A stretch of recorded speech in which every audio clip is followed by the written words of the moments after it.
together 183 blind and visually impaired athletes, 12 of them female ones.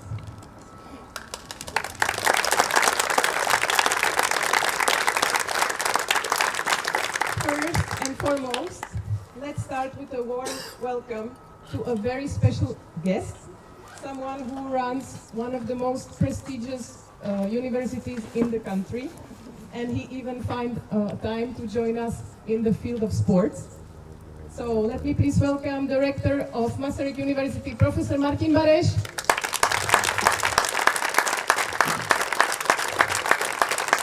And I will ask him for a few words.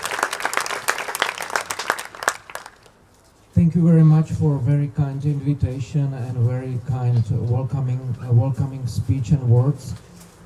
This is my first experience, and even though so far I haven't seen one single minute, I'm a big fan of you right now, because what you are doing is incredible, and I will definitely enjoy, and not only me, this wonderful day, actually 2 days.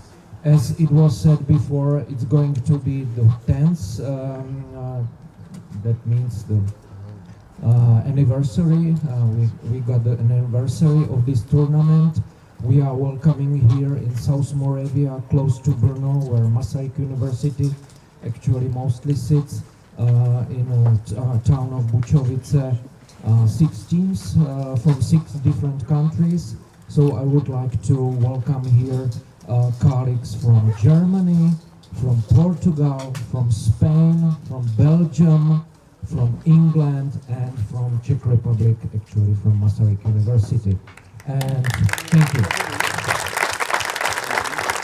And I would like to also welcome here the referees, because it's always for each referee tough task. Actually, when I was like 18 or 20 years old, it's ancient history, I used to be referee in football, so I will also observe you, and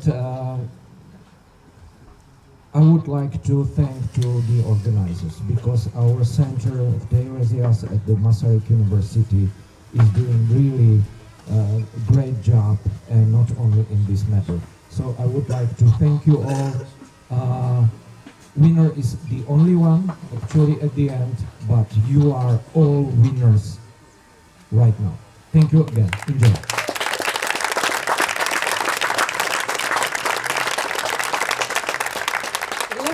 Lovely to see also the director of Teiresias Center, Boris Janča, who actually last year here on the pitch promised to the former director of the Teiresias Center from Masaryk University that he will keep supporting us. And I just want to say that he kept his promise, and he's really supportive. What is even more touching is that the former director of the Teiresias Center arrived also, maybe to check if Boris kept his promise, so he did. Thank you and welcome.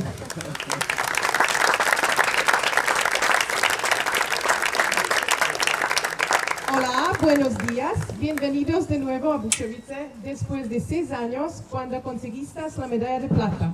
Espero que hayas dormido un poco después de llegar tan tarde. Me alegro de ver tanto a los jugadores nuevos como veteranos y os deseo que disfrutéis al máximo de este torneo y que os divertáis. Welcome one of the oldest Spanish blind football team, Madrid Ciegos, the Football Ciegos Madrid from Spain.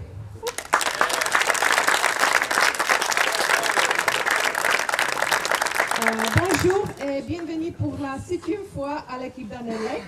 Si je devais nommer l'équipe la plus cool que j'ai rencontrée dans mes 6 ans de ceci foot, après avoir bien sûr, ce serait vous. Je vous souhaite de plus profond de mon cœur de répéter le succès de 2017, car après ce que vous avez montré l'an dernier, vous méritez sûrement de gagner cette édition. Je vous aime et vous soyez le meilleur. Welcome the team. From Belgium.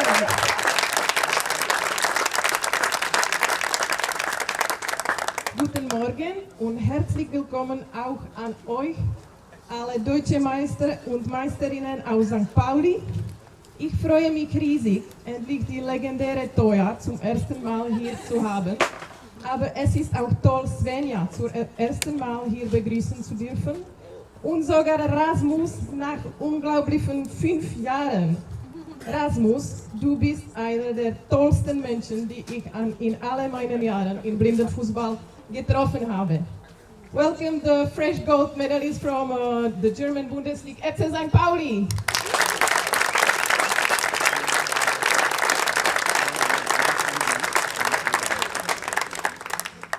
Olá, bom dia. Estou muito feliz por dar as boas-vindas à nova equipe aqui no torneio de Bučovice. Obrigada por terem viajado quase 3.000 quilômetros para estar aqui conosco hoje. A todos do Clube Atlético e Cultural de Esporte Adaptado, desejo que desfrutem de todos os momentos dentro e fora do campo. I hope that was understandable. Welcome the newcomers to BBFC, the Club Atlético e Cultural from Portugal. Dobré ráno a vítám i vás, moji nejmilejší, jediný tým, který zde vítám už po 10. A zároveň jistě hlavním důvodem, proč tohle všechno děláme. Za těch posledních 9 ročníků se ve vašich hráčských řadách vystřídalo na tomto turnaji 15 hráčů, z toho 2 holky. Doufám, že tentokrát to dotáhneme opět na bednu, klidně i o stupínek nebo o 2 výš. Pojďme ukázat, co umíme. Welcome the organizing and hosting team Ahoj Brno from the Czech Republic.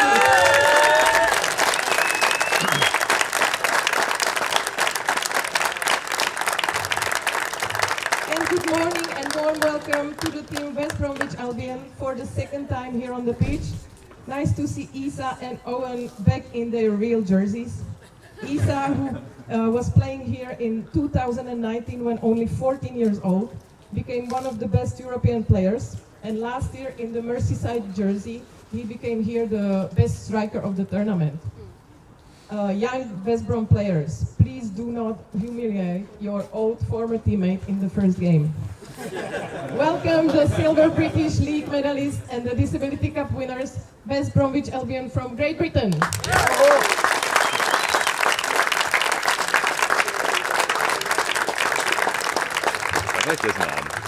Historically, 2 gentlemen, 1 Brazilian coach studying about 20 years ago in the Czech Republic, and 1 senior lecturer and sports scientist from Worcester University, played a crucial role in creation of blind football in the Czech Republic. What a great honor for us that both of them are just standing here, and they are a part of the 10th BBFC. Welcome David Mycock from the UK, who came to support the commentating team. Welcome.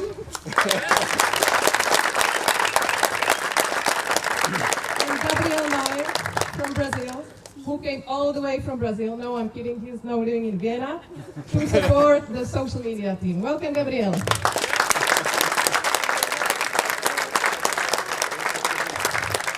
We all know it's not easy to turn kick, whistle, two-late boy and goal in a symphony of words.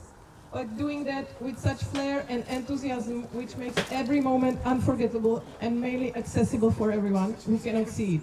Thank you for bringing the games to life with your words, Daniel James, the legend came from the UK. For all of us, if somebody wants to listen their commentary, just behind me is a tent with the trophies, and just next to it are the headsets, so you can anytime borrow. I would like to also extend a huge welcome to our amazing team of referees. You are also the heroes of every match. Let's give a big applause to the referees, because without them, we would not have a single game.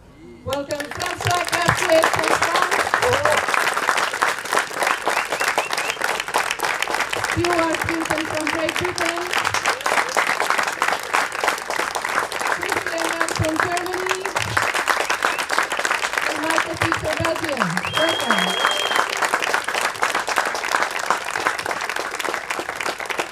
If you require any physio or first aid, the first aid are always going to be in this right tent.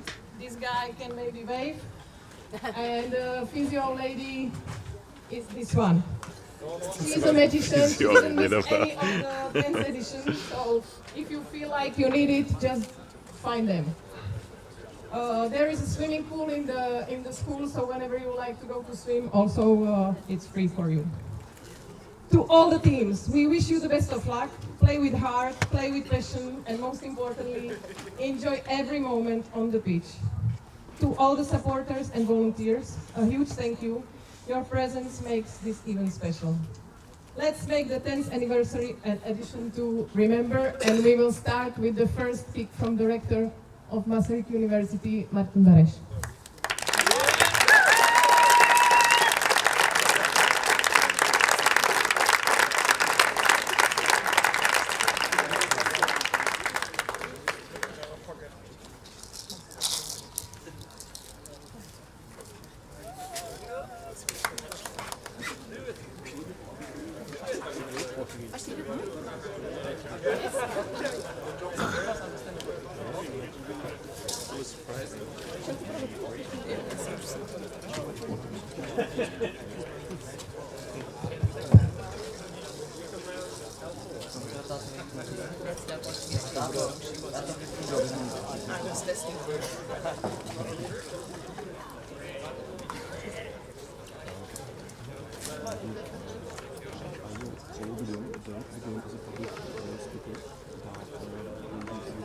Some tips about interesting persons and moments and some questions. So I will put it on my laptop to the document and then try to pitch you and so you can take this person and make a small interview after every match. After the game.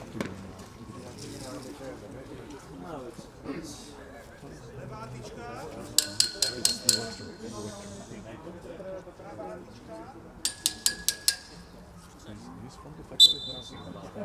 It's strange to me that he was nervous.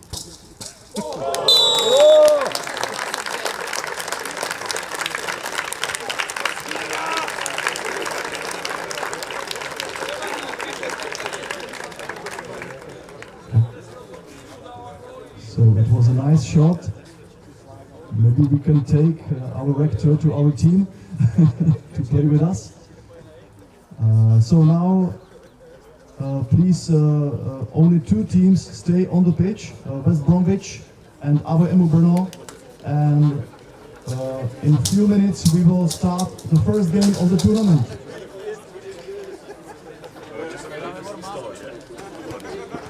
Koho vypínejte, protože on na baterku nemá, jo? Tak jasně, jo? 5 minut.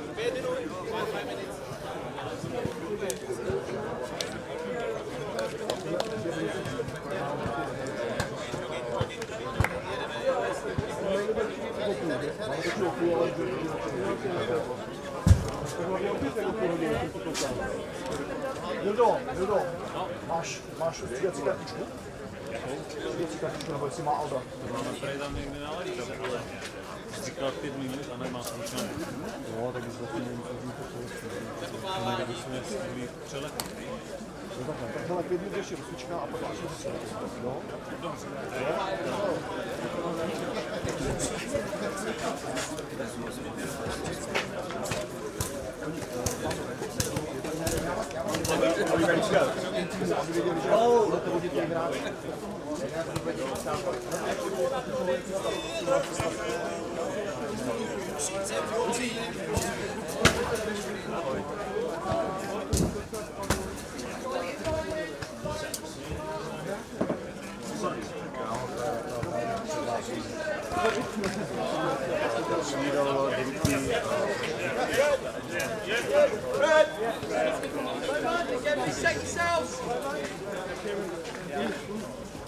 And again, this one off, everybody, let's go, yeah? Red, steady go.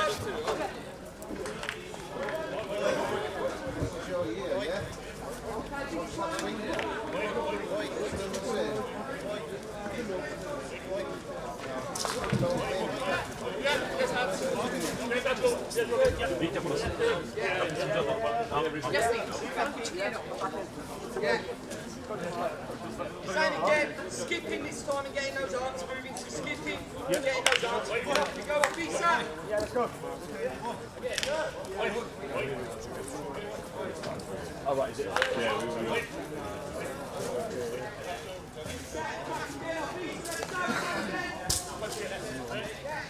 ready? Yeah.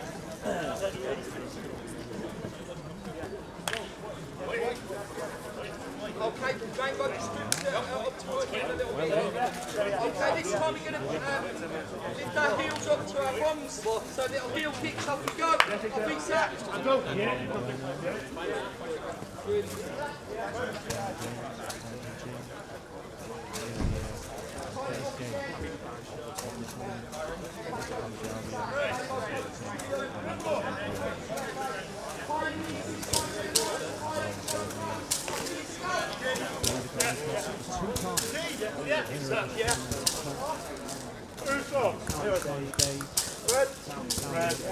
Okay, it's going to be 5 quick feet, open the gate. 5 quick feet, open the gate. Right leg, left leg, all the way across. Off we go.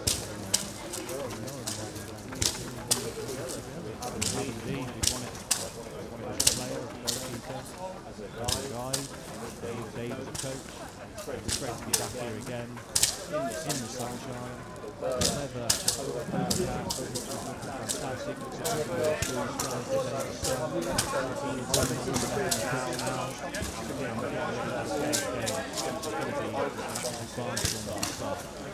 Really talented both teams.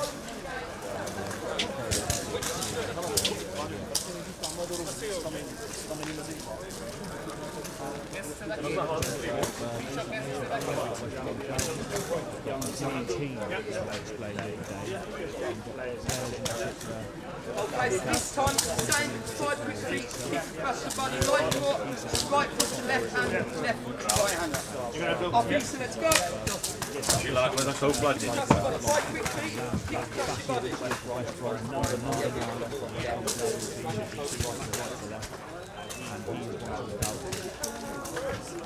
Left hand side, happy on the local team, the team that you can part there is Dave.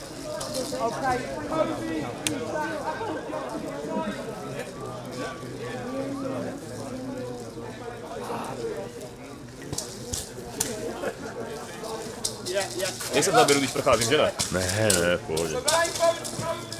My jsme ještě o trochu větší, vyšší. Swivel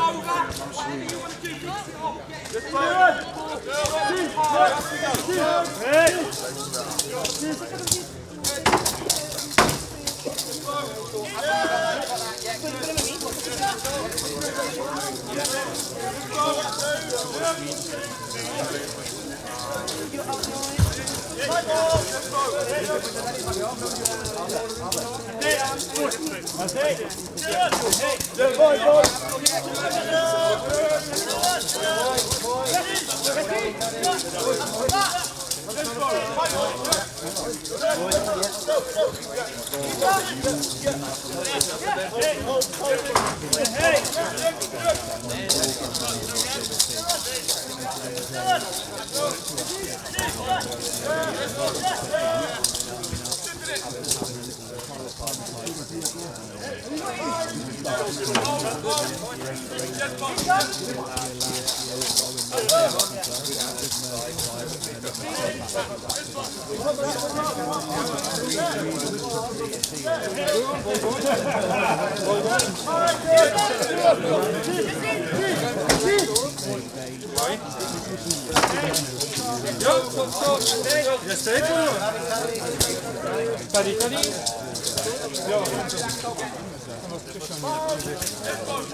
You want to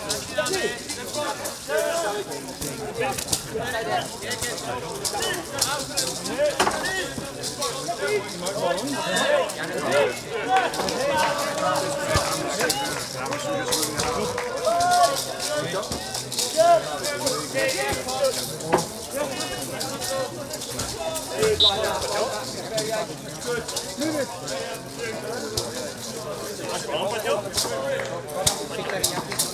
Yes, stay down, I'll get it.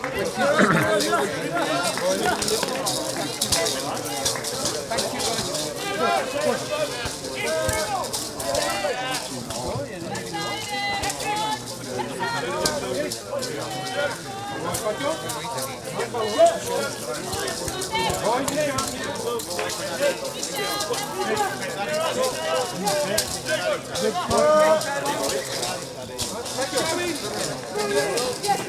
Guys, move forward,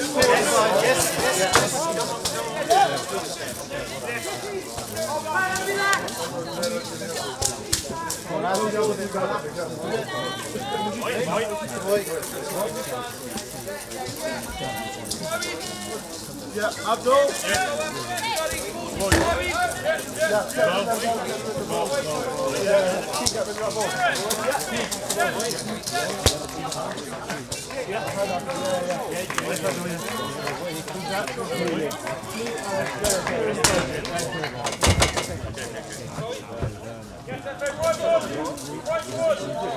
Paul.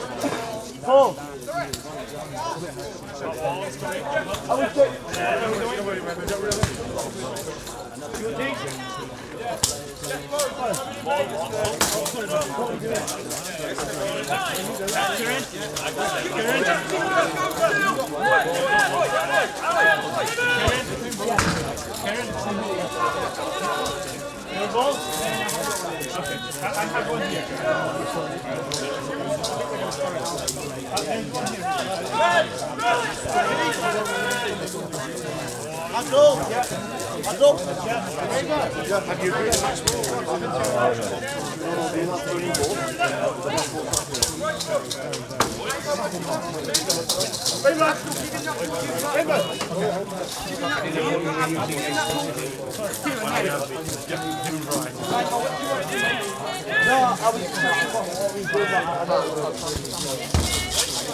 So we ask both teams to be ready for the opening game.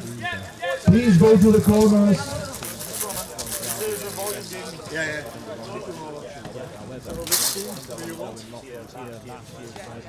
In yellow t-shirts, the players of Bromwich.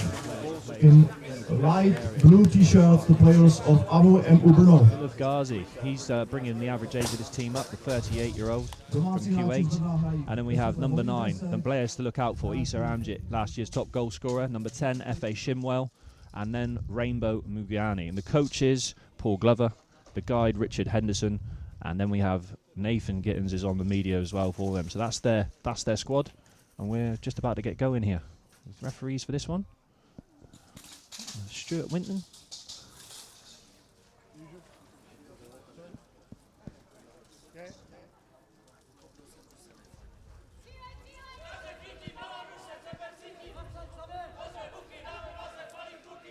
There we are, Dave. There's the early motivation, the team talk. The famous chant. There's that chant. And I think a lot of neutrals here, just for the fact that obviously people from the Czech Republic have tried so much for so many others. They're a real selfless bunch, and putting this together, getting the funds, making it happen year on year on year when many other people haven't been able to do that. I think most people, certainly the neutrals, would like them to get their first win in this tournament. We've been here every running of the tournament. I've just had Paul Glover come over to shake our hands just before the start of play here. Yeah, great. Rainbow. Yeah, no problem. Yeah, I've just been told that Rainbow is just made a request. That's not a problem, and we're going to have a starting lineup here as they come out onto the pitch to take the applause of the crowd and do the familiar player handshakes before this game starts.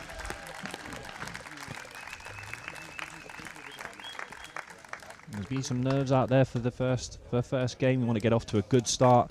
Obviously, groups of 3, and the top team from each group will advance straight to a semi-final. The teams in 2nd and 3rd place will have to play off later tonight,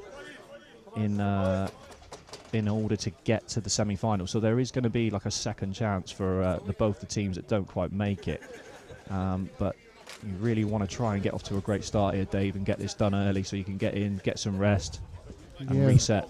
Well, we were talking on the way in, weren't we? Because there's only 15 minutes per half, you really have to be on the ball very early, let's say. If you're asleep and you're not picking up the ball, it's very difficult to turn that round. And we know momentum in football's everything. So you're looking for a bright start. Obviously, every goal's going to be a winner in many ways, because there won't be as many goals when you've been playing 20 or 25 minutes in previous tournaments. So 15 minutes per half, you've got to make them 15 minutes count. And we're playing here with goals that are 3x2 futsal goals.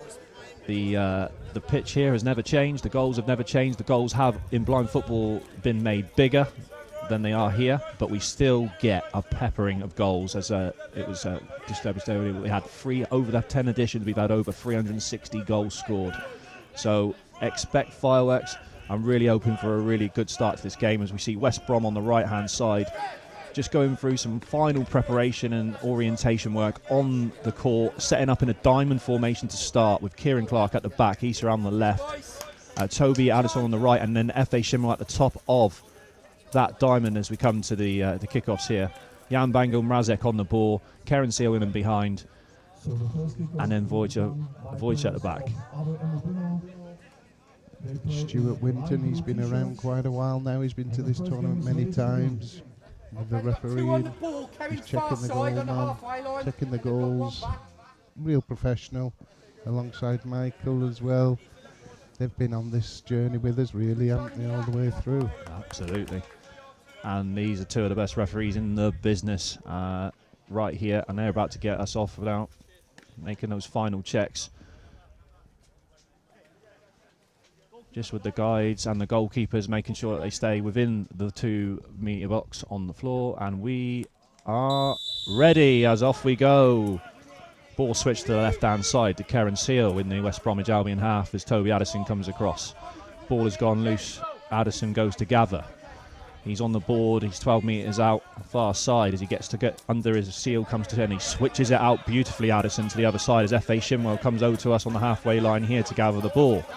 Brings it in field past Jan Bango. He's passed one over the Token line, 12 out. Goes past one, goes down the right-hand side, gets down to the 6. Foot on. Needs support. Players around him as he takes it away from goal. Drags it back onto his right foot, looking to shoot. And gets a shot off it. It's blocked in front of the goalkeeper by Michel Petrov. Issa gathers left-hand side, inside the D's, wide. He tries to switch it back into the middle. Gathered by Shimel. Real chance. Good chance here for a fun. And it's 1-0. A fantastic, well-worked team goal. Straight off the bat there. F.A. Shimwell dribbled down the pitch. He switched it back into Issa, who took it down, and as Issa has done many times before, he looked to go inside, and this time he switched a lovely ball back into the path of F.A. Shimwell, who gathered it between the broken line and just finished it with a plum, Dave. It was unbelievable. I mean, that's what we were saying. When you've only got 15 minutes, Avoybanov kicked off. They've had a little tentative pass out to the boards. Karen Seal didn't quite collect it. He was robbed in a way and the ball was switched. And from then on, the kind of power and craft of West Brom, they just took it away. What a start to this 10th edition of this tournament. Straight away, we're back on the front foot with Toby Addison gathering the ball on the halfway line on the right-hand side as he dribbles infield now. He's got no support. He's going to have to go on his own. He has a shot and it's saved by Bookie in the goal, and it's dropped out short right in the corner as Jan Bango goes to gather. What a start to this game. West Brom are on fire here. Jan Bango is pinned in the corner by Issa Amjad. He spins out and he looks to switch it across the goal, and unfortunately it hits Karen Seal on the head, but he manages to get a hold of it right in the far corner. It's pressured by F.A. Shimwell, and that has gone out. And it's a corner for West Bromwich Albion. They can't even catch the breath yet, the hosts. I mean, they've probably only touched it 3 times, and 2 minutes in, not even that, and they're 1-0 down and they've conceded a shot and a corner. Straight away, West Brom getting on the front foot, pressure on, a high line, and are getting 2 shots away already. Issa on the ball. Switches it into the middle. He's looking for F.A. Shimwell, who's in the box. And goes wide onto the boards and he gathers. Goes infield, 12 metres out, broken line central. Then left, then right, gets a shot off, and that one is high and over the bar. Restart early.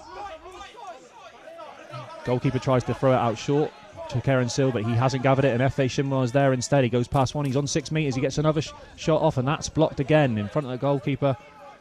And it's going to trickle out, I believe, for a corner.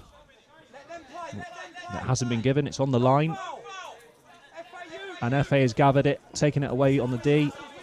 He's looking for support, he's pinned on the boards. 12 out, broken line, wide, looking for a board support. He's challenged by Jan Bango, it's a strong tackle. And here goes Issa, he's gone infield quickly, he's gathered it, he's got a shot away, and that one is wide to the right-hand side of the goal.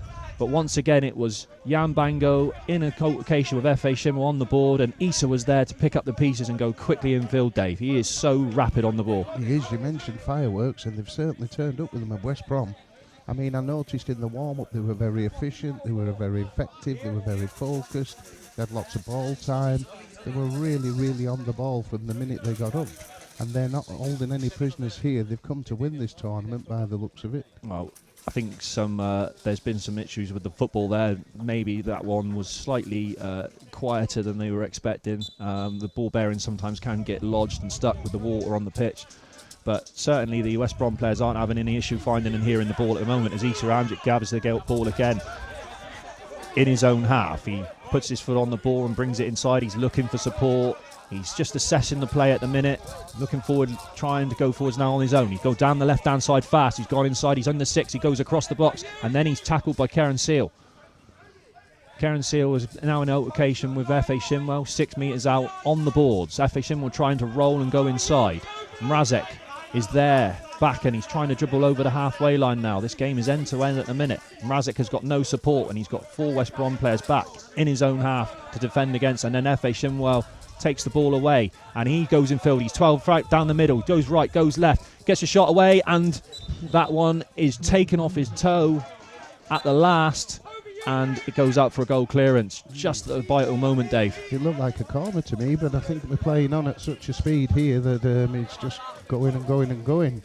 A bit of a head crash there, maybe no void, but they're still playing on, and at last the void have managed to get somebody on the ball in Yang Bango in the middle of the pitch at the minute. And F.A. Shimwell is everywhere at the moment as the point of that diamond. And Karen Seal has to come and mop up, and he switches the ball down the middle into the West Brom half, and that one's going to trickle out for a goal clearance, and Owen Locke will gather, and West Brom will set up again. Nice ball actually, but because they've dropped so deep and they're under so much pressure, they didn't really have the man up the front, but it was a nice little ball from Seal there for somebody to gather. And thrown out by Owen Locke to Issa on this left-hand side. He goes infield and he looks to switch it across to the right-hand side, where it looks like FA will try and gather this against Karen Seal. He goes past Karen and flicks it past, but Jan Bango is in the middle and he's ready to intercept, and he has done. Bango runs into Issa on the left-hand side here. 12 out, and Issa needs support now. He's pinned by Jan Bango. He can't go past him at the moment. He needs to power and pass this ball back down the line to Toby. Toby is now in support. Jan Bango is trying to win this ball, and it's gone a bit of a stalemate on the board here, Dave. This may have to stop it, but at the minute he's hoping. And here goes Issa. He's gathered it. He takes it down the line, goes inside, and that's where the danger is, because if he gets the ball out and then he can operate in the space that is left by Jan Bango in behind, and he takes it down the line, he goes inside the 6 meters, and he looks to shoot back across the goalkeeper. That one just ends up going out for a corner. He's just so quick, isn't he? And the problem with Avoy Brno, when you've got 2 people there, you've effectively, if you beat them, you've beaten half the team in one. So maybe one should have stepped out there and maybe just had a one-on-one on the board. Because all of a sudden, he was 1 against 2 at the back and he nearly scored again, and now they've got a corner. It has been the perfect start for West Brom. We've started this game really positively on the front foot.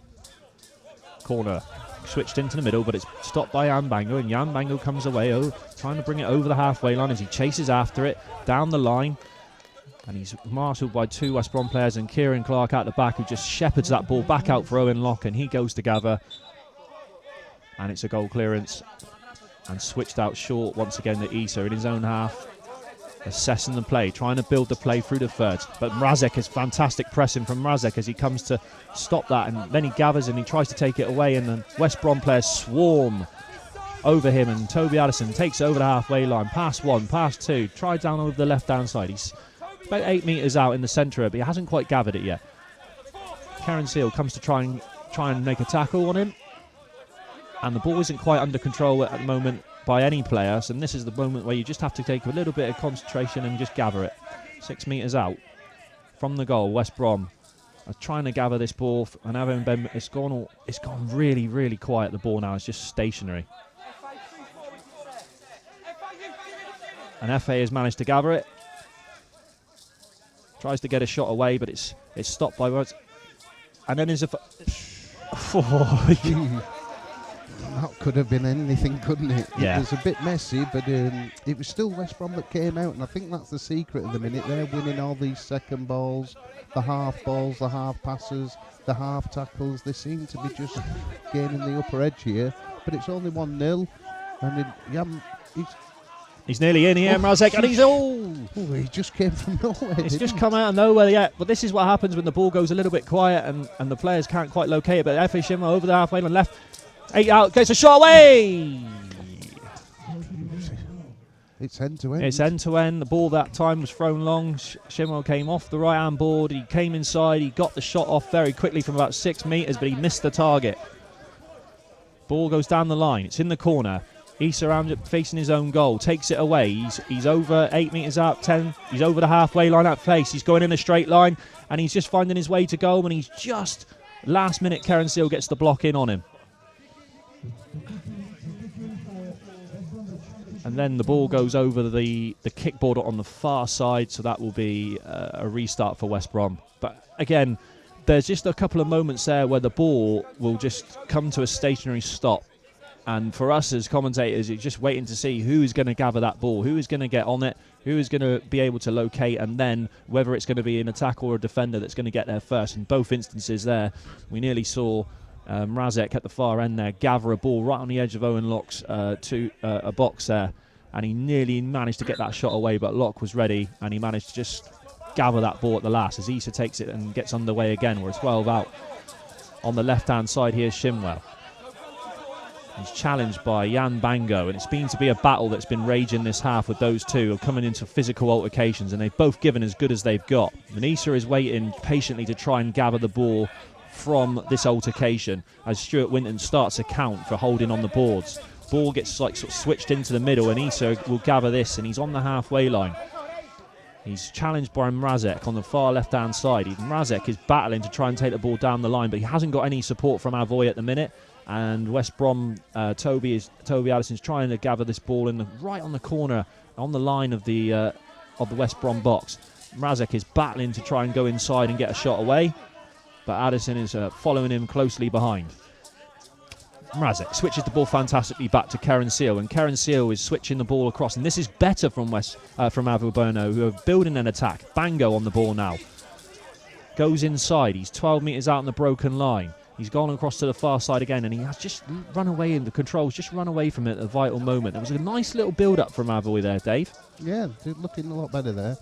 And this is what they need to do, because if they keep giving West Brom the ball, they will score goals. Lovely switch inside for Karen Seal, and Mrazek tries to get a shot away, and that was better. That was much better from Avoy, who were playing between the lines of that diamond that West Brom were employing. Just no real quality on the end of that shot that time as the ball gets thrown short. Addison looking to settle on the ball, switches it nicely across to Issa on the far side here, halfway, right in front of us, in front of the commentary box. Issa again goes away from goal to assess what's in front of him. Bango trying to press, Mrazek pressing. As he goes to the right, Issa, and then he started his S run, he's gone to the left, he's over the broken line, he runs into Bango, who makes a good challenge, but then he gathers again and he's 6 out, he's inside the box now, it's a real chance here to get shot away, and he gets a left foot shot off. And it's so close as it just whistles past the left-hand post. But it was once again fantastic dribbling from Issa as he gathered the ball, went past a couple of players on the halfway line, he got inside the box and it just ran away from him just for a moment, but then he regathered it, put his foot on the ball, took it across as he was listening to the guide Richard Henderson, and he's got the right shot, the left-footed shot away. He's shooting with both feet as well, Dave, which makes him so dangerous. No, he's a brilliant player. The two for West Brom that are going forwards with Effie and Issa, I mean, they're almost unstoppable. Unless you get to the source of the problem or you get to them quickly, they'll get runs on you and they can zigzag in and out of you all day long by the looks of it. And they're young and they're fresh and they're keen and they're passionate. And they're going to give every team here a really good game. First foul of the day is shown by F.A. Shimwell as Karen Seal tried to go past F.A. and he was failed in a tender area there, Dave. But I'm sure Seal will recover well. Of course, Karen Seal, former England international, 127 caps, have had the pleasure of his company on many occasions. And Karen Seal now has getting towards the twilight of his career now. But the 42-year-old is a very experienced international as he looks to try and switch across to Mrazek on the far side, but Shimwell is there again.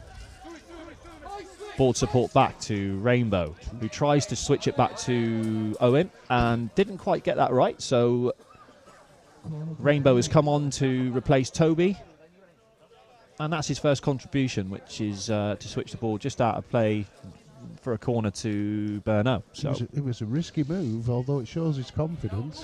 But he did get it wrong, and now Burno have got the chance here to maybe get an equaliser because they've got a corner. Something that we've seen a lot in the last few years in the evolution of blind football is the pass back to the goalkeeper to build an attack from the back to the front.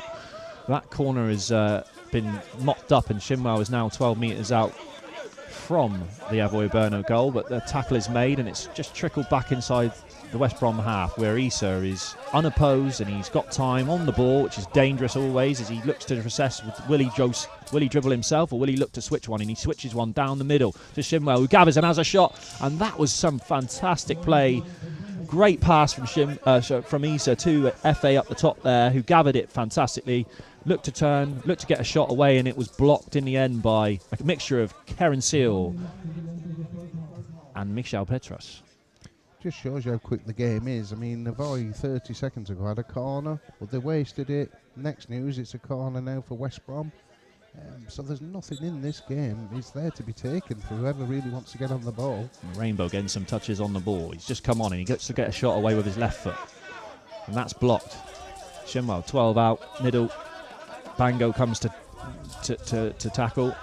But Shimwell is there and he's strong, this boy, and he's taking it away from goal as he looks to get players beyond the ball. And one of those players getting beyond the ball for West Brom is Issa, and now he has it in the middle as he switches it across. And this is really good build-up play again from West Brom, but it's just gone right into the corner, and Rainbow looks to try and gather. And in the end, Karen Seal touches it out for a corner. But again, it's that build-up play from West Brom. He had Shimwell there. He came out and he waited for players to get in and behind him. And then he had options to be able to pass left or right, which he did to Issa. And on this occasion, Issa looked to switch it in again, which is just nice and intricate from them, isn't it, Dave? Yeah, they're mixing it up well. They can dribble, they can go solo, they can play through balls, they can switch the ball. they've got a really good catalogue of skills here. And Avoya at the minute, they're more battling. I mean, West Brom are a little bit better on the ball, and they're away again with Rainbow. And Rainbow down the right-hand side, and just at that moment, the whistle goes for the first half. And what a first half we've had. It's been end-to-end, and it started once again after about a minute where Issa managed to get down the left and into the 6 metre D, and this time he's too wide, and you're thinking, right, what's he going to do? And what he did is he switched it back to FA, who was waiting in the edge of the 6 metre, but he gathered between the defenders, and he finished it with his right foot into the bottom, to the bottom corner. It's an absolutely brilliant finish. But since then, there's been other chances. There was a moment, just in one moment from Mrazek, where it looked like he was going to gather the ball right on the edge of Owen Locke's box and get shot away, but he swung at the air and the ball just trickled away from it at the vital moment. But we've had more chances for West Brom. We've had near misses. We've had Issa looking dangerous, coming off this left-hand board nearest to us and getting shots away, and he's been off target a few times. And really, overall, Dave, a great start to the tournament. Yeah, brilliant. I mean, it's a joy to be here. The sun's shining. Football played in the right way as well, you know, both teams going at it. I think really impressed with West Brom. You know, they travelled in late yesterday. They were more or less straight in bed from what I can gather, and they've been here early and they've got themselves prepared, they've got themselves organised, they've got themselves a goal. They're going solo, they're going intricately in between, they can pass, they can defend, they've got the whole works really, and I think Avoya, they've been just a little bit, I won't say lacklustre, but they've been caught a little bit short, and half the issue is getting on the ball, not being too panicky. When Jan Racic had a chance there, he's just to set, you know, make sure you get the ball, collect it, and then hit the hell out of it almost. And he's an experienced player, he's been here for many years, and you know, he's the well-liked member of Avoya, you know, he's almost the daddy of this team, but it would have been nice for him to score there and get the crowd going and get back on one-on-one. But the way it's looking at the minute, I think really it's West Brom's to lose rather than Brno's to win. So they're going to have a few little changes. They're going to have to pick themselves up, and they're going to have to get in touch with West Brom, because at the minute they're just that little bit better in all aspects of the game, Dan. We're just going to have a short break here, and we'll be back with you for the second half within the next couple of minutes.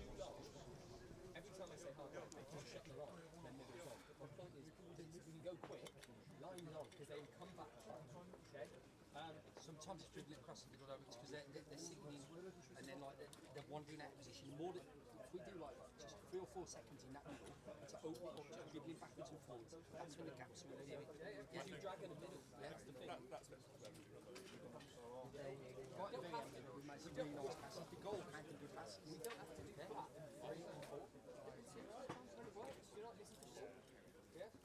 Right, this is Dominic. This is what we're going to do. Toby's going to come on for Kieran now at the back. Okay, Kieran, you come on breather. Alright, Rainbow, we're going to go up top. Yeah, Lisa's down the left. FA on the right. Okay, Abdul, for a few minutes, you're going to get you on. Okay, alright, Rainbow. Yeah, Rainbow, gas yourself out. Want energy. Okay, 5 minutes off. Toby's back. Rainbow, you're top. Yeah. Shall I go off? Great start. Yeah, go for a run. I'll sprint you. Co? Tylko w połowie? Nie, swap. To jaka formalnie? Swap. To si dáváš pauze. Klidu.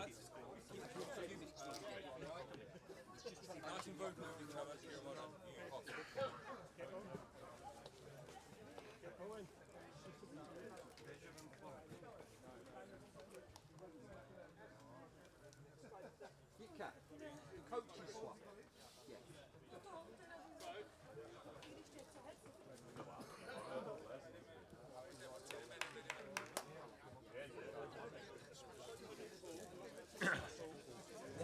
Second half is ready to begin. Now the players in yellow t-shirts, West Bromwich, will do the first kickoff. It's 1-0 for West Bromwich, and we have 15 minutes to go to have another half of the game.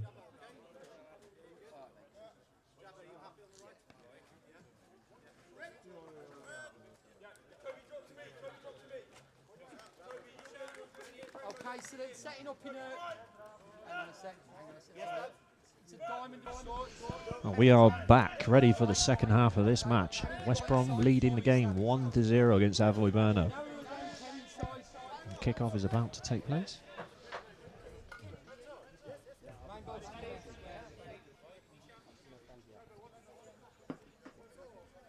Well, it was interesting to see that Avoy said more or less what we said, that they've got to get to the ball quicker, they've got to relax when they're in possession, because at the minute they're dictating it at West Brom. They are on the front foot, certainly West Brom, as they take it. And Lisa starts the game off down the left-hand side. He's lured, he's got time, he goes inside right. He's unopposed, he gets a shot away. Well saved. Ball goes loose. Issa gathers again, takes it back towards and tries to switch it to Shimwell. He's challenged by Karen Seal as he switches it across to Rainbow on the far side. Rainbow gathers, tries to take it down the line, goes past one, switches it across, and it's a lovely ball across to Shimwell with 6 out on an angle. Karen Seal again there as a notification, but Shimwell is gathered. It's Issa's chance here. Here's a real chance to make it 2, and a great save right on the edge of the box there by Thomas Bukowski in goal. A fantastic save to keep us saving the game, but it's not, the danger is not over yet. Rainbow down the left, goes across. He gets a shot away, and that one is wide. What a start to the game, our second half. Fantastic again. I mean, straight from the kick-off, they've got a set plan. Paul Glover gave them the setup. Thomas Bukowski with 2 world-class saves there. He did well to reach that one with his foot low down because he was only 2 yards out. The second one in particular there with Issa coming into the box. And we talk about goalkeeper bravery in blind football and how important it is with that box on the floor that you're not allowed to come out of at any time. If you come out of that box at any time, you're giving away a 6-metre penalty. So you've got to wait, you've got to be patient, you've got to be brave and hold your shape once you're in there as the ball gets thrown out. And Shimwell gathers the throw from Brukowski. Comes over the halfway line left. He's 8 metres out. Goes inside. Gets the shot away. And that one is saved again by Brukowski. What a fantastic start to this half. And 3 world-class saves. Thomas is keeping him in it. He's done that for many years, you know, both on and off the pitch. But he's having to earn his money here because it's wave after wave from this second half at the minute from West Brom. And they're relentless in a way. Well, we see the pace from Shimwell. You know, he's got that right in front of us here in the commentary box. And he's just took that back to goal within 2 seconds and getting a shot away with Issa and Rainbow now on the ball. From a corner. Issa assessing, taking it away from goal, going around in the D. Switches it, puts his foot on the ball. He's 8 metres out on an angle, gets another shot away, and that one is easily gathered this time by Bukowski. No more heroics needed as he throws the ball out short to Karen Seal. Karen Seal was unable to gather the ball at the first time of asking as he's then pressed by Issa, who's picked his pocket and he's wide and he takes it inside and left. And this is a real chance for another one. And it's Mitchell Petrus has had to make a last-ditch tackle and push him away to the board side. Jan Bango coming across to try and get to Issa before he can get away, and Bango has managed to win the ball. He's on the edge of his own box, though, right in the corner. He needs support, and he needs to find a way of trying to switch this ball out, Dave. Yeah, they just can't seem to get on the ball, can they? That's the problem. That lack of quality a little bit, and West Brom are just sweeping up everything. Yeah, and that one's been switched down the middle from Karen. They've managed to get out. Mrazek is at the back there, but Addison is really good defending at the back there. In the altercation, Mrazek, he had to make that old interception, or else Mrazek would have been in unopposed. 6 metres out from goal, and he does, and he switches it over the halfway line. Then Karen Seal gathers, and he tries to switch it back, and it's just gone back to Rainbow in the half, unopposed, as he brings the ball out, looking for support. And Rainbow goes past one over the halfway line. It's a really good run so far. He goes inside, and it's Jenkins style, and he runs into Jan Bangle on the edge of the 6 metres, and then it runs into Shimwell, and he has a swing from a very wide area where he's never going to really score from, and it goes out for a goal clearance. Bukowski with a long throw down the middle. Mrazek running infield, and that was a long throw that was cut out by Toby. Very good interception. Brings it away over the halfway line. He's challenged by Jan Bango. It always seems to be Jan Bango in the thick of the action as he gathers and takes it away, and he's in altercation again with Issa on the left, trying to get away, and he dribbles towards us in here in the commentary box. He's looking for support. Mrazek is on the far side. Is he going to look to switch it? Goes inside. He looks to try and he looked to try and shoot from 12 metres. That was a long way out to be shooting from, and it's blocked. And Issa will gather. And there, 2 players on the ball, and Shimwell kicks it away, and he's into space. And if he can gather this, he's got a real chance. He's 6 metres, 8 metres. He's inside. Goes to the left, gets a shot away. Blocked by Karen Seal. Karen Seal looking to gather. You can't stop at the minute. It's just going, isn't it? Yep. It's a full-on game for this opener in the 10th edition of this Blind Football Cup. Seal nearest us in the commentary box, looking to gather the ball, and he switches it across back towards Mrazek, who will have to come back slightly into his own half to gather, and he gathers and he takes it inside. It's not quite been controlled as yet, and the balls are across, and now Shinwell is there to try and make an interception. And there's once again a lot of these physical altercations that happen near the boards when players don't quite gather the ball into their spell straight away. But Shinwell passes it back inside to Rainbow. That was really good board supporting by Rainbow. He takes it inside in that effortless style, and Seal flails a leg, which is just enough to put Rainbow's balance off so slightly, and the ball trickles out for a corner. That was a real, looked like Karen Seal was just throwing a leg there. He did. He was lucky that he didn't connect with any real malice. But we've got the same trend happening every half ball, every 50-50. It seems to be West Brom that are coming out with it more often than not, and that's why they're winning 1-0. Well, we'd certainly agree with that. Corner to West Brom. Issa slightly forward, then to the right, jinks across, gets into the box, trying to get a shot away. He wasn't quite able to do it this time. Far side, the ball is with Shinwell. We've got 4 Brno players back trying to defend this as Issa takes it infield. He's 8 metres out. He drags it onto his right foot. He's on the edge of the 6. He gets a shot away, and it's blocked, and Michel Petrus is there once again with another block. Issa goes to gather the ball again, and he passes it back to Shinwell, goes inside. He's 6 metres out on an angle. He gets a shot away, and it's gathered in the goal by Thomas Bukowski again. But it's just every loose ball, every second ball, it seems West Brom are just coming away with it every time. Karen Seal looks to switch down the middle with Mrazek in field, and that's a tidy little switch ball, but Brilliant ball. Not going to get to... It's not going to make it there. He could have potentially got a free kick actually there, because he's hit Jan Matic right in the face there. I don't know if there was a voy, and obviously the players have to say voy before they engage people so they don't give away a foul, but I thought he could have been a little bit of a favour there for a voy Brno, because it was a lovely ball from Karen. One thing I've noticed with Shinwell is not only is he quite a tall guy, he's a very, very strong lad as well. For a 19-year-old, he is certainly able to mix it with the physical altercation, and that is something that we've just seen there with Jan Mrazek, them coming together. And it's Mrazek that this time comes off second best. Now ball's with Owen Locke, and we'll wait for a restart. And we're just seeing Rainbow going out now for a substitution to West Brom. It's Rainbow coming out, and we've got the daddy of the group, call him that, as Abdullah Ghazi. He's coming on to take his debut here.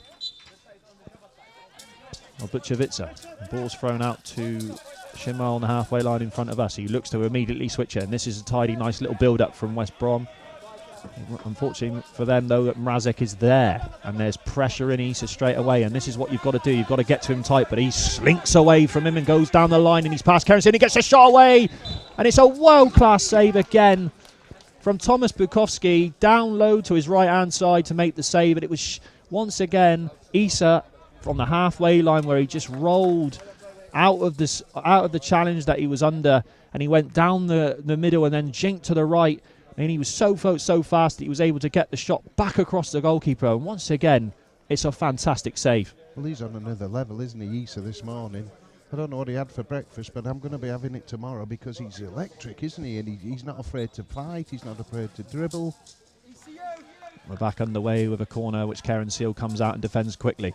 And it's gone a little bit stale in the corner there, and it's waiting for Issa to gather. And he gathers it, takes it infield. He's 6 metres out, and he's 4 Brno players around him.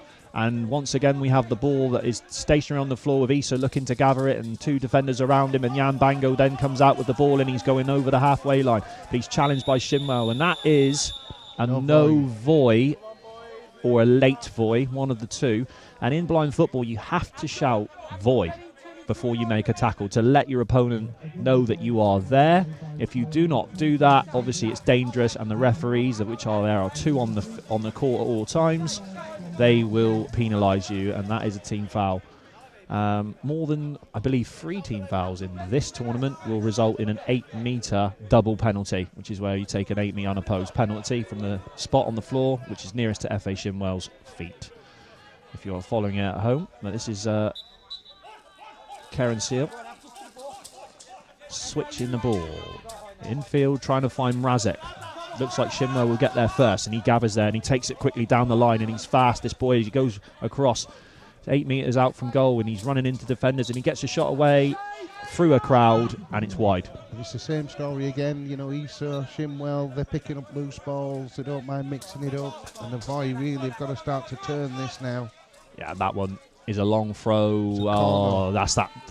So the long throw there came off the boards, and it just touched Toby Addison, who had to do a job of actually trying to stop the ball, and the ball just agonisingly rolling out for a corner just to the goalkeeper square there, which Owen Locke, like I explained earlier, the goalkeepers cannot for any circumstances come out of that little square on the floor, and if they do try to gather the ball, they will give away a penalty. So he had to just watch that one go out for a corner as West Brom looked to take a time-out, giving us a moment to reflect on the start of this half, Dave. Yeah, it's been brilliant. I've been really enjoying this. It's just good football, isn't it?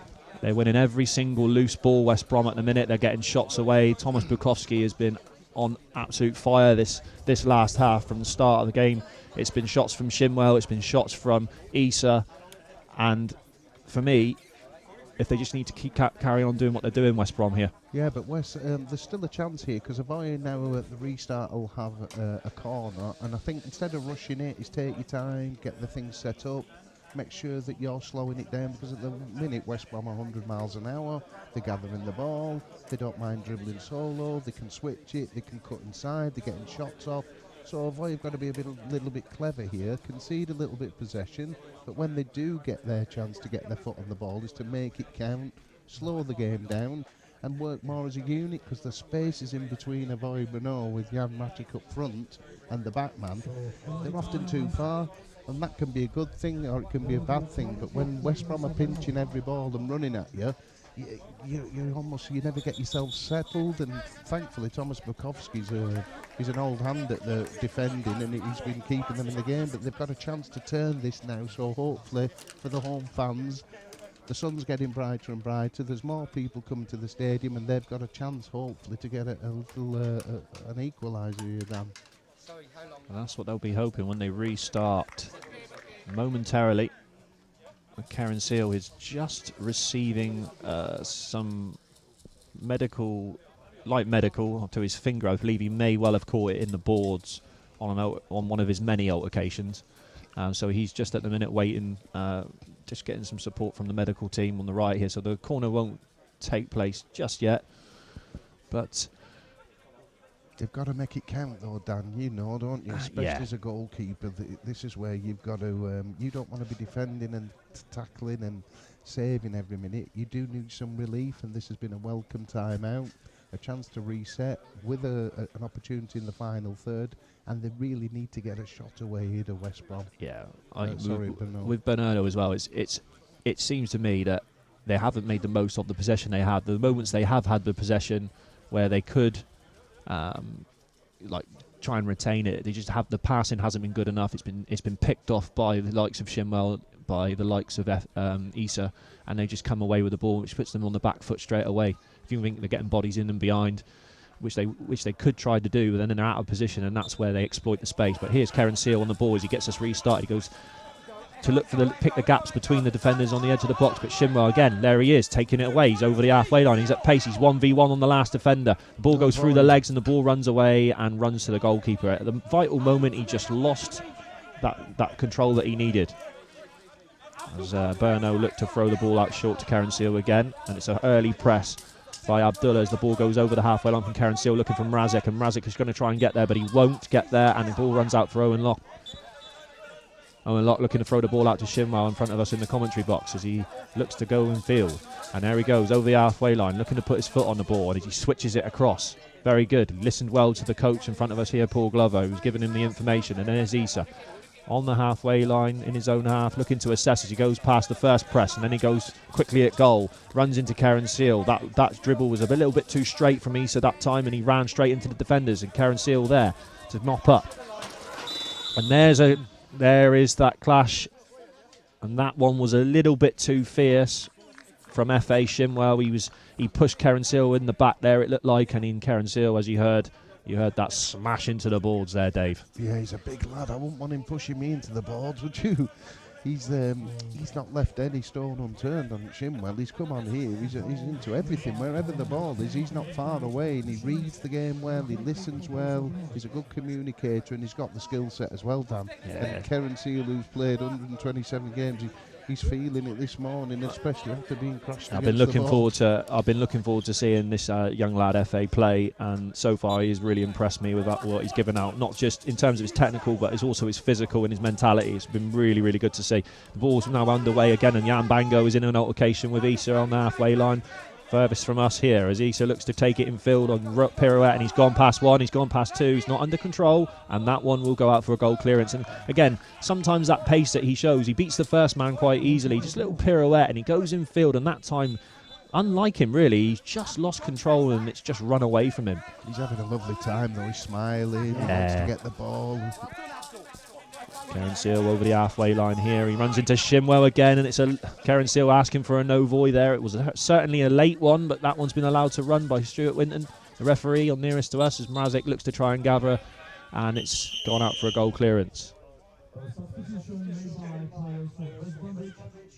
It looks like we've got a moment here. Some sort of stoppage here. FA coming off, mate.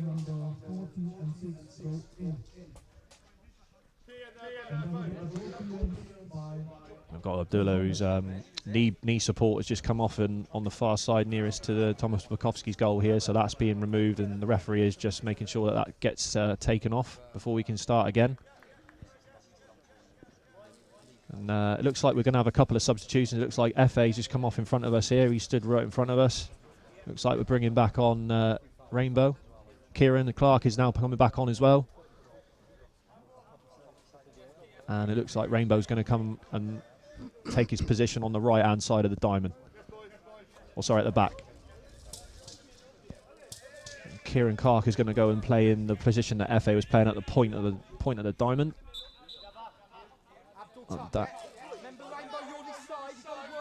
And thrown out, and here we go again. The ball thrown down the line by Owen Locke, and that one's gone unfortunately straight out for a goal clearance. It's a rarity. I think that's the first ball really that they've missed, West Brom. Sometimes though the goalkeepers like to throw it out long just to try and push the opponents back, so it's a good ploy. Just needed to try and gather that. Karen Seal throwing it out short and switches it across, and he's looking for Jan Bango in the far hand side, and Mrazek is up there as well. And is he going to keep that one in? No, he isn't, as Owen Locke gathers. That's just the difference, because I think if that ball had gone through to Issa or Shimwell, for instance, they would have probably gathered it. It's just that little half a yard here and there. Locke, this time with the throw over the halfway line. That's a better throw. That's gone to Rainbow on the right-hand side. He looks to try and gather, and it's Karen Seal gets to him tight, pressing him early, which then puts him under contact, and Karen comes away with the ball, and he switches it across, and he's looking to switch that ball into play.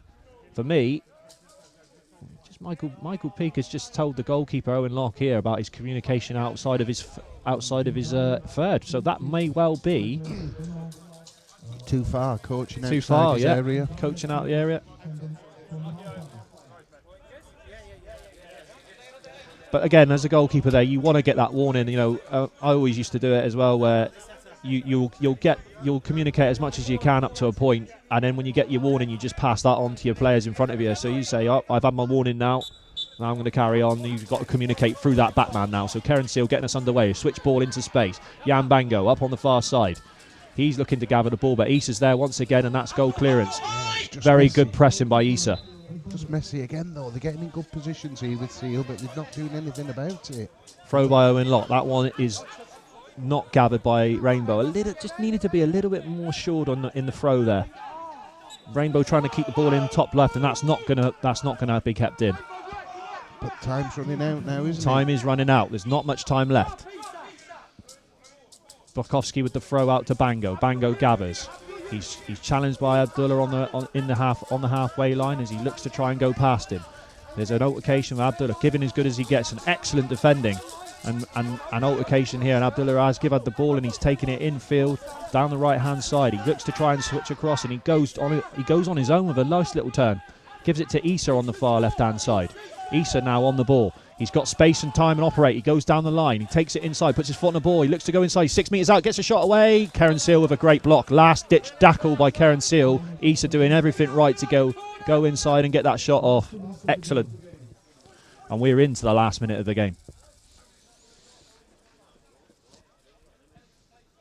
It's now or never, Dave.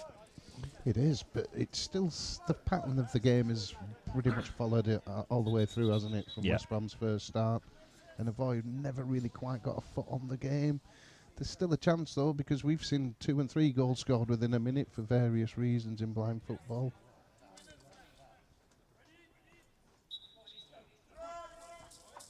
Issa, pass one, he's 6 metres out, he's got to the centre position, and he's challenged by Bango and he's challenged by Petrus, and he's looking to try and get a shot away, and that one trickles into Thomas Bukowski's area, and there isn't long left here, so they've got to get this ball forward as quick as they can, and they haven't been able to do so, and this is where Issa operates in the broken space, and he's got the ball again, he's 8 metres out, in a wide position, and that is a free kick. He was challenged, I believe, by a mixture of Michel Petrus and Karen Seal, and that one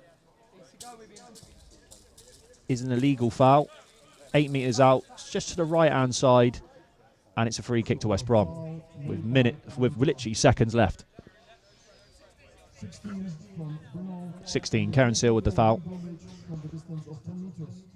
Just need to be clever here, West Brom, of what they decide to do from this free kick. Not long left, kill the game, 3 points on the board.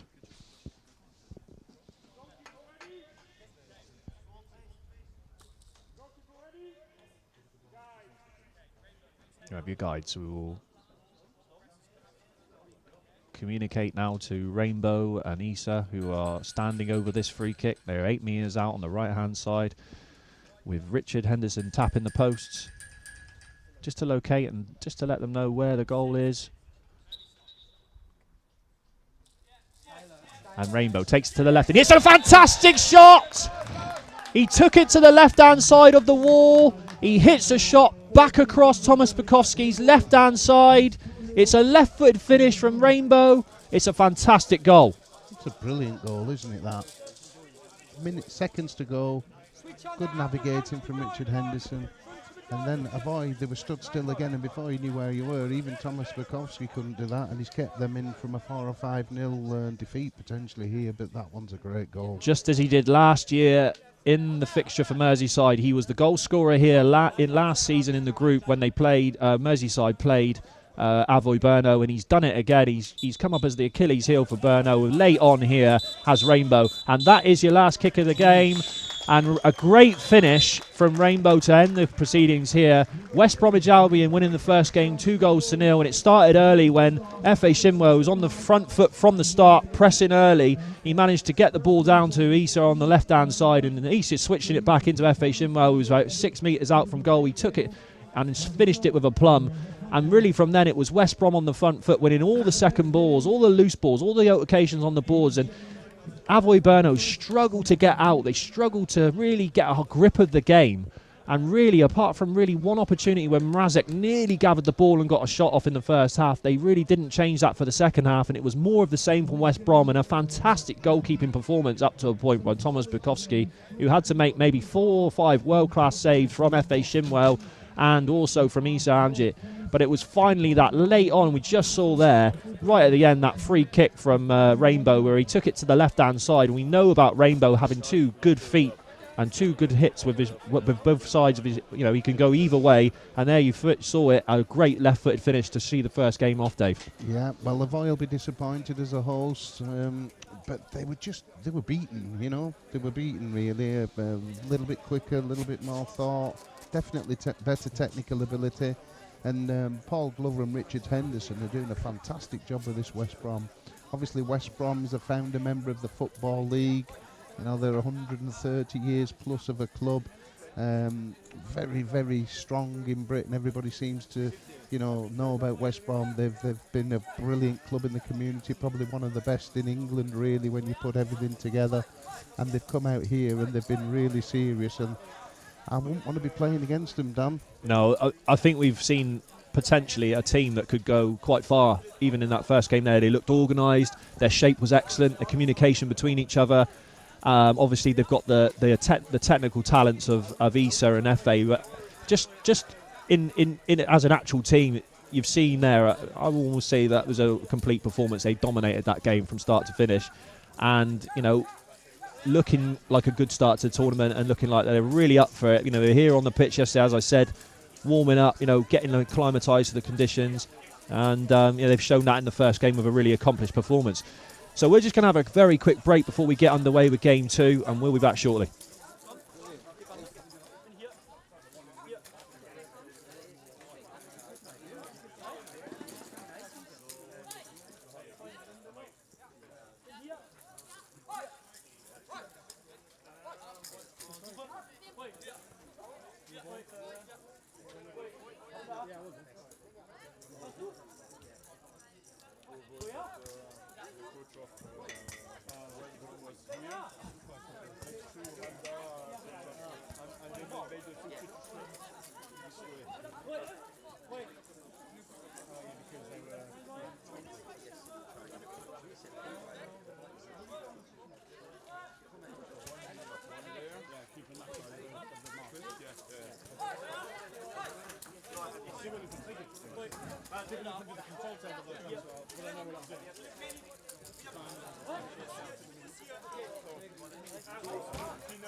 The serves from this bench, we have to go behind.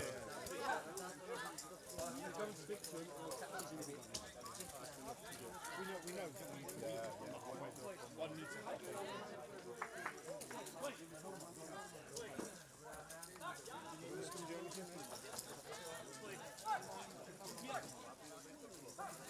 Plenty of time.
Tato, já už jsem si představil. Jo, vej. Jo. Último. Jo, vej. Arranque logo. Quando chuta, arranque logo.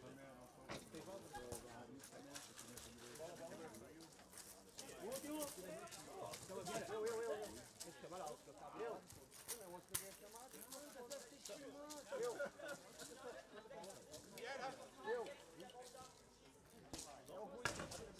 Não, eu sou atrás de ti.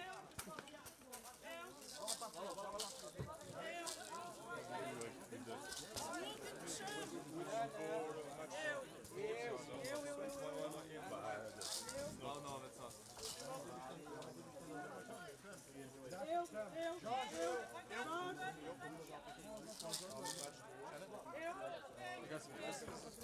Patrícia, this call. Could you? Yeah, but this.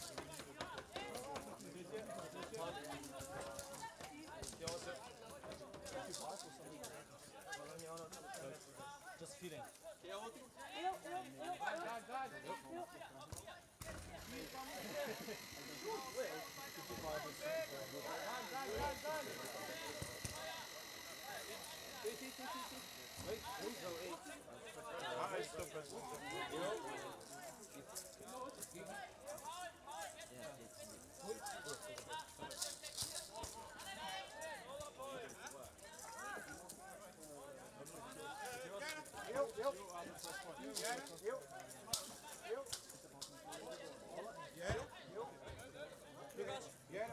Let's go. China.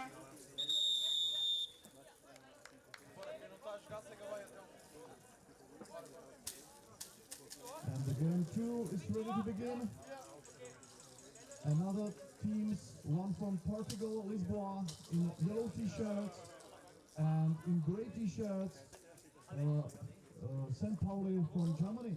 So we ask both teams to finish the warm-up and go to the corners to starting the opening ceremony of this game. So go to the corners.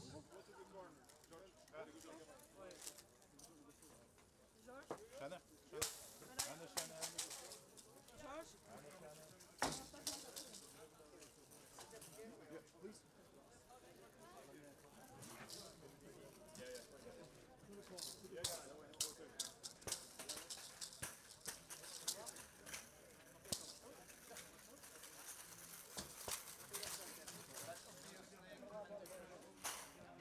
To be under control.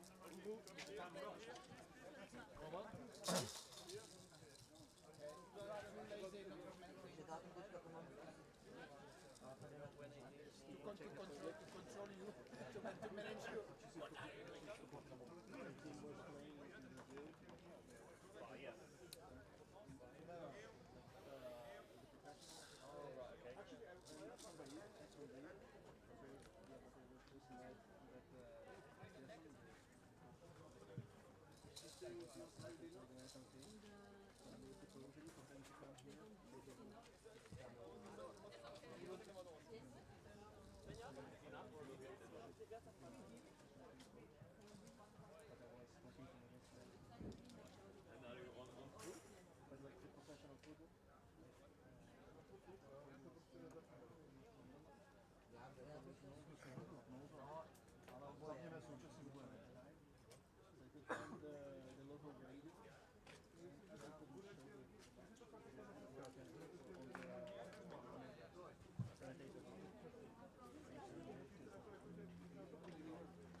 So we are back here for game number 2 in Group B. Starting things off here, we have on our right hand side in the grey FC St. Pauli. FC St. Pauli are a team that have been at this tournament so many times. Last year's beaten finalists by Merseyside, blind football team, running out defeated 4-2 in the final.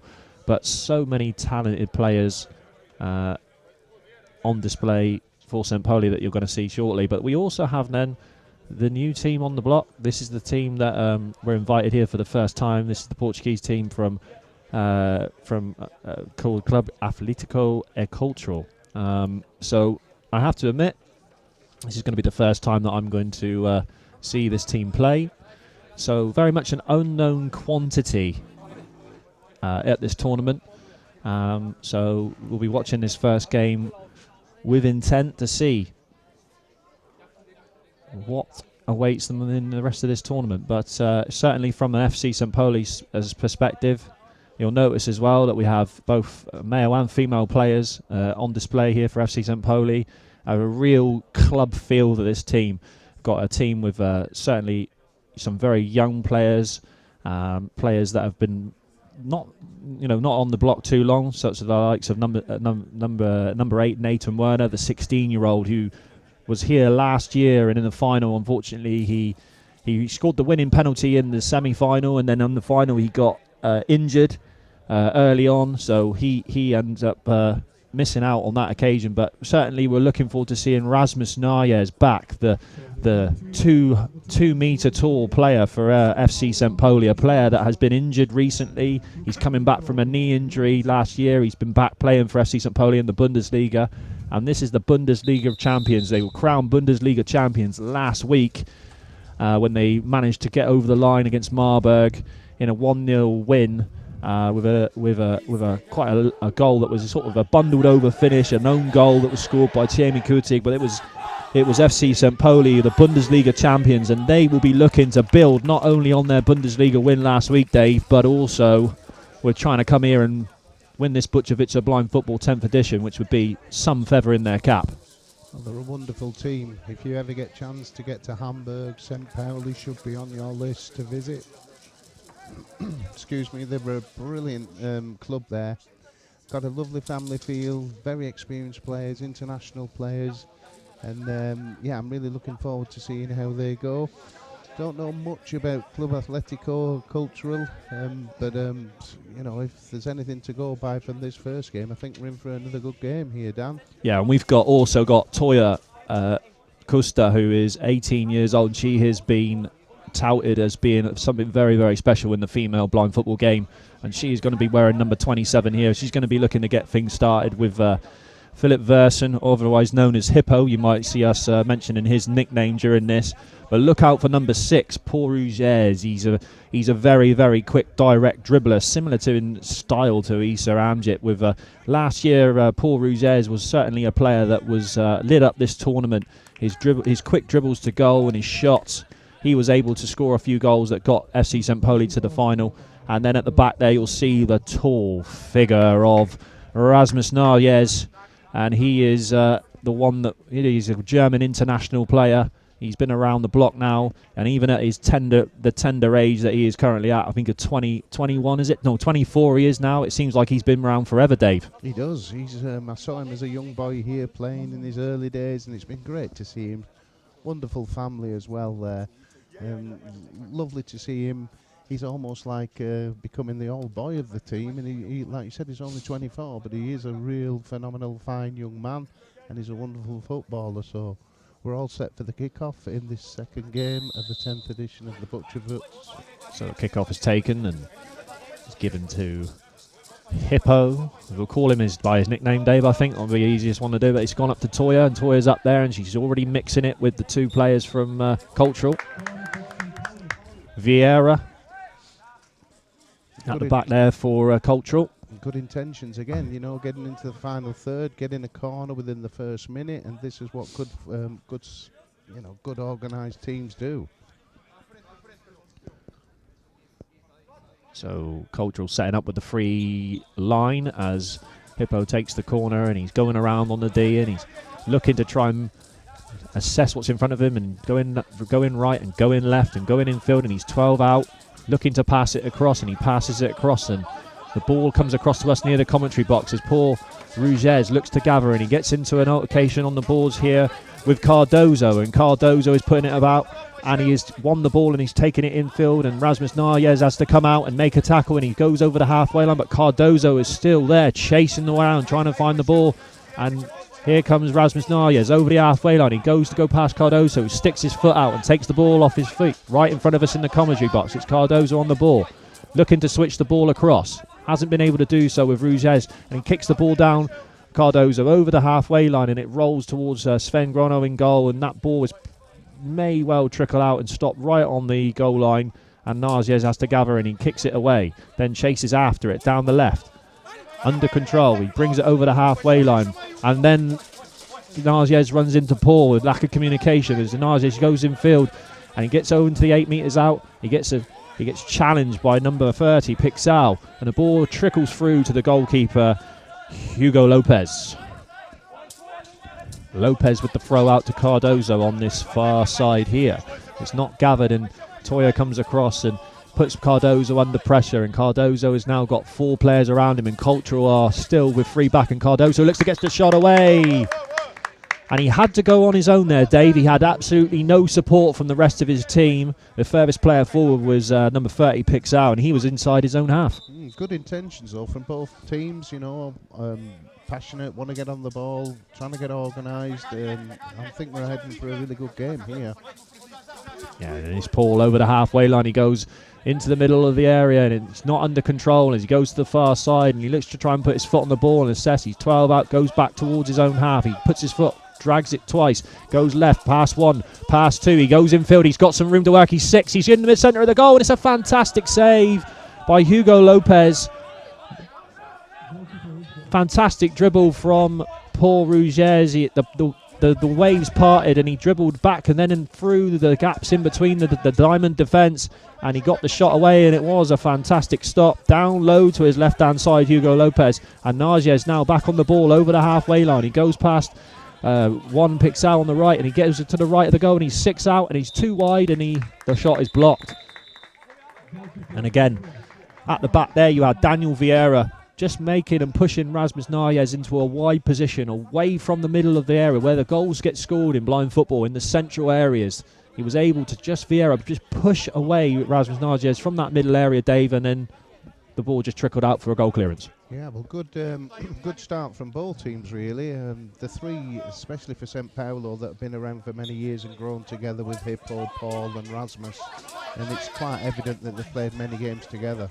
Here's Toya on the ball. She goes past 1, past 2. She's got a real chance here for 1-0. Left foot shot. Fantastic save again. Hugo Lopez. And now it's a corner. And what a chance that was. And right in front of us here, Dave.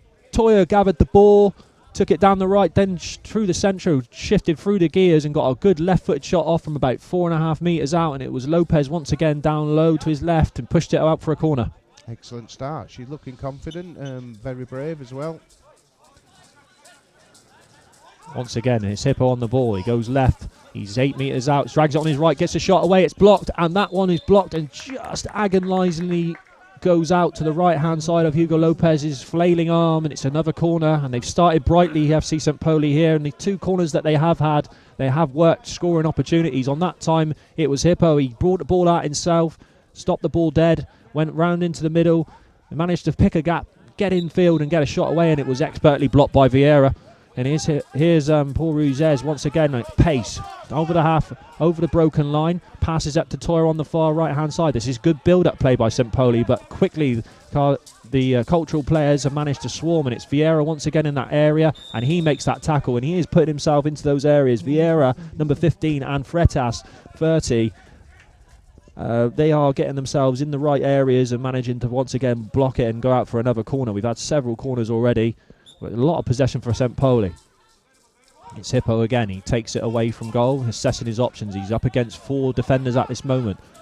Ball is not under control, and Cardozo has managed to gather it, and he's trying to bring it away and look for support. He's still in his own half, deep in his own half as well, right in the corner with number 9, Hippo there right in the corner, and the ball has then been cleared out, and it's another corner again, Dave. Yeah, they've got them penned in, haven't they, at the minute? And this is good play from St. Pauli, good pressure. Defended really well so far, but you can't continue to just defend in blind futsal. Paul Rouzes picking the gaps between the Dans. A real chance, and it's a goal! It's that quick. It can be that quick in blind football. And finally, this time, FC St. Pauli. It was Paul Rouzes off of the corner. He just jinked right, about a metre off the line. He then jinked left, which picked the gap between the two defenders. And he managed to get right into the box very, very quickly, unopposed. And when the ball this time was under control, he pulled the ball back across Hugo Lopez, who was off balance and shifting his weight from left of the goal to the right. And the ball was nestled back into the far left-hand corner, which totally threw the goalkeeper and has given us the score of 1-0 to St. Pauli. And it's nothing short of what they deserve. No, they've been very good. Cardoso getting us restarted here, and he's on his blue boots, and he's over the halfway line, and he's switching the ball over across into the far corner for Freitas. But again, St. Pauli are there, and it's Toya and a mixture of Hippo, and Toya is over the halfway line, and she's under control, and she's shifting through the gears here, left then right, down the right, and she's inside 6 and gets that left foot shot away, blocked this time in front of her by Vieira, who's at the back there and doing a stellar job. That was a real opportunity. Freitas on the ball. He goes over the halfway line. He's looking for support, and that's a shot from the halfway line. Maybe just losing his bearings there a little bit of where he was. Long throw from Sven Groner down the middle, and he's looking for Toya, who's tiptoed into the box and nearly gets there before Hugo Lopez can gather. But a good idea and a good try there from Sven Groner to mix the play up and go direct that time. Paul Rouzes winning the ball 12 metres out. He's in space. He's working on the right-hand side, looking to get another shot away. And that one, again, is another one of his air shots. And he is known for it. He's known for his speed, but also his finishing. And on that occasion, it ran away from him. He's been one of the best players, hasn't he, really? A young player from Germany. Excellent work. And one of the reasons why they've won the league this year. It was his goals in the Bundesliga that have made the difference. And he gathers again, and he's in his own half this time, and he's looking to try and go central, but he's stepped on the ball at the opportune moment. But luckily for him, Hippo is able to step in and try and take it away, with Cardoso offering some pressure on the point of that cultural team. Ball gets switched down the line and into Toya's path, and she's there mixing it with Vieira on the side there, and Freitas coming out to try and get the ball as well, and she flicks it back to Hippo on the left-hand side, goes 12 metres over the left. He's inside the box now. He's got a real opportunity here, and the cultural players are just trying to get their bodies in between, and it is gathered by the goalkeeper in the end. It was really unlucky there. It was nearly another opportunity. Long throw. Very good defending, though. Yeah. Once again, the long throw is picked up by Rouzes. He's bringing it back to goal. Real opportunity for two here. Here's a shot. Gets it off, and it's a great block in front of the goal.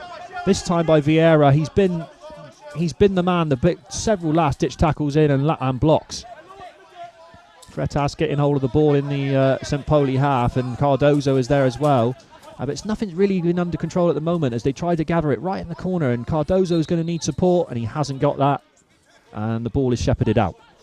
He's got a great game, though, haven't he, down another one. Another end-to-end game. Oh, and Sven Groner has thrown the ball straight to the feet of Freitas, and he's looking to try and get a shot away, and it was a mistake by the goalkeeper, and it's been gathered by Cardoso, who looks to shoot, and it's too far out, and it's that moment where the goalkeeper just needs to have that little bit of composure on the ball. Especially as St. Pauli are well-versed, they're a team that have been playing together for many years. They just need to relax because they've got the makings of this game. There's another long throw, and this time it goes straight through to the other goalkeeper. And you sometimes get that where you're trying to pick out Toya there. She was a long option, and it didn't quite get played into her in the right way, and it's gone through the keeper. And once again, Cardoso is trying to build an attack, and it's switched across to Freitas on the far side in his orange boots. And Cardoso with his blue boots gets hold of the ball, and he jinked past one, and he's jinked past two, and he's 12 metres out in the middle. And then Hippo comes across, makes a fantastic tackle as he looks to gather and take it away, and he's got no support at the moment, so he's gone on his own solo. He's over the halfway line. He's 12 metres out central. He's faced by Vieira, looking to offload and trying to bring Toya into the game now, Hippo now. So he's got hold of the ball nearest to us in the commentary box on this side, looking to switch the ball out, and then he's fouled. He buys a foul from Daniel Vieira, and that was very intricately done by Hippo there. He knew that he was in contact, and he knew that he'd slowed the ball, and the ball was running away from him, and he just went to ground with the contact. Yeah, very good experience there, on his own, surrounded by many players, keeping hold of the ball, and then he draws the foul, gets everybody a breather, and now St. Pauli are looking to build another attack. It's been another good start to the game for St. Pauli with an early goal. Lots and lots of ball possession, lots of opportunity. But again, with the cultural team, it's about, at the moment, the two players that are getting further forward it's Cardozo and it's also Freitas who are getting on the ball, and they just need to have a little bit more composure, wouldn't you say, Dave, to try and keep that possession for slightly longer and push St. Pauli back. A little bit, but Daniel Cardozo, he's been a good player, hasn't he, for many years, and he will give anyone trouble, you know. He'll get on the ball, he'll go for goal, he'll try and go solo. He's going against three real international players in many ways, but I can still see him scoring goals. But it is St. Pauli with the ball just over the halfway line, preparing to attack again. And it's Nathan Werner who's been introduced to proceedings here, number 8. He's been introduced to proceedings, and he's on the ball here, and he's already got into the box, and he's already got to get a shot off. And it's blocked right in front by Vieira again. And that is Nathan Werner's just given away a free kick there right at the last when Ricardo would come across to make the tackle on him. But as you can see with Nathan Werner, the 16-year-old, he is the future of FC St. Pauli, and once again he was getting himself an early touch of the ball and getting into the box and trying to get a shot off. This time he was crowded out. Yeah, very direct though, you know, and they've got that intention. Every player that gets the ball, they want to do well for the team. But it's anybody's game, isn't it? It's one of them, Dan. Yeah, it certainly is. And this, once again, Cardozo on the ball, and he's looking to go past one. He goes past Toyer, he's on the halfway line, left-hand side. He dribbles it past. He's not in control yet, but he's managed to get a shot away, and that one has gone wide. Again, a lack of composure towards the attacking end from Cardozo. He just wanted to run away just as he was shooting. It was just running away from him, which is unfortunate for him. The ball is thrown short, and we're back underway with Nathan Werner on the ball. He brings the ball infield 6 metres on his own D, and he goes over his broken line and plays the ball forwards down to Toyer, who then gathers it first time. A very good control by Toyer, and she's challenged by Vieira. She goes past him and goes inside and gets a shot away on the left foot. It's a good chance here, and it's another last-ditch tackle by Ricardo right in front of his own goalkeeper. Then tidied up and thrown out again, and we're on another counter-attack. Cardozo now goes past one, and he's got a real chance if he can gather. He just needs to gather now. He's on the left. He's trying to keep it in. He slides and he keeps it right in on the edge of the area there, right by the corner flag. But it's Nages who comes across and takes it off his foot, and now he's over the halfway line unopposed. He's going to have to go solo. He's got no support at the moment. He's over the broken line, central. He steps past, stops the ball, and then goes past one and gets a shot away, and he's too wide. And he gets that shot, and it goes, unfortunately, too wide there, Dave, to get any sort of real purchase on it. It is, but it's real end-to-end football. The problem is when you go solo in blind football, you're using that much concentration and effort that sometimes when you get to the end point, you haven't got the finish. Long throw out, trying to find Freitas down the right-hand side, deep into the FC St. Pauli half, and that is a corner won by Freitas in the corner. So well done, good throw out and a good gather, and a tackle had to be made. So we've got some possession here for Cultural deep in the St. Pauli half, a corner kick.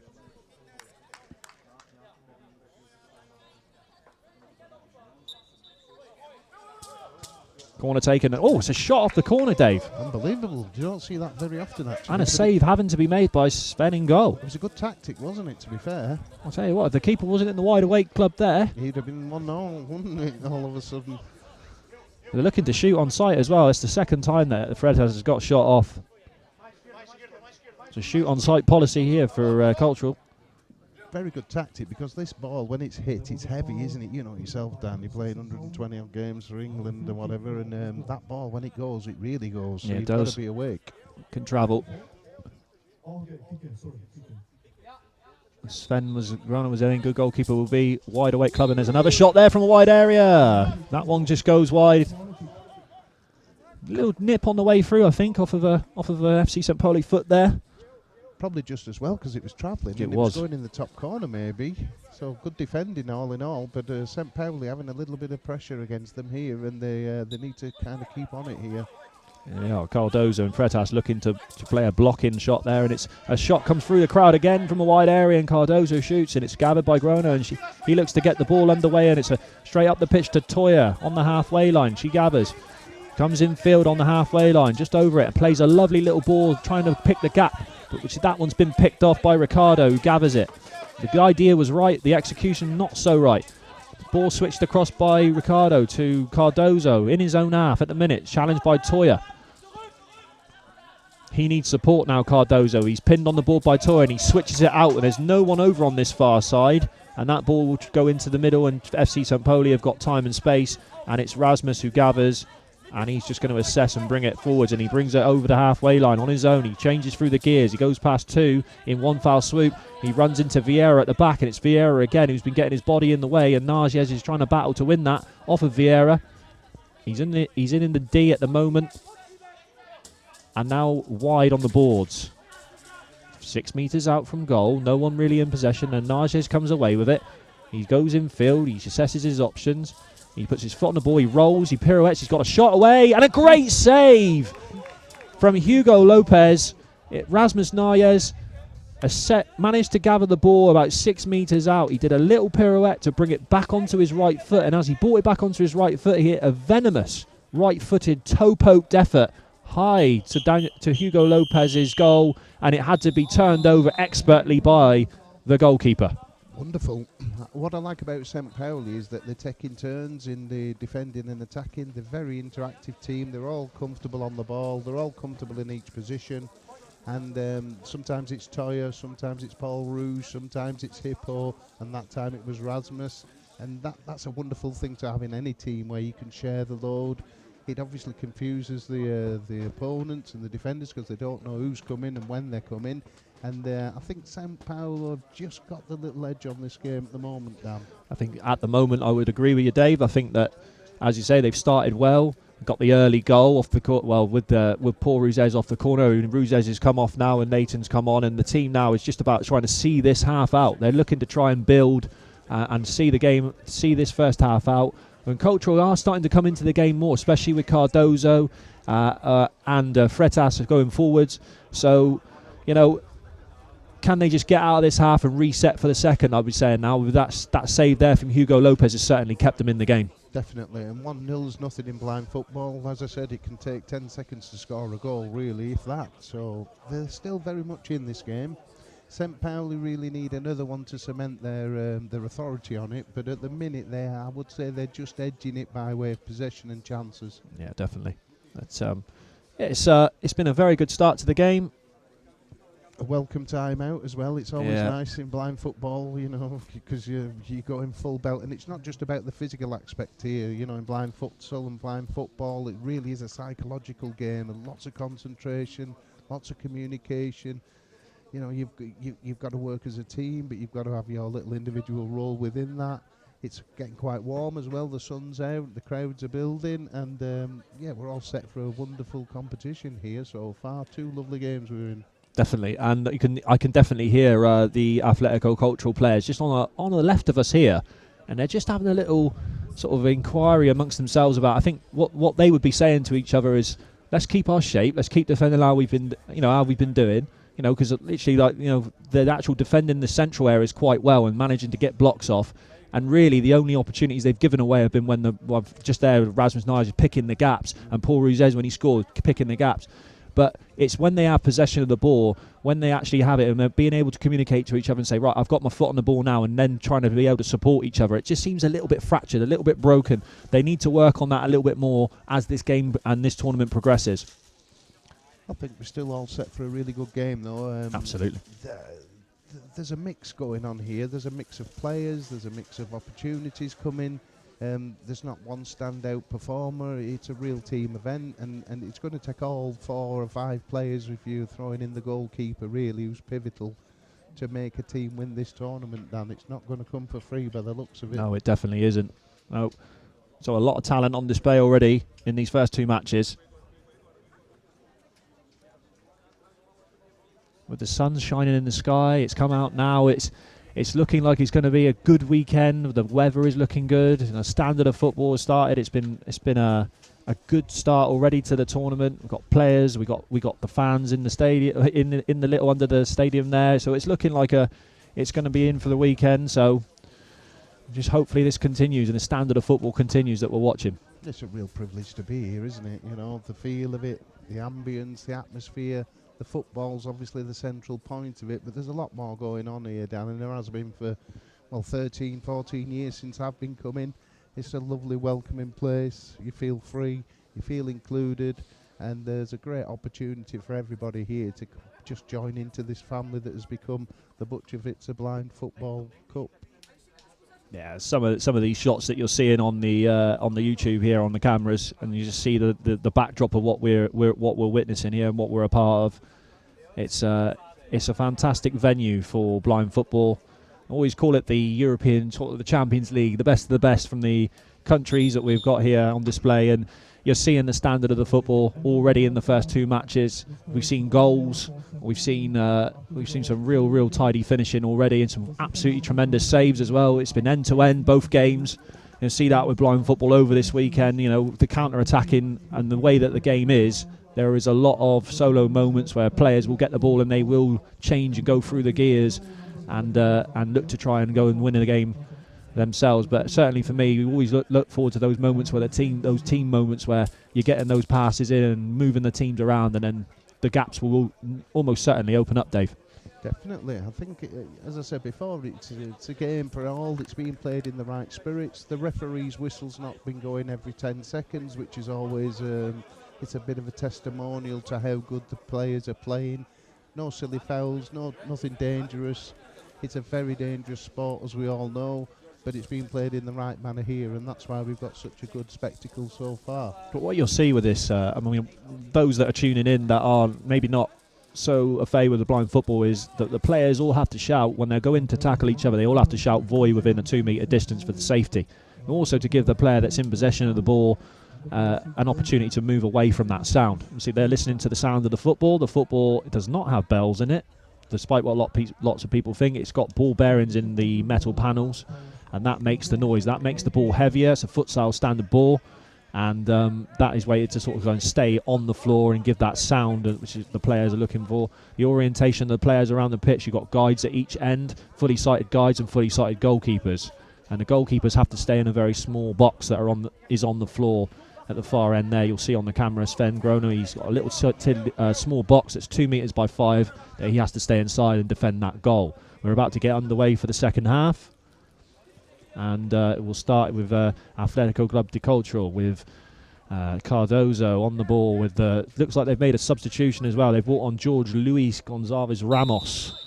He's come on now, number 6, and gives it to Cardozo over the halfway line. Deep into the Pesci St. Poli half, he pirouettes and he looks to get a shot away, and it's an early start to the half as Cardozo looks to adopt the shoot on sight policy. Sven on the ball and giving it short from the goal clearance to Hippo, and he brings it infield. He's managed by 2 players. Looks to try and switch it down the middle for Toya, who is in the middle occupying 2 defenders, and she's got an opportunity if she can just gather this on the edge of the box, and she shoots and scores! And there it is!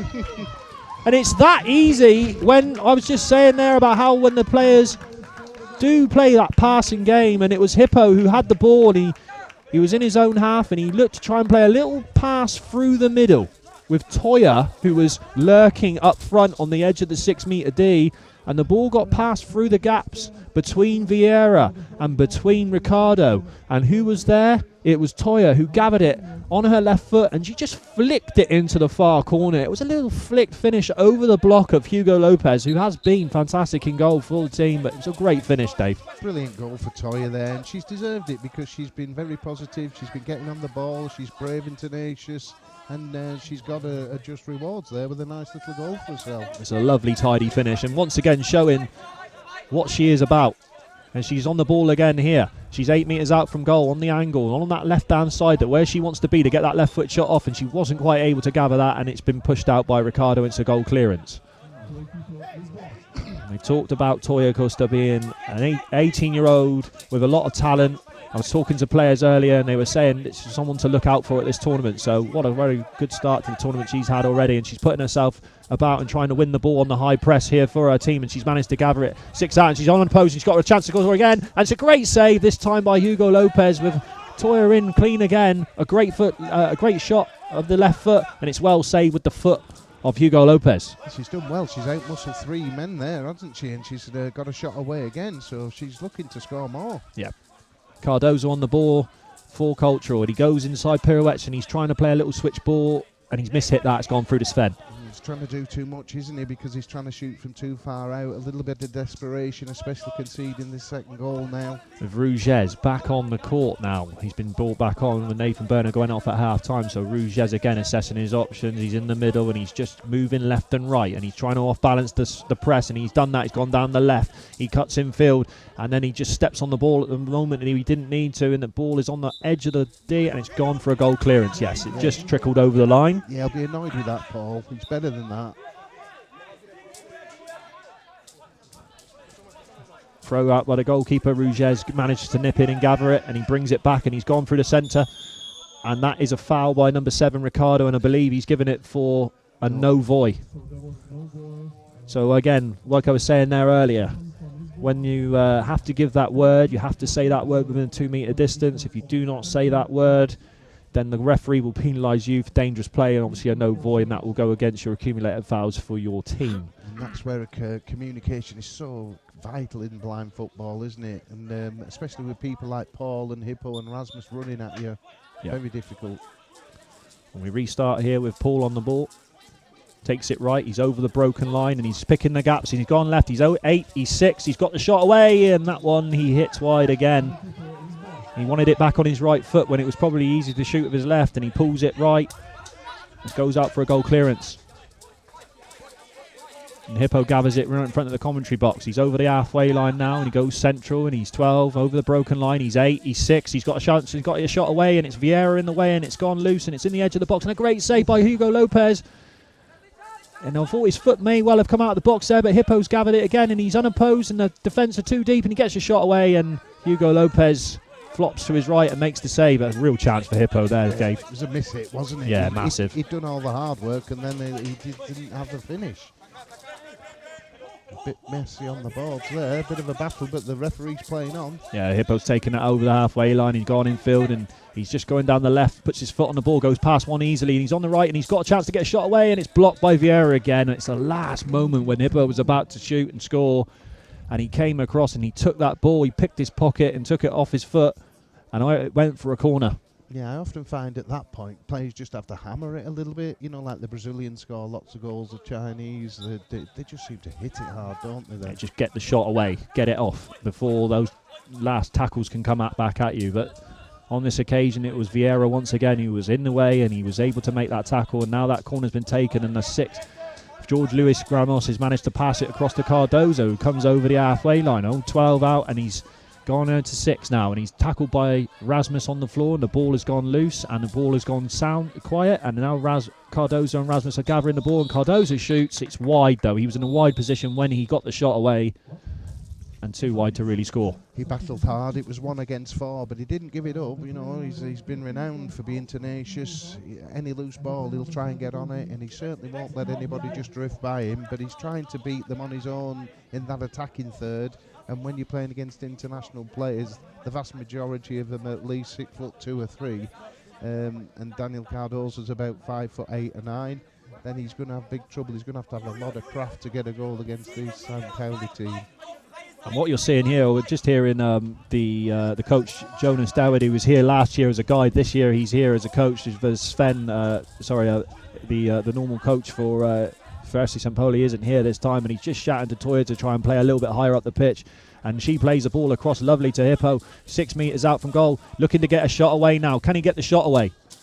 Yes, he can, and it's well saved by Hugo Lopez. Lovely little pass off by Toya there once again, Dave. Yeah, very good. Bringing others into the game.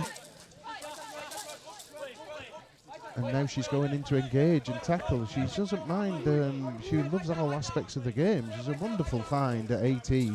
Yeah, physical find. Really, really well. She's using her hands here well. She just needs to be careful that she doesn't grab hold too much. And she's managed to get that ball passed off. Ramos has managed to pass it off, but it's been gathered by Paul Rouges under pressure. He goes past one, he's 12 metres out on the broken line, and that's a foul. 8 metres out, central foul that needed to be made by Freitas, who's been brought back on with the orange boots. It was Paul Rouges drifting to the left and then straight through the middle at pace, and it was Freitas who had been beaten, and he just managed to stick a foot out and make the tackle that needed to be made before the shot was going to be going off. It's turned into attack v defence almost, isn't it? A little bit like the first game where Avoy played West Brom. St Pauli really have the upper hand, and they've got a very dangerous position here, sort of 10 metres from goal, dead centre, and they've got a free kick. There's a 3-man wall, and the referee's just organising that, and then we will be kicking off to take this free kick.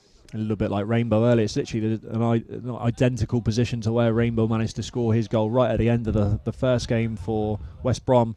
And it's Paul Rouges and Rasmus Nayes on the ball now as the posts are getting tapped by Julius Kolbeck. Christian Lung not happy with the amount of noise that's being spoken by the goalkeeper here while the guide is tapping the posts. And this is a process you will see where the guides will have their opportunity to tap the post to give the players the orientation of where the goal is. And then that whistle blows.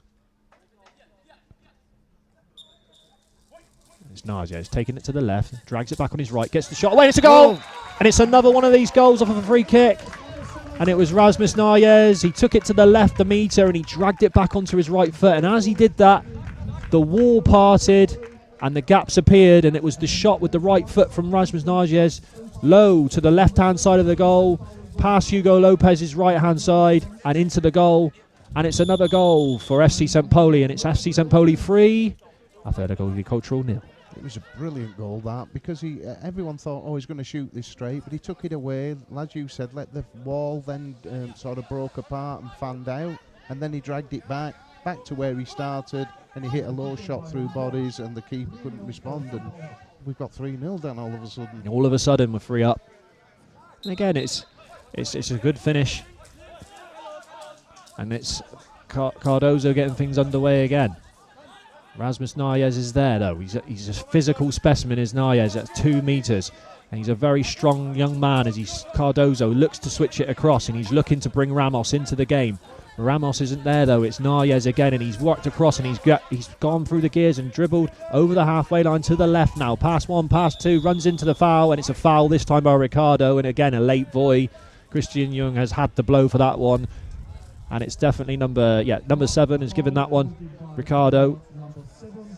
Again, a foul which probably didn't need to be made. He was there, he just didn't get the volley in quick enough. They're just not really learning, and they're getting broken lines. They're starting to break through. Different players are coming and running solo, and to be honest, Atletico, they're struggling to really communicate and get their voice in early, and they're getting sort of pulled apart a little bit now in the latter stages of this second game. It's difficult when you're losing 3-0. You try and do things to try and affect the game. You don't want to concede anymore, but you know full well you need to get something to get back in the game, but that can work against you as well. Yeah, and St Pauli are playing a wonderful game, to be honest. It's an accomplished performance, and again, like you say, that when they start trying to throw more caution to the wind, that's when more gaps appear, and then that's when you get the likes of Paul Nayes on the ball, and he's on the ball again, and he's trying to pick more gaps. He gets the shot away, and this time it's blocked. There becomes more space available for him to work and operate in, and here he is on the ball, right hand side. He's wide, and he goes infield, and he's 12 metres out over the broken line. Ball is gathered, and he's looking to try and bring others into the game. No, he's going to go solo and have a shot. This one is blocked again by Ricardo. Ball goes loose, right on the edge of the goalkeeper's area there. Switch back, and it looks like Hippo's on the ball now, 8 metres out, looking to shoot. He's got a chance here to make it another one, and it's a good block in the end by Freitas. He just took a little bit long, Philip, there, Hippo. He's 2 or 3 times he's got himself in wonderful positions, and I just think he needs almost like a millisecond earlier to hit the shot. But they've still got a corner, and they're still penning in Atletico here. Here's Hippo going around to the left. 6 metres out, tackle made. And another corner. And a timeout has been called by Jonas from FC St Pauli, and in they come, they run in, and they will listen to the information that's being given to them. They'll be very pleased, you know, coming again, second game up. The sunshine's coming in. To be 3-0 up in your second game when we're only playing 15 minutes halves, I think most teams will take that. And if they continue like this, Dan, I can see them going all the way. You know, they've got a real opportunity this time. They've got a team, it looks like to me, I mean, like, first of all, you look at the physicality, you look at the size, and you look at how strong they all are when they're in contact and when they're getting away and then dribbling away. They are certainly a team, but I've been so impressed with Toya in up front as well, because what she's doing is, she's up there, she's pressing from the front, which is exactly what we saw from Shinwell in the first game as well. That pressing from the front and putting the defenders under pressure. With any short balls, any loose balls, any missed touches, they're all getting mopped up by that early press. Yeah. And then what that does is it starts to put your team on the front foot. It starts to win the ball higher up. Then you can start to build something from there. You can look to try and nip in, and we saw that with her. That's how she scored. She scored her goal. She was in the right place. Long little switch ball through the middle. Great finish. And then obviously there you saw the free kick from Nayez, which they've won because they've won a free kick high up, because they've won the ball in broken play and managed to take advantage of a foul that was made. So it's really good. Really good from the FC St. Pauli. Well, you notice that with good teams, good players, even when the shot's gone or the loose balls, they always seem to get there first. If there's a bit of a 50-50, they always seem to come out with it more often than not. And eventually that tells, doesn't it? If you can keep getting the ball, keep gaining possession, confusing the opposition, they get disjointed, and then you can have players such as Paul and Rasmus and Philip and Toya running at you, then you're going to be in for a rough game, aren't you? It's a corner ball though, and I think we're back on to play after the timeout. So Nayez and Hippo on the ball. Hippo again taking it as he does on his little banana around, and this time he looks to try and switch it to Paul Nayez, and then Cardozo reads it and switches it straight over to us on the commentary box to nobody, and Hippo gathers and goes down the middle. He runs into Cardozo, ball on the floor. He's on the floor, and then Cardozo brings it over the halfway line. He picks the gap between Nayez and Hippo, and he's over the halfway line, looking to try and go infield, and then he gets fouled by Nayez. A very wily bought free kick there, I believe, by Cardozo. Nayez too eager to try and get there and pushes him in the back. They're good though, St. Pauli. As soon as the ball goes loose, there's a front man going to press the ball where whoever's nearest, and what they do really well is they back it up with a second man or person, and they usually snuff out trouble before it really begins, and that's happened in this game throughout. Even though Cardozo's trying his best, he's really on his own up there against 3 or 4, and that's a very difficult place to be in blind football.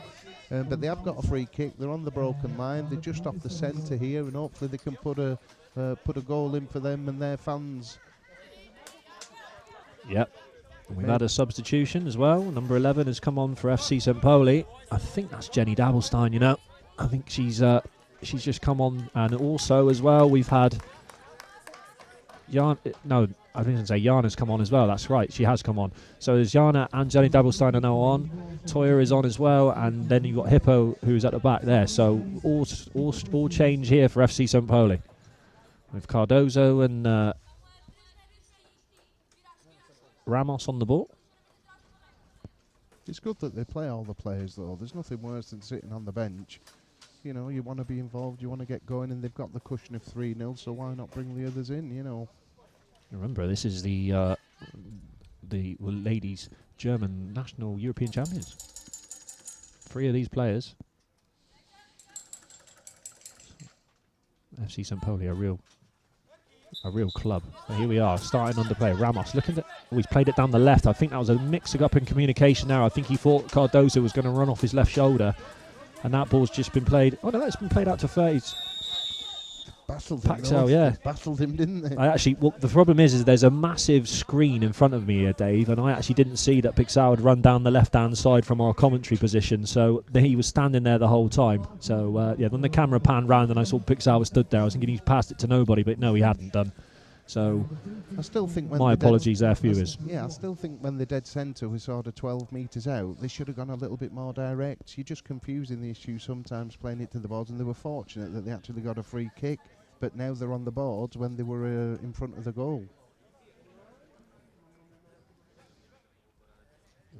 We've got 3 people around the ball as well, which I'm not sure whether that's a waste of a man potentially.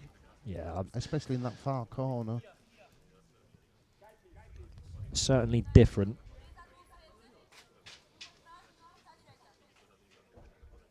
And you've got Cardozo on the ball behind, and you've got Freitas on the ball here as well. So Surely they're going to have to take this across. Bretas takes it to right. Nice to shoot, and that one's wide. And FC St. Pauli will be happy with that. Yeah, I think they wasted that. They had a good little period of play, but they were centre. Then they ended up out on the boards, and they really could have had a shot from the centre. If they were going to shoot from the boards, they may as well shot from the centre, Dan. Really. Yeah, absolutely. So here's Hippo, Jana, and Dabelstein forwards, and the ball's played towards Jana on the right, and she gathers it high left-hand side. Almost takes under a spell straight away, switches it across to Dabelstein. Very good from St. Pauli straight away. Dabelstein, 2 players around her. She's had her pocket picked by Lopez, and he, at the moment now, there's an altercation straight in front of us here with Jana and Dabelstein screening.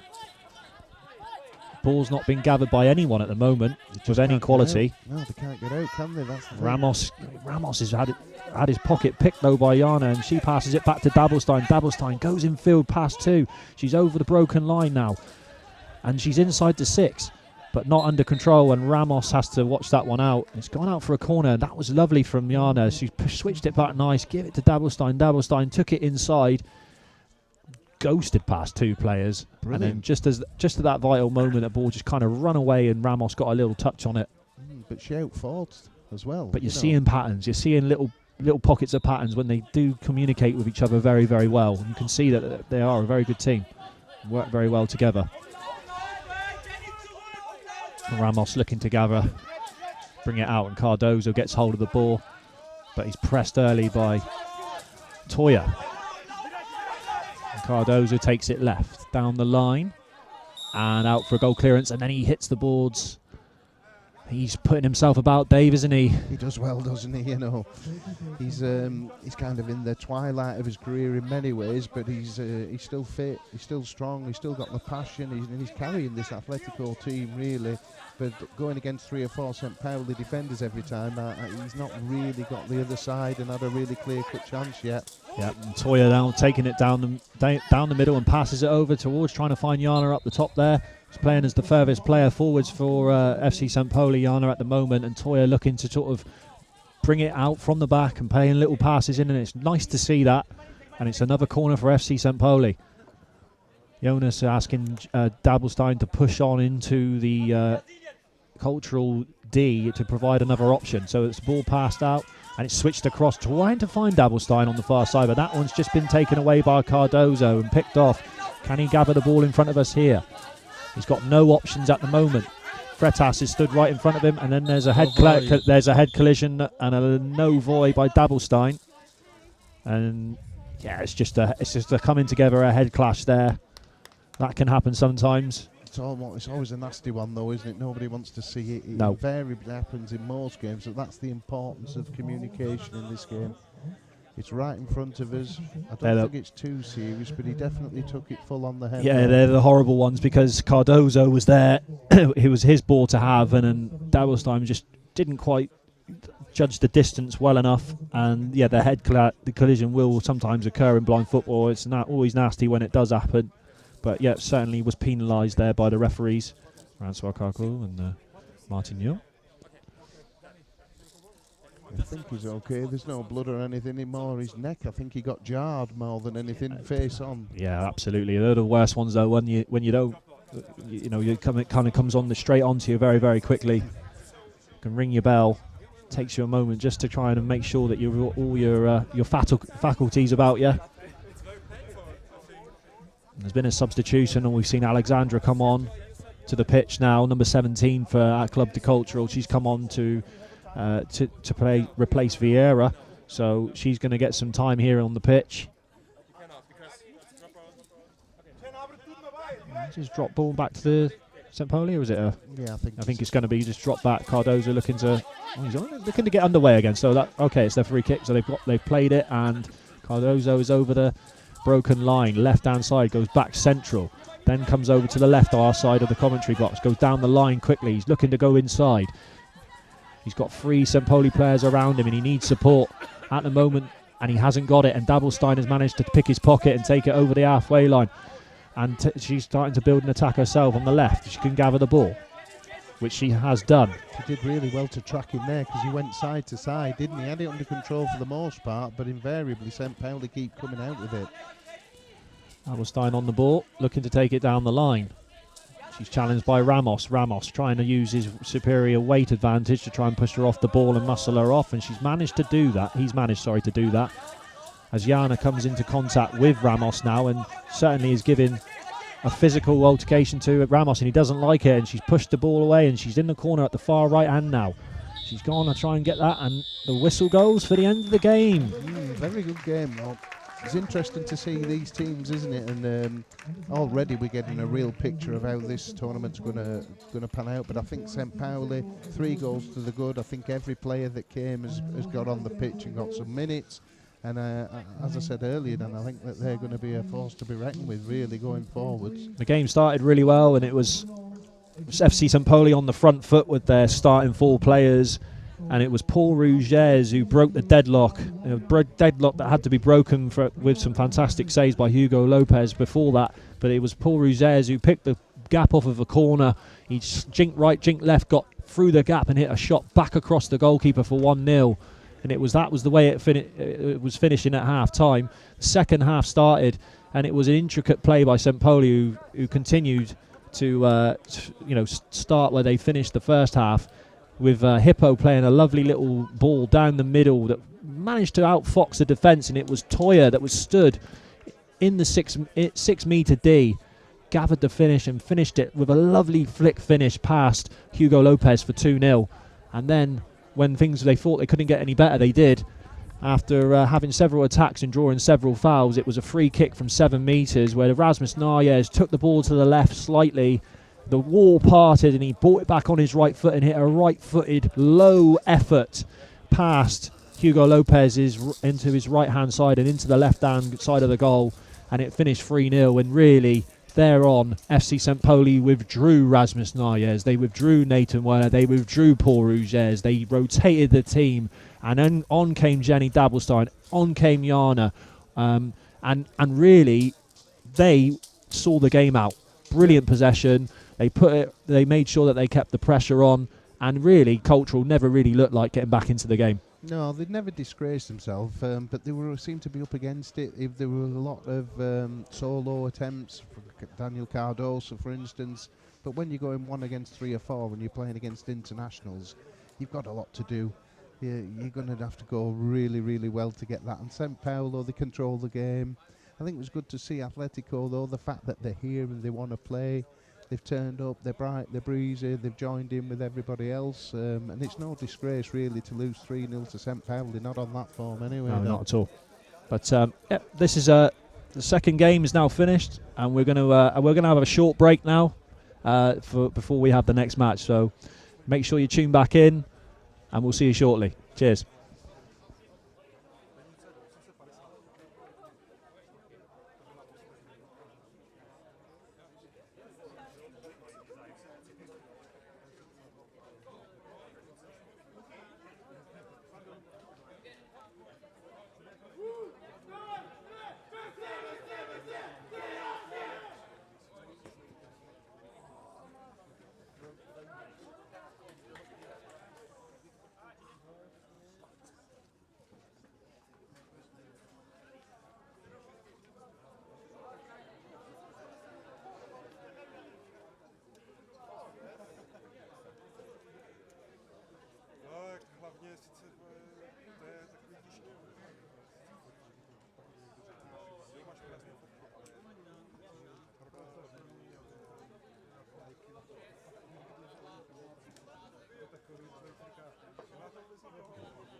never made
Mira que voy hablando.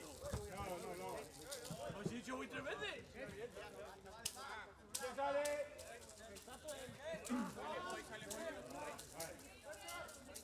Espera, se quedan claros, Vamos, vamos.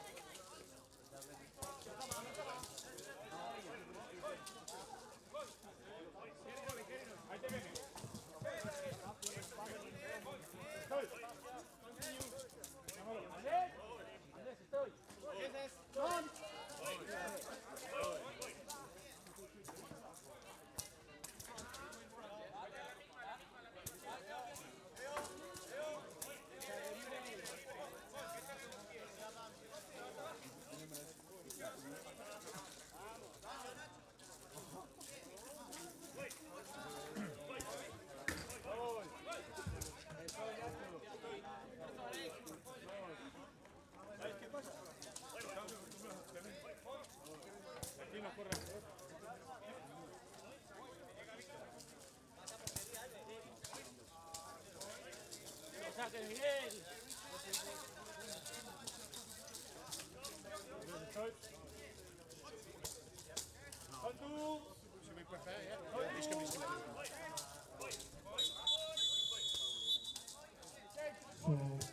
finish the warm-up.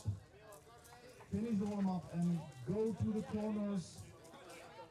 Jabba, please, don't play. Go to the corner.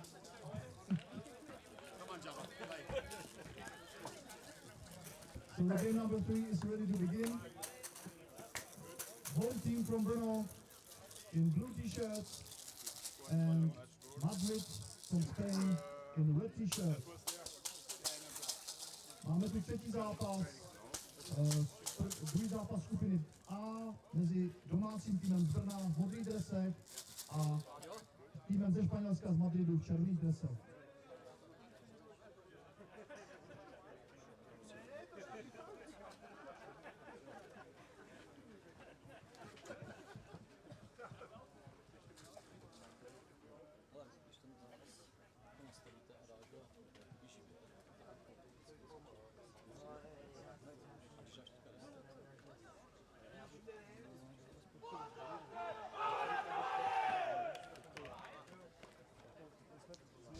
So here we are, Dave. Game 3. And it is Avoy Brno against Football Ciegos Madrid. Another new team to Bučovice from Spain. Yeah, well, a chance here for Avoy really to get themselves off and going in this tournament. I think we agreed, didn't we, having seen the first game against West Brom. West Brom were a little bit sharper, a little bit more organised, obviously got the earlier goal as well. But this is a chance again. That's the good thing about football. You always get a second chance, don't you, in the next game. So hopefully Avoy can turn up, turn it on for the fans and get themselves a goal and hopefully get themselves a win. We will momentarily be getting underway here. Avoy Brno, first game, came up against a very strong West Brom team and did create very little in that first game. And Mrazek, one opportunity in the first half, but they'll be looking to try and get Keren Seal into the game a little bit more. Jan Bango onto the ball a little bit more, and try and get those vital points to try and get them out of the group.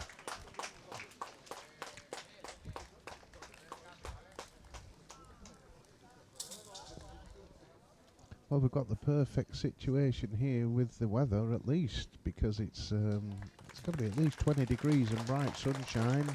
The initial dew off the pitch is drying out, and we're all set for game 3 here at the Bučovice Blind Football Cup. We're taking the applause in the centre here with Avoy and Madrid.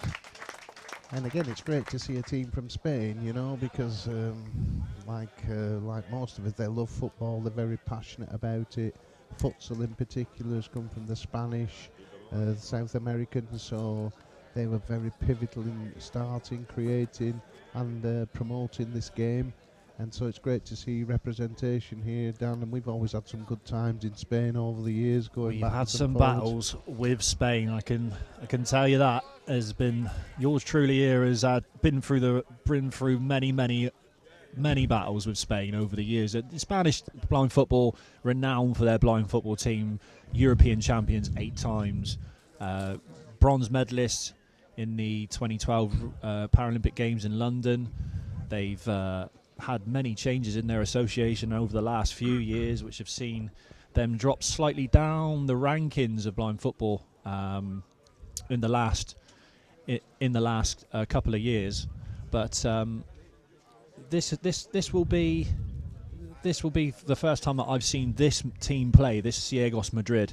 I mean, a few years ago when we played in the final here, Dave, if you remember, when we were coaching and guiding, myself guiding, you coaching, we actually did play against the Madrid team, didn't we? We did. In the final. And it was that day that we actually, it was Robin Williams in, I think it was Roy Turnham that got us the goals, but it was certainly a team full of international stars that we were playing against. And it was a really, really good game end to end. But this team here, some of these players have, now I've got the ages in front of me for some of these players, you know. Victor Azevedo, the captain, is 45 years old. There's Ignacio Sanchez, 41 years old. Number 5, Gonzalez, 34 years old.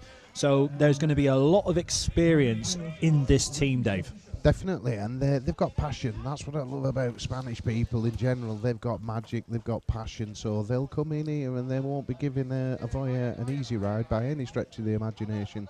And like most Spanish teams, they come and they try and win. So we're set for another good game here, and fingers crossed that we don't have any injuries and we just get good football. Because so far it's been a wonderful occasion to be at. To be fair, Dan. Yeah, and the sun is in the sky and shining in Cairnshiel. And Mrazek will look to get us underway here with Cairnshiel with his goal-fix mask and his Welsh flag on his goal-fix mask, as he looks to get us underway with Jan Bangle on the far right-hand side from us on the halfway line. He's looking to get forward early, and they're looking at Athel Burno to start on the front foot, which is what they didn't manage to do against West Bromwich Albion in the first match. With Francois Kawake and Stuart Winton, our referees for this, the third match. And we're going to have, after this, we're going to have a short interlude for lunch for the players and the staff here, and then we'll be getting back underway with the afternoon fixtures. So some wait for the West Brom players to play their next match, and St Pauli players, so they'll be getting some rest in before their next matches. But this is the first opportunity for Madrid, and they'll want to try and get off to a good start as the referees do the necessary, the shaking of the hands of the coaches and warning the guides and the goalkeepers to communicate within their thirds only. Goalkeepers will communicate to the defensive third, the guides in the middle third, and then the manager, the coach on the middle third, and then the guide that stands behind the goal, giving the information to the attackers as Cairnshiel starts us off. Jan Mrazek and Jan Bango getting forward into advanced positions as Cairnshiel looks to chip one down the middle into space where Mrazek is lurking, and that was picked off. It's a clever ball from Karen. He's done that over the years, hasn't he? But they've managed to get the ball, and I think they Sancho Sanchez managed to get in the way there, and he didn't quite manage to gather it, and it's gone out for a corner. And here are Burno once again on the front foot early on with a corner. He's been a master at that ball, hasn't he, Cairnshiel? A little lift and lob. Yeah, the little lift and lob chip ball into the area and space to between the lines as he looks to play a flat switch across the box. That one is picked off again by Sanchez, who comes out, and Mrazek, and the ball goes out for a goal clearance. You can see the plan already for Burno, trying to get players in advanced position, trying to get Cairnshiel on the ball to pass the ball into areas, and a long throw from the goalkeeper, Olbeck, or Olbeda, and that's gone out for a goal clearance to Thomas Bukowski at the far end. It's a good start from Brno because they didn't really get that against West Brom, but they've set the scene now. They've definitely improved on that first game, and hopefully they can make that into more chances and more goals. Jan Bango on the ball, and he switches to Mrazek on the far side, and it's gathered by Mrazek as he goes past Juan Gonzalez and goes down the left-hand side. He's in a wide position at the minute. It was a mixture of Gonzalez and Alvaro who managed to kick that against Mrazek, and it's gone out for a goal clearance. Just got himself in a little bit of a pickle, didn't he, with 3-on-1? Oh, the goalkeeper's thrown one straight to Mrazek's feet. Mrazek's has got the opportunity, and he switches it across to Jan Bango. How many times have we seen that already? The goalkeeper's throw getting intercepted. And Jan Bangle now over the 8, onto the 8, and he's central at the moment. He's got two players around him, and he's looking to switch and try and get a shot away. He needs more support, and here he is, 6 metres out. Can he shoot? He does, and he scores! And it's Jan Bango who puts his arms aloft into the air as Thomas Bukowski from the goal, Michel Pretras and Yitka come out, the guide, to celebrate with Jan Bango, and it was Jan Bango who went right, went left. He was 8 metres out from goal, and all of a sudden, the defenders of Albedo and Gonzalez, it seemed to part ways. And Jan Bangle just trundled on through another 2 metres forwards and got his right-footed shot off from inside the 6-metre box, and it was low down to the left-hand side of the goal for the goalkeeper, and it was 1-0 to Avoy Burno. Yeah, it was the loudest cheer of the day, that, for the hosts here, and they deserved it. They started off really bright. He looked like he'd lost it for a minute, and then he regained it, and it's a good finish. Gonzalez gets us underway once again. Now, He gets a shot away early, and it's a good shot, but sorry, a low shot, and not a good shot. It's wide left of the goal, and Thomas Bukowski will just watch that one go by as he throws it out short to Karen Seal, who comes across, and out comes the captain Albedo to try and press, and the ball gets switched by Karen Seal with a lovely little lifted switch. Long ball, towards Mrazek, and he's lost it, and it's gone over the halfway line to Alvaro, and Alvaro gathers the ball. And there's a coming together now on the halfway line between Gonzalez and Jan Bango. No one's really got control now. Gonzalez is just trying to push forward with the ball at his feet, but it's a slow walk forwards. It's not even a dribble at the moment from Gonzalez. And Alvaro takes it past one, and Karen Seal has, I'm not sure whether that was Karen Seal or whether that was Jan Bango, that there was a definite shirt pull as Alvaro, Dave, looked to turn off the boards. I believe it was a shirt pull for Karen Seal, and a bit cynical foul there from Karen. It just got a little bit messy. I mean, he did well there, did Alvaro, to hang on to the ball. He was under heavy pressure from the Brno defenders, sort of 2 or 3 people around him, and to be fair, he's done well to get a foul there. Give yourselves a breather, give yourselves a break, allow the navigators and the coach to set the scene, and now they've got a free kick just off the edge of the broken line in the attacking third of Brno. And the skipper for Madrid, Vic.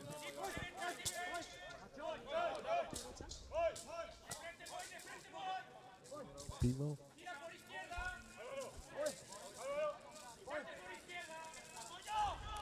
We've lost our commentary there, and we're back now. And Gonzalez on the ball. He's switched it back down the line to Alvaro. Alvaro goes infield 12 metres out, gets inside it. He's 8 metres central, and there's a chance for a shot here, and he has a shot, and he missed that ball at just an opportune moment. He was inside the 6 central.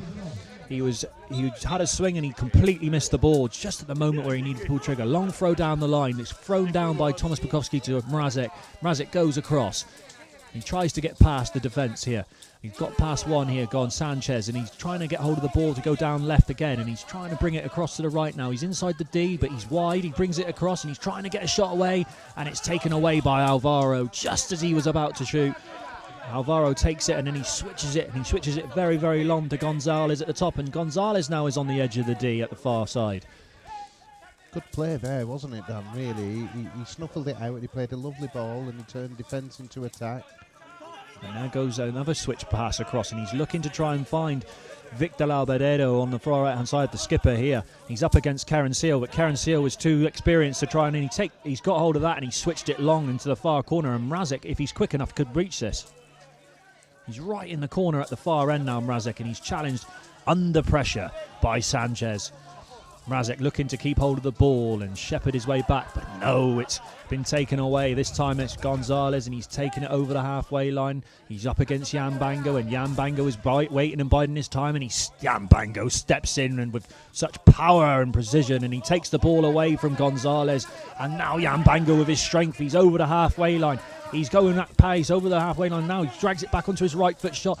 He switches it across to Mrazek. He's 8 metres now, Mrazek. He's wide though, he's on the boards, and the ball trundles away from him, and it comes back to Gonzalez again, and now they have a physical altercation on the boards. Gonzalez rolls down past Mrazek, and he runs into Jan Bango, and Jan Bango now has a chance. If he can beat the last man, he's in, and he shoots with his left foot, and Alvaro gets in the way, and he gathers the ball inside his own D. Got a really good game here. It's equal, isn't it? Yeah, very equal teams as Alvaro comes over the halfway, over his broken line, and looks to try and switch it towards the halfway line. Gall has gone swipe, and Karen Seal steps onto it. He's over the halfway line now, Karen. He's over the broken line. He's gone past 2. He gets a shot away, and it's well saved down low to his left by Miguel Ubeda in goal.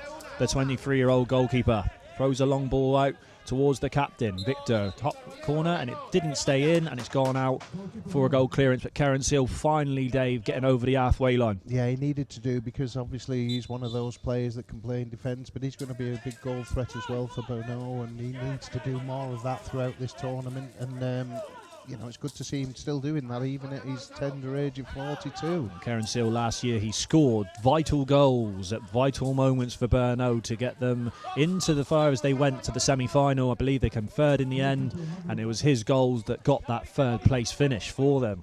And this time he has turned into provider. He's trying to bring Yang Bango into it, but that ball goes long, and it's goal clearance, and the goal clearance has gone out now, and it's been thrown long to Gonzalez.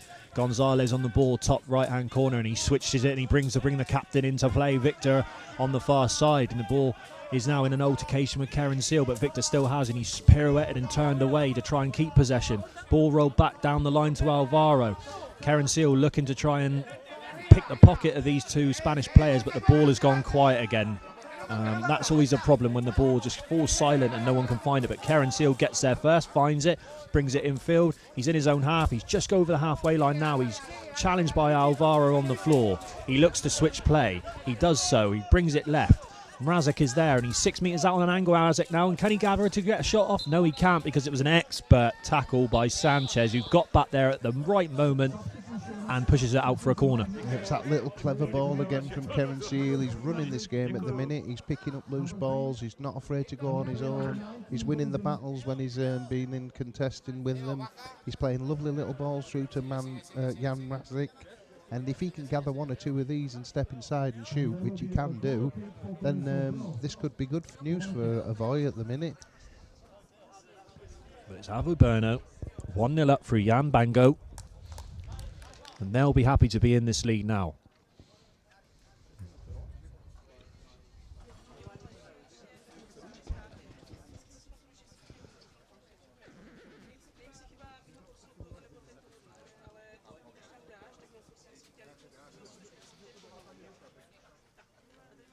Don't know what the confusion is, but we're waiting for the corner. Here it is. Here it comes with Mrazek. Looking to pick the gaps like Paul Ruzes did, and it's that little one left and little one right, and they're trying to pick a little gap, Dave, isn't it? It's so intricate. If they can just get through that little gap between the three players in that wall of the defence for the corner, they can get right into the area they want to operate in, which is in the central area of the goal. There has been a substitution for Madrid as well. We've now got Theo, number 19, that's come on, the 26-year-old. He's come on to the court now, so he's going to be looking to inject some of his energy into this match. Mrazek in and Alvaro battling for the ball at the moment. The ball's gone loose and across the other side for Jan Bango, and Jan Bango looking to gather in his own half, which he has done, and he has got room to operate in now. He's over the halfway line, central again, just like he did earlier. He goes right, but Alvaro again, he's there, putting pressure on him, stopping him from getting into the areas he wants to get to, which is that central area. Then Jan Bango has to switch it across deep into the left-hand attacking area where Mrazek is waiting. Sanchez comes to put some pressure on, but Mrazek's gone past him. It's a real opportunity here. And then at a vital moment, Gonzalez comes across, gets a tackle, but Mrazek gets a shot away! And the goalkeeper for Madrid is beside himself there, because just as I stopped talking for what I thought was going to be a clearance from the Spanish Gonzalez, you saw Mrazek gather it and just get a toe-poke shot off. And in fact, yes, the goalkeeper makes a fantastic left-footed split save to his left-hand side from Miguel Ubeda in goal for Madrid there. So he's kept his team in the game. A little bit hesitant there when they had a chance to clear. It's got to go sometimes. Seal picks a gap, left then right. Can he get a shot away? No, he can't. He tries a little back heel, which he completely misses. Then he manages to get a tap on the ball to sort of force it into an attacking corner where Jan Bango now and Alvaro, those are two massive individuals and very strong individuals, are trying to battle for the ball. And as you can see with this camera angle we've got here, Bango's managed to get the ball under his foot now, and he's just passed it down to Karen Seal, and he looks to switch out. Nice little intricate move from Borno, but unfortunately the switch pass goes out of play for the other side. But that was better from Berno, Dave. Yeah, good intentions. You know, they're switching the ball a lot more. There's more of a contribution from each of the players, which in the first game they were a little bit pedestrian, and they're getting the rewards for it. You know, they're 1-0 up. They're looking like they're kind of in control, but Madrid have got a chance here. And here he comes. The substitute is on the pitch now. He's on it's Theo level, and he's on the ball, and he switches it across to Gonzalez. But Bango is there, and Bango is so strong. And Bango is on the ball now, and he tries to bring it away, but Gonzalez is giving as good as he's getting at the moment, and he switches it off to Mrazek. And Mrazek on front of us in the commentary box here gathers the ball, goes infield, broken line, 12 out middle. He's past one, he's past two, chance for a goal here, and his shot is wide left. Real chance from Mrazek. He should have scored, shouldn't he, Dan, really? He did the hard work, he got himself central, good call from the navigator, 6 yards out, he really should have finished that. A man of his quality, and he's done that many times, but just a little bit hesitant, he got a little bit excited, didn't he, really, because he got himself into such a good position, and it's still 1-0 here as we have a substitution for Madrid. And substitution coming off now is it's Alvaro that's coming off, and he has been he has been at the heart of that defence for Madrid in this first half, but he is now coming off. We've got number 10 on, which is Andres Herrero, the 16-year-old, who's right in front of us here, Dave, and another one of these 16-year-olds that look like they've been in a grow bag since they were about 8, because he's nearly 2 metres tall, and we've seen a fair few of those already this tournament. Absolute specimens now, these blind football players. And the ball gets thrown long to Gonzalez. It gets a shot away, and it's a shot at the near post again, and we've seen a couple of those this half already, and Gonzalez not able to hit the target there. It's a good idea though, and they're looking to shoot. You know, there's nothing worse than getting right into the kind of area their goals are scored, and then you don't shoot. It's almost pointless. So sometimes a quick snapshot in blind football, it can hit a knee, it can hit an arm, it can go under the goalkeeper. If you don't shoot, you don't score, Dan, and you know that as a goalkeeper. You're definitely looking at the higher level you go, the shots that get scored are the ones that are in crowds and off the shoulders of defenders where the goalkeepers are unsighted. I mean, we've got to remember as well that we're watching games here in 3x2 futsal goals. Well, the rules got changed after 2016 Paralympics. The cycle changed and the goals got bigger. The hockey goals came in, and that extra little bit of space, high and wide, made a massive difference to the finishes. And you see a lot more goals in blind football, I think, now than you did then. And I think it's been good for the game. Obviously, here we still have the same size goals for the reasons of we've always had that here, and that hasn't been changed. But we're still seeing, as we have in this game already, we've seen goals in every single game that we've been in. And I think for Brno, they're on the front foot here. They're just looking to be a bit more composed in the final third. And I think, you know, they're value for the lead at the minute, Dave. Definitely, they've improved 100% on the first game. I mean, I know West Brom were very good. They got the early goal. Avoy never really got a foothold in that first game, but this game they seem to be more confident, less nervous. Everybody's having an equal part to play. They're switching the ball better. Karen Seal stepped forward. He's winning more ball. He's playing more balls in. And Jan Mrazic, he seems to have found his feet now, and he's had 2 or 3 chances really. And he hardly had any in the first game, so positive for Avoy, and they've got the all-important goal, so this could be a nice little win if they can keep on. But Madrid aren't finished yet. I can still see many chances coming their way yet. We've seen the team rotated. Madrid's team has rotated. The substitutes have come on, and we're back underway again. And it's Jan Bango down the right-hand side. Can he gather this one against Gonzalez? Gonzalez pressuring him in the back. He's got no support from Bango at the minute. He's looking to try and just keep a little bit of space and try and turn, and he pirouettes and he goes right, and he's inside the box now, Jan Bango. Now he's been pushed away, and he's been pushed out by number 10, which is the sub that's come on, Herrero. And he's waited and bided his time, and now he's up against Karen Seal in the final third, and Karen Seal has to come across, defend, switches the play, brings it over the halfway line. Gonzalez is there to gather that switch though, and he switches it back into the opponent's half, into Avoy's half, and that's gone long, and that's not going to trouble anyone. There's no passengers in these games so far, really, is there? I mean, they're all playing with intent, they're all trying to play in the right way, and we're getting a really good spectacle this morning, Dan, in lovely conditions and weather. There it is. We need to zoom in on Karen Seal there as he looks to the heavens, because he tried to switch the ball and with his left foot or kick it down the line, and he got it all wrong, Dave, and he's ended up kicking it over the sideboard nearest us here. Nearly took out a spectator, hit a television screen, and the ball just drips down in front of us, and that's going to be a kick-in for Madrid with Fio and Herrero on the ball and ready to get us back underway here. We're 1-0 to Avoy Brno. We're not long left in the first half as Fio taking it left. He switches it across to Gonzalez. Gonzalez now right on the edge of the corner side. Brings it across. Kicks it against Petras at the back. And Petras has been that rock at the back for Brno, as Bango now, using his superior strength, is trying to battle to bring the ball out as Bango takes it right. And he's now under pressure from Gonzalez and Fio in front, looking to try and switch the ball across. And he ends up tackling his own player Petras. There's a little coming together there, and the ball has gone to Gonzalez now, and Gonzalez changes pace, and he's got a chance to get a shot away, and he gets the shot away, and it's a save by Bukowski. Good chance, good save. Ball still in play. Sorry, it's right in the corner, and Theo and Karen Seal battling. Theo switching it into the far corner, got to Gonzalez again. Got yellow boots of Gonzalez on the edge of the box. Goes across, and he's got a chance to get a shot away. Doesn't. Faces the goal up. He's taken it about 8 metres, and he's gone left again. He's going down the line to try and get a shot away, and he's too wide, and he's never going to shoot from there. Again, the guide would have been giving him that information. Good intentions though.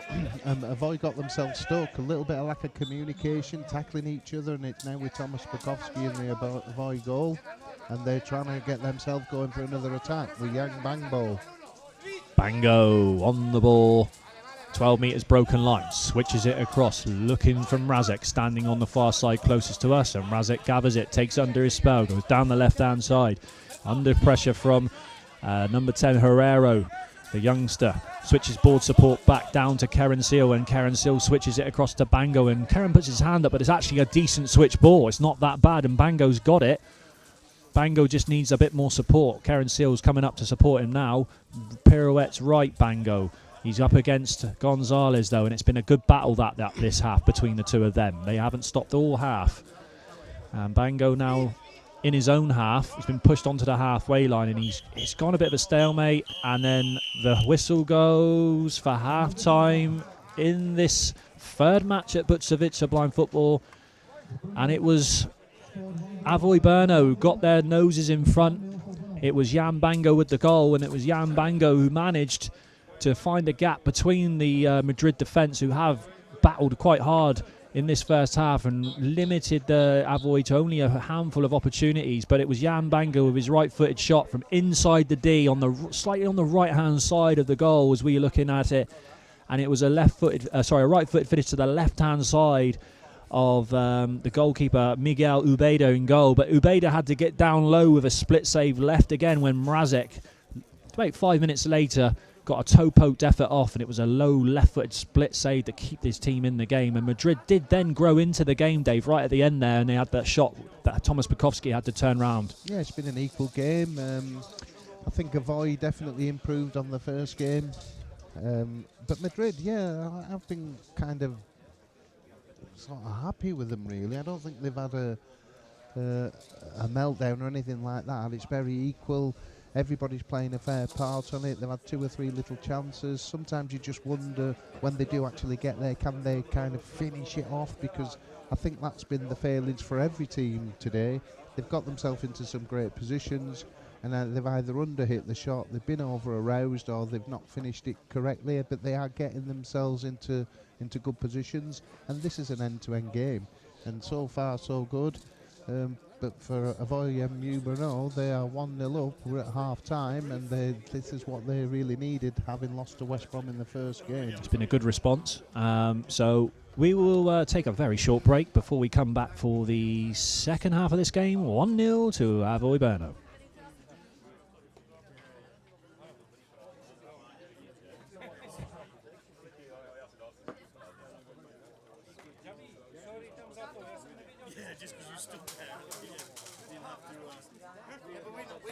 We're not used to it, come on. You may be, but we weren't that used to it.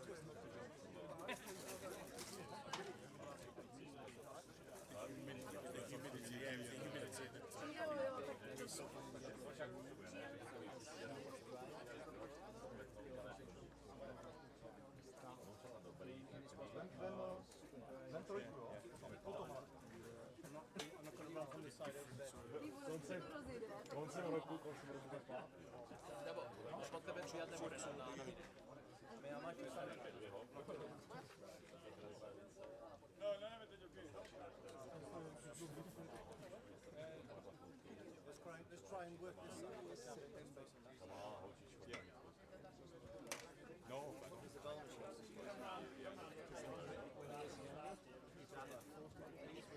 Until somebody else scores a goal, and then they'll do the goals.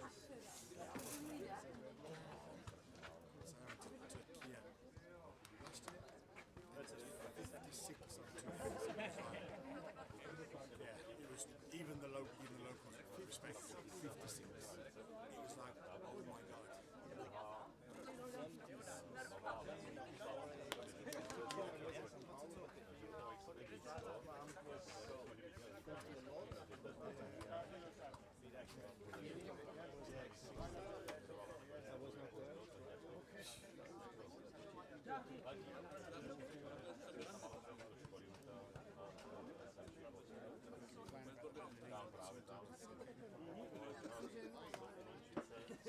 Maybe a few more days, a little bit warmer and a little bit sunny, but not too many.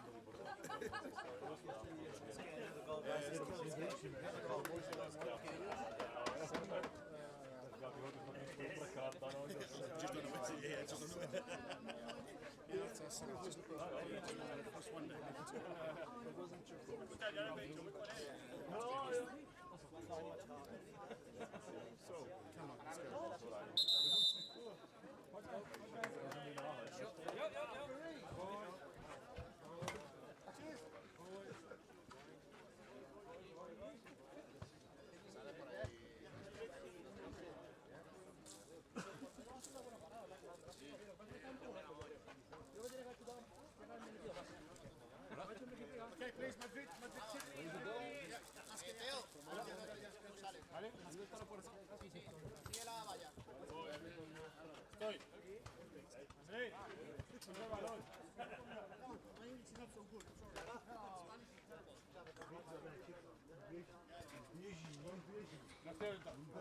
Bože můj, on běhá.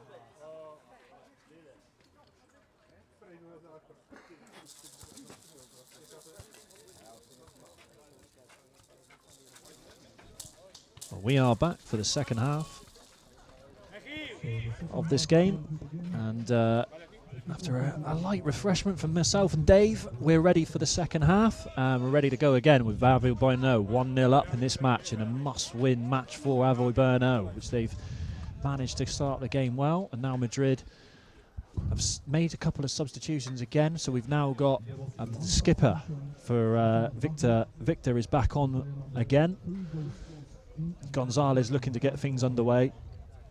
Number 5 with Herrero on the ball here, so we are about to get underway. Francois and Stuart about to start things off, and away we go. Gonzalez straight through the gears, through the middle. He's got into the 6 and gets the shot away early. A great statement of intent from Madrid. Gonzalez off the kickoff, pick the gap. We've seen that with Issa Amjit in the first game, and Paul Noyes in the Paul Rougiers, shall I say, in the second game, and we've now seen it with Gonzalez off the kickoff. They're so dangerous. If you don't set up correctly, Dave, and you leave gaps, they get exploited. Brilliant, wasn't it? I mean, he just didn't wait for anyone. He got onto the ball. He went quickly down the sort of left-hand side. And before he knew where he was, he's having a shot through legs. And Thomas Bukowski was glad to see it go wide. And I think the follow-through caught Jan Bango on his shin, and he's just received some of the magic spray on the old ice there. If these are the size of those legs, it would have been very difficult for him not to take a clash. But Jan Bango, he is back up, and he is the captain of Avoy Burnau, nearest to us on this side, as the ball gets thrown long by Thomas Bukowski, up looking for Mrazek on the right in the Madrid half. Broken line, Mrazek switching it across, trying to find Jan Bango, and Gonzalez are now coming together. Jan Bango takes the ball under his spell. He's got Gonzalez at his back, holding the ball. He re-switches it back across to Mrazek on the far side, taken straight away by Mrazek. Great first touch, but he's up against the captain, Victor here, and he's not really going anywhere, so he passes it back to Karen Seal, and they've got 3 players forward, Burnau, in this attack, and it is a building of an attack here. If they can just get the ball under the spell. Karen Seal is now battling away with Victor, but Karen Seal gathers the ball halfway, switches it to Jan Bango. This is better from Avoy Burnau, and here's Bango on the ball. He's once again in that position. He spins off the boards with Bango and he drags it back. Here's an opportunity. Can he take it under spell? No, he switches it to Mrazek. They're keeping possession, Burnau. This is the best spell of possession they've had, and Mrazek tries to bundle his way through, and in the end he gets a corner. But that possession, Dave, that's a great start for Burnau. There's a lot of that in blind football. You know, if you do concede possession time and time again, you will concede goals. But fortunately, Avoy, they've started as they did in the first half. They're nice and bright and breezy. Everyone's taking a part, and they look like they really want to win this game. It's almost like they've thought about what they're going to do after this. I mean, the guy, Alice Moravcic, the coach, and Milan, the coach, they've said, right, let's try and keep a bit more possession as we start this half. And Karen Seal with a lovely ball flat switch across the box, goes right across the goalkeeper's edge of the goalkeeper's square, and you can't come and get that one. You've got to just hope that someone doesn't gather it. Jan Bango, though, takes it away from goal. He goes back towards the goal. He's in a wide position, switches it across again, and it's blocked fantastically by the skipper. Victor, who takes it away, but it's again more pressure from Mrazek. Mrazek with more pressure, he takes it down the left-hand side on the boards. He's keeping possession for Brno here as they look to switches it to Bango, 6 meters but wide on the area. He's got hold of the ball again, and he's so strong it's hard to get the ball off of him as Herrero tries to push him away from goal, but Bango keeps hold of the ball, and he's pirouetting left and pirouetting right and switching it to Mrazek again, and this is excellent from Brno, and the ideas are right. Keep possession of the ball. Bango has gone down again though this time, and it was an off-the-ball collision, I believe, that's seen him felled. He has come alive though. The first game a little bit disappointing. Maybe it was too early for him, maybe too much dew on the pitch, and obviously West Brom good. Now he's getting on the ball, he's growing in confidence, he's moving well. He's taken on that role of captain now, and they're going to need him to be at the top of his game if Lavoie are going to go on and try and win this tournament. Yeah, looking bright and knowing that they're lined. You can just see how they're setting up with their 1-1-2. They're setting up higher up the court. Even the furthest player that is back, Michel Petras, he is stood 12 meters on the broken line. Keren Seal is over he's on the halfway line, and he's looking to keep the shape of the team. And we have seen a substitution, so Jan Bango has gone off, and on has come Wojciech Polazek has come on, and he is now on the court for Brno as a long throw goes down the middle. And is it gathered by Gonzalez? No, they got a let off there. Dangerous, wasn't it? It's a let off. It's the quickest route to goal. I used to love employing it. A long throw down the middle, gathered and shot straight away, but not this time as Mrazek brings the ball over the halfway line with Wojta in support. Ball switch back. Wojta looks to switch. He tries to kick. He actually plays a ball down the middle, which actually could work out for Mrazek, and he's trying to gather it, but Herrero has managed to step in, and he's picked the pocket and he's took the ball away, but he hasn't yet gathered it. Herrero with the pink boots.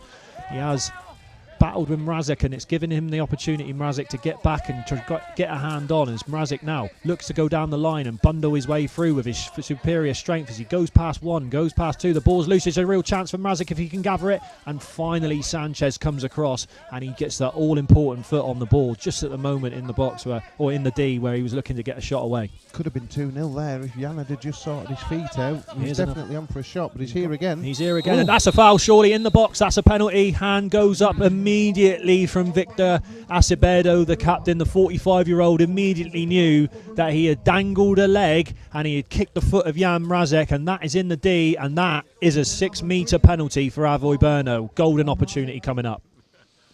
Well, he's been playing a lot better as Jan. I'm glad for him as well, because the first game early on, things were going through him. He wasn't necessarily getting the ball. He was getting muscled out of it. He's picked up a lot more ball. He's been a lot more purposeful. He's getting into the D, and that's the place as a defender you don't want a striker going.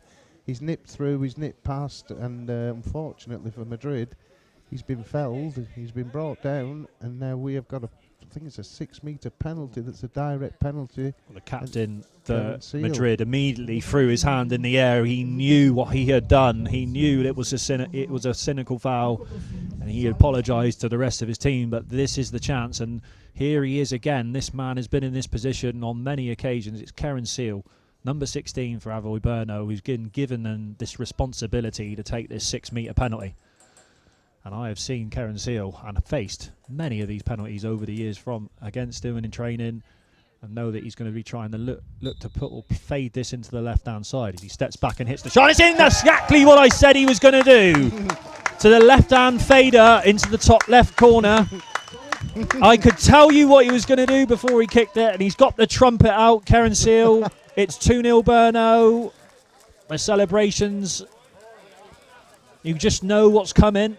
The little step back fader, here it is, there it was, and the keeper, all intents and purposes, the keeper sort of tried to read where it was going, Dave, but finished well. He was never going to save it, even if he'd have read it, because it was right in the angle at the very top corner, and as you said, Keren Seal's done that to most of the keepers around the world at some point. It's been great for us personally, because obviously we've known him, he's been part of the Worcester group. England, Great Britain, and we travelled out with him yesterday from England, so yeah, we'll have a laugh with him about that one later, Dan. He'll be telling us about it, but I'll tell it after rewind that one for him a bit. You see it straight on Gonzalez on the attack, and he looks to get a shot off of that near post again, and he's just been off target. That's the difference, I think. They've been off they've been off target with their opportunities they have had. They've gone to the near post area again, and it's just gone wide. But here's Karen Seal on the ball again. He is on the broken line, over to the halfway line, looking to get forwards. Pass one, pass two is a real chance for Karen Seal if he can get the left foot shot away, and at the final moment, his feet find the floor, and there's no ball there, and the ball goes out as he laughs away to himself as he comes back and shakes his head. It's the classic shake of the head from Karen Seal. Long throw forwards from the goalkeeper, and that's going to no one. There's no real care on that throw either. That's gone straight out. And Brno will take their time. Thomas Bukowski will take his time, and they will reset and be ready as they look to bring the play underway again with a long throw up the field to Mrazek. Mrazek is there, looking to try and gather the ball. Herrera comes to give him some pressure, but Mrazek pirouettes past one. Can he get through? No, he can't. It's a goal clearance. Shut the door on him, didn't they? It's been interesting from Madrid, though. They've had 2 attacks with the same player down the same side, and they can cause problems. They're not out of this game just yet, but it's looking more favourable for Avoy at 2-0 up. And Victor and Azevedo's ball support back down to Herrera, and he looks to try and switch them, bring more players in the game, but Mrazek is pressing the ball and making it difficult for Herrera, but Herrera has stuck to his guns and he's brought the play away over the halfway line. He brings the ball forwards, and Vojta has to come across and try and get in the way, which he has done, and it's gone a little bit frantic at the moment as no one really has control of the ball, but Gonzalez is trying to get there to get control of the ball, which he has now done as Karen Seal comes across, gets a hand on him, pushes him in the back, pushes him away over the halfway line. Gonzalez now onto the left, then down the right. He's going down the left hand side, he's looking to get the shot away, he's inside the 6, and the ball runs away from him just as he needed to shoot. He's a good player though. 2 or 3 times he's done that, and he can beat people. He knows where the goal is. It's just the final product, isn't it? Yeah. You know, you can do everything you want to get there, but ultimately it'll be either a goal or a knock, and he looks like he's had a little bit of a limp there. Maybe he took a little bit of a knock, but he is promising. It's a dead leg, isn't it? I think that's where he's been coming to contact on the boards nearest to us a moment ago. He took a shot on the fire, and that one was just stick around with you for a few minutes, and yeah, he's just limping away, but he looks like he's going to try and run it off, which is going to be good. But again there, Gonzalez went down the left hand side, and you're just screaming at him, use your left foot, shoot with your left foot. You're on the left hand side of the goal, and he's trying to bring it back on his right foot, and you ain't got time to do that with the pressure that you're under. But he is being their main goal threat for Madrid, isn't he? Yeah. Karen Seal passes it across to Vojta. Right in front of the commentary box here is Vojta now, as Alvaro and Karen Seal are trying to get hold of the ball. No one's really got hold of it yet, as Alvaro now gathers the ball central, with Vojta pressuring him from behind him, passes it off now to Fio, who's come on, number 19 has come on to replace Herrera, and Fio has gone inside past one. Karen Seal with a good step-in challenge on Fio, and he's pushed him back, and the ball's gone loose, and he's now trying to gather it in his own half under no pressure. Here comes Fio forwards with the ball at his feet. Straight line, halfway line, over. 2 players pressuring around him, Karen Seal and Vojta. Vojta and Fio in an altercation, 6 metres, but wide.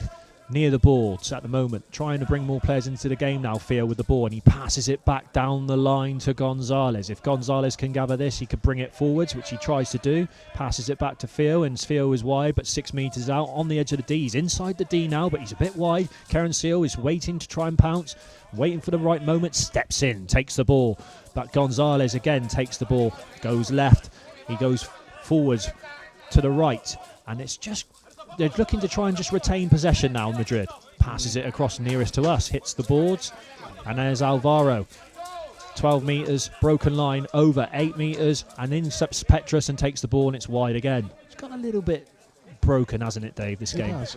But if I don't mind that 2-0 up, you're not bothered really, are you, if you can mix up the opponents, just see break up play, and then just see the game out now. Here comes Mrazek, number 11 for Avoy Brno. They're just looking to try and see this game out now. 2 to the good at the moment as Mrazek steps over the halfway line, goes down the board side. He's challenged by Gonzalez, and he's got hands on the board, and he's just going to wait, and he's going to kill the game, and he's just going to wait. There's no need for them to panic and try to run to goal at this moment. And Mrazek is just he's been supported by Karen Seal, but he's waiting to try and go past Gonzalez and being strong. And there's a coming together between the two of them, and it's come again all about the physical at the moment in this game. As Gonzalez comes away with the ball and switches it to Alvaro nearest us on this commentary side, and Alvaro runs after the ball and outsteps Michel Petrus, and we're right in the corner. That's a goalkeeper's ball. It was a shame because it was a nice move. They were deep in their own half. They switched it. They've gone down the left-hand side, but again, it's turned into nothing, Dan, and they've still got a 0 on the board. Zero on the board. Out. Yeah, and time is of the essence, and I don't think there's very long left in this match at all. Switch down the middle from Seal, but that one isn't one of his most intricate switch balls, and it's gone gathered by Gonzalez, and Gonzalez brings it forwards, and then he runs into Voiter, and then the ball goes loose, and Petrus gathers. And he's got his foot on the ball now, the big man, the number 12. He brings it forward and he just tries to kick it to Mrazek down over the line, and Mrazek is waiting. And he will battle again with Gonzalez for about the 25th time in this second half. And then the ball from Gonzalez goes back to the goalkeeper. The goalkeeper looks to try and play the ball forwards, but Karen Seal was waiting, and Karen Seal was tracking the ball at this moment, but he can't get goal side. And then there's a coming together with Alvaro, but he brings the ball away, and the ball's there to be won if Karen Seal can listen and find. Alvaro is putting his foot on it and waiting for options, and there's one Madrid player forwards, and the furthest player forward is Fio, but he's run into a dead end there as Alvaro, and Karen Seal was there, and there's a battle commencing, and Karen Seal has come away and he's flicked the ball forwards while on the floor, and he knows he can't play the ball on the floor. Shakes his head, walks back to his goal, and Evoy Berno will just kill the game. Yeah, they've done well, Evoy. As I said, in the first game, they never really got going. This time, they've been largely on the front foot. They've been hunting the ball better. They've been securing it better. They've defended better, and obviously they've shot and scored goals. So I think they'll be pleased. They look like they're due a rest, and they will get a break after this now, having played 2 games.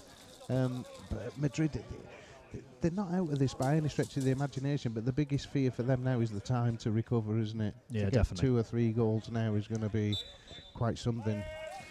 Yeah, well, there'll be a lunch break, and then they will have a game to recover after that. So they've put everything into this, and you can see they've certainly done that. And the ball's been again switched forward. That was a better switch from a better long ball forward from Karen Seal. Finds Mrazek. Mrazek gets a shot away, deflected, save with the trailing foot of the goalkeeper. Good save in the end because he was going the other way, wasn't he? And that deflection was nasty, and he managed to get down and just get something on the ball to keep it out. Here's Gonzalez on the ball. Halfway line. Looking for options. Past Mrazek. Goes past Karen Seal, goes down looking for a free kick, but there's nothing doing there. No free kick.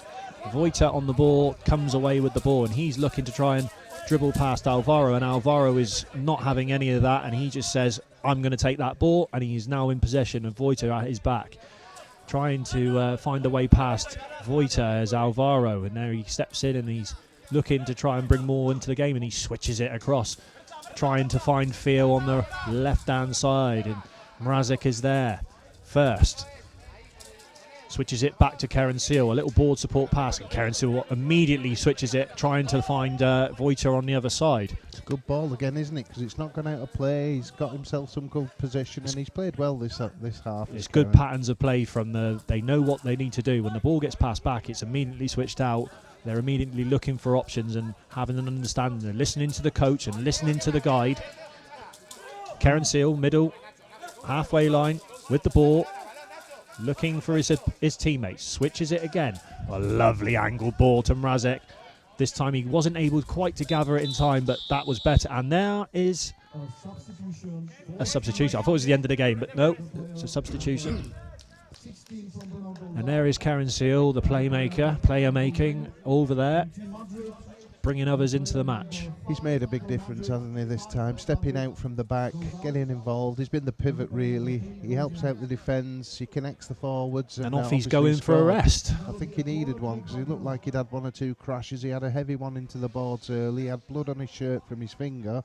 but actually he's settled this Avoy team down and he's given them a platform to go forwards here, Dan.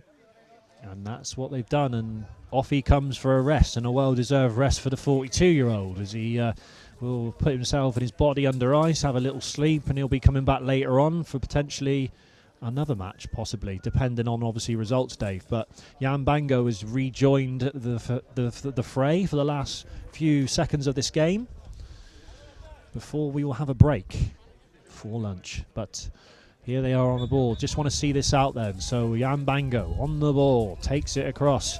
He's 12 metres out, arcing across. Is Jan Bango with the arcing shot, and well gathered by the goalkeeper. A lot of sting was taken out of that shot with the block.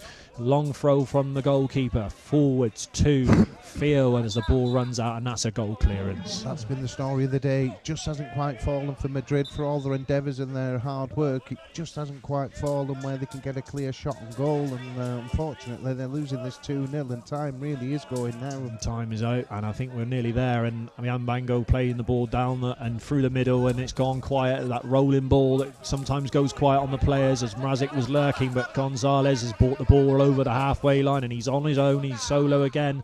Jan Bango trying to get back to get a hand on and stop that attack, and he's done that. And then he's made the play frantic, and it's on the boards again. He'll be happy with where that ball is at the minute. Bango and Gonzalez trying to battle once again. Bango takes it right infield, switches it long, and the long ball forwards, more of a longer flattish switch, and it goes out for a goal clearance. And they've used that time and time again, haven't they, Avoy? It's been very useful for them. Yep. Jan Mrazic hanging off sort of in behind the defenders, a little ball in between, splitting them, and he's been gathering a lot more than he did in the first game, and they've got more joy for it of Brno. They're making another substitute now in Madrid, but that's just to keep players fresh. But the ball's in hand for the Madrid goalkeeper, and they really need a goal, if not to win the game, but to certainly try and increase and improve their goal difference. At the moment now, they'll take anything they can, and it's going to be direct, long throw forwards, and it's a long one, and he's trying to find the skipper up front, which would have been one Victor Acevedo was the furthest man forward there, but they were unable to gather the ball. And now it's a long throw to the middle for Mrazic, but there's Acevedo again, and he's got hold of the ball now, and he comes over the halfway line, and he jinks past two, and he tries to shoot, and that's a wide though. Too far out to be shooting from there. You're a 9-10 metres out. You're not going to score from there unless it's for under us. I can't see the standard of goalkeepers being beaten from that distance. Jan Bango switching the ball across, and it's well cut out by Theo, but again, goal clearance. It's kicked it forwards as a cutout, and it's gone back to the goalkeeper. Just a little bit desperate now, Dan, aren't they? You know, Desperate, the clock's yeah. running and you're 2-0 away. And it's just an easy long throw into the corner, which could be gathered, and there you go. That's what you want. An out ball like that from the goalkeeper, and Mrazic will just hold and kill time in the corner, and he's done so, and he's killed a few seconds, and he passes it back down the line to Vojta, and Vojta gathers, and now he looks to try and switch it, and he tries his best, but Alvaro comes across and he reads the play, and he takes the ball across to us nearest commentary box. But there's a battle now between Alvaro, Jan Bango, and they're trying to come away with the ball. So he was going to come away with the ball, and Jan Bango comes away with the ball, and as he comes away with the ball, a flailing foot from Alvaro is left in, and that is a foul, and it will be a free kick for Avoy Brno, and a personal foul for of course Alvaro. But again, Brno killing a few seconds there, Dave, of the game. Yeah, he was a little frustrated. He should have collected the ball, should Alvaro. Should have been going to attack. Then he lost it, and as he lost it, he got a little bit frustrated and nicked backboard, didn't he? But they're away again, Brno, and they're on their attack. And while they've got the ball, Madrid aren't going to score, Dan. Nope. They are not. And Bango is just using his superior weight, and there it is. Holding on to the boards. Yeah. But again, it's just leaning running the clock into out, the, isn't it? It's just running the clock now. And there it is. That's the end. Good game, though. It's a good game. Played in the right spirit. And we again get to see Madrid make their debut at the Bučovice Blind Football Tournament, and it was a game which started with another end-to-end match, but it was Jan Bango first half of the game, where he managed to gather a loose ball about 6 metres out from goal, taking it onto his right foot and dispatching his right-footed finish into the bottom left-hand corner. and it was again Madrid gave as good as they got, though. They were harrying, they were busy, they were physical, and they did manage to create a few half opportunities, and one in particular which was Gonzalez forcing a good save from Thomas Bukowski in the first half, but it was again a penalty following good play by Jan Mrazek getting inside the 6-meter D. He was felled cynically by the captain Victor Acevedo, and as we've seen on many occasions in World Blind Football, it was Keren Seal, number 16, with a faded right-footed effort. I called it even before he kicked it. He's dispatched it into the top left-hand corner of the goal of and Miguel Ubeda, who can goal for Madrid. So in the end it finished 2-0 when I thought that Avoy Brno, Dave, were good value for their victory. Definitely, they improved on the first game. Everybody had a better contribution. They seemed to be a little bit more organised, a little bit less anxious. They created more opportunities, and ultimately if you do that you're going to score more goals. Madrid, bits and pieces, they had an opportunity.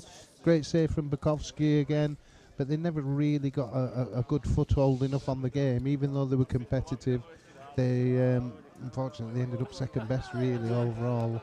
But that's another game finished. Avoy will be pleased to get the points on the board. They've managed to get the players scoring, and they look like they've bedded and settled into this now. Madrid will have a rest, and then I'm sure, like all teams, they'll probably come back better in their They're going to have to come out, and they're going to have to take on that West Brom team now, so they're going to need as much rest as they can get, because West Brom started really the first game of this tournament. They started on fire early, and they ran out with that victory in the first match against Brno, 2-0. Then we saw the second game. We saw the FC St. Poli in the debut of the Portuguese team, and FC St. Poli just turned on the afterburners, winning that one 3-0. And then we've just seen the game here finish between Avoy Brno in their second game against Madrid, finishing 2-0. And again, a good bounce back from Brno to get points on the board, get the 3 points on the board they need, and they're now in the hat for the quarterfinal positions, which we'll see later on, which we'll keep you informed about. But we're going to go and have some lunch now. We're going to have a little short break, and we'll be back in after lunch with our next match, which will be West Bromwich Albion taking on who are they taking on, Dave? They're taking on the Portuguese team, so we're looking forward to that. Okay, we'll catch you then. Cheers then.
If you keep this one out, and then you can just.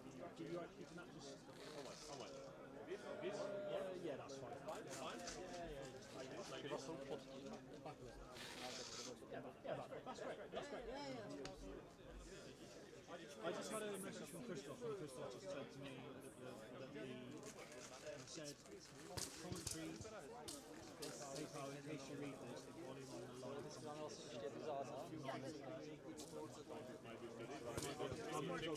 I'll go check with him, see if he's happy.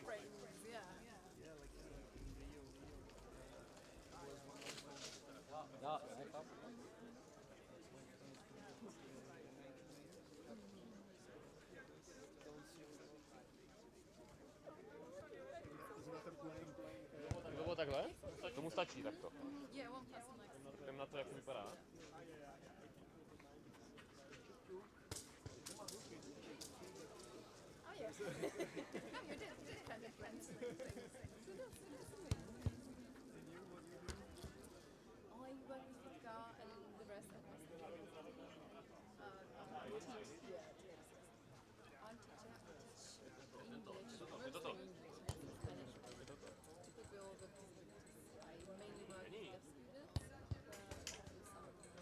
To je zbáči není. Aha. Jo, protože jsme předávali vlastně sumu. Ano. Byla někde u máslíku.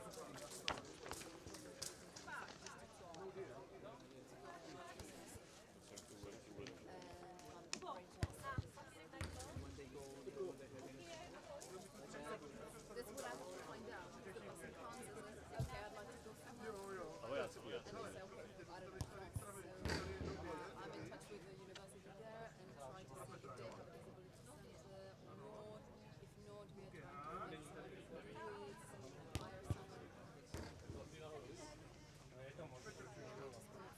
Beru cenu z Bartužek, jo? Jo, ať doufám, že dostal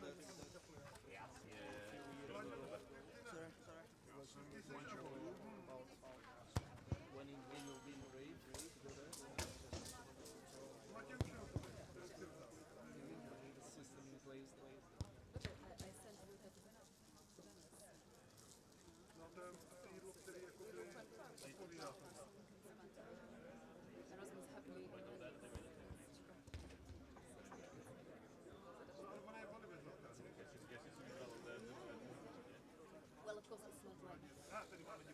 They always ask me, so how many strawberries each other has Leicester? And you say, okay, it's like 2. Tak. Gabriel? Lunch. Oh, lunch. No. Jo, ten Gabriel. Ale nějak vedě.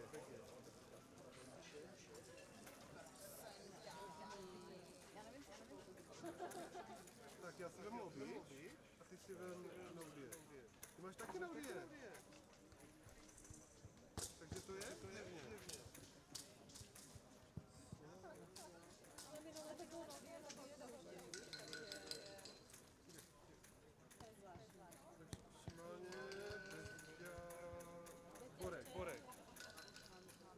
Borek, vedel. Jo, ještě furt tak.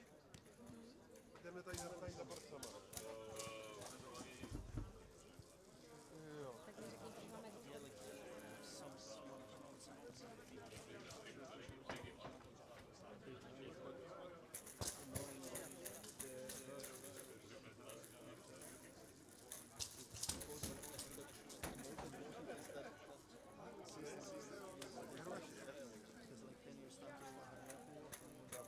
Да.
It's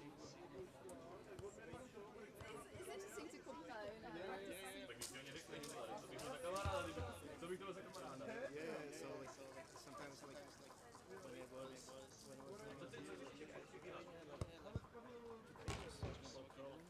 Yeah, that's like also impressive.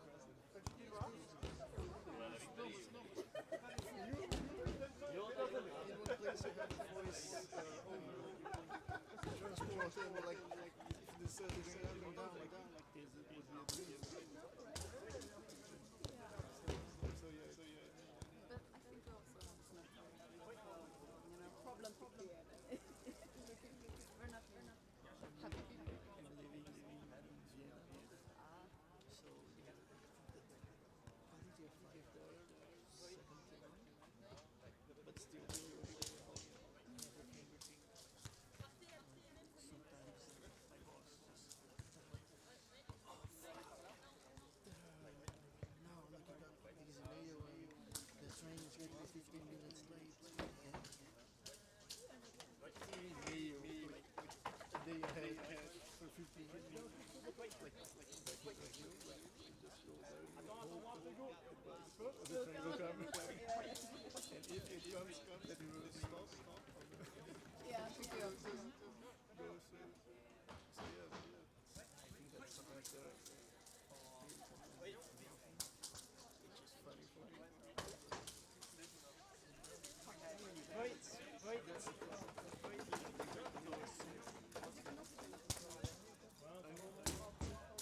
This is also a small window. So stream pass means free. Right? It's the card that when you're registered in the water station, you have to pay. So the idea of the organization is that everyone with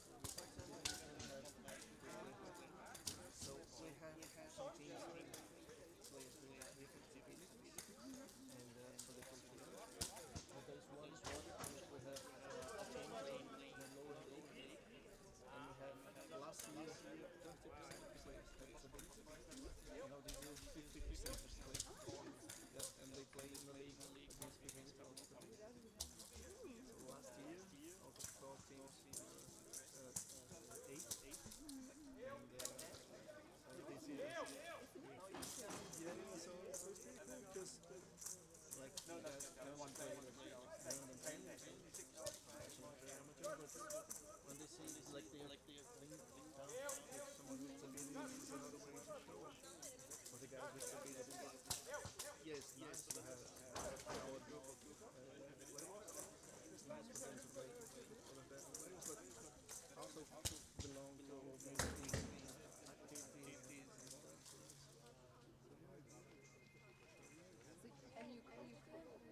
I'm working in the office. Yeah, I'm working in the office managing projects. Because like I was working pretty much like they were working in a volunteer basis, like a founder. It's kind of I don't really know what is me for what is the organization. So I was one of the stewards. But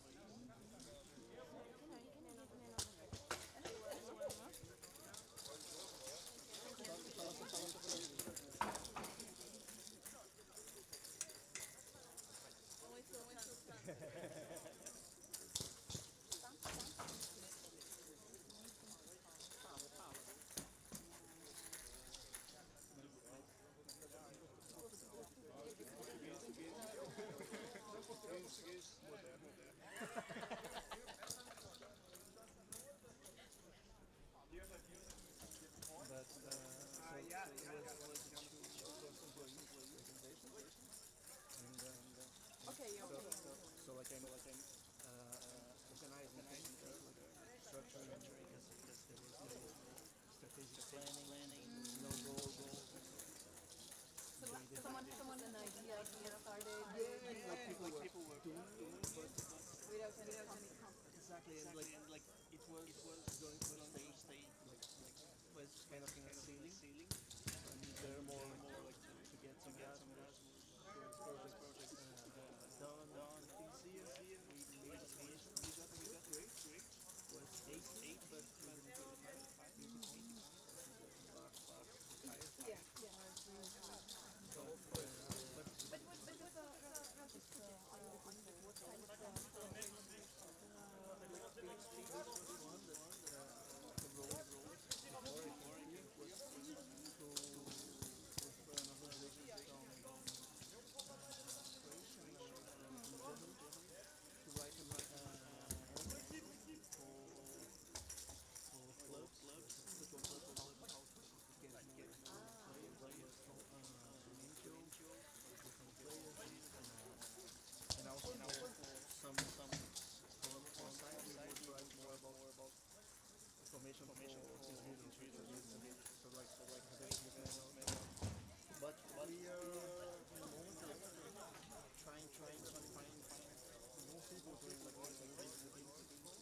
This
project are very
Au début, on fait.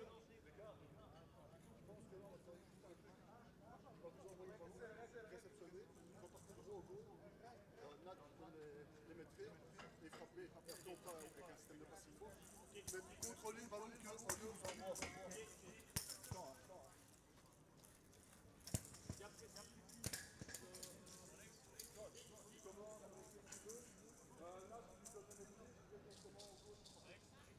on peut frapper tout de suite. Ouais.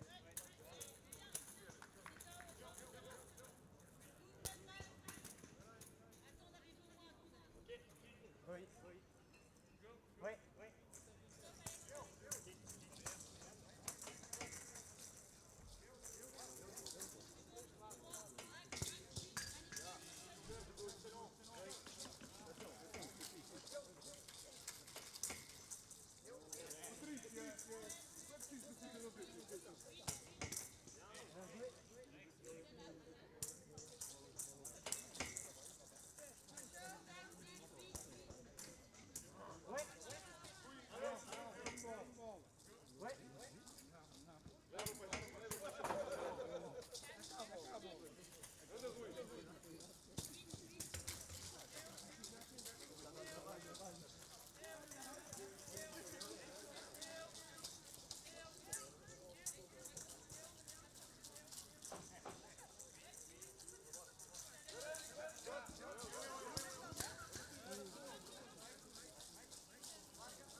Bora, bora, descer.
So please finish the warm-up. The game number 4 is ready to begin. Three players from Anderlecht, Belgium in purple t-shirts or purple black t-shirts, and Lisboa in yellow t-shirts. This is the second game of the Group B.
Tam jsem ani nebyl, protože Šimša řekla, dostal jsem úkol, udělej ho ty, a ona teda chudák hlídá skákací hrad.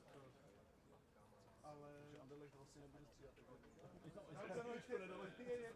To máte druhý. Tady ve třech, takže...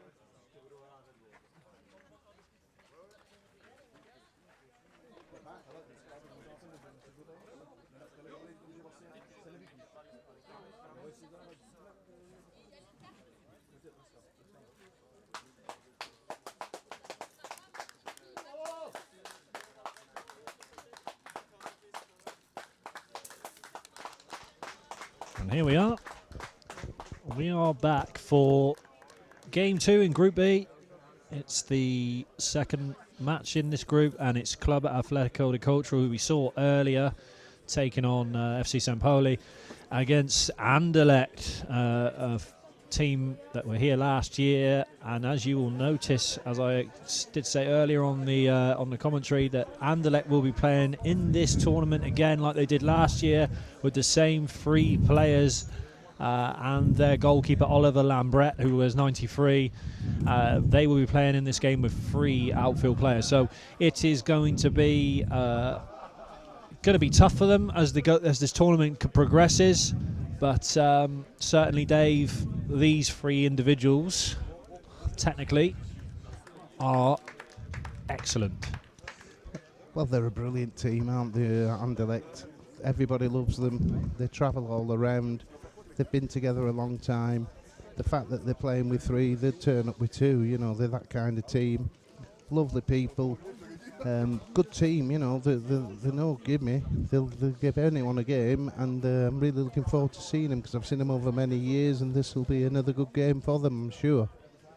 Here we are with Alexander Vespes, the captain of Anderlecht, and I think they've elected to turn around here, so we're going to have a quick turnaround Cardozo, captain of Atletico.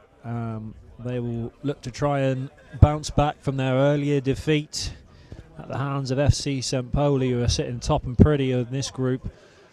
And Anderlecht obviously have had to wait until now to play their first match, so they'll be ready, and shortly we'll be getting us underway here. Got the 1-1 or 2-1-1 set up from the Atletico side, so it's going to be Alexander Vespers and Christoph Ayers to get us underway in this first game after lunch, the fourth game of the 10th Bučovice blind football tournament. Once again, it's our Anderlecht kicking from right to left as we're looking, and Alexander Vespers will be listening to the information that's being given to him. And the sun's still shining, Dan. We've been lucky here with the weather, because all across Europe, when we came in from England, it was rain all the way, but now we're in bright sunshine. And we've had the sunshine, and we've got a slight breeze as Vespers starts proceedings, as he goes down the left and gets a foot on Cardozo, and they come into contact early.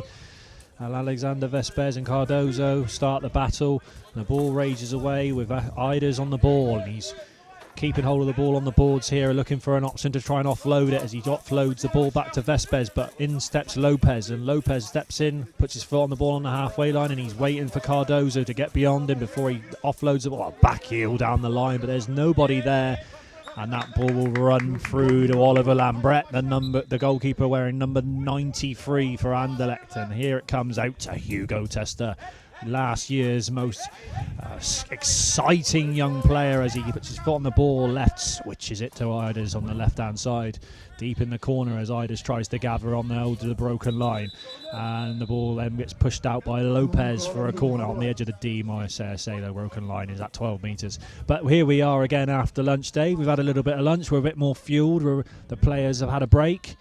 What are you expecting to see this afternoon? Well, I think more of the same. Everybody's come with an intention of playing the game the right way. They're all here for the right reasons, and I think, looking at what we've seen so far, there's no reason why this game can't live up to the first three. Vespers trapped in the corner, up against Cardozo again. Cardozo kicking the ball down the board side. Goal goes long, and that will go out for a goalkeeper's clearance for Anderlecht. I'll be expecting a little bit more from Atletico this time, second game in. I think all teams have needed that game just to get used to the pitch and the surroundings. Here's Tester over the halfway line, goes past Carter, and he's over the halfway line now and puts his foot on the ball, stops the ball. Then he goes again, and he's gone for a shot from miles away, and it's nearly 11 metres, and he was never going to shoot from there, but there's just a moment of his brilliant dribbling, his stopping and going, and he changes direction and pace so quickly. Ball gets thrown out short. It goes all the way over to Freitas on the right, and that's where Hugo Tester is, and they're just trying to find the ball at the minute. The ball's gone dead. And we hate this when this happens, but then the Christian Young steps in, taps the ball, and we proceed again because the sound of the ball is made, and that makes it so that we can go and find it again. And Freitas gets hold of the ball, it goes through to Lopez, and Lopez can rebuild the attack from the back over the D. Switches it across to our side where Cardozo is over the halfway line. Ball goes over forwards, comes into contact with Iders as Cardozo looks to gather the ball 6 metres on an angle as he shoots at goal, and it gets blocked at the near post by Oliver Lambre, and it was a shot at the near post, and we saw that in the first game with Cardozo, Dave, him getting shots off on site. Yeah, he's a good player, isn't he? He's busy, he's intelligent, he's got good spatial awareness, good footwork, and he got a nice little shot away, and now they've got a corner. Here's Cardozo again as he waits and assesses his options in the corner, and he tries to shoot across the goal from a wide area, and it hits Siders and goes out for another corner. Yeah, good positioning there from Christoph, but that's what we said before. When you get in and around the D, take a shot, it might hit a shoulder, it might hit a knee, and then you've got a goal all of a sudden. But they've got another corner here, and they've started well.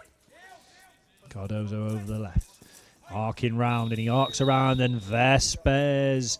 So there he is, an example of Cardozo's change of pace, and as he changed pace and he started this arc, Vespes was done for speed and he left his foot in, and that's a free kick. And this is in a similar area to where we've seen several goals from on these free kicks, about 9 metres out, right hand side of the goal area, and all of the Anderlecht players will be back in this war trying to stop it.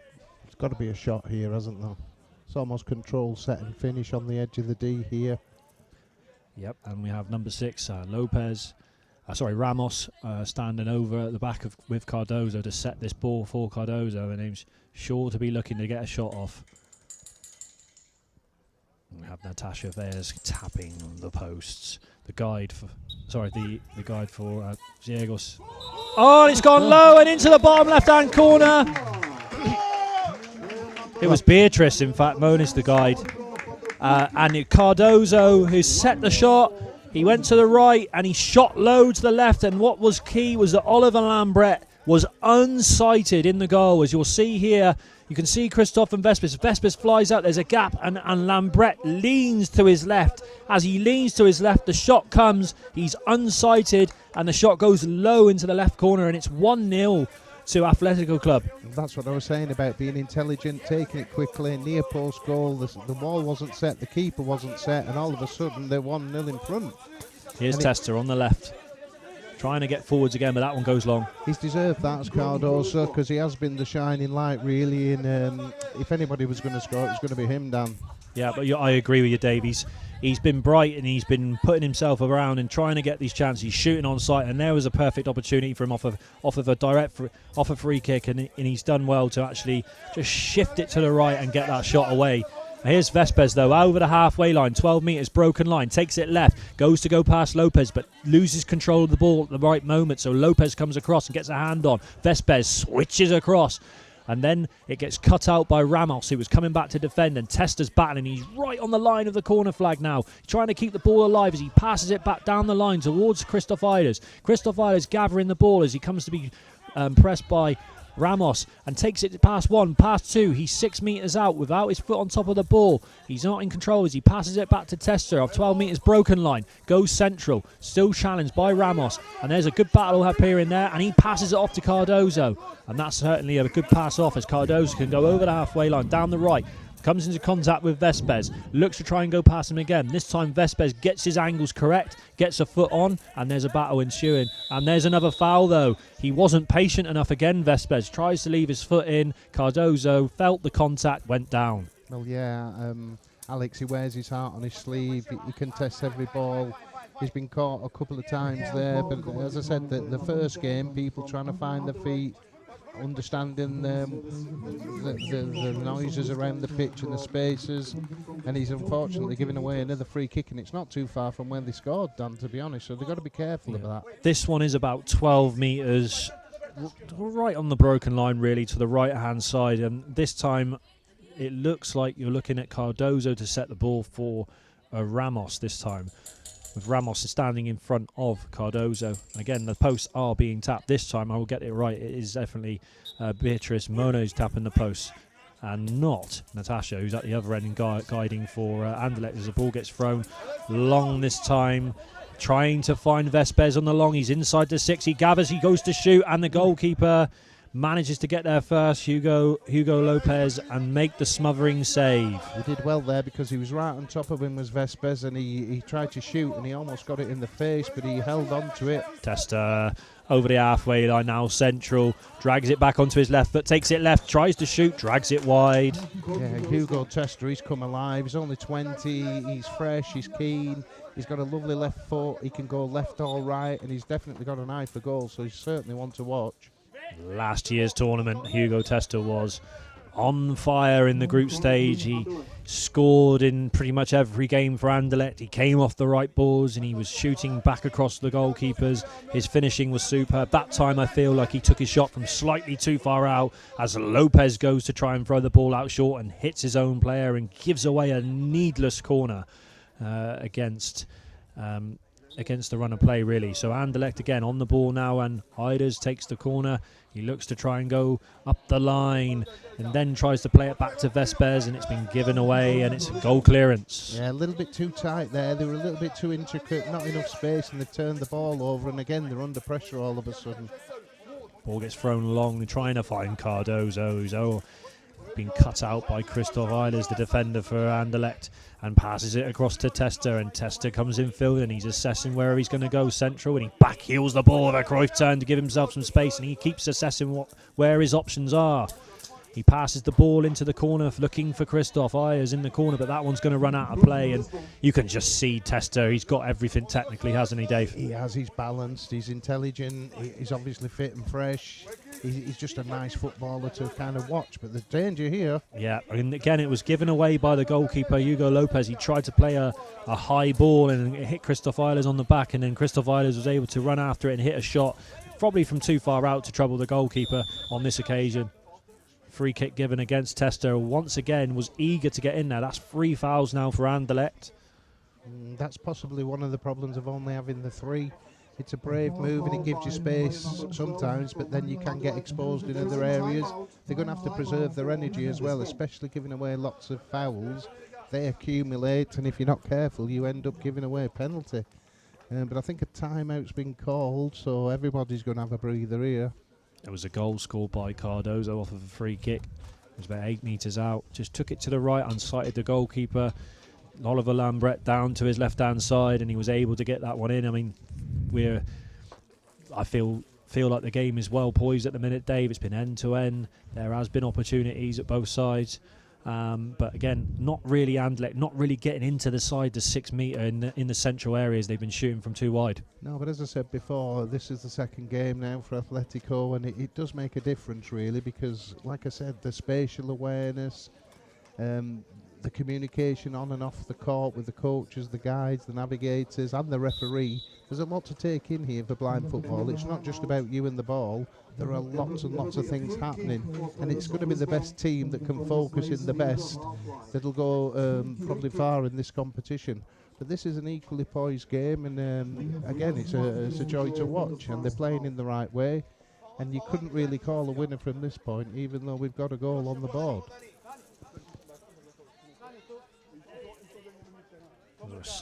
We'll be certainly getting back underway very shortly here with Cardozo and Freitas on the ball, looking to build on their lead that they have at this moment in time.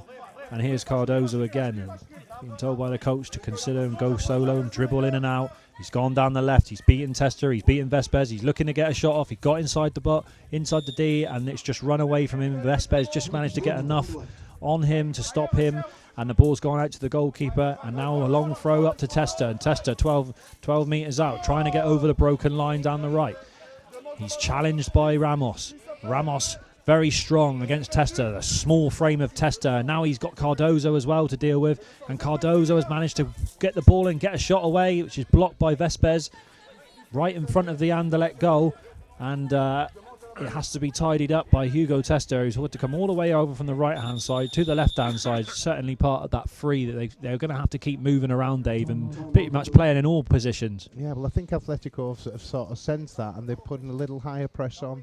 They're getting there a little bit quicker. They're making it difficult for Anderlecht to get moving and get them out, because they have got good ball players and good dribblers, but they're just being shunned at the minute, and they're deep in their own half at the minute trying to clear it out here.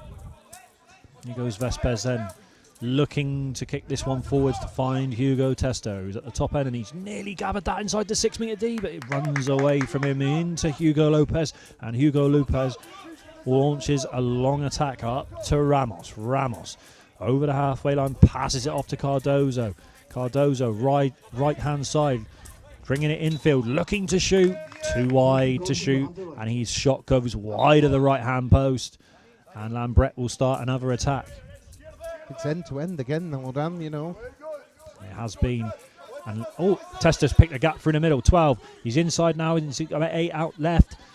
Ball goes loose at the right moment, just as he was about to look like he was going to find the gap between the into the D, and the ball has now gone out for a goal clearance. It's just that last little moment for Hugo Tester. He seems to beat 2 players, get to about between 8 and 6 metres, and it just runs away from him just as he needs to beat the last man. Cut out by Christoph Eilers, and then Lopez comes to try and put pressure on Eilers now as he gathers, and he looks to switch the ball back to Vespers. Ball's gone back. Instead of going switched, it's gone backwards in a straight line. And Vespes, who is in the central position, now brings it over the halfway line. He's past 2. He's past another. He's into the 6. He's got a shot away. And it's a good save by Hugo Lopez. Vespes reached as it was running away from him with his left foot. And Lopez had to get down with his foot and turned it out for a corner. Brilliant from Alex Vespes, though, there. Breaking the ball in the halfway. Good positive run, beating 2 or 3 players. It just rolled away from him again a half a yard, but he did manage to get a shot away. But that's where you've got to try and just secure the ball and be a little bit more composed to make sure that you score. Tester plays it towards the middle 8 metres out from goal, trying to find Ayers. Ayers was then challenged by Cardozo. The ball goes loose and it goes out for a corner to Anderlecht. Yeah, nice bit of pressure here because they need it with 3. You've got to give it a break, haven't you, when there's 3 of you? Because primarily you're in the game all of the time, where with 4, somebody can sit out at the back. Here they haven't got that luxury and they've all got to play a pivotal role. They've all got to attack, they've all got to defend, and it is going to take a lot out of them energy-wise, and Tester is certainly one with a lot of energies. He comes central again from 8 metres, and he shakes it, and goal! There it is! Hugo Tester from the corner. He came out on an arc. He got central and hit a ferocious shot from 8 metres above Hugo Lopez in goal. And it just seemed to... Lopez seemed just to be slightly unsighted by the 2 defenders that dropped in very deep on him. So those 2 defenders, instead of pushing and pressing towards the ball and giving Lopez a bit of space to actually be able to see the ball, they dropped right on top of him, and I think he was slightly unsighted by those 2 players standing in front of him. Yeah, but Hugo Tester, what a finish. Again, yeah, brilliant. Cardozo straight off the kickoff, looking to get a shot off straight away and wide of the right-hand post, but Tester showing us once again his shooting boots, and it's 1-1. Really good start. From a very good response, from Anderlecht. Hugo Tester, left-footed finish, high into the top corner. And we've got a timeout. It was perfect timing that because he's been promising and he's been offering to do that all game as Tester. This time he managed to secure it. He got the ball in a good position, dead centre, and he literally just hammered it as hard as he could. And before he knew where it was coming back out of the net, and the keeper was still in the air diving. So that's a wonderful goal. Just it was a sustained period of possession for Anderlecht in that sort of last sort of 5 minutes. They've sort of started to gain territory, starting to switch the play a little bit more and trying to get Tester on the ball, which is what they wanted to do. And there is the result of it, a really, really good finish. And now we go again, they'll be saying, and nearly get to half-time and reset, but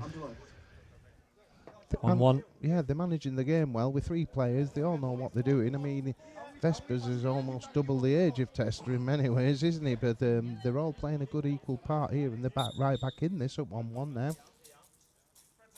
Get underway again with Lambret playing it out short to Vespes, and Vespes looking maybe this time he'll kick it down the line and try and find Christoph, and that's a little bit too central and out for a goalkeeper's clearance. Goalkeeper throwing straight out towards Cardozo in the Anderlecht half, and this one will be shepherded out, and Vespes has got a touch on that, and it's gone for a corner. Yeah, clever ball there from the keeper, especially when you're going against 3. Quick turn round into the final third, making it difficult for Alex on his own. He's conceded a corner, and now they're under pressure again. And we know what Cardozo likes to do here. He likes the arc, and he likes to try and get a shot away. This time he's gone out all the way across to the other side, arcs back, tries to get it on his right foot, hits the shot, and it's gone wide of the left-hand post. And again, they breathe a sigh of release as Lambret gets the ball, and he's looking to try and build an attack, this time with a long throw. Goes long, trying to find Tester on the right-hand side. Freitas steps in, makes a tackle, and that one goes all the way back, and it's out for a corner. It was a shame for Cardoso again. He's taken 2 or 3 shots early this time, probably a little bit too far away, and against 3 players, I think he can afford himself to beat at least 1, and then he's only facing 2, and it finish maybe 3 or 4 yards in front. But Anderlecht have got a corner here, and can they get another goal? Tester again, similar run, arcing round. This time he's 6 metres. Now he's taking it 8 again, but he's got 4 around him. He's pirouetted past 2 in 1, and he's trying to hit a shot, and he's not quite got it right. But the way he just seemed to pirouette around and beat 2 in one swell movement, give himself half a metre, and he went to try and shoot, and pulled it wide. He should never have got there, but he did, and that's a testimonial again to how good he is. He's just so slinky, centre of gravity so low, and he can just seems to get those shots away when you think surely he's not going to get one off, and he does. And that is half time. And it started so well for Atletico Cultural when they scored off of a free kick by Cardozo, low down to the left-hand side. But just in the last few minutes, we've seen Hugo Testa equalise for Anderlecht after a sustained period of possession and chances. They finally scored with Testa coming out on an arc from a corner, 8 metres. He seemed to get a shot off. It went high above the goalkeeper, Hugo Lopez, and it's 1-1 at half-time. This is anybody's game, Dan. I don't think there's a clear favourite here. Even though they're only playing with 3 Anderlecht, they're 3 players that know what they're doing. They've got a good solid keeper and they've got a very experienced guide, and they're not going to give this game away easily. And now they've got back to 1-1. You'd expect them to push on. So it's all to play for. I think the next goal might just decide this because it's very evenly balanced. It's probably the closest game we've had all morning, really. So it seemed to me like what I was watching as well was like you were talking about getting used to the pitch, getting used to the surroundings. It seemed to me like Anderlecht seemed to grow into that half as it seemed to go along. Yeah, definitely. And it's the second game for Atletico, and they've improved as well. And as I said, you wouldn't want to bet on anybody winning or losing this because they're very equally matched. We're going to take a short break now, and we'll be back with you for the second half in due course.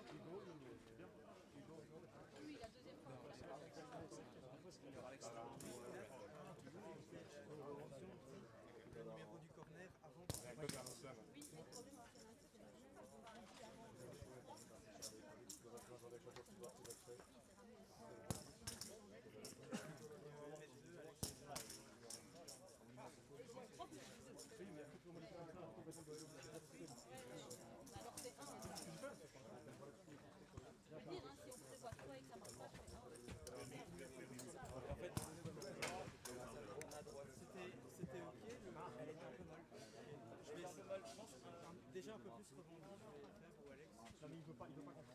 Non, on peut essayer. Je l'avais presque en fait, mais elle était un peu lente. Tu vois, un tout petit poil plus rapide. Je pense que je l'ai touché quand même pile les pas dedans, mais moi je la touche.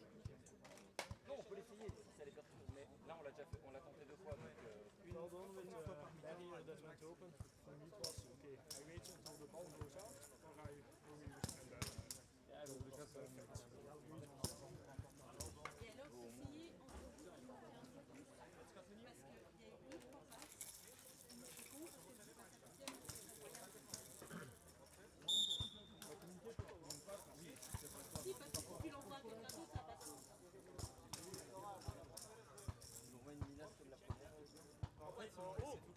So, end of the half-time, the kickoff will be done by players of Lisbon in yellow t-shirts.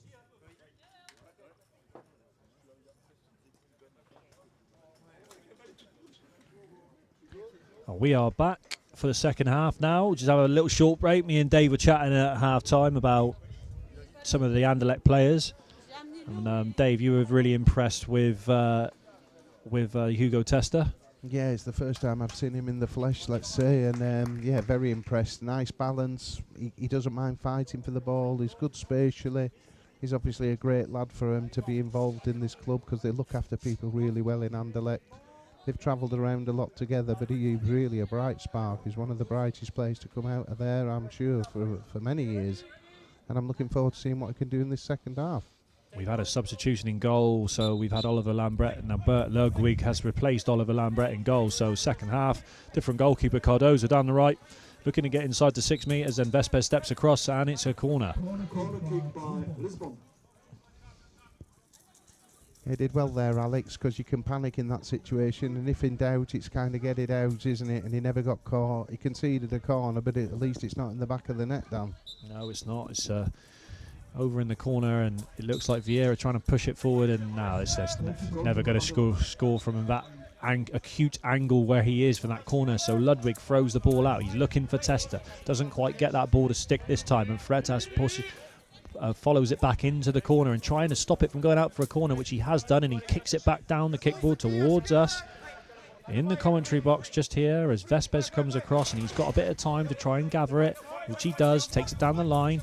He's got Freitas in front of him, he shouts voy at the right time, so Vespes puts his foot on it, stops, goes past him, beats one, takes it past Lopez right, real chance, great chance, oh what a save! Well, that is a save. That was Alex rolling back the years then. Oh, here he is again, he goes to the left, he jinks past Freitas, then he goes to Lopez, he's on his right foot now, is where he wants to be, he's 8 metres out, that's going in the top right hand corner, and Lopez with a one-handed right save to his right hand side. Vespes must have thought he'd shot a good one there. That was wonderful football. Good save. Got a corner, but there's a shoelace in the minute. The referee's just stopping it. But yeah, this is a good game. It's there to be won, isn't it? And they look like they both want to do that.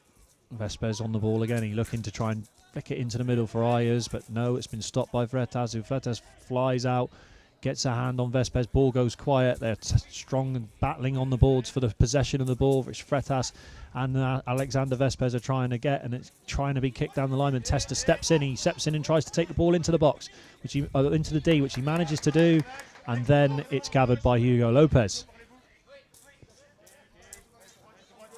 Thrown short to Lopez by down the line. It's down the middle. No one there though for the Atletico Club de Cultural, so they're going to have to reset again. And Ricardo's pass didn't find anyone, but Ludwig with the long throw. He's looking to find Ayers up there, and it takes a big nick off Vieira and gets them a corner. And that is the good thing about throwing an early ball long, Dan, as you well know. Even if you're under pressure, you can be defending in like 2 seconds, and all of a sudden you've got a corner. And that's a very useful throw from the goalkeeper that's given Anderlecht a corner there. And it's a successful throw from a goalkeeper as well, because you might not have necessarily picked out the person you were looking for, but you've gained a corner, so you've gained territory and you've gained something. So that's what they have here. And Vespes travelled out and he backheeled it, looking for Testa, that stayed in the corner. A nice little move, but it didn't quite come off because the control from Testa for once was lacking. Long throw from Lopez, the goalkeeper.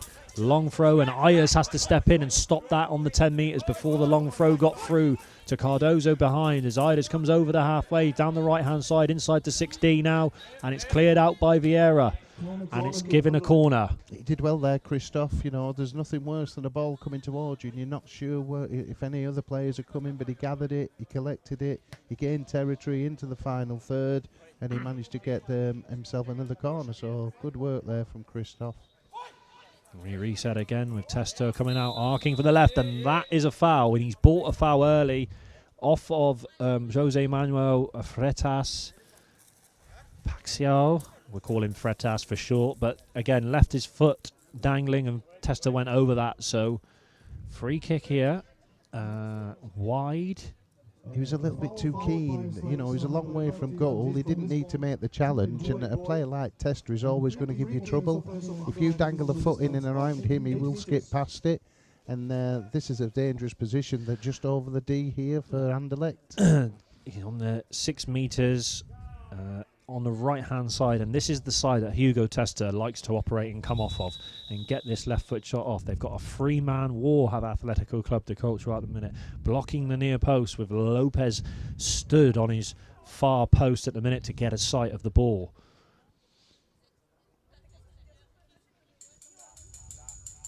Guide is tapping the post here. Natasha's tapping the post for Anderlecht. Testa stands over it. Vespes lays it off to Testa. He gets the shot away and he tries to go near post as the wall splits and it goes wide of Lopez's post. He dragged it, didn't he, that time?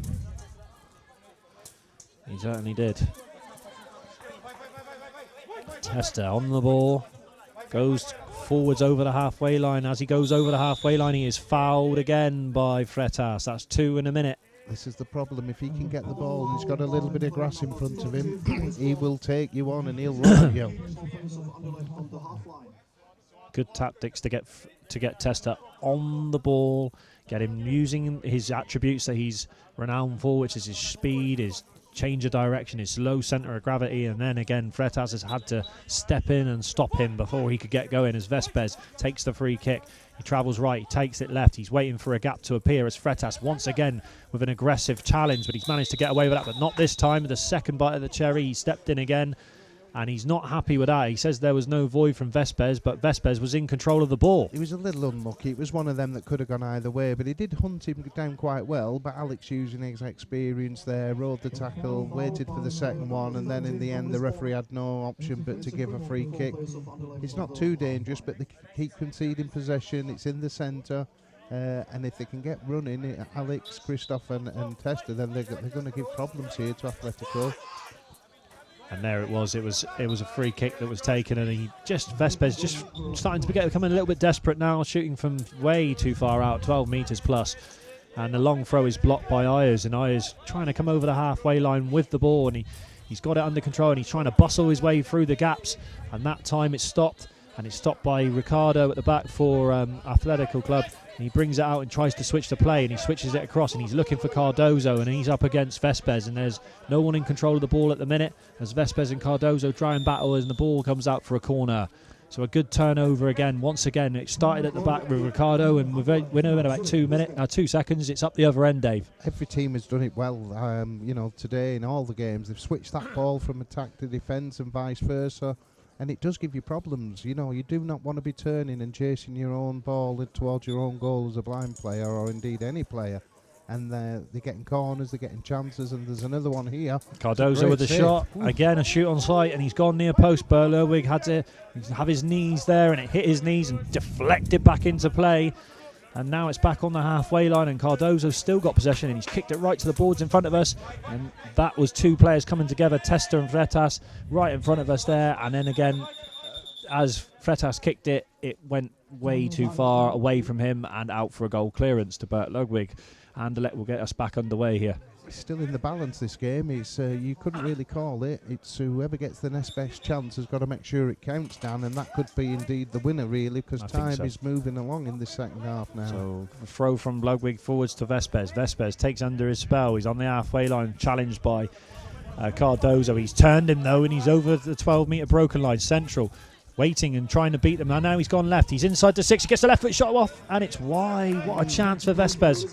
All his own doing. Yeah, he was inside the D, but his left foot shot went wide, and they've turned defence into attack again. But Christoph's broken it down again for Anderlecht. He has been stepping in time and time again, Christoph, and he's been breaking the play up and stopping these attacks with these long throws that come into him. He gets his body in line. Another on there. He switched out to Tester. Tester goes through the gears, looking to go through the middle, but Cardozo takes the ball, and he's 1v1 against Ayers. Ayers has to step in again, and another great tackle by Christoph as he brings the ball away over the halfway line.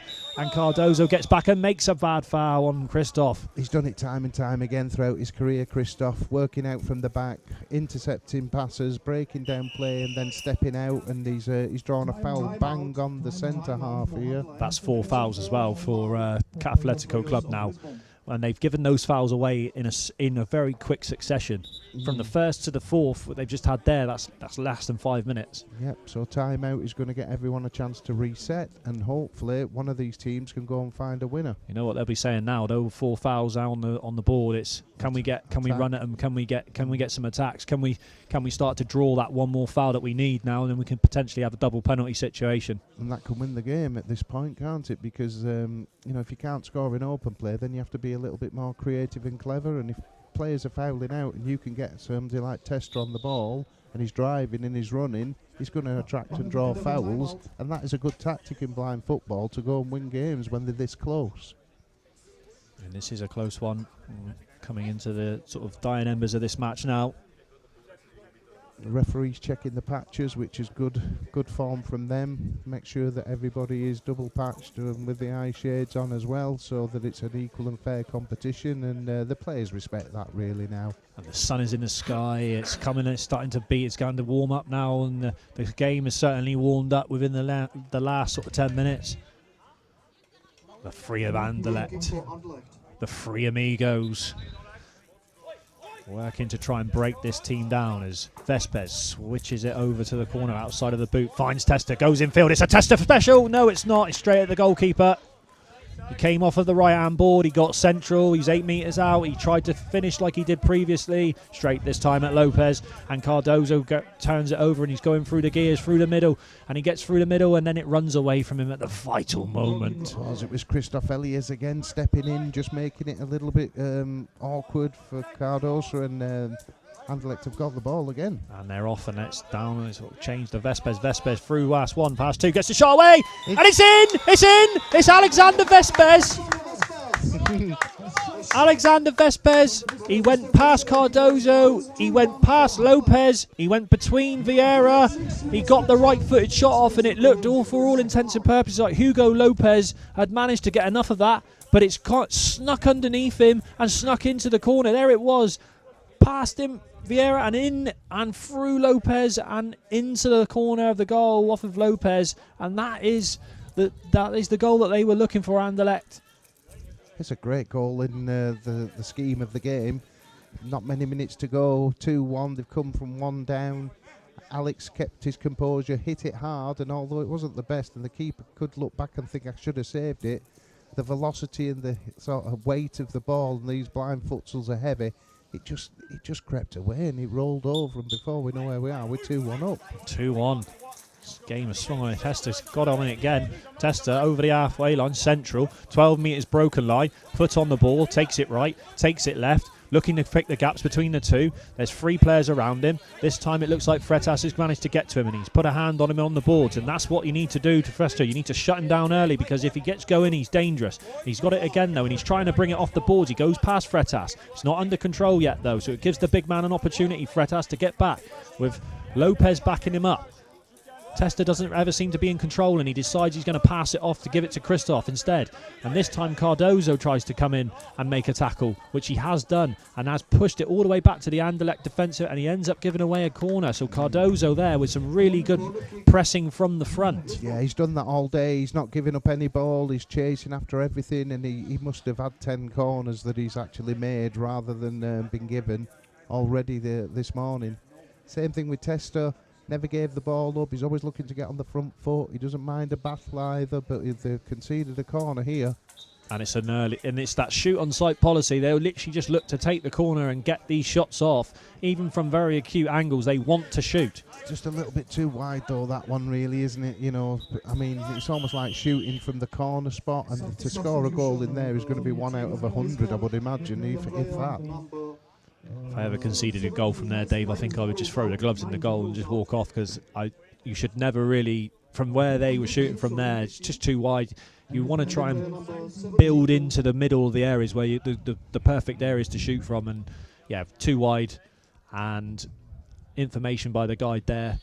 I think they have a policy, though, that it seems to me what we've seen from the first 2 matches with them is it's literally we're going to want to get half a yard, and we're just going to try and get as many shots off as we can. Yeah. As Lopez looks to bring things back underway here with a long throw to Cardozo, who is up in, he's got 10 metres out, and he's got no support at the moment. He's looking to out, he's beaten Iders, he goes past, and he ends up running into Alexander Vespers. 10 metres out now, central are Cardozo. Now he's come over to the left hand side, he pirouettes, he looks back, he's waiting and assessing, listening to the guide as he tries to shoot from 12 metres. No, it hits Vespers. That is never going to be a goal from there, as Vespers steps in, and he's run into Lopez, and Lopez takes the ball. Ricardo over the halfway line now. Ricardo, it's given to Ricardo, and he's trying to battle with Vespers. Vespers and Ricardo have a coming together. It's got a little bit frantic right in front of us here. And the ball gets kicked towards Ayers, and Ayers is 8 metres out in his own half, kicks it away and down the field, clearing his lines. Good defending. Substitute as well for Atletico. We've got Alexandra Pilas has come on to proceedings here. But they're doing well, really. When there's 3, now this is where Atletico have got to make that extra person count, haven't they? In the latter stages of the game, playing against 3 players, they've got to find a way to sort of make that count now, especially being 2-1 down. Here's Tester. Switches it to Ayers. Ayers are 12 metres out now, and he's bundled his way through, and he's 6 metres out, and he can get a shot away! And it's saved by Lopez. Christoph was very unlucky there. He didn't quite get the best connection, but it was a shot, and it had to be saved by Lopez. Not long left now at all. Moments left to this game. Can Anderlecht see this game out? Or can Atletico find an equaliser? Well, they've got another one of these corners, Dan. I hope they change the tactic because they've wasted 2 or 3. Certainly have. I feel like now that they've got two on this corner. Cardozo with Lopez and Ricardo pushed into the middle. Here comes a shot though. It's from Cardozo. It's blocked again. And here comes Vespes. And he's looking to try and gather the ball. And Alexandro is trying to get to Vespes. Vespes takes it back. He dribbles infield. He's 10 metres out. He runs into Lopez. Lopez puts his foot in. Brings the ball away. Vespes, back heel. 12 metres out. Needs support. He holds off Lopez, he waits, he passes it back to Testa. Testa nearest us here. The ball's gone slightly back into his own half. He has the ball. He goes past the advancing Freitas. Goes over the halfway line. Broken line, 12 metres. He looks for the central area to get his shot away, and it's blocked. Had to be blocked by Ricardo. Yeah, clever play there from Anderlecht with the 3 players now. Alex killing the time, taking possession, keeping possession, and then giving it to Testa, who's got 14 years younger than him. He makes the run, gets into the position, takes a shot, it's deflected, and the clock's running down. Time is running out for Atletico here.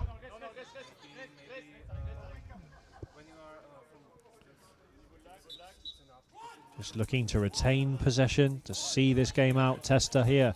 Back towards his own half, goes forwards and he gets the shot away, and it's hit Ricardo and out for another corner. Very good. He's done it again, time and time again. He gets the ball, he goes on the arc, then he swings back. He's got a lovely cultured left foot.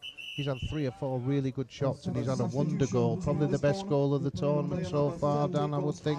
So certainly the goal from the furthest out, and he's hit it ferociously above Hugo Lopez. He had that in him last year. It was the same story last year when he was playing here. He would go and change direction and get these left-footed shots off, and he scored 2 goals last year coming off of the right-hand board in the group stage, where he had ferocious power in that small frame of his. He's certainly technically very gifted when it comes to striking the ball. As Vespes is on the ball now, and it's 1 versus 4 at the minute with 2 Anderlecht players back. They seem happy to just see this game out as Vespes tries to keep possession of the ball. 12 metres out middle. He takes it left. He's slow. He's waiting to try and find a gap, and he tries to win another corner. He was looking to try and just get a touch on that. It's gone out for a goal clearance though. And you've now got all 4 players for Club de Cultural back in their own half, with Claudia now on the pitch for on the court for Cultural. There's been a sub just at that same moment. So Cardozo on the field, he's up against 3 and he's on his own. He's getting no support from the rest of his teammates as Ayers and Cardozo battle, trying to clear their lines now. Ayers, all he has to do is just clear this ball away. Cardozo is up against him. He's managed to win the ball, and Cardozo switches it, but unfortunately he switched it to nobody, and doesn't seem that there was a great deal of communication. Testa now goes in field. He goes over the halfway line, and the whistle goes. It's a good result for Anderlecht, that, with 3 players, 1-0 down. The sun's coming warmer. That's a remarkable win, I would think, in the first game. Very good.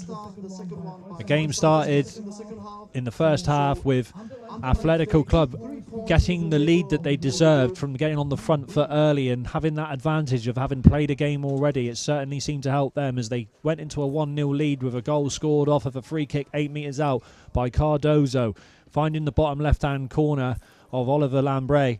And then it seemed for then that Anderlecht started to find their play. They started to find their place, technical. They started to understand the pitch, the orientation of the pitch. They started to work together, communicate better. And it wasn't. Then they seemed to turn the corner, and it wasn't just before half time where Hugo Testa, from a corner, he arced around. He seemed to have a little bit more space than he realised. 2 defenders seemed to have dropped a little bit further in, and then that was where he got that really ferocious shot off to equalise for half-time to take the game in 1-1 at half-time, Dave. Yeah, and then Alex stepped forward. He played really well there for the 3, keeping possession, breaking up play. Christoph Elias as well, and all 3 of them have run their heart out there for Anderlecht, and they managed to nick a win, really. And it's Alexander Vespes who managed to get through. Eventually, I mean, he had the first opportunity where he managed to force Hugo Lopez into a world-class top corner right-hand save for the cameras. but it was then he went through again. This time he managed to beat Fretes off his left shoulder. He went in through the gap. He got a shot off, and it was Lopez. This one squirmed underneath him, found the bottom corner, and so Alexander Vespes was able to get his first goal of this tournament and get Anderlecht the win, 2-1. Yeah, he'll be pleased with that. Definitely in the first game, it sets the precedent for the next. It's whether the old legs can last. You know, That's when the there's thing, only isn't it? three Yeah. of them, yeah. So now they're going to have a little bit of a rest. They've got a 1-game rest. We're now going to be moving on shortly to the next game, and that's going to be where we're going to see West Brom up against Madrid. And obviously West Brom winning their first game, Madrid losing their first game, so it's all to play for in this one. Excellent. We'll be back with you shortly after a short break. Brilliant.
Face left.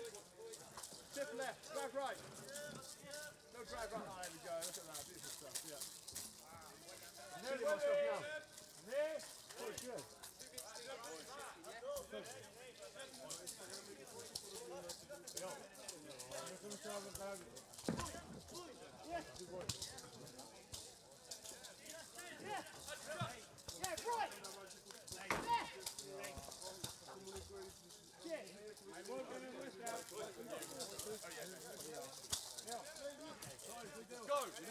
Go now.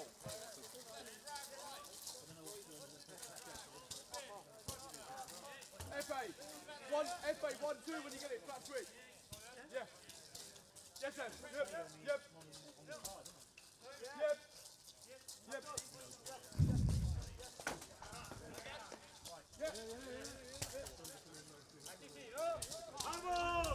Let's go. Yeah. Yeah. Yeah. Yeah. Play me that. Well, welcome back to this blind football tournament in Bučovice in the south of the Czech Republic in Moravia. We've got wonderful sunshine, and we've got a team from England playing next, West Bromwich Albion, who they beat the host, Savoy MU Brno, 2-0 in the first game, and they're very impressive. And we've also got from Madrid in Spain, they're coming along for their second game too. So this is all set to be another good game. It's getting quite warm out here, and we were talking before, myself and Dan James, who's joining me here, who's been England's and Great Britain's goalkeeping coach for over 120 times. And it's been a joy and a pleasure to be welcomed back here, and they've put on a fantastic tournament with the hosts, and we're set for a really good game. We've just had Anderlecht, who played with 3 outfield players, and they have just won 2-1 in their first game. And we're 5 games in here, and we're going through very, very quickly, and we've seen some wonderful football, Dan. We have. We've seen, I mean, early on we saw West Brom, didn't we? And we saw just potentially the future of the England at the minute, you know, like the young lads in FA Shimwell and Issa Amji, you know, even the youngsters like Kieran and Toby that have been improving all the time, and then Rainbow coming on there and showing that he's got talent, and so like that team, and it just continued as we went on with the German theme as well, with the young German lads, and mixing it in with the male and females, and it just, as we've gone along, we've seen Cardozo from the Portuguese working together. The Madrid team we're going to see here again, and we saw Avoy Brno get their first victory as well, which obviously really was bright for the home fans here that wanted to see that, and it's been good for the tournament to see the hosts get off the mark with a win. And then again, Anderlecht playing with 3, Dave, like you just said there. They've worked so incredibly hard to get themselves back into that match, having gone a goal down, and seemed to grow as the game went on. And really, by the end there, they were just knocking on the door to try and get another goal. So I think as we go along now, looking at this game with Madrid really needing to try and find something, and West Brom looking to continue where they were off earlier. Yeah, and they've played well. They've got a very good organised team. They've, like I said earlier in one of the games, they're a founder member of the Football League in England. Very, very good club. They've got their disability and community programme out in England is second to none. Paul Glover's been there many years, a good, strong coach.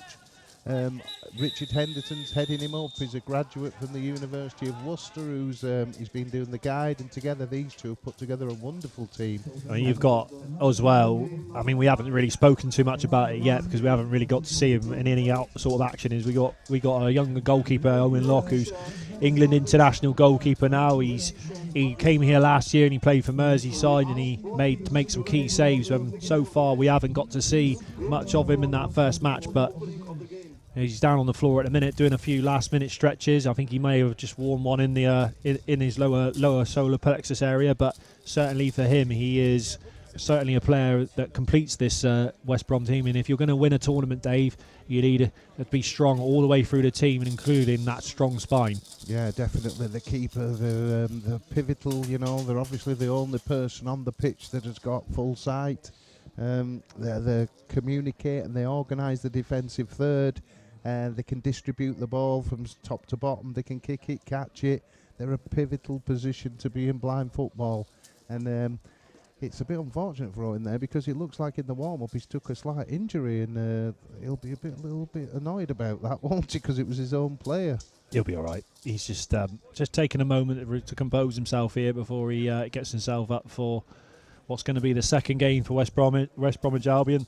Won the first game and just looking to build on it now. The good thing about this for West Brom will be is if they are to be successful in this match and they are able to get the victory, that would put them top of the group, which would mean that they would be done for the day. So they could just get back, sit back, get on the deck chairs, get in the pool, get the recovery done, get back to the hotel, get recovered, because their work will be done, because the winner of both these groups will go straight to the semi-final. There will be no quarter-final matches for the West Brom to play should they get to be one of the teams at the top of each of these groups. So there is onus on them here to get the job done early. Yeah, and that's great news for them, really. I mean, they've flown in last night from England, straight into bed. I mean, we barely saw them. They seemed to be prepared. They were on first this morning.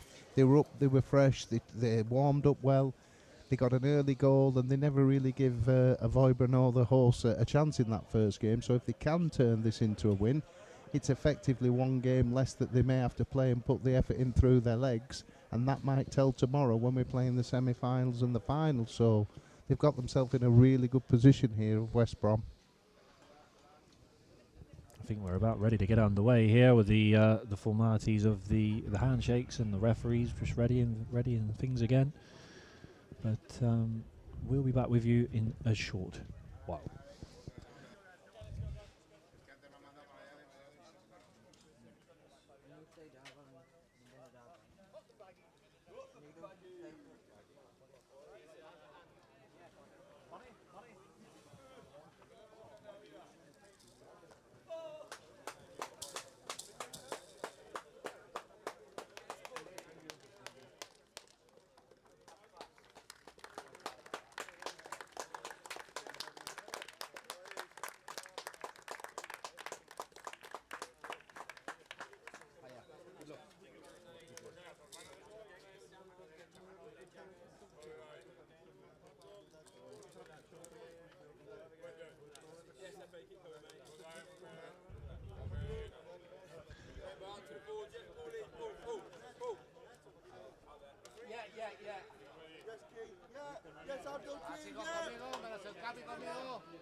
So the formalities have been done. The referees are checking the eye patches, which is common practice in blind football. They're doing the coin toss now, and within the next minute to 2 minutes we will be off and underway in this game in the Bučovice Blind Football Cup. And the sun is still shining.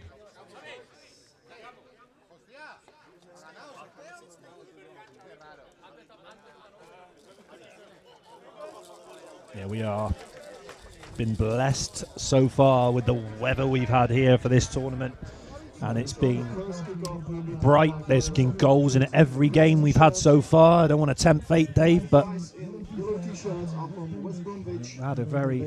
We've been treated to an absolute goal fest so far. We have, and the way that West Brom set up before with the two runners, you know, with Issa and FA, they're just a joy to watch. You know, they play football in the right way. They want to get on the ball. They can travel. They can dribble. They go solo. They don't mind shooting.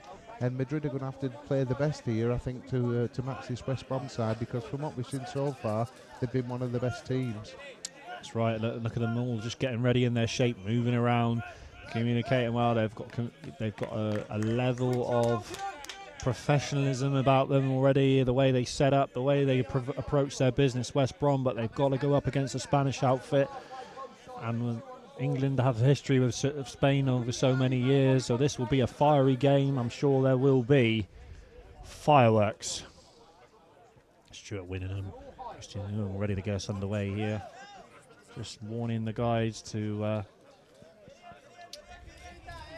coaches to communicate in their correct areas and going around doing the handshakes just off of camera here as Victor gets us ready to get underway with Gonzalez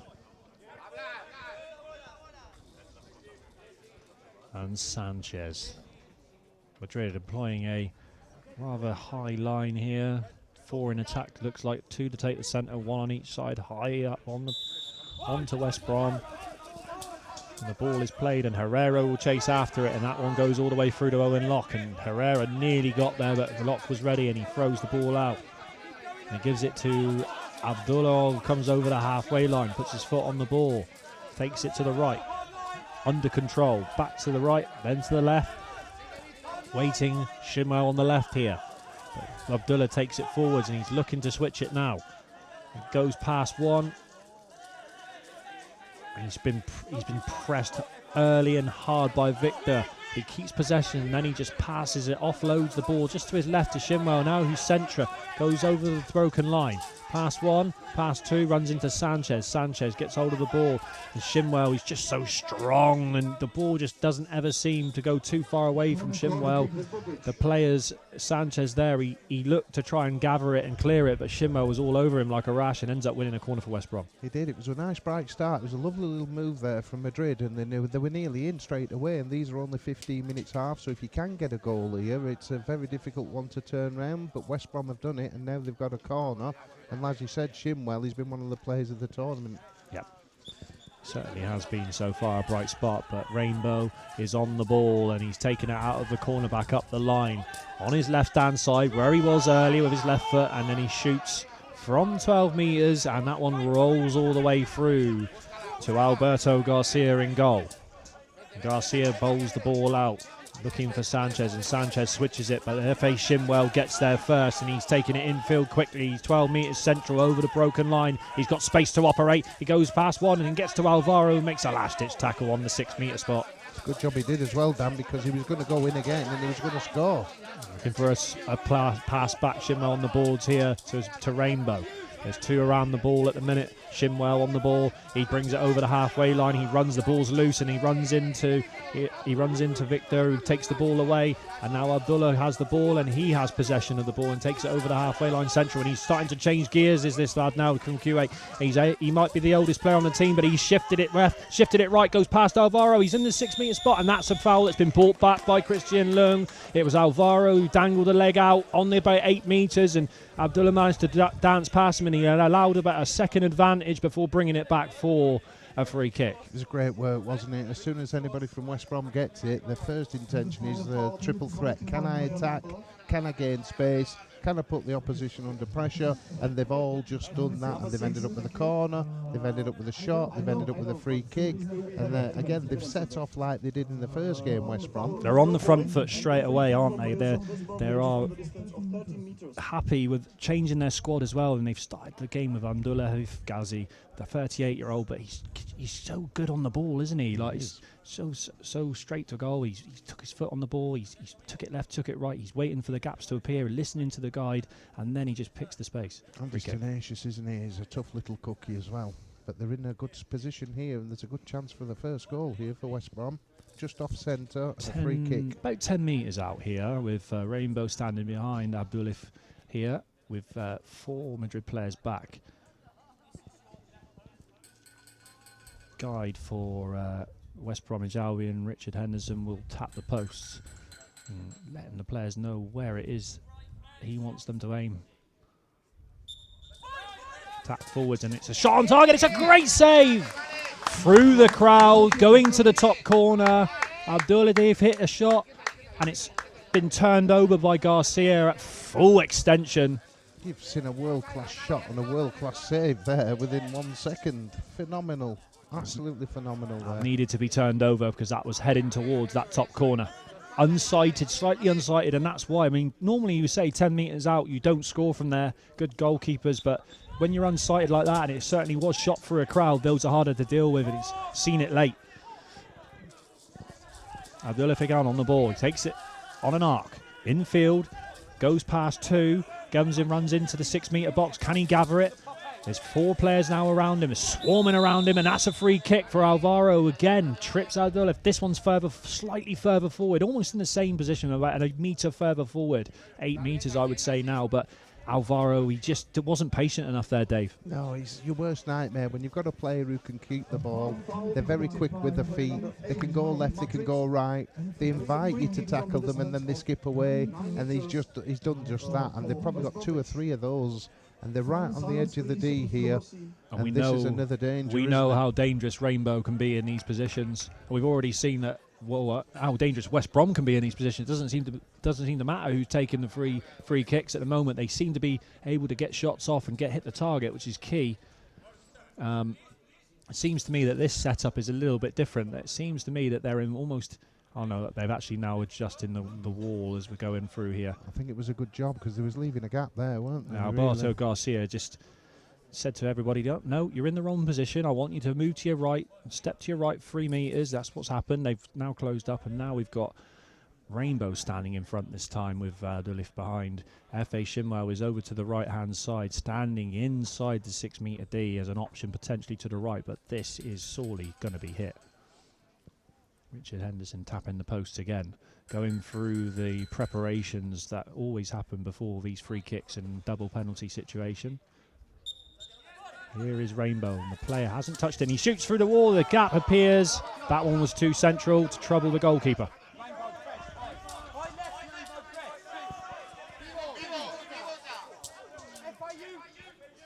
Thrown out short and cut out. It's managed to find its way all the way up to Herrero, gets a shot away, and it's too far out, and Owen Locke gathers, and he's able to start an attack immediately, and he's looking long towards F.A. Shinwell, who's up there.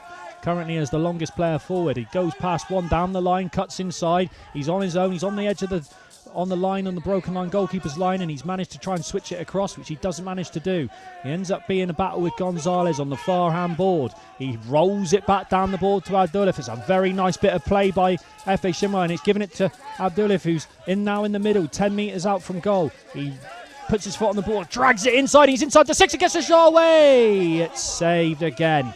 But that change of pace and direction by that Abdulif, who started this game. We didn't see much of him in the last game, Dave, but this game he's been a bright. Yeah, he's been the player of the game so far. He's on every ball, he's winning everything, he's even tackling his own players, you know what I mean? And he's creating problems here for Madrid. And you can hear Paul Glover shouting Abdul's ball there, because FA was so keen to get hold of the ball. He was running into his own player, Abdul, there. And then there's been a foul because Rainbow has bought a free kick. He travelled well out of the back there, Rainbow, and it was Herrera left his foot in on Rainbow as he beat him. He wasn't patient enough, and his discipline failed him there, the young man. Herrera, the 16-year-old, Anders Herrera from Madrid. And now he's immediately been withdrawn.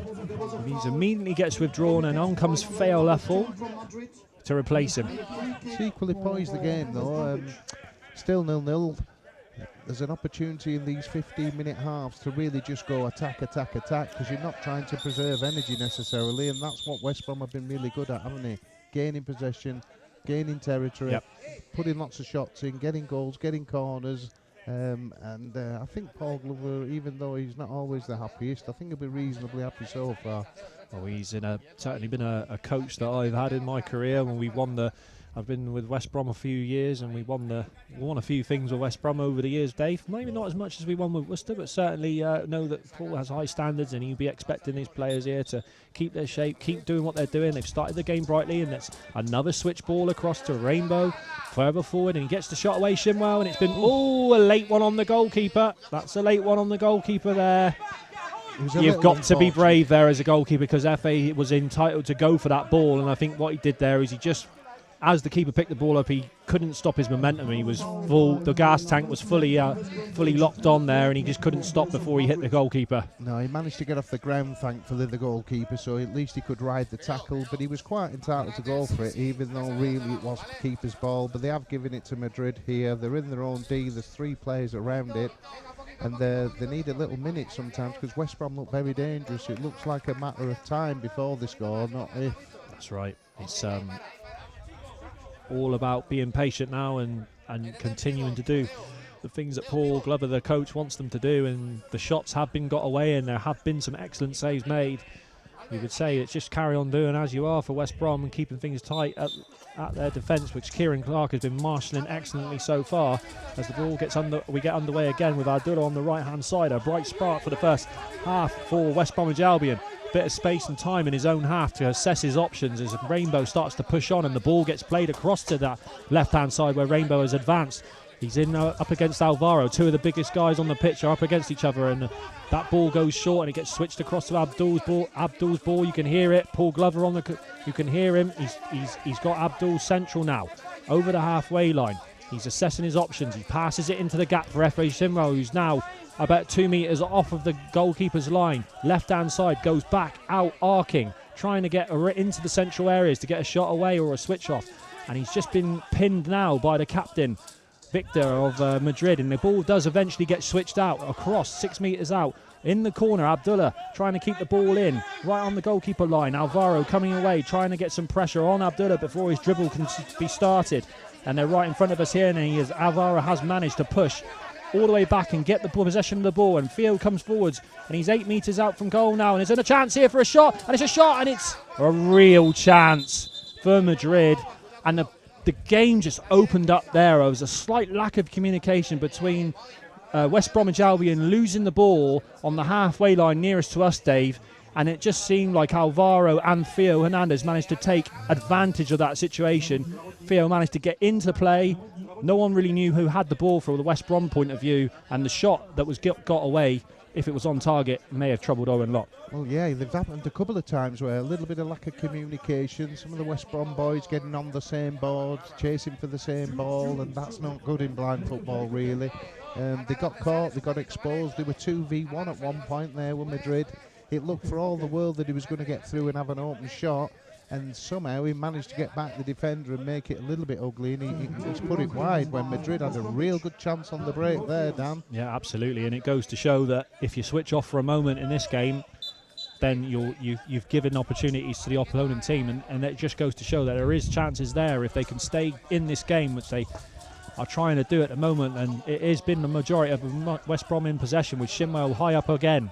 10 metres out on the boards, rolls it back down to Abdullah. This is nice. This may well get switched out to the other side. No, it doesn't. Abdullah decides to take it central, looking for options. He's got 3 around him now, and he's dwelled on the ball a little bit too long where he probably should have passed it. Now he's got 2 swarming around him, and the chance is gone for West Brom as Theo tries to get over the halfway line and push forwards himself. Theo Luffel trying to get the ball from Kieran Clark, who has been very quiet at the back, just really organising the shape of the team, and ball gets offloaded to Rainbow, who brings it down the line.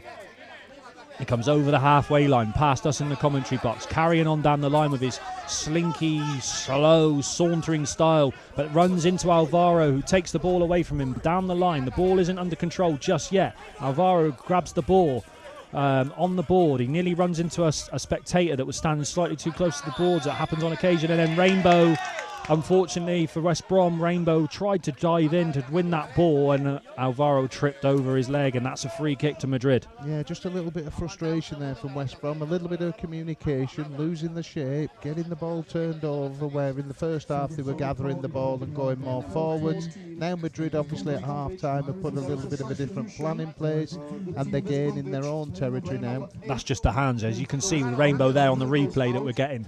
The hands just came up, and it was just, they were all over the place really. It was all arms and all legs, and then it just looked so clumsy. Here it is again, hand on, pushing, and there it is. He tries to come in to win the ball. He's got to be more patient there, Dave, hasn't he? He didn't need to do it. He already had backup and support from a defender. He could have just ushered him down the line. Absolutely. There was no danger, but that's inexperience at times. There it is. Look, I want to win the ball. Sometimes in this game, you can't win the ball. You get a hand on, you get your body shape in the right position, and you're patient, and you wait, and you listen to the ball, and you just have to wait for the moment when the guide or the goalkeeper tell you, now you can go and win it because it's loose. That's how key it is. So, yes, another free kick that probably didn't need to happen. No, Madrid. This is a chance for them to set something up, isn't it? You know, Yes. get a breather, set yourself up, get a strike on goal, and as I said, with these 15-minute halves, one goal can often be enough.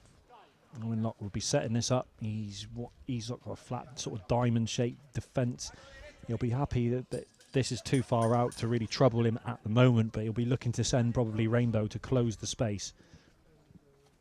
We've got Gonzalez on the ball with Victor standing in front. Victor Azevedo, the captain of Madrid,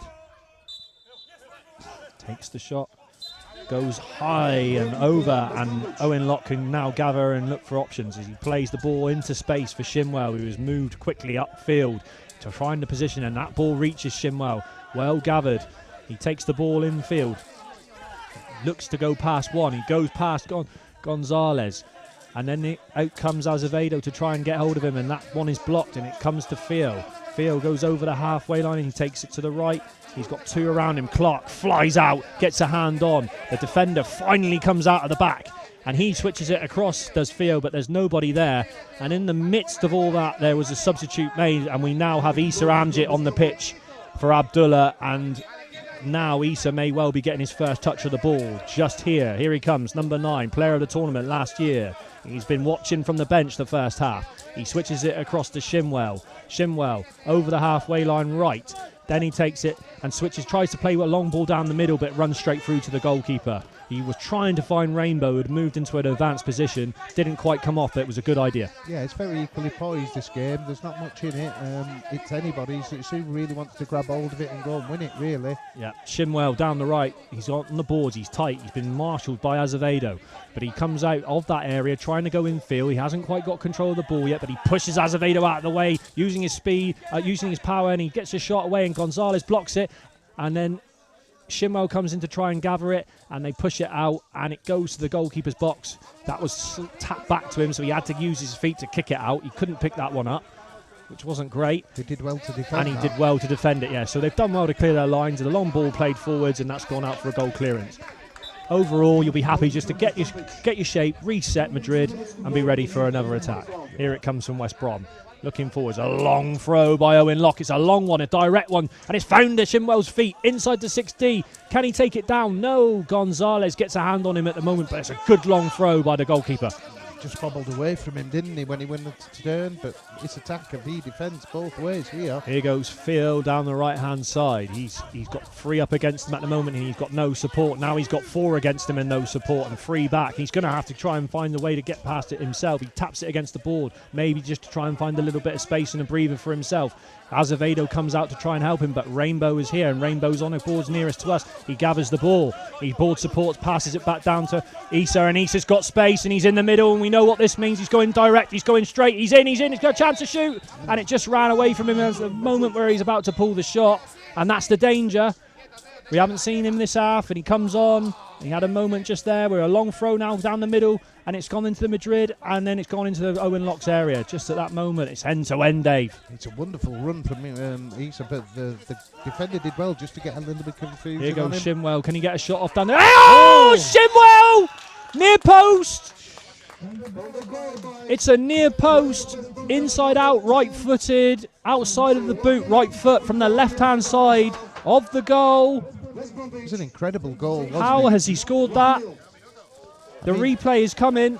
He gets the ball over the halfway line. He goes left, and he's going left, and you think he's going to go too far left. And as he hits it, he's not even facing. He is not even facing the goal. He's hit the shot towards the sound of Richard Henderson at the near post. Great guiding by Richard Henderson, because Richard Henderson was standing at the near post. Shimwell hit the outside of his right foot. He hit the near post area, and it just nestled inside that post, didn't it, Dave? Brilliant goal, that is. How is it?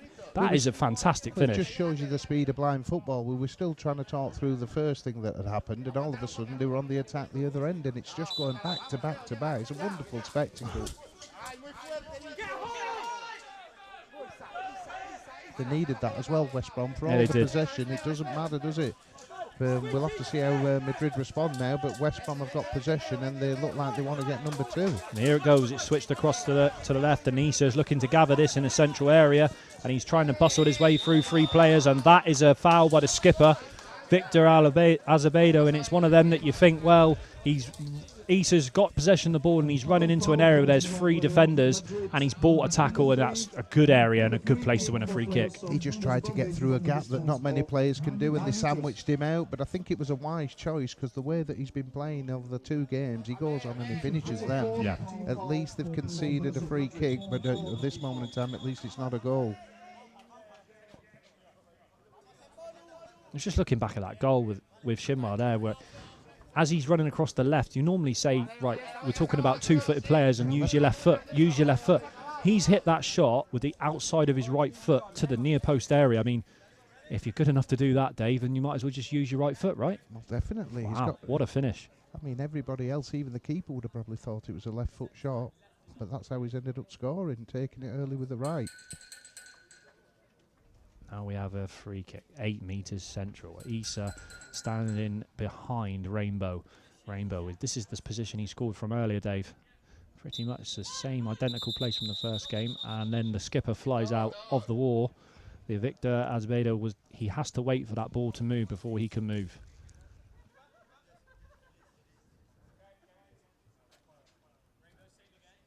Richard Henderson communicating. He will tap the posts. Go through the process every time. The reset, just giving Rainbow the idea of where he needs to hit this.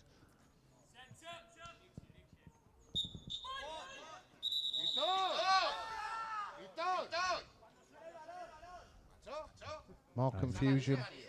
This is again, because the ball has not moved. Even though he's blown the whistle. No sound has occurred. So the whistle goes, you have to wait for the ball to move. You cannot move until the ball has made a sound. So a yellow card has now been given to Victor Azevedo, which is... A yellow card for the player number 3 from Madrid. And again, free kick for Bromwich. Clever from Rainbow there. You know, he's being patient, isn't he, Dave? He's bought that, really. And now he's got a chance to do it quickly. He'll be frightened to step out again. And this is a chance to maybe put a bit of false doubt into them. And if he takes this one quickly and hits it hard, he could be looking at 2-0 down. Here's a shot, and there it is. There it is. I'll applaud that, because it could see that coming, because he's done exactly what he did in the first game, and you've seen it again. He has waited. He has drawn, obviously, the foul. The foul was drawn in the first place, and he drew the yellow card, which made them have to sit back and wait. They couldn't fly out of the wall. He takes it to that left-hand side, where he then uses, unlike Shimwell, he uses his left foot to go back across the goalkeeper and finds that far corner. But really, you could see what he wanted to do straight away. It's clever. Yeah, and that's the difference at this level. You've got to be clever, and that's what he's seen there. And it's right on half-time as well. Couldn't have been any better. Perfect for West Brom, but Madrid are a bit annoyed with themselves, and they're slapping the boards there. They were the almost enemy just at the end there, weren't they? It goes. Do you know what it goes to show is that a game where we were talking about being evenly poised, and there's 2 moments right at the end of this half, within the last 4 minutes, which you've seen. First of all, we started the game and it was end-to-end. West Brom had a lot of possession. There was some very nice tidy play from Abdul, who started the game, and he looked like he was in real good form. He had a shot which was very well saved by Alberto Garcia. A number of opportunities with Efe Shimwell leading from the front. He seemed to be everywhere in that first half. And then on came, near the end of that half, on came Issa, and the game just slightly opened up, and it was Shimwell who gathered the ball on the halfway line on the right, and he ghosted into the middle and ghosted across to the left-hand side on the edge of the 6-metre D, and hit an inside-out right-footed shot to the near-post area, facing left, with his foot facing right, listening to the Richard Henderson, the guy at the near post. It went to the near post. It was unexpected by the goalkeeper, who split down to his right and was beaten for speed off the post. A great finish by Efe Shimwell to add to his already growing goal tally for this tournament.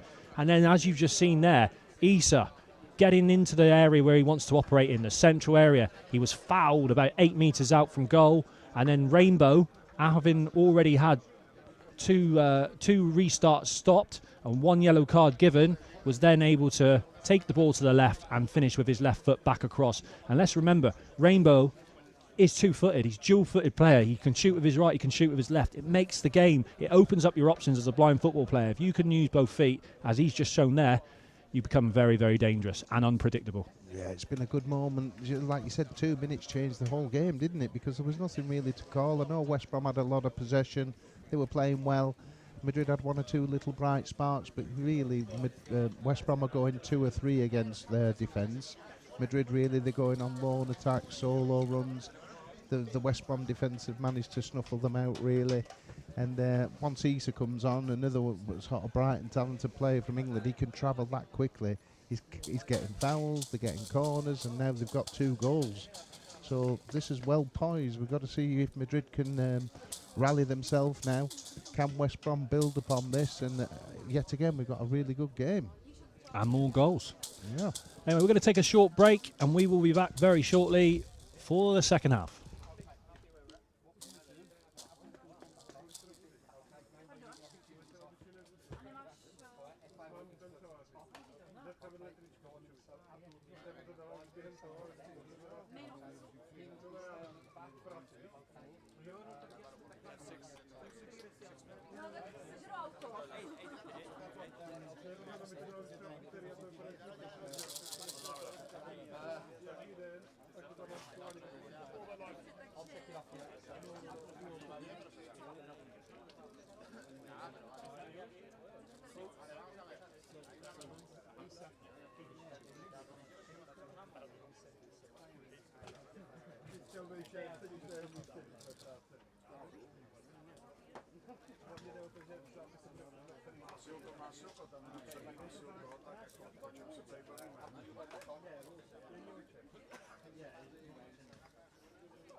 Terrible life, Dave. Terrible life, mate.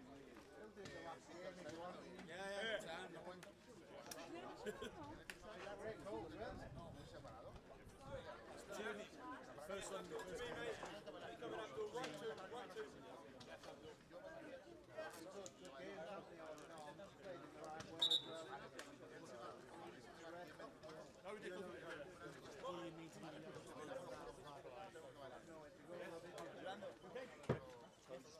So, end of the half-time, the game between Madrid and West Bromwich.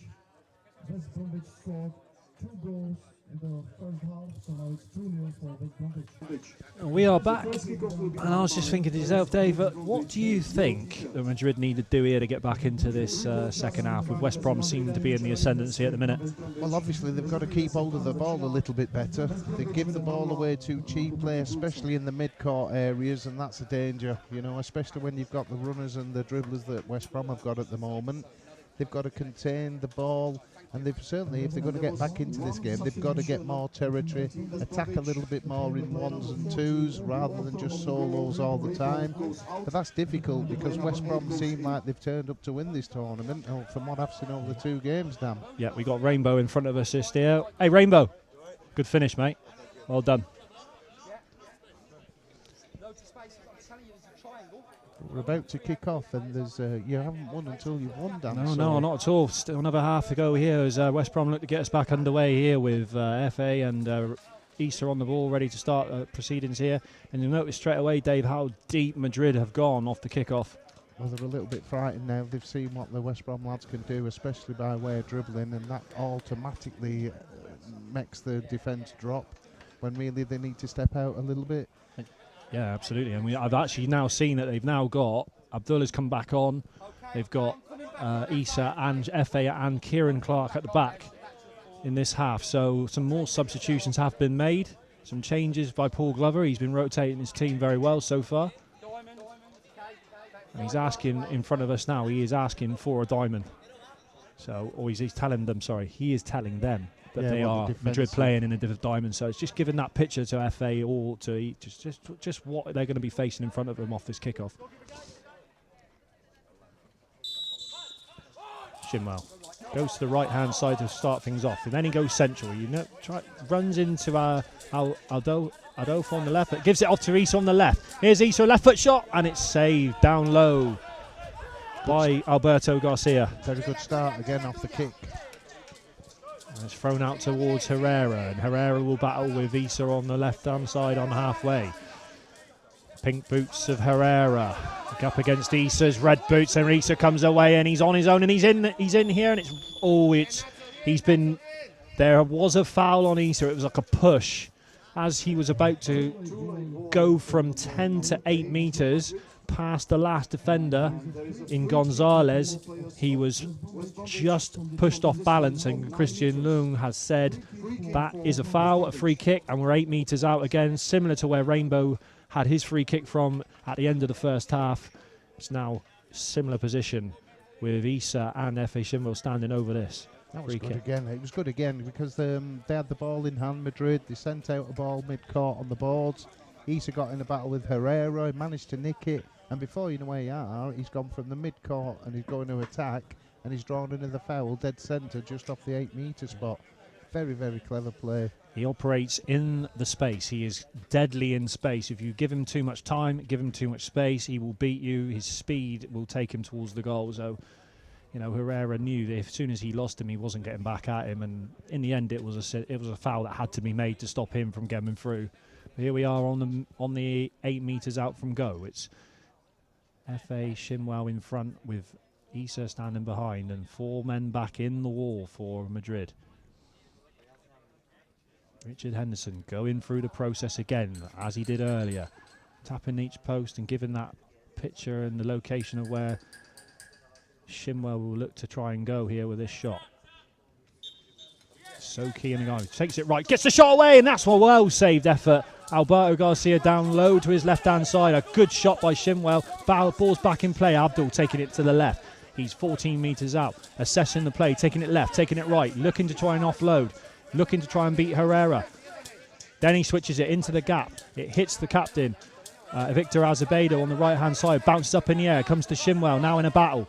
On the right-hand board, tight. Has to be patient and wait for an opportunity to try and take this away from the Madrid captain. The Madrid captain passes it back to the goalkeeper, into the goalkeeper's area, Alberto Garcia. Looking for options further forward. One of them is Herrera. It's a long kick. It's not going to find Herrera. That's not good enough to find his feet.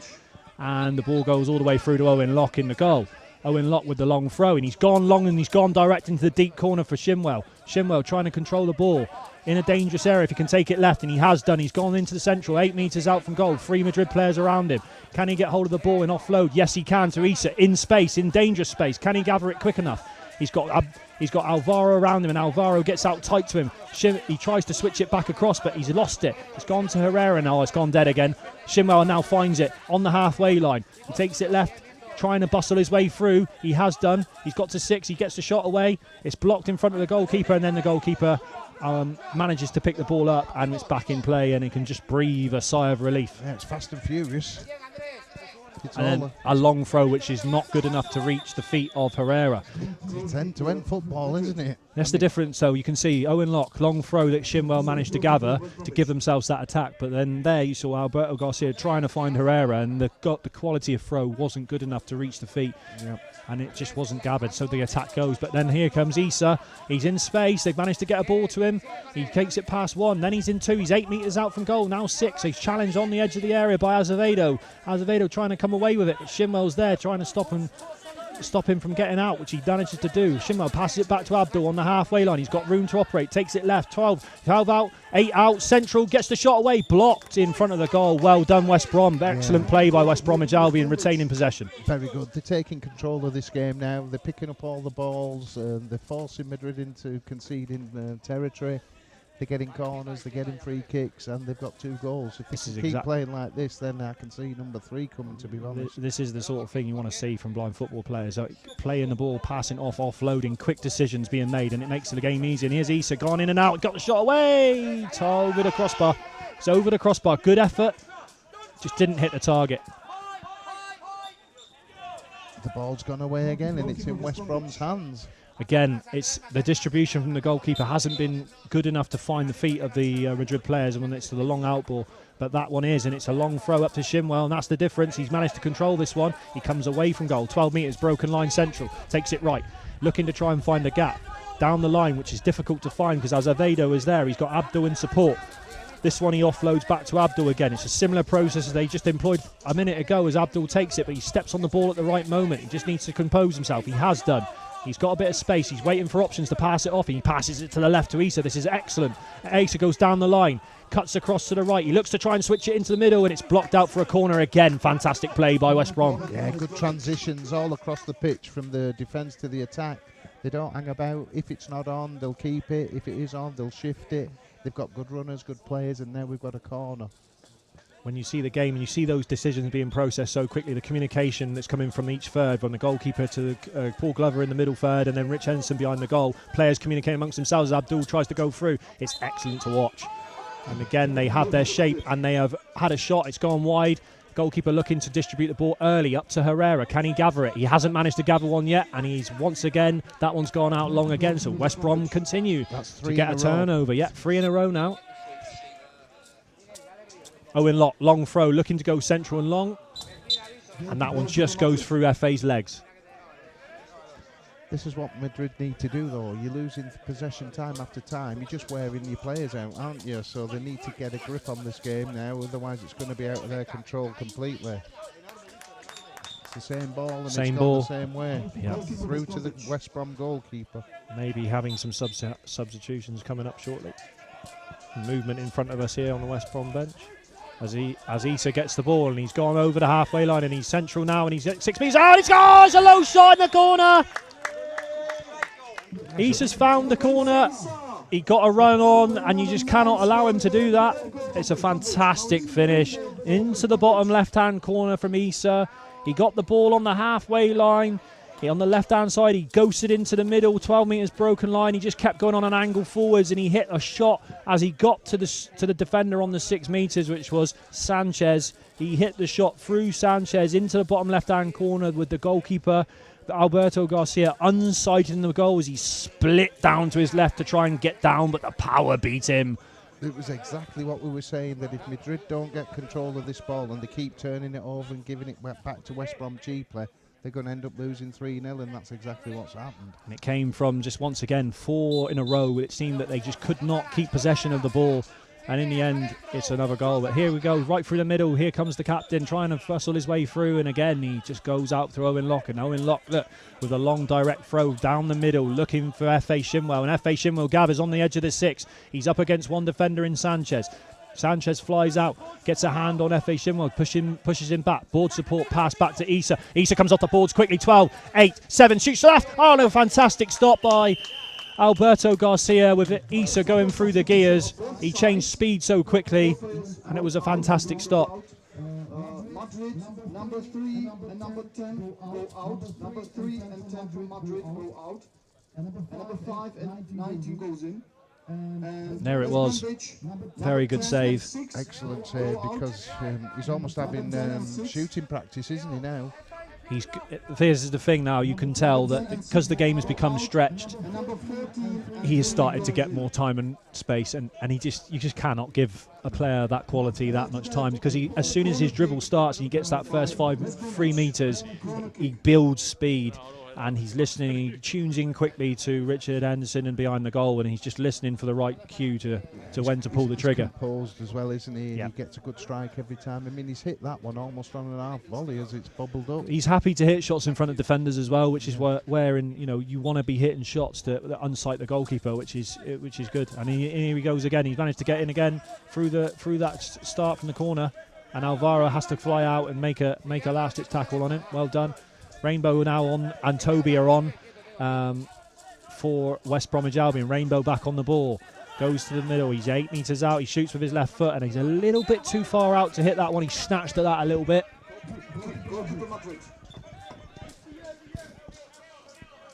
And the goalkeeper gets one. And then there's another long throw here. Dave, I can see you shrugging your shoulder. You can't believe it. It's 5 in a row now for Madrid. They just haven't been able to gather any of their outballs. Yeah, it's a mixture of not the best throw and not the best sort of listening skills really from the player, and consequently keep giving it back to West Brom, and they come in again with another attack. Yeah, Abdul on the ball. He's tried to ghost infield there, but he's come up against Alvaro, and Alvaro using all his strength that he has to break things up and to try and push West Brom back, and the ball seems to be moving backwards, and Toby Addison is going to put his foot on this ball and try and keep it out. Ends up going out for a corner with Owen Locke. Owen Locke just saying unlucky. You put your foot on the ball there, and the keeper, sometimes there's nothing you can do there as a goalkeeper. You've given the communication, and it's just a case of Toby there just didn't quite get his first touch correct, and then everything started going wrong from there. So it's a corner to Madrid. We're 3-0 up. He'll be telling the players, Owen, though, he'll be just saying, look, we'll reset from here. We're happy here. Got you all in the right places. Give the information, and he'll just reset and get them all focused again. Yeah, Madrid need a goal here, don't they, to make a game of it? Definitely, yeah. They definitely need to get a foothold in this game. Here's Theo on the ball, takes it out and tries to shoot with his weak foot, right foot, and it's gone out for a goal clearance again. And Owen will just look to take his time and assess his options, and out it goes short. And all he's had to do really is just sort of take his time and throw that one out to Issa, and Issa's looking for a long ball into the corner, down in the far corner for Abdul, who does manage to gather it, and then his first touch took it into the goalkeeper's box, which is very unlucky. They've found some nice angles on these passes. Yeah, definitely. They've got a good mix, haven't they, of solo play and little 2v2s. They can switch it, they can pass, they can dribble, they can fight. And to be honest, Madrid just haven't had that little bit of magic to break them down at all.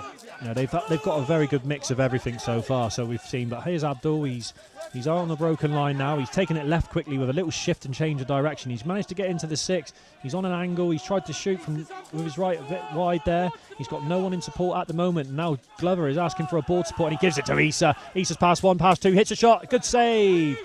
Ball comes back out into the box.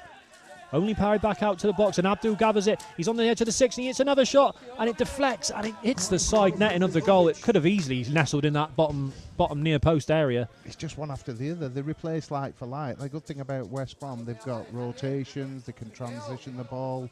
3 or 4 can take the roles. So you've got Rainbow, obviously Issa. Every one of them can travel with the ball. They've got good spatial awareness, and they've got a real good strategic plan. And at the minute, Madrid just cannot seem to grab hold of them at all, and they're just conceding time after time.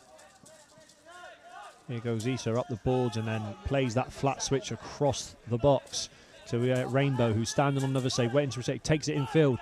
He goes right across the box and hits a left-footed shot across, and it's blocked in front of the goal by Alvaro, who gathers and then clears his line, kicked down the middle. That's intercepted by Abdul. Abdul trying to get hold of the ball.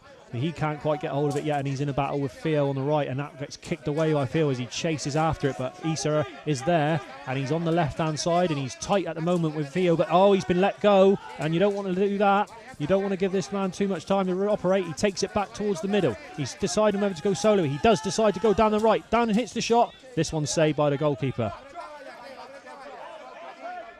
They just can't live with him, Dan, I'm afraid. He's just too quick, isn't he? He's too clever, he's too quick. He's brave. And it's been interesting to see that the coach, Paul Glover, he didn't start with Issa. He allowed him to have some time to assess the game first, and then brought him on late and said, right, here you go, second half is on you. And Abdul took full advantage of that. And here he comes towards the goal here. He's challenged by 2 and pushed wide. And then Rainbow is trying to support Abdul now on the board side, and it comes to Gonzalez in the middle of the box, the yellow-booted Gonzalez. He takes it forwards, goes over the halfway line, and then Issa makes the tackle. He tries to make the tackle and leaves his foot in, and he wasn't goal side. No, and at last Madrid have done what West Brom have been doing to them, breaking lines, running down the heart of the defence, and usually that results in either a shot on goal or a foul. Time out for the team of Madrid. Time out. This will be interesting to listen to this timeout from Paul, whether he says anything. Yeah, we're 3-0 up. I'll be saying, job's done here. We've just got to keep our composure, keep our shape, do the basics right, keep your standards high now. Yeah, what would you say to Madrid if you were there now, Dan? It's a difficult I think for the Madrid is at the moment is, first of all, you'd be saying, look, if we're going to go for any outballs, we need to start hitting feet. Goalkeepers needs to start hitting feet, but also we need to just start communicating. They're losing their shape. When they get on the ball and they win it off West Brom, they're quick to give it back.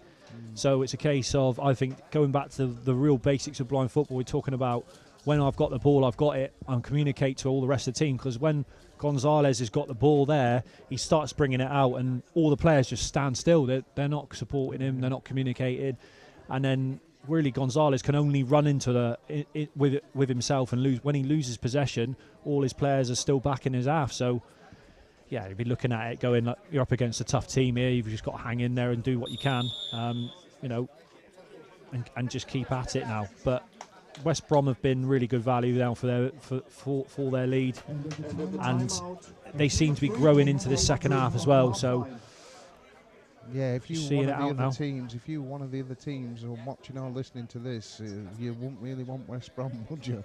Because they've got everything at the minute. They certainly do. I think that they've got a very good balance of obviously they've been together for quite a while domestically anyway, and these lads, a lot of these lads are playing in the England squad, and they're around it, and they've been well coached, and they've got good coaching from Adam Bendel and Lewis Skyers and the rest of the support staff there. So this is a very good group of players that are looking, long term, looking to go places.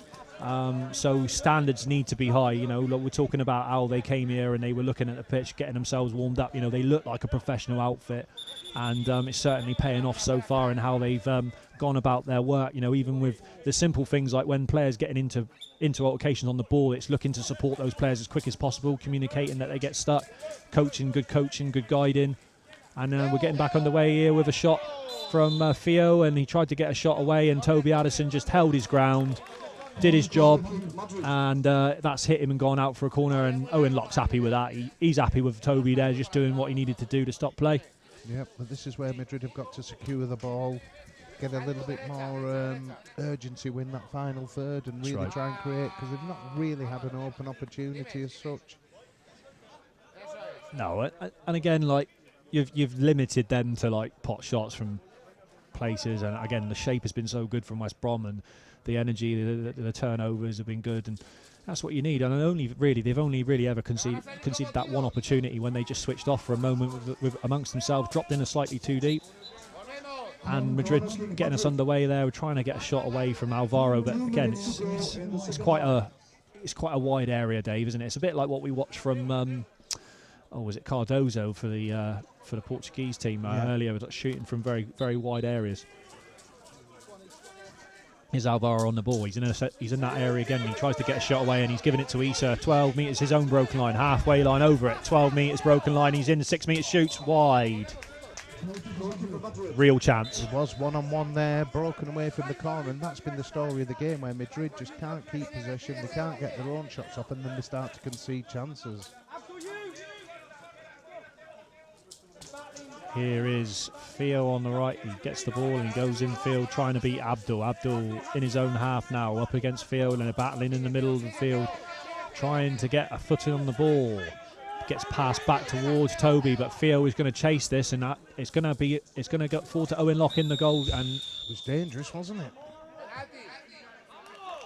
Is he given a 6 metre penalty for Owen being outside the area there? I'm not sure. We're going to see the replay of that. There was some confusion, wasn't there? But was it corner kick? What's he given? Sorry. Indirect. I think what's happened is the ball. Toby passed the ball back to. Well, he kicked the ball back towards Owen, and Owen didn't have much of an option really, so apart from sort of get his gloves on it and pick it up. It was a bad option really. The ball. It's difficult really because it went quiet, didn't it? It's one of them like where Theo kicked it forwards, Toby kicked it back, and as a keeper there, you're just waiting for that ball to drop in your area. You're praying and hoping that it comes in and you could just grab it. It was in no man's land, wasn't it? Yeah. But they've still got a chance here. They must, whatever happens now, they have to get a shot on target, Madrid, from this position on the edge of the D. There's no point bringing it forward, bringing it back. It's almost a set, control and finish.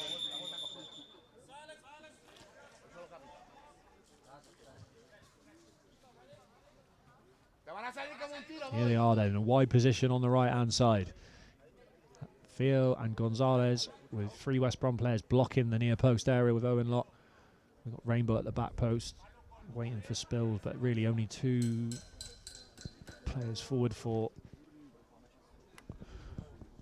Oh, 1 player forward. There's another player forward for Madrid as well. Alvaro in the box. So Rainbow's just checking over to his right. He's been told by Owen that there's a player over his right side, so he's just making sure that he keeps that as an option. And oh, it's hit the post! It's hit the post! And the game ends. That's the last action of the game. The shot came through the wall and hit Owen's near post. Didn't know much about it, to be honest. It was unlucky, actually, wasn't it? Yeah. But the game is finished. The game ends with a score of 3-0. And going back to the first half, it was F.A. Shimwell who hit a right-footed shot, inside-out shot with the outside of his right foot to the near post area from about 6 metres out, which we were all waxing lyrical about. Couldn't believe really he got it off, but he did. And then just before half-time, it was the lead was doubled by Rainbow's free kick, which he took to the left-hand side and dispatched back across the goalkeeper. And then after half-time, Issa, who came on into the game for the second half, really, he was able to grab a goal, a similar goal to what he usually scores, where he comes in off that left-hand board on the halfway line, dribbles and goes faster and faster towards the goal, and then hit a right-footed shot low down into the left-hand corner. And really, West Brom were good value for that, with lots of Madrid attacks really not able to get any really going anywhere, because they weren't able to really maintain any sort of possession. They weren't able to get as much pressure with the ball. They weren't able to retain the ball, and because of that, West Brom were just able to really create lots and lots of chances. It could have been more than 3, Dave. It could have been, yeah. They had 1 or 2 little chances, but all in all, as you've said there, West Brom, they're well organised. They're all playing for each other. They definitely want to come and win this. You know, they've been serious about it. They've got 5 goals in 2 games, and they haven't conceded anything. They've only conceded a handful of chances as well in that. So yeah, at the minute, I think they're going to be more than happy at West Brom. And we got a little break next, and then we're going on. It's back-to-back games here at the Bučovice Blind Football Cup. And so far, Dan, we haven't had a bad game, have we? We haven't had a 0-0 yet, have we? We've had goals, and that's hopefully how it's going to continue. We're going to take a short break. We'll be back with you shortly for the next game, which will be Anderlecht versus FC St. Pauli. Be back with you shortly.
Ještě než začneme poslední skupinový zápas, tak bychom chtěli nabídnout divákům možnost kopnout si penálku po slepu.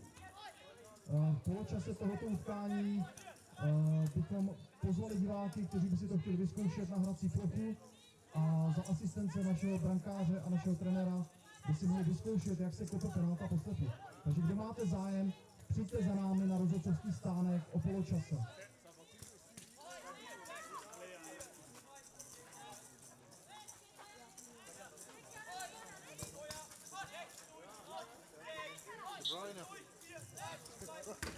So please finish the warm up. Finish the warm up now. It's time for beginning the last game of the group stage. St. Pauli in grey t-shirts and Anderlecht in black t-shirts. Both teams will play who will stay the first in the group B. So please go to the corners and we will start the game.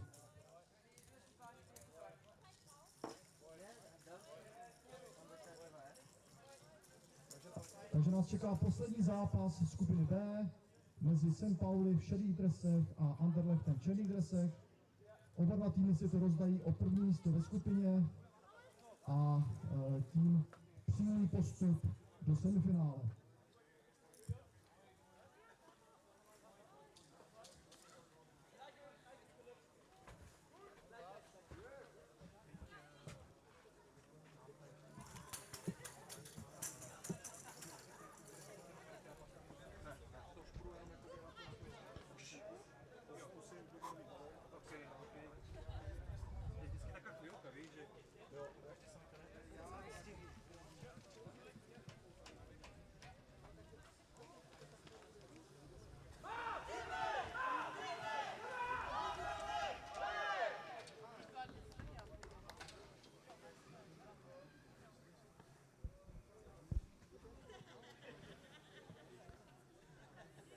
Well, welcome back to the Bučovice Blind Football Tournament here in the Czech Republic in the south. And the closest city to us is Brno, which is the second city in many ways by way of population in the Czech Republic, and we're in the south of Moravia.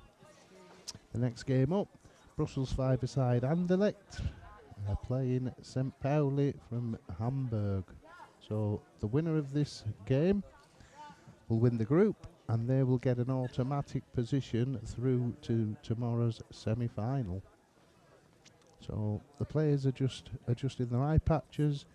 Everything's under control. The sun is still with us, although there are clouds that have just drifted a little bit across, but we've got good conditions here for blind football, and within a few moments we will be starting the final game in this group stage.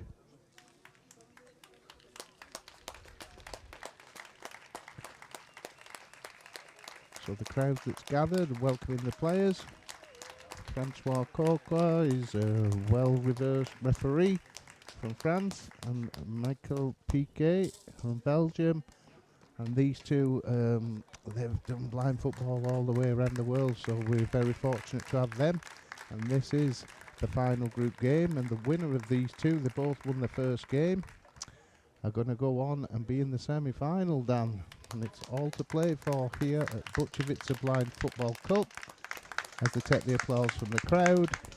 And within a couple of minutes after the kind of dignitaries, we will be underway for this final game. And we are back, aren't we, Dave? We certainly are, and they've only got 3 players. I thought they might have been able to bring in a 4th, Anderlecht, but they have gone into this tournament, which is quite ambitious, with 3 players, and after being 1-0 down in the first game, they came back to win 2-1. And this is a game that's been played backwards and forwards for many years, so all the players know each other really well. This should be a cracking game, I think, down this one. And you can see that FC St. Pauli are setting up with this Bundesliga winning formation, this team that started the Bundesliga game last week. You've got Hippo Villet-Versen, and you've got Paul Rougiers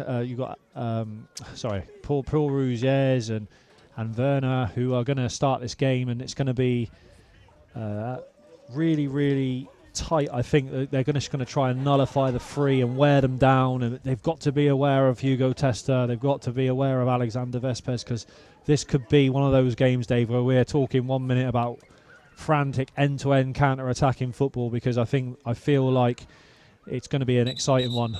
Rasmus Nayes is the other player for FC St. Pauli that I didn't mention, and all of these players are exciting to watch and have a high level from back to front. So for me personally, Dave, I'm really, really looking forward to this match and watching and seeing what happens. Well, there's a good mix of international players with many caps on this, obviously for Belgium and for Germany. And so the way that this tournament has panned out and the way that everybody's come together and played so far, there's no reason, as you said, we haven't had a goalless draw, and we don't want to put the mockers on it, but I think this one's going to be full of goals, to be honest. Yeah, I hope so. It's going to... all we want to see some exciting end-to-end blind football, and I don't see why we wouldn't with this set of players that we've got here. And you've got to remember as well that the first game of this tournament, Jonas used the bench really, really well, and I think Toya Costa was excellent. She got her goal in the first game, Dave, didn't she? She's not going to start this game, but she's certainly there, ready to come on when called upon, as is Jenny Dabelstein, as is Jana Marquardt. And we've had a goalkeeper change also in goal for FC St. Pauli as well, where we've now got Svenja in goal instead of Sven Grono, who's been obviously in the goal for so many years. But this team are able to rotate and change, and players coming in and out, and they all seem to contribute. So we'll just be ready for this and ready to get the game underway here with looks like it's going to be Nathan Werner to get the game underway with Paul Rougiers. Paul Ruga.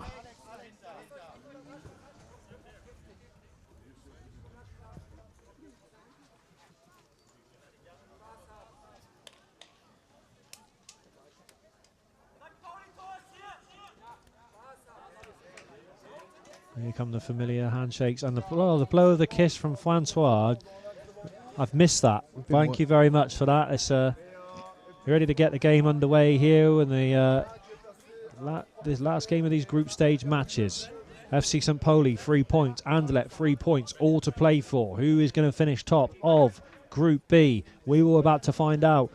And here we go. Ruger on the ball, taking it to the right, on the halfway line, assessing his options, chips it down the middle, trying to find Nathan Werner further forward. And the ball goes out. Corner kick.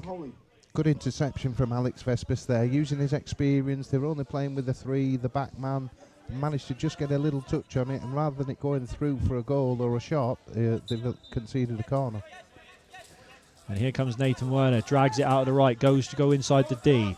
He's crowded out by Alexander Vespers and a mixture of that and Hugo Tester, and Vespers comes away to the right. He's trying to get up some possession up the pitch. He passes it back to Hugo Tester in his own half. He's pressured by Ruger. Goes over the halfway line now. Tester takes it to the left, nearest to us in the commentary box. He needs support. He takes it infield. There's 4 players in a diamond sort of looking formation for FC St. Pauli, and Hippo gets hold of the ball. Philip Versen gets hold of the ball, and he's now brung it infield, and outsteps Vespers to get on the ball here. And here comes Rasmus, and Rasmus has now got hold of it. He drags it to the left, goes forward. Here's Rasmus. Here's a shot, just wide. That was a wonderful play, wasn't it? Because he'd lost the ball at one point, but any one of these St. Pauli players can score goals, and that's a good thing about having a team such as this. Any single one of them can cause you problems. And Rasmus getting the shot away, and then Alexander Vespers trying to switch the ball, and it goes into the crowd. And it was just a moment again, like just for me there, sorry I had to pause on what I was saying, because I wasn't sure whether Rasmus was going to gather that ball or not. He did, and then he went through the gears so quickly and then got that shot away. Just off target that time, but again, you're seeing goals, you're seeing opportunities created by all the players on the field over this game and over the first game. But this Bundesliga team, they're Bundesliga champions, and they're Bundesliga champions for a reason, as Nathan Werner, the 16-year-old, goes to the left, then to the right. He's up against Hugo Tester, takes it right, trying to get over the broken line, goes past one, he runs into Iders. Iders gets enough on him to tote him off balance, and Vespers nips in, takes the ball away. He's on the edge of his goalkeeper's line, passes it back to the goalkeeper, and then he clears it upfield. That has gone to no one though, so they've just cleared their lines, Dave, trying to give themselves a breather. Yeah, I think he could have actually played it to Tester's feet there though, because he's one of the best on the ball. I think he panicked a little bit for a breather. The best breather you can have is when you've got the ball, potentially. That's right, Oliver Lambret in goal for Anderlecht. Here comes Hippo over the halfway line, plays a nice little ball just off of the ball to Werner. Werner doesn't quite gather that one though, and that Lambret will get hold of the ball and he'll get an attack started early. And here's Tester on the ball.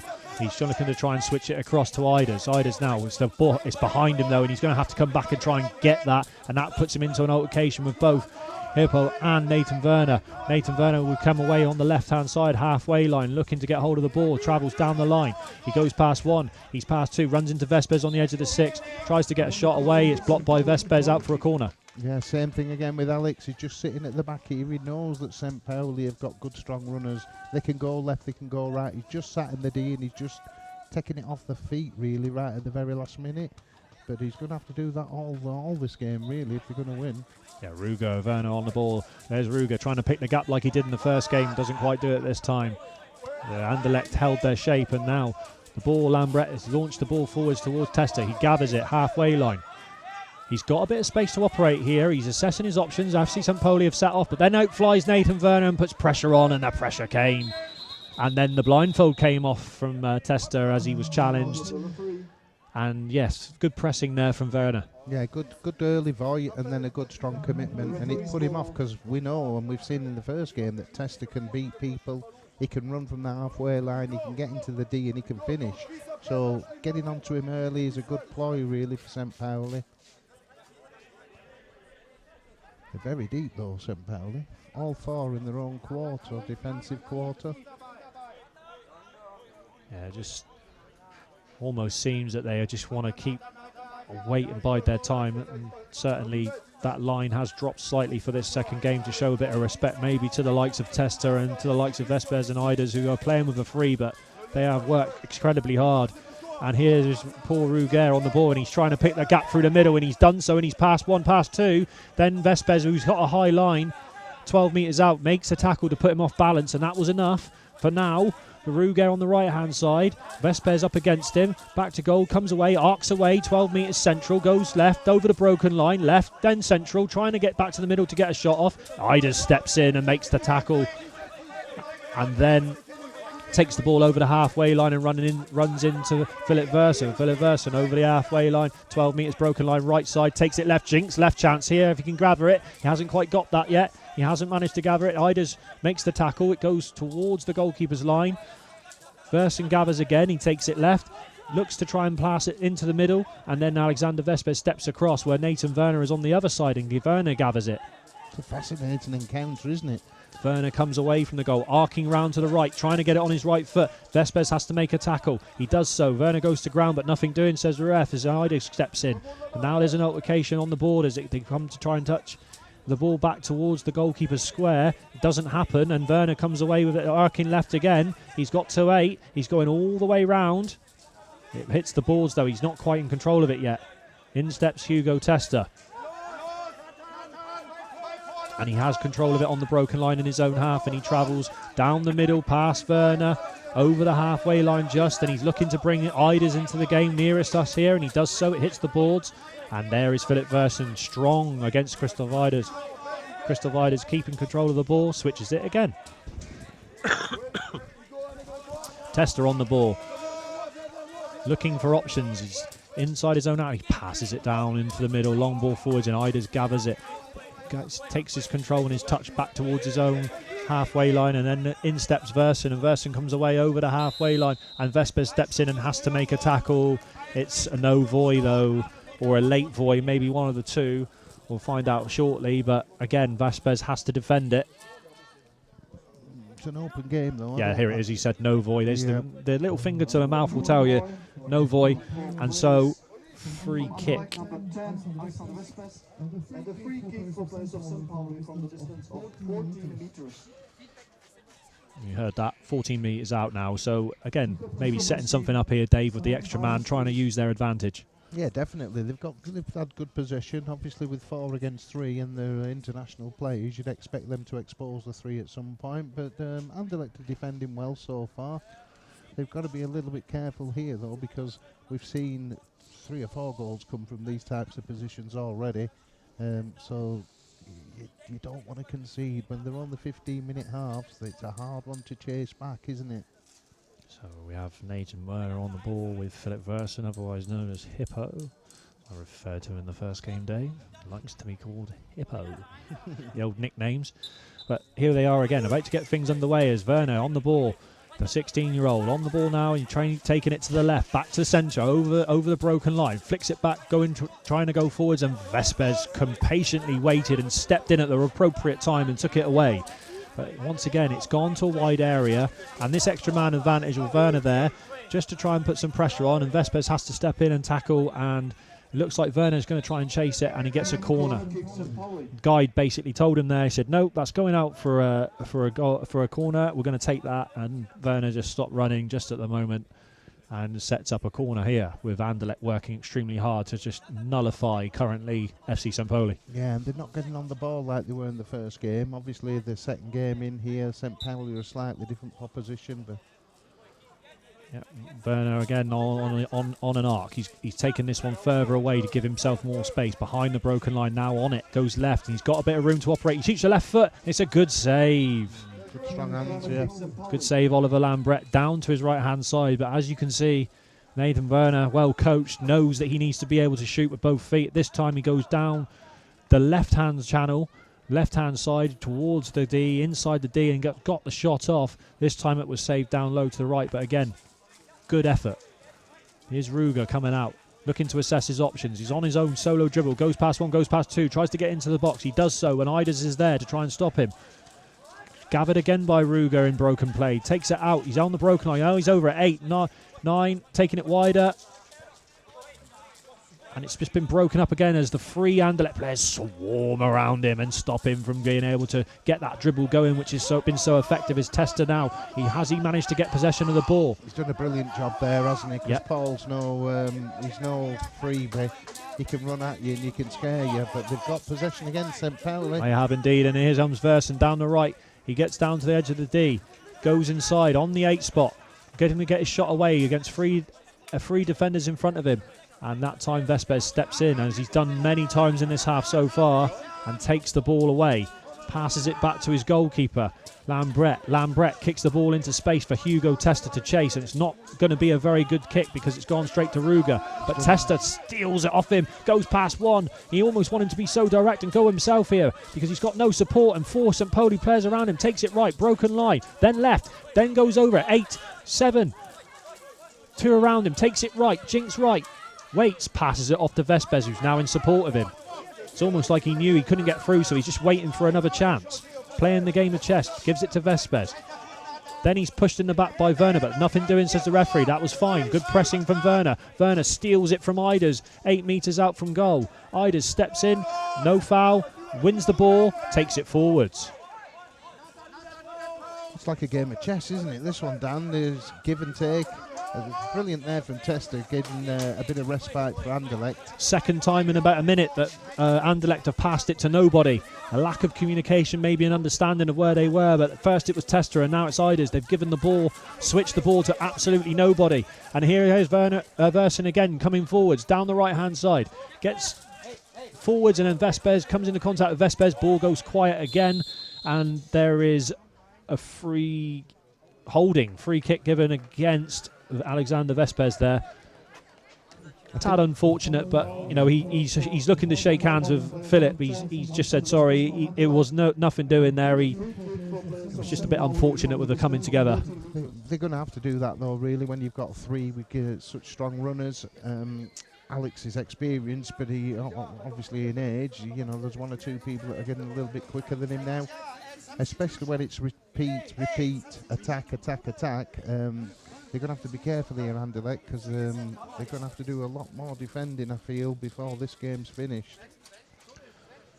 Certainly more defending to be done with FC St. Pauli, who's certainly on the front foot here. And if Anderlecht are going to get out and get opportunities, Dave, it's really important that, like you've seen there in the last couple of minutes, those passes that they do make need to be accurate, but also you need to get players in support of the player in possession. That's it. The problem is when you're defending so much, you're spending that much energy trying to cover and track back, but when you do get the ball, you don't often have enough to get forwards. But I still think Testa's young enough, brave enough and talented enough to get Anderlecht to goal.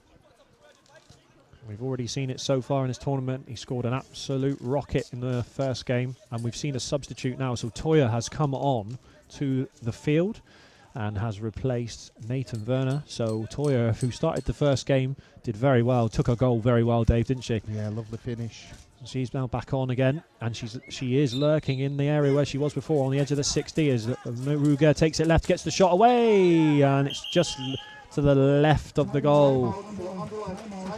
Good though, it was strong, it was positive, and St. Pauli have done that in both games, and they've been getting the rewards, but it's 0-0 and we've got a timeout. And we got a timeout, and also, you might not be aware of this, but I've seen the skies darken all of a sudden above us now. The sky is now turning a little bit of grey, is coming over for the north part of as I'm looking straight out of the commentary box here. And the sky is slightly changing enough. There has been some preparations being made by the media team here for potential shower. But of course, I would be saying, what would you be saying here to the St. Pauli boys here? Buy some umbrellas. I think we should have brought some from England. Look out, weather's coming. But what about in terms of tactics for Anderlecht here, Dave? Anything you would add? Well, they're doing what they have to do, and they're keeping a clean sheet. And I think obviously then it's to build from there. They're not going to get an easy game here against 4 from St. Pauli. But let's put it properly out on the floor, really. But they're talented. They've been together many years. Obviously, they've added Testa into there, who's a bright spark. I think, Christoph's picking pockets, Alex is picking pockets, but there's only so many times you can do that before they are going to concede a bad chance. Yep. Going forwards, I think Testa's their outlet. Getting him on the ball mid-court, getting running at them, St. Pauli don't like him, and they're fully aware of how good he really is, and he's their brightest chance to maybe score a goal. But they're doing that much defending, you know what it's like, then you don't always have enough then to oppose to get forwards, yeah. and it's a lot of ground to cover for three finding people. the balance, isn't it? And the second game in now, you know, they travelled in late last night, they came in late. They were out first thing this morning and on the pitch, and so before you know where you are, we're kind of getting into the afternoon. We're second game in. They did well to come back from a 1-0 and turn that round in the first game, but now they've got a different proposition with St. Pauli, so they're going to have to really play out of the skins really to get a positive result. Ida's on the ball, short ball played out, and it's Alexander Vespes in front of us here.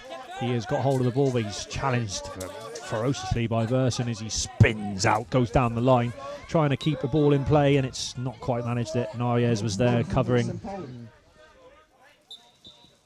Ball is back in goal with Svenja, who passes, sort of throws the ball out short to Verson. Verson on the ball, taking the ball forwards as the rain starts to fall from the sky here at Bučovice.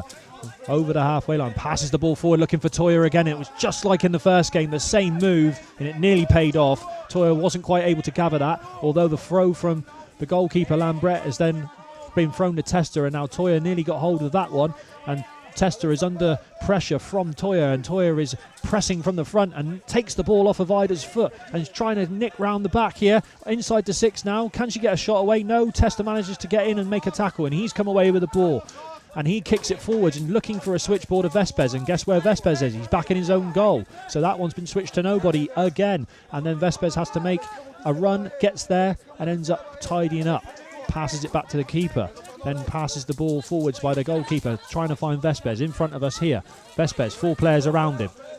He goes to look to go. Oh, it's a roulette, Marseille roulette through 3 players. A lovely bit of skill there from Vespes. And unfortunately, he wasn't able to get a shot off, but that lovely skill from him. Yeah, it's a joy to see. He's always had that in his locker. Just when you think 3 people are coming to him, you can manage to pirouette, spin around, and he could have gone through on goal, but actually it caught the heel of the St. Pauli defender, and they've got a corner in the far side. A lovely piece of play from him there. And then it's a corner now, so Tester taking the ball out of the corner, arcing around, looking to try and get it on his left foot. Can he get a shot away? He's on the edge of the 6. Toya makes some pressure and forces Tester out. Goal clearance. He's unlucky there. That's how he scored his first goal. Remember, Dan, he was a rocket. Yep.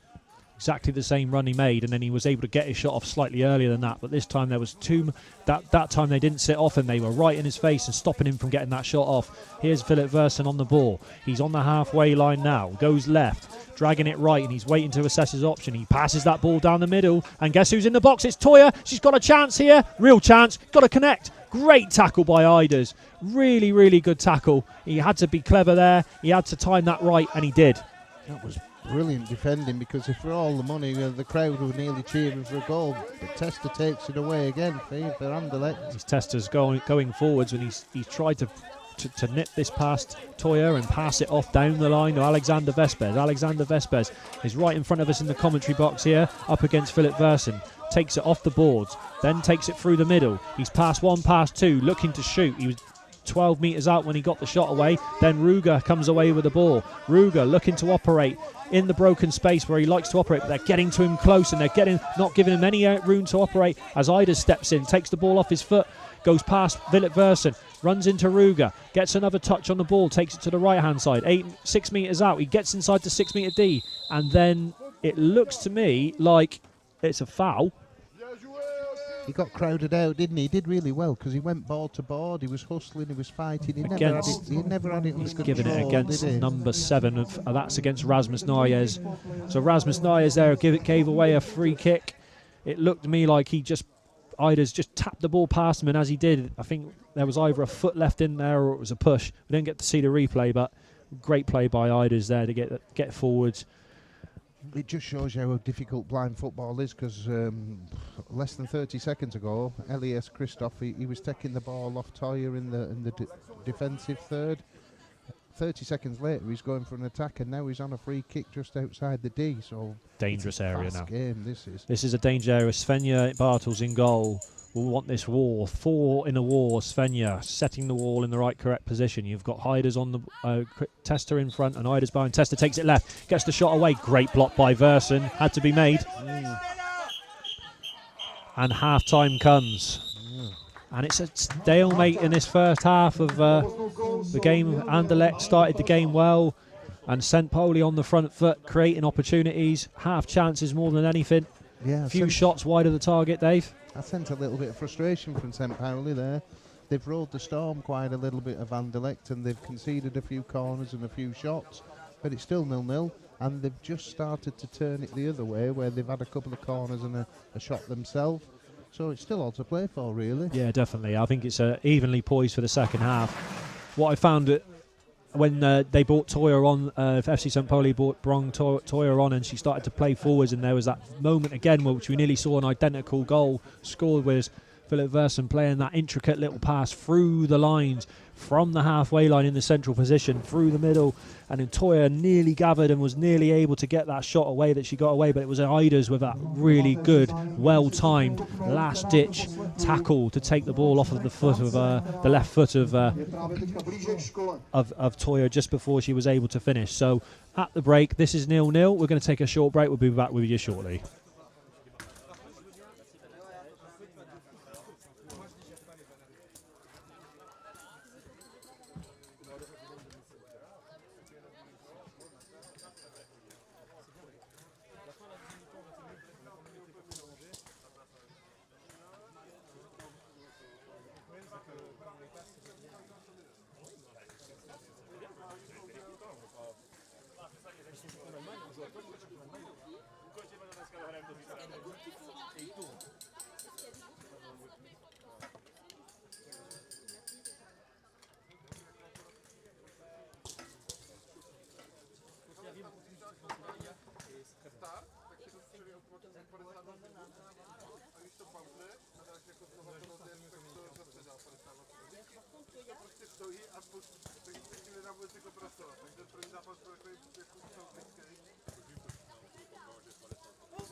Non, par contre, on peut se dire que c'est à 5 minutes de la fin, on peut se dire on est plus offensif. 2 c'est rien, 2 c'est pas de chrono. Donc ça ajoute à décider. Est-ce qu'à 5 minutes ou à 5 ou 3 minutes aussi. Mais ça peut être aussi une stratégie de dire bon, de toute façon, si on perd à 0, ça ne change rien. On a que. Voilà, sauf s'ils ont marqué d'ici là. En fait, même s'ils ont marqué en plus, même là, il faut marquer 2 goals. Qu'un autre, si tu peux faire, ça pas mission impossible. Bien sûr, mais pour l'instant, on n'a pas vraiment frappé au goal. On a frappé au goal, mais il y a les défenseurs qui faut arrêter. Tu veux quoi, oui, vas-y. Eux non plus. Une, il était pas bien.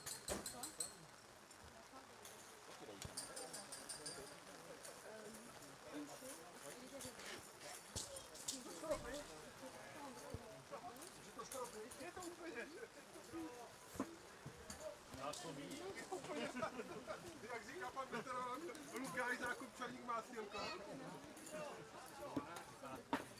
To hlavně ten byl včera a on to fakt jako říkal asi 3krát. Říkal, už nebude pršet, začalo pršet. Pak říká, bude to končit. Pak říká, ale u 7 a už to nebude. 9. Bude stát, je furt pršel. Jo. To zápas už to jo. Právě říkal, že nám to nejde, už víme, že to jako fixáti ne, ale to přepojí počasí, už se prostě nemontoval.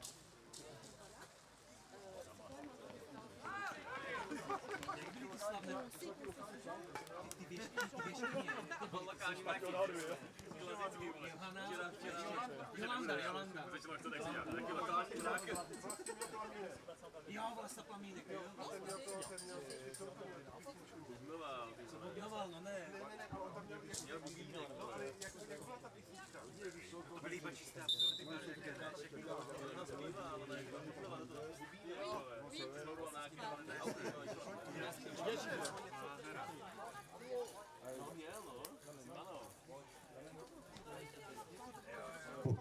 End of the halftime. This game is without goals, so 0-0 after the first half. The first kickoff will be done by players of Anderlecht.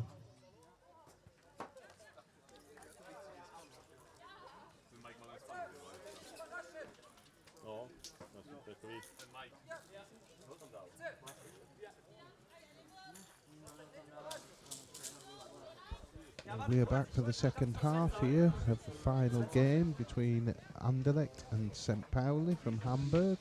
It's 0-0 just over half time. We're going to kick off in the second half, and unfortunately the sun has left us momentarily, I hope, and we've had a little bit of rain, but we've had some really good football, and it's been played in the right spirit. And myself and Dan James, who's played over 100 games for England as a goalkeeper in blind football, and he's also won this tournament twice. It's a joy to be here, Dan, isn't it? It is indeed. We're back here again, and we're always received here very well, Dave. It's great to come back here. Got great memories of this tournament and being here and playing well and enjoying the occasion. And we're back underway straight away with Vespers down the left-hand side. He's looking to try and get in on goal straight away, and the ball drops into the area. And it's easily gathered. Thrown out by Svenja in goal. Up towards Toya on the right hand side. She dribbles back to assess her options and looking to pass it into space for Paul Ruger. It's a good pass from Toya as it goes to Ruger. Ruger down the left, jinks in, chance from 6. Good save, but Ludwig on at half time again as the substitute goalkeeper. They pay a half each, these two goalkeepers, and it's a good start to the half for him. You did well to stop that, because they're the ones that go through your legs sometimes. They're the ones you've got to keep your 5 holes shut, and he certainly did that there, and it's a good save. And Ludwig has the ball again, throws it out to the right hand side. That one's a little bit of a long throw. He's looking to get Testa down the line into space. Ruger comes across to block, and he does that well. Testa battling for the ball, comes off that left hand ball where he's dangerous. He's got 3 around him. Toya is the closest, and she's coming out to tackle. She does well to push Testa back. He pirouettes and turns and goes down the line. He tries to pass it down the line to where he thinks Vespers is, and Vespers is not there. It's Philip Versen there instead, and Versen gathers. Then he goes infield, it taps infield, he's inside his own 6D here, passes it back, and then it's cleared out by Svenja. She plays it forward, clears the lines, and then Toya chases this one down the line. Will Iders get there first? He does. He taps it away to Testa, and Testa there kicks it forwards as Toya continues to harry and trying to get her body in the way of the ball, which she does, and she comes out with it and she switches it beautifully across to Paul Ruger, who's in space, and Ruger's in here. Real chance for a goal, and it is a fantastic goal that was created by the persistence of Toya Custer. A fantastic layoff to Paul Ruger, who was in space because Anderlecht were pressing on the opposite side. Ruger gathered it, he pushed it past Iders, and he almost then knew that he had the chance. He composed himself, listened to the guide, and hit a right-footed shot to the right side of Bert Ludwig. 1-0. Lovely finish, wasn't it? And that's what Paul does. It's a shame for Anderlecht conceding early there, but it has been coming in many ways because they have been having attack after attack, but they've withstood it so far of Anderlecht with 3 players. But unfortunately now, they're 1-0 down. And again, it was that complete pressing style that Toya has with from the front, and she was patient and she waited and she she just managed to offload the ball, having won it, and got it across to Ruger, and he was just happy to get hold of it, and he's off again here, and he's got more space to operate in. He's left, he's in, it could be 2 here. He's in 6, he shoots, it's wide though. He overran it, didn't he, when he didn't wasn't in control that time. He travelled a long way though. He went a long way very quickly, and here's Vespers on the halfway line. Who's the first player to press? Guess who? It's Toya again, and she is holding Vespers off here. She's showing some excellent strength, and she's using her body well, and Vespers is forced to push the ball back towards Iders, but he's been pushed back towards his own goal, and Toya nips in and gets the shot away, and it's a good save from Ludwig. It's a great start to the half for Toya again. Ruger right on the left-hand side in his own half, takes it past Vespers, goes into the middle of the goal, and he's going over the halfway line, broken line. He runs into Iders though. Iders comes away with the ball.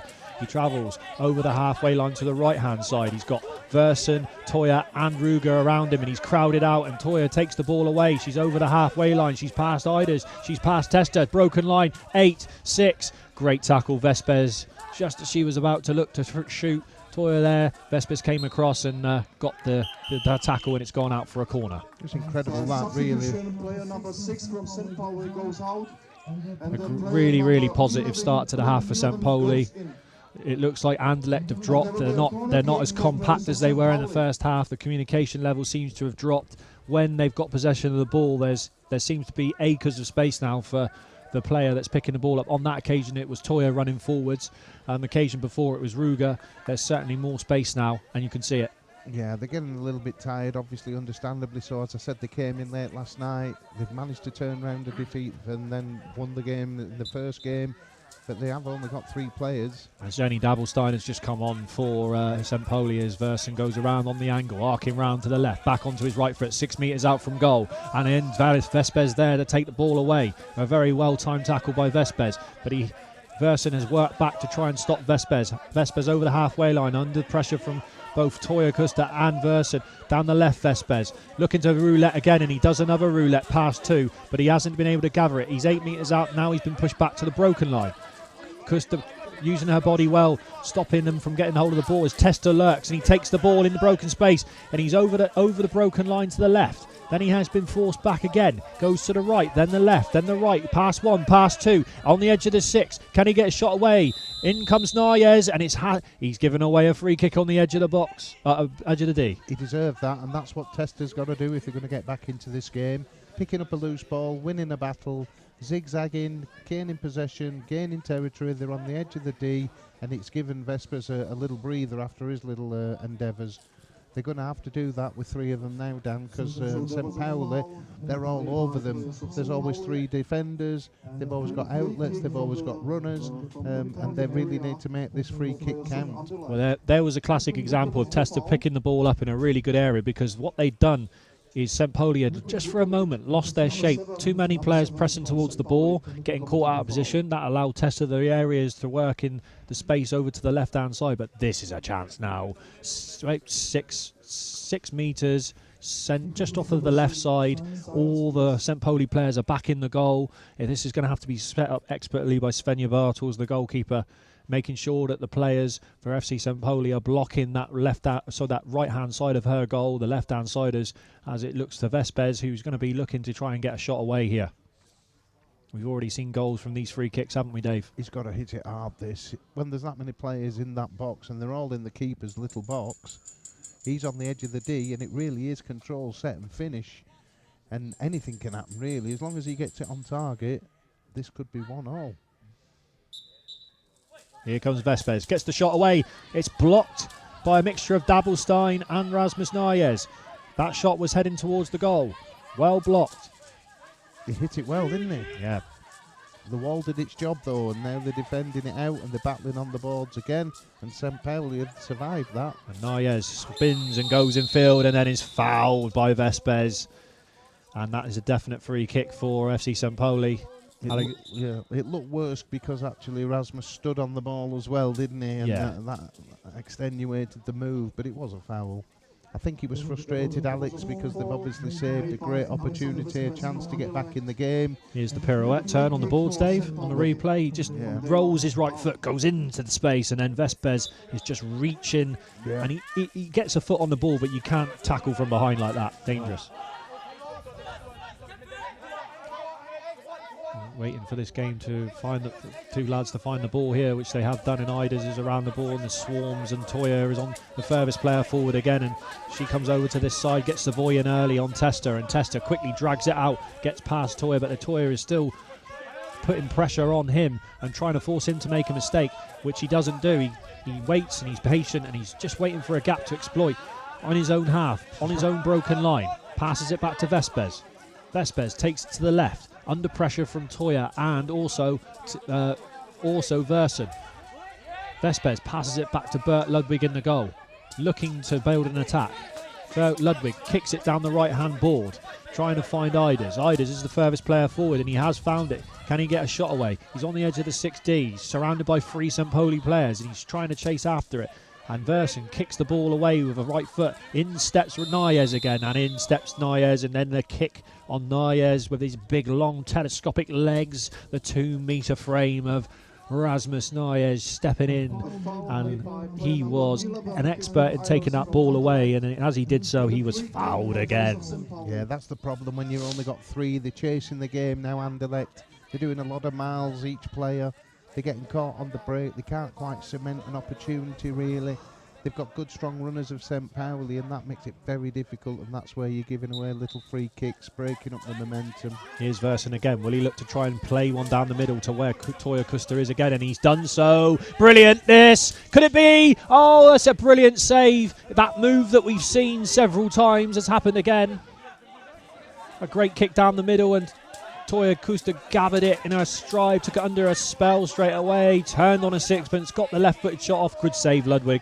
She did everything right, but Anderlecht are still coming forward. On the other end, and here's Tester on the edge of the D. He's gone from back to front very quickly, 3 around him, and it's Rasmus Nayez again. He's stepping up and trying to take control of this defensive situation as he's battling with Hugo Tester to try and get the ball, and he's bought the ball. When he's gone past Tester, he's dribbling. Well, he's moving slowly down the right-hand wing as he gets hold of the ball now. Finally, looking for support from the rest of his teammate. He doesn't get any, and as he does so, he falls over and gives Iders the ball. Iders now on the left-hand side, trying to dribble through. He's bundled his way through, and it's been brought back by Francois for I believe a free kick to Anderlecht for a foul on Ayers as he was dribbling the ball away from Nayez and between Versen. He did well there, though, did Rasmus, because they were under pressure. He wouldn't give it up. He battled his way out. He managed to get it away, and then when they were returning to attack, he did also get back. He did incur a foul, but at 1-0 up with 4 players still on, I think they'll be happy with this St. Pauli. They're not completely out of it, are they, Anderlecht? There's still a chance. They've got quality players that can score goals. That's right. And here's Vespers on the ball. Takes it to the right. Dabelstein blocks in front of Vespers. Looking for support here, Dabelstein. She's talking, saying, I need support. And there it is.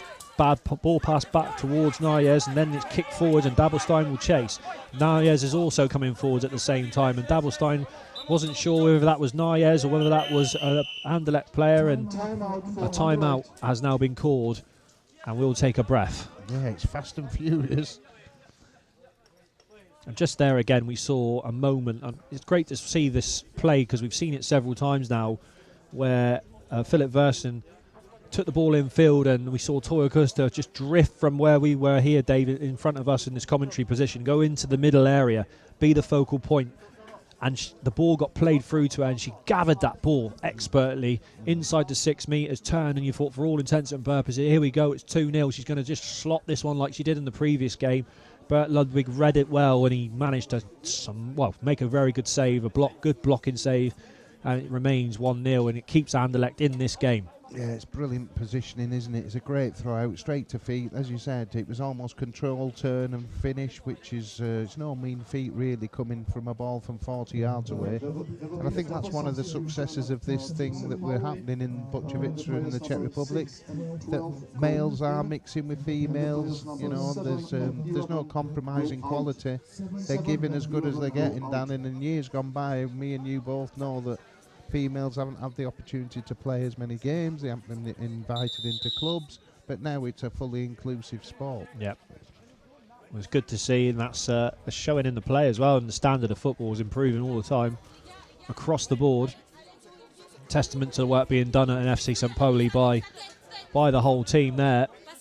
And Natasha Thays, who's the navigator for Anderlecht, she was quite vocal there, and she's trying to jolly her boys along here, and in the hope that they can get back in this, because this is the last game in this group, and the winners are going straight through to the semi-final. You don't want to be playing another game in a little while, especially when you've only got 3 players, but that is what we're looking at the moment for Anderlecht here, because they are behind, and they are behind on goal difference as well. That will be what it will be judged on if this game finishes as a draw, as Testa takes it in field, switches it across the Vespers halfway line, takes it in, tries to take it away from Toya Custer, still on the halfway line. Vespers, little roll between the feet, goes past her now, he's linky and he's both footed, and he's gone past her down the left, down, trying to go inside, but he runs into Philip Versen. Philip Versen gets his body in the way, slows Vespers down. He comes into an altercation. Vespers using his body, backing into Versen, trying to roll round the outside, and he doesn't manage to because Toya has taken the ball away, and she's dribbling over the halfway line.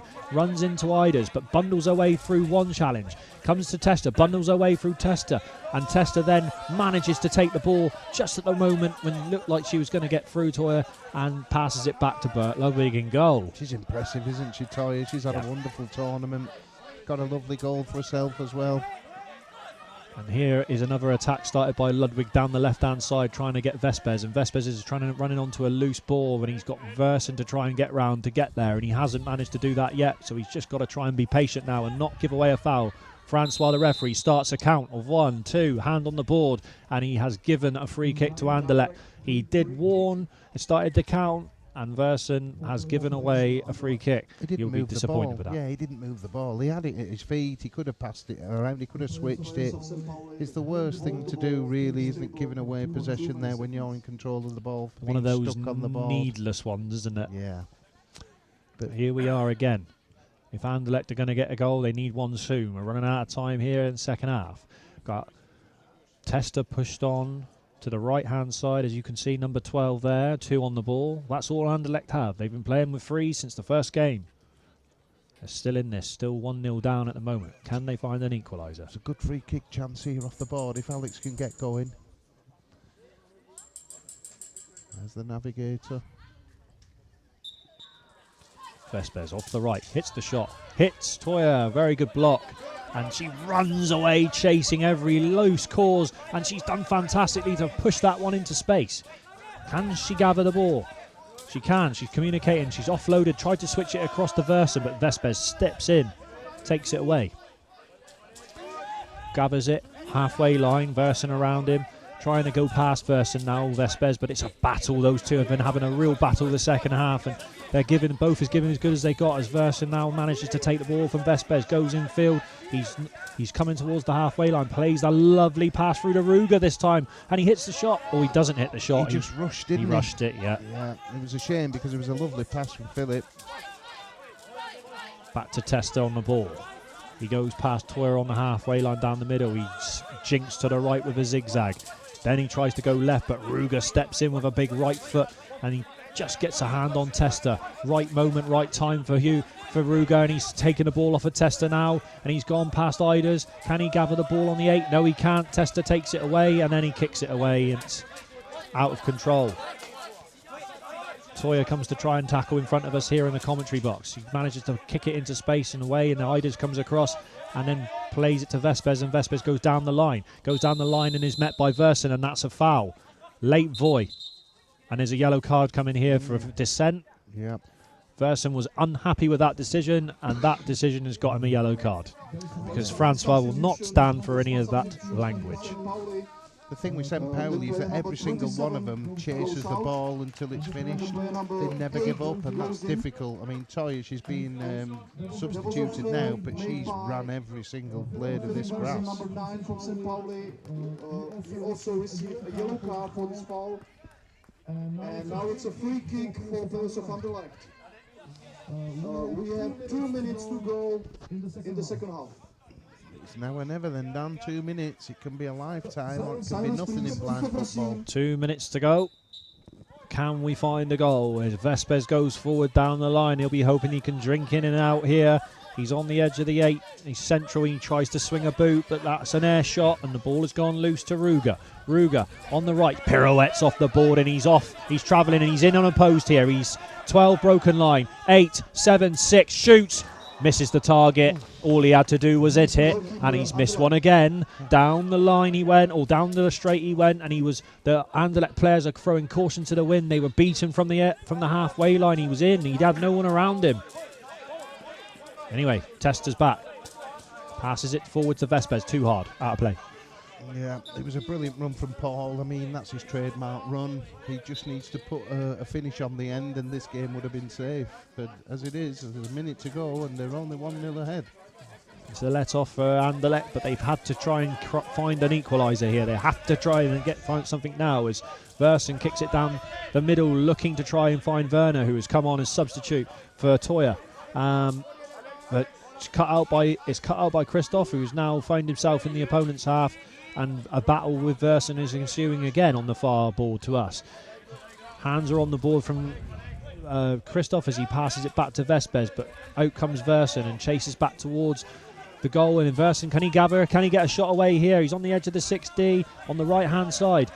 Vespes has got his back to goal and he takes the ball away, and out comes Vespes on the halfway line down the left.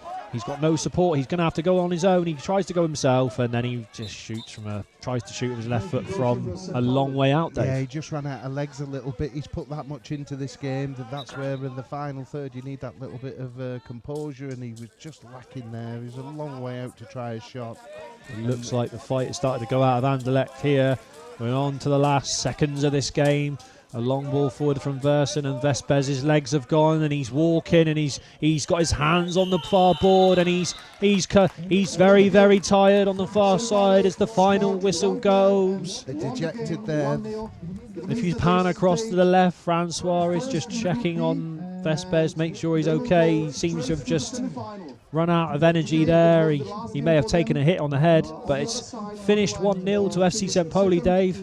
It's a great game, wasn't it? Because it wasn't all goals. It wasn't anybody taking full control. But at the end of the day, St. Poli are in the semi-final. One great moment again from FC St. Poli, and it was team play, and it was Toya Kusta who came onto the field for a stint for a half time, and she was pressing from the front, and one of those presses early on, she managed to take the ball away from the Anderlecht defence. She managed to pirouette and turn out and switch the ball into space for poor Ruger, who had come up to support her expertly. Ruger's first touch took him past Ida's, took him inside the 6 metre D onto the left hand side, and he finished it. This time he did finish it, and he had other chances as well, Dave. He had many chances, many shots off target, and in really they were good value for their victory. They were 4 against 3 told in the end. I mean, you can't complain really. I mean, Anderlecht give everything. They had a few chances themselves. They were getting sort of almost like a attack v defence situation with St. Pauli, continually hunting, continually chasing, running at the heart of the defence, and that's hard for 3 players to carry on. It's the second game as well, as we said. They come in late last night. They can be proud of their efforts, but 1 goal, it ultimately means that they're going to have to play again. Yeah, that means they're going to have to come back in a minute. Anderlecht, and they're going to have to play a quarter-final match, which is what we're going to be moving into very shortly here. So in a minute, we're going to have the quarter-finals, and it's going to be another game for these teams, and another game towards the end of the day, Dave. So we're going to be looking at Avoy Brno being the first match on, and they're going to be coming in a minute to play their match. So we're just going to take a quick break before we come back in a minute, and we'll give you the news on the teams and the lineups.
So the first quarterfinal is ready to begin.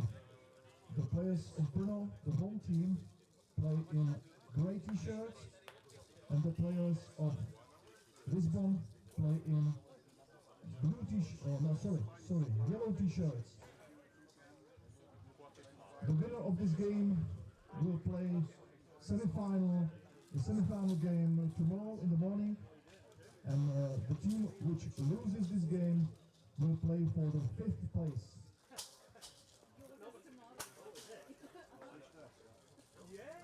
Takže první čtvrtfinále před námi, domácí tým z Brna se utká s portugalským týmem z Lisabonu. Vítěz tohoto utkání postoupí do zítřejšího semifinále. Poražení bude hrát zítra o 5. místo.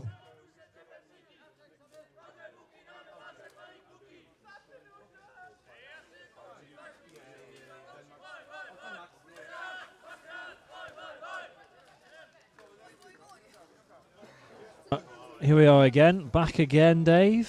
We are here, and although the screen hasn't changed yet, it's not Brussels 5-a-side Anderlecht. They've just played. It was a 1-0 victory for St. Pauli. We are here for the first quarter-final match, which will be taking place. And in this tournament, with there only being 3 teams, there is a quarter-final situation whereby the teams that finish top of Group A and Group B go straight to the semi-final. And the teams that finished in 2nd and 3rd in the group will play off. So the 2nd place team in Group A, which was Avoy Brno, will play the 3rd place team in Group B, which was Club Atlético y Cultural, who lost their games. If you remember rightly, they took the lead against who did they take the lead against? They took the lead against Anderlecht, didn't they, on the first game, and then Anderlecht came back against them. But they're really looking near Avoy, the home team. Really important game this to try and get them into that semi-final. And Dave, what are your thoughts and what we're going about to witness here? Well, this is a winnable game for either of them, really, isn't it? Avoy definitely improved. As the hosts, I think they were a little bit nervous. West Brom caught them on an early one, got a good goal. West Brom have been one of the best teams here so far that we've seen. But then in the second game, Avoy got a nice victory. Got the crowd going, got the sunshine going. The sunshine's coming back again, and it's there to be won for any of them. It just depends who really wants to go and get in tomorrow's semi-final down there. And you'll want to be in that semi-final. Always looking to wake up on that Sunday knowing you're looking forward to getting into the business end of a tournament. And on that Sunday, that's where you win the trophies, and you go into it prepared, ready. So to do the business here in this quarter-final is important, and both these sets of teams are going to give everything. Now remember, this game will be 15 minutes each way, and should this game be level at the end of play, we will have to have the game decided by the dreaded penalty kicks, which we did witness last year in some of the knockout games, in particular FC St. Pauli in their semi-final against Anderlecht, we've just seen. That game was a game finished with a penalty shootout, and I'm sure both these teams would like to not have that situation and would like to get this done now in regular time. With Avoy Brno looking to continue on from their last match, which was a very, very good match where they seemed to gel much better together and started to spray the ball around, in particular with Jan Bango seeming to come into his own at times. Yeah, in the second game. I think first game, a little bit nervous. They're the hosts. They've put it all together.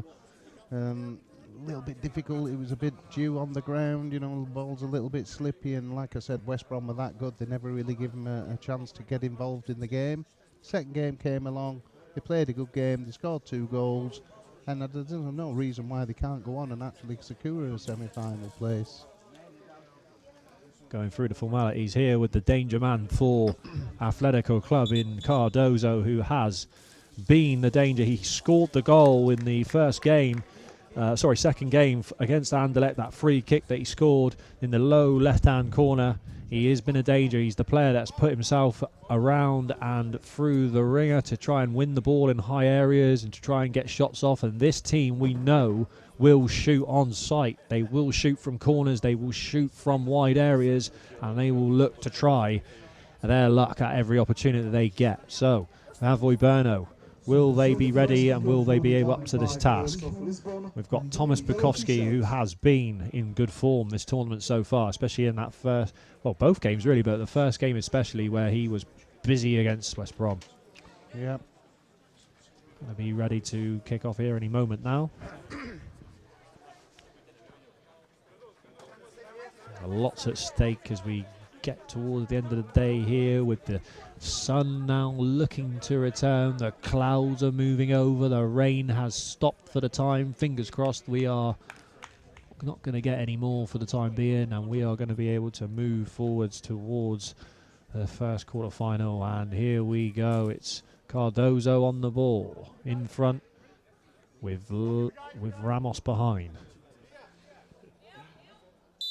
Diamond set up for Avoy Berno as Cardozo takes it and backheels it to Ramos, immediately switching it play, and Berno and Jan Bango come to press Ramos on the ball, looking to switch across to Cardozo. It's gone behind Cardozo, so he's going to have to go back, retrieve it, which he does. He puts his foot on it, switches it, but Mrazek, who was there very, very quickly to push Cardozo back towards his own goal. Mrazek, the forward, he's been busy this tournament. Ball gets kicked down, the ball's towards the Avoy Berno goal, where Karen Seal will gather, and Seal now trying to get his foot on the ball and assess his options. Takes it infield slowly. Cardozo trying to close the distance. Karen Seal tries to re-switch the ball to his left, but Cardozo cuts the ball out. Then it goes across to Jan Bango on the interception. Jan Bango with Ramos next to him, and Ramos and Jan Bango is a bit of a heavyweight tussle because those two are very, very strong players, but it looks like Ramos has come off second best to Bango, and Bango takes the ball away, kicks the ball forward looking for Mrazek. That one's gone too far. A little bit too strong, but he did well there to win that ball deep.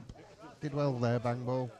Ball is back in the hands of Lopez in goal. He's been very busy this tournament as he throws it out towards Lopez, and Lopez is on the ball now, and it's gone to Ricardo Lopez, and Ricardo on the ball now, bringing it forwards on a slow dribble. He's trying to pick a gap, but Bango stands firm with Karen Seal in backing him up. But Cardozo kicks it away, and he goes down the line. He cuts in. Can he get his shot away? Yes, he does, but it's gone near post, and it's gone out for a goal clearance. He's been doing that all day, hasn't he, Dan?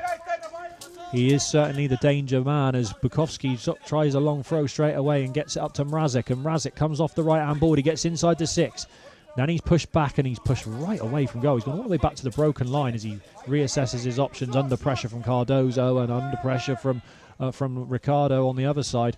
And it's a battle now with Jan Bango and Lopez on the other side. So here we are, waiting for Bango to try and pass the ball back to Karen Seal. Or will he go himself? He backheels it to Karen Seal, who's in support. Karen Seal, though, is then pressed by Ramos, and Ramos is just everywhere at the minute. He falls on the floor again, Ramos, and the ball goes quiet, and a player on the floor, and Michael Peake just stops play to assess the situation with Jorge Gonzalez Ramos. You've got to stop that in blind football, haven't you? It's a dangerous one, especially near the boards. Players don't know people are down. It can be dangerous for everybody, really, that. Is there going to be a drop ball on the half here? Nice way to restart play. Will it be contested? Who knows? Oh, these are always very hard. These are contested, all right. Especially with their ball getting kicked in towards a board and two players flying in, and Bango flying in the end, and Ramos at his back, trying to turn out and switch it, and he has done very well to do just that and switch it out towards Mrazek, who is in front of us here in the commentary box. He goes down the line, taking it infield on the edge of the 6, gets inside, listening to the guide. Can he swing a boot? No, it has run away from him inside the D. Not under control at the minute, Mrazek. He's had a couple of little swingers at the ball, but not under control as he passes it back down the balls to Bango, and Bango is there. He passes it across to Karen Seal. Seal gathering the ball with Cardozo at his back. Seal takes it down the left, goes down onto the challenger Cardozo, but nothing given. He's not happy about that in the slightest, but the ball is worked back towards his own goal. He's still remonstrating Karen Seal. He's not happy about the decision being given. But however, Mrazek is in the far left-hand corner with Lopez coming to challenge. Can Mrazek get hold of the ball here, or can Lopez switch it out? It's a battle at the moment. Bit of a stalemate on the boards. Ball gets kicked in, and it's Karen Seal who's wandering onto it. He's on the edge of the 6 here. If he gets a shot off, this could be a goal. It's just wide. It's a great opportunity, wasn't it? They've had a nice extended spell of pressure there, but no. But Cardozo's got it, and he's the danger man. Karen Seal, for a moment there, I thought he'd scored it. He just wandered onto it like a little trundle ball forwards, and he got inside the 6, and you thought, here he goes, he's going to pull the trigger with his right foot, and it's just gone wide of the post. So close. But again, the turnover of possession, goalkeeper clearance back up to Cardozo, and they've got a corner. And we know what's going to happen here, Dave. There's got to be a shot going in, isn't there? This guy will shoot on sight. The goalkeeper has to be prepared. Thomas Bukowski needs to be prepared for any eventuality here. Shots, deflections, anything, because this is what they'll do. They'll look to try and get shots away. Cardozo, here he is. He's knocking around this time. He's being patient this time, which is a change of attack as Karen Seal pushes him away down the left. Mrazek pass, Cardozo past Mrazek, brings it across in the right hand, gets the shot off, and it just saved at the near post, kicked away at the near post by Bukowski. He's done that several times, hasn't he? It's quite a good one, but you just feel that he could go another yard closer and try and secure a goal. I mean, he is getting corners, he's getting blocks, and he's causing trouble, but I think if he just took it another yard further forwards, he could probably score more. Here we go again with Freitas to restart, and it's a shot, as it has been many times for them. He's got a shot that's deflected, and Karen Seal has the ball now, and he kicks it away down the line, trying to find Mrazek in the forward position. The ball is stopped by Ramos. He comes across and kicks it down the line to Cardozo, who's going to chase this one. Can he keep it in? No, he slides in on the line, but that one had already gone out of play, and Bukowski can get us restarted. And off it goes, and it's a throw up to the halfway line. Jan Bango is in areas, and he's in acres of space, but he's unable to gather that one. It's a shame he didn't gather it because he was in on. He'd have been one-on-one if he had. That's right, and now him and Jan Bango and Freitas. So we've seen this is an absolute battle here in the edge of the D for Atletico, but Freitas wins that and turns and plays it down the line, giving it to Karen Seal, who doesn't get his body in line with the ball, and Cardozo is there, and he's picking up the pieces of Cardozo, and he's trying to get hold of the ball, but he's kicked it back towards his own halfway line, which he gathers, takes it right, he's on the 8, he's wide though, and he's going to get a shot off, and it's blocked in front, and he then hits the block, and then he rechases after it and switches it across the left, but there's no one there, and all Jan Bango will need to do now is just assess it, take it, and he's over the halfway line and ready, but he has no one else to pass to at the moment. Bango, pass 2, comes into Freitas 12 broken line, doesn't have control of the ball. Freitas trying to get control of that ball as he comes across. He tries to take a swing to try and clear his lines, and he doesn't. He's panicking a little bit. Can Bango capitalise? He passes it to Mrazek. There's a real chance for Mrazek to cook. It's it wide, and it was frantic, and it was a rushed effort to try and clear his lines, Freitas, and in the end he kicked it right across by accident to Mrazek, who was there, and he doesn't hit the target, and if he does, that one's gone high and just whistles past the left-hand post. He'll be disappointed with that, I think. He hit it really well, but obviously if you're not on target, the chances of it going in are going to need a deflection, and he was clean through. He was positive, and they are looking slight favourites here, but it's anybody's game still, and we're 0-0, and we're still in the first half. A golden opportunity for Mrazek there, but still time for them as Lopez gets the ball, and he's coming over the halfway line as Mrazek comes to press and get in and make a tackle as he does so and passes it back to Karen Seal, and Karen Seal trundles over the halfway line, pass 1, pass 2, down the left, cuts across, jinks inside, 6 metres out, hits a shot, saved, and a good run from Karen Seal, who had that still in his locker. 42-year-old getting forwards, and a good shot, well saved. Lopez, short throw out, and he gathers, trying to get away from Mrazek, which he hasn't yet been able to do. Karen Seal is on the ball again. He's challenged by Cardozo, and he's had his pocket picked, and he knees on the ball, and he's lost the ball now, and Cardozo's pass round the back, and Mikael Petres has had to make a tackle here, because if he doesn't, Cardozo could nip in and get the ball. But he does so, and it's gone a bit loose, and Bango will tidy up and take it left. Goes past Cardozo, kicks it down the left-hand touchboard, trying to find Mrazek, and that is a no-void foul on Lopez against Atletico Club, and Mrazek will have a free kick. Yeah, Cardozo again, he doesn't give up any balls. He's one of them players that you hate playing against. Just when you think he's gone away, he keeps coming back and back and back. I mean, you've got to take your hat off to him at his age, chasing everything. He really wants to win. He wants to score goals. He wants to get on the ball. He wants to help his team. I mean, he's been a role model, really, hasn't he, for Atletico? Yeah, he's been really all over the court. He hasn't stopped running. He's chased every lost ball. He's making things happen for himself and his team. And he's just, you can just see him here. He's just full of energy, even at his years in age, 37 years old. He's still putting They're putting a real shift in. His Seal goes down the left, and it's a left-footed shot across. Goalkeeper's ball. Thrown out to Cardozo, and he's got hold of this. There's a chance here down the left. He hits a shot near post. That's the one where I'd just like to see him come inside another yard. It's going to take a heck of a shot to beat. I like the fact he takes it early sometimes, but a little bit predictable, especially when he's got a bit more chance. That's right. Another yard in, and he makes it a whole lot harder for the keeper. Karen Seal switches it across to Bango. Bango is running into Cardozo though, and Cardozo's got a bit of room here, and he shot early, shot too early, 12 metres broken line early, and it's just once again blocked. And Bango will battle with Cardozo for the ball, and Bango then gets it, switches it to Mrazek. This is where he could be dangerous for Avoy. They're trying to build an attack here. Ball down the line to Mrazek. Can he get past? He gets past Vieira, but can he get past Lopez as well?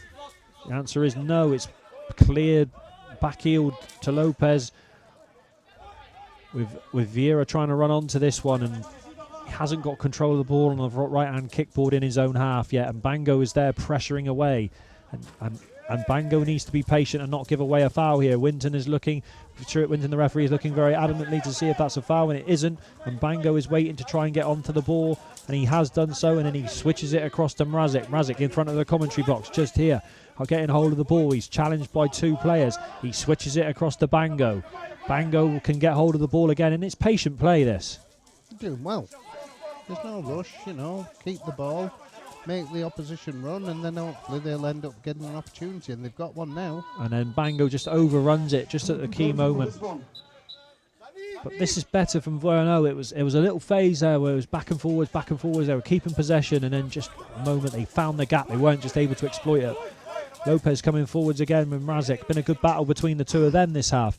Mrazek wasn't able to stop them as he passes the ball down the line to Cardozo, and Cardozo is up against Seal now, and it's a strong tackle going in from Kerin, who has gathered the ball and kicked it out against Cardozo for a goalkeeper clearance. But there he was again, Cardozo. He gives nobody time on the ball. He's got a lot of space here, Dan. Bango, Akers to run into here down the right, over the halfway line, broken line 12.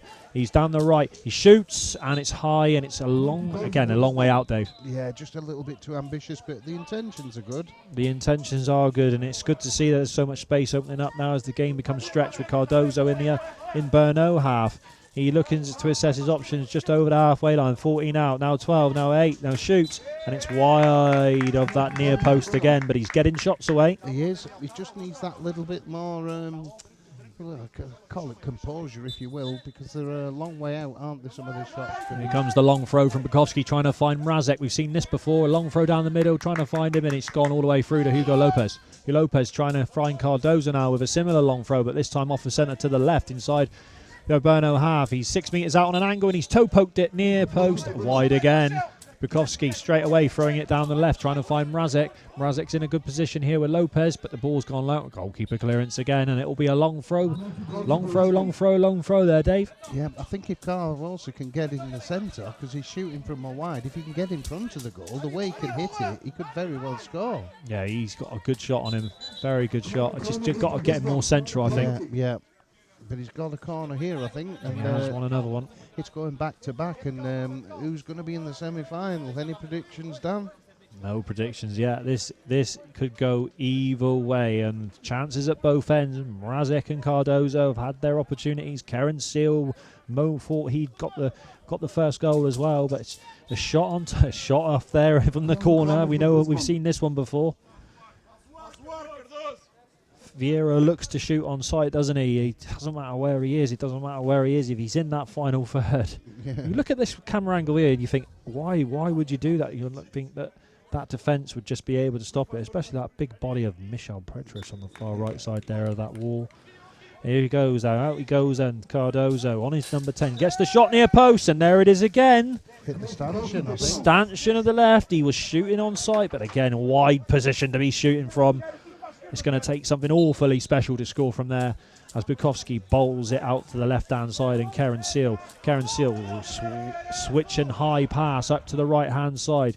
for Jan Bango, and Jan Bango has gathered this one on almost under the first time of asking, slightly taken in field, foot on the ball, switches it across now to Mrazek. Mrazek under some pressure from Freitas, and Freitas has got the ball and he's gone past two, and then he's fouled by Karen Seal, and it was a good dribble from Freitas, a little bit of a knock and run type run, but Karen left his foot in there, and that's a free kick. He had nowhere to go. When a player knocks a ball like that, and you stood up, you're kind of jockeying them. Once they've gone past your shoulder, the only other option then is a foul, isn't it? And that's what he got. We're getting late on the day. These players have played 3 games now, though, so physique is going to come into it now. Cardozo over to the left, 12 metres broken line, drags it back, shoots.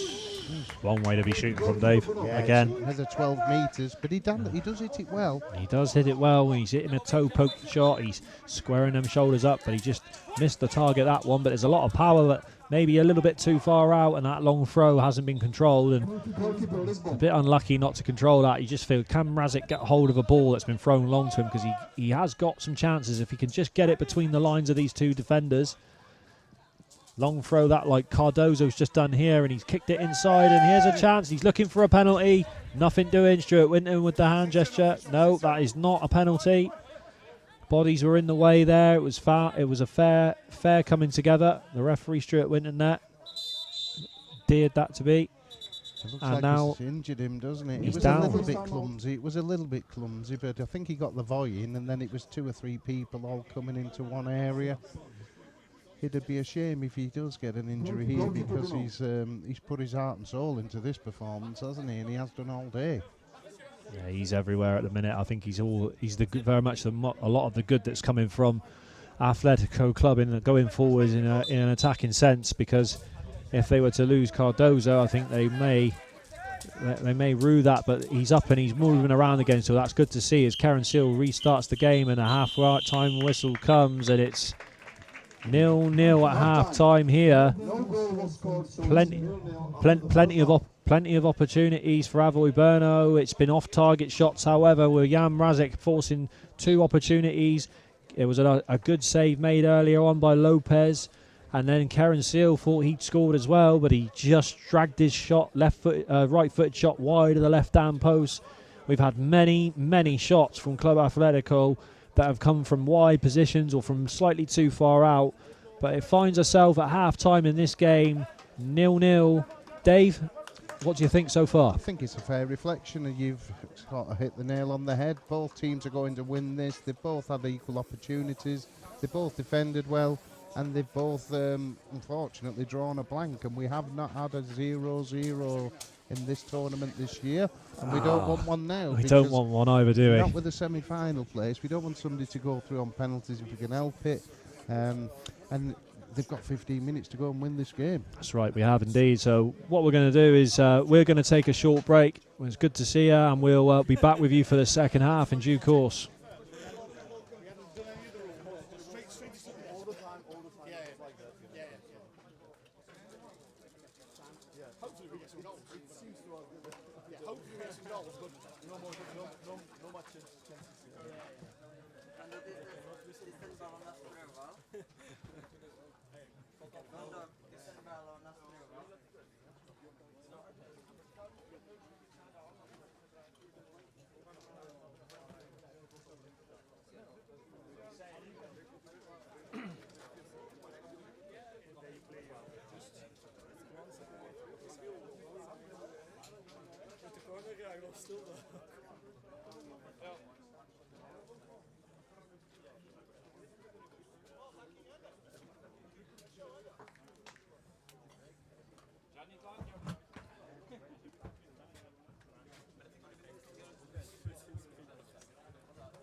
Not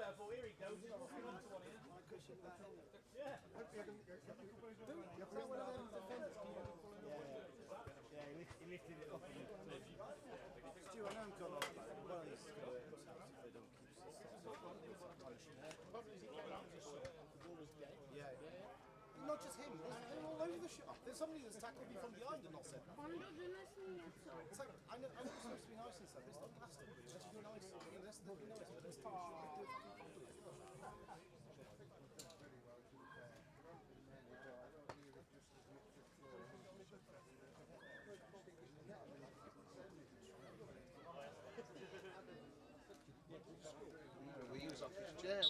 I was off my chair. Oh yeah, got Karen Seal standing in front of us here, just having a little conflab at half time. But just said hello to all the YouTube viewers here. But yeah, Karen Seal just thought he'd scored that one. He just dragged wide though, Dave. But listen, he's just asking the referees there just about some of the late voice or the lack of communication that's coming from Atletico Club. I think he's just having a little reach in there, and he's a bit wily, isn't he? Trying to buy a foul before he's even bought one, isn't he? But he's been good at that, hasn't he? As well as he's been on the pitch, he's been a master tactician with referees and navigators and guides, and he knows how to kind of inspire people, he knows how to motivate people, he knows how to wind people up, and that's why he's still playing at 42. How many more tournaments has he got in him? And it's interesting conversations we were having him on the plane on the way over about how things have changed over the course of his career, but he's still here putting a shift in now, and 127 England caps, 2 Paralympics, 20 goals, a defender, a midfielder, started as a defender and then became a midfielder, number 16. He's had a great career, and now he is in the twilight of that career as he looks to try and get Avoy Brno into the semi-final of this Bučovice 10th edition of this tournament. Can he do so? Here he is on the ball with Mrazek, and Mrazek gets us underway for the second half of this game with Brno to try to look to get ahead. Mrazek on the ball, goes inside, he's 8 out, gets to 6, hits a shot.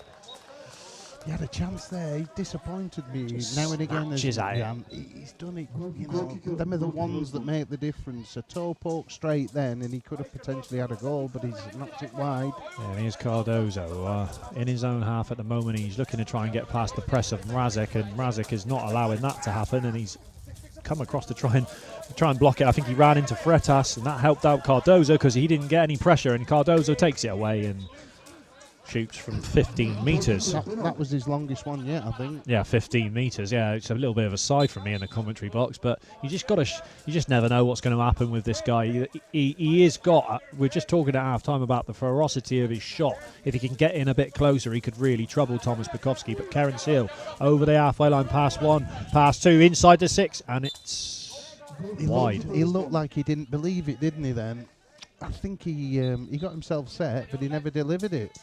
It was only 6 yards out by the end. Yeah, Karen Seal blocks another one and then kicks it into space, looking long into the corner, but there's no one there, so that one will run out of play for a goal clearance to Hugo Lopez. And Lopez is looking to get us underway again with a long throw down the middle, and these long throws need to be cut out. And Karen Seal cuts it out with a sliding block and kicks it forwards into space, and Mrazek will chase this, and this could be if Mrazek can gather this could be an opportunity.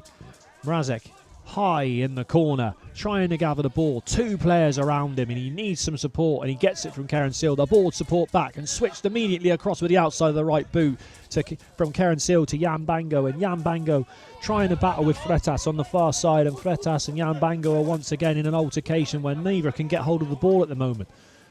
Here's Jan Bango on the ball now on the boards. He's looking to try and get some support and try and turn out, and he turns out and he switches it across to Mrazek. That was good play from Bango.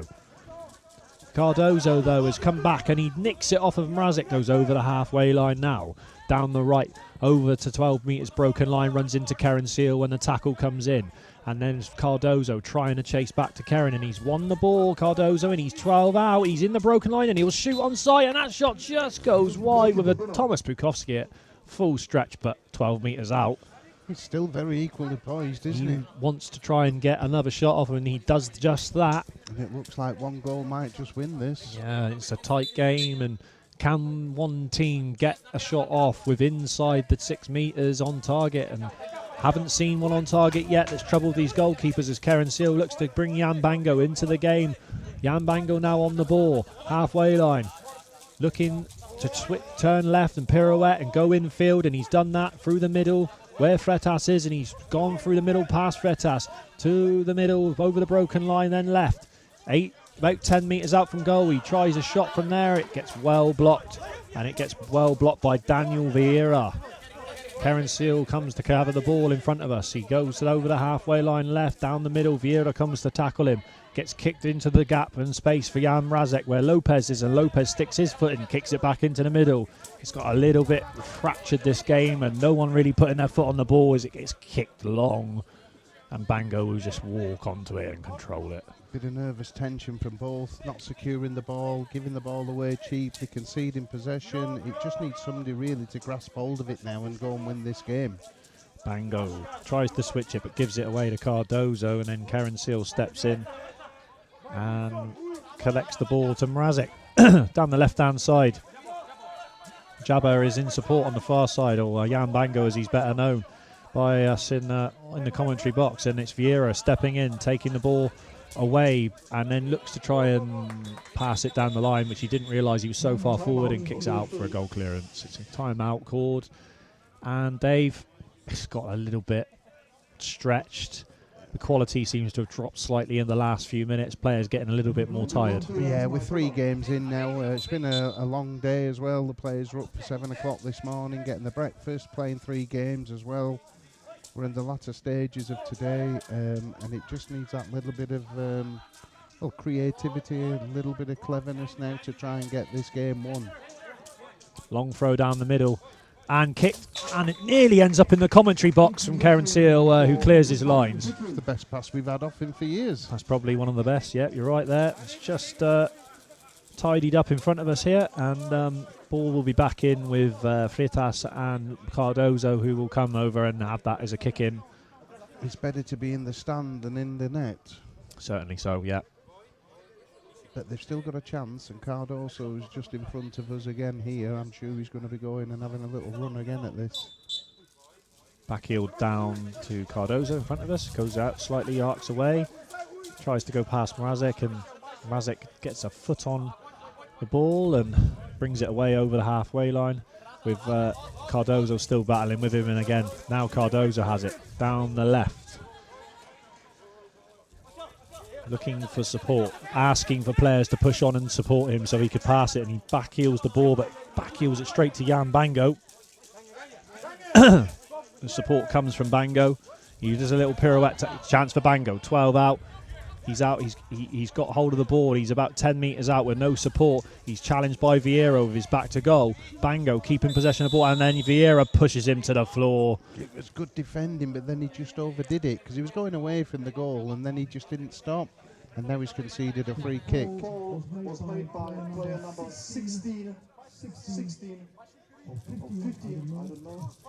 15. Yeah, Vieira making that a foul, and now again it's that tiredness, that quality of when Bango gathered that ball and he looked for a moment like he could get away, like some of the other players we've seen in this tournament. They're just a bit tired, and then Karen Seal from that distance is never going to.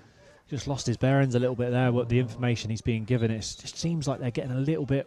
They're trying to rush things a little bit now, Dave. Yeah, you've got to focus the mind now. If the body starts to fail, and then the mind's got to take over.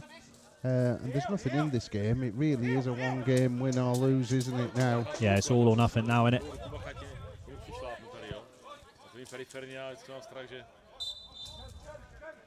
Corner kick. Oh no, he's given a corner. Yeah. So this is a chance for Atletico, isn't it? And this will silence this home crowd if he scores now.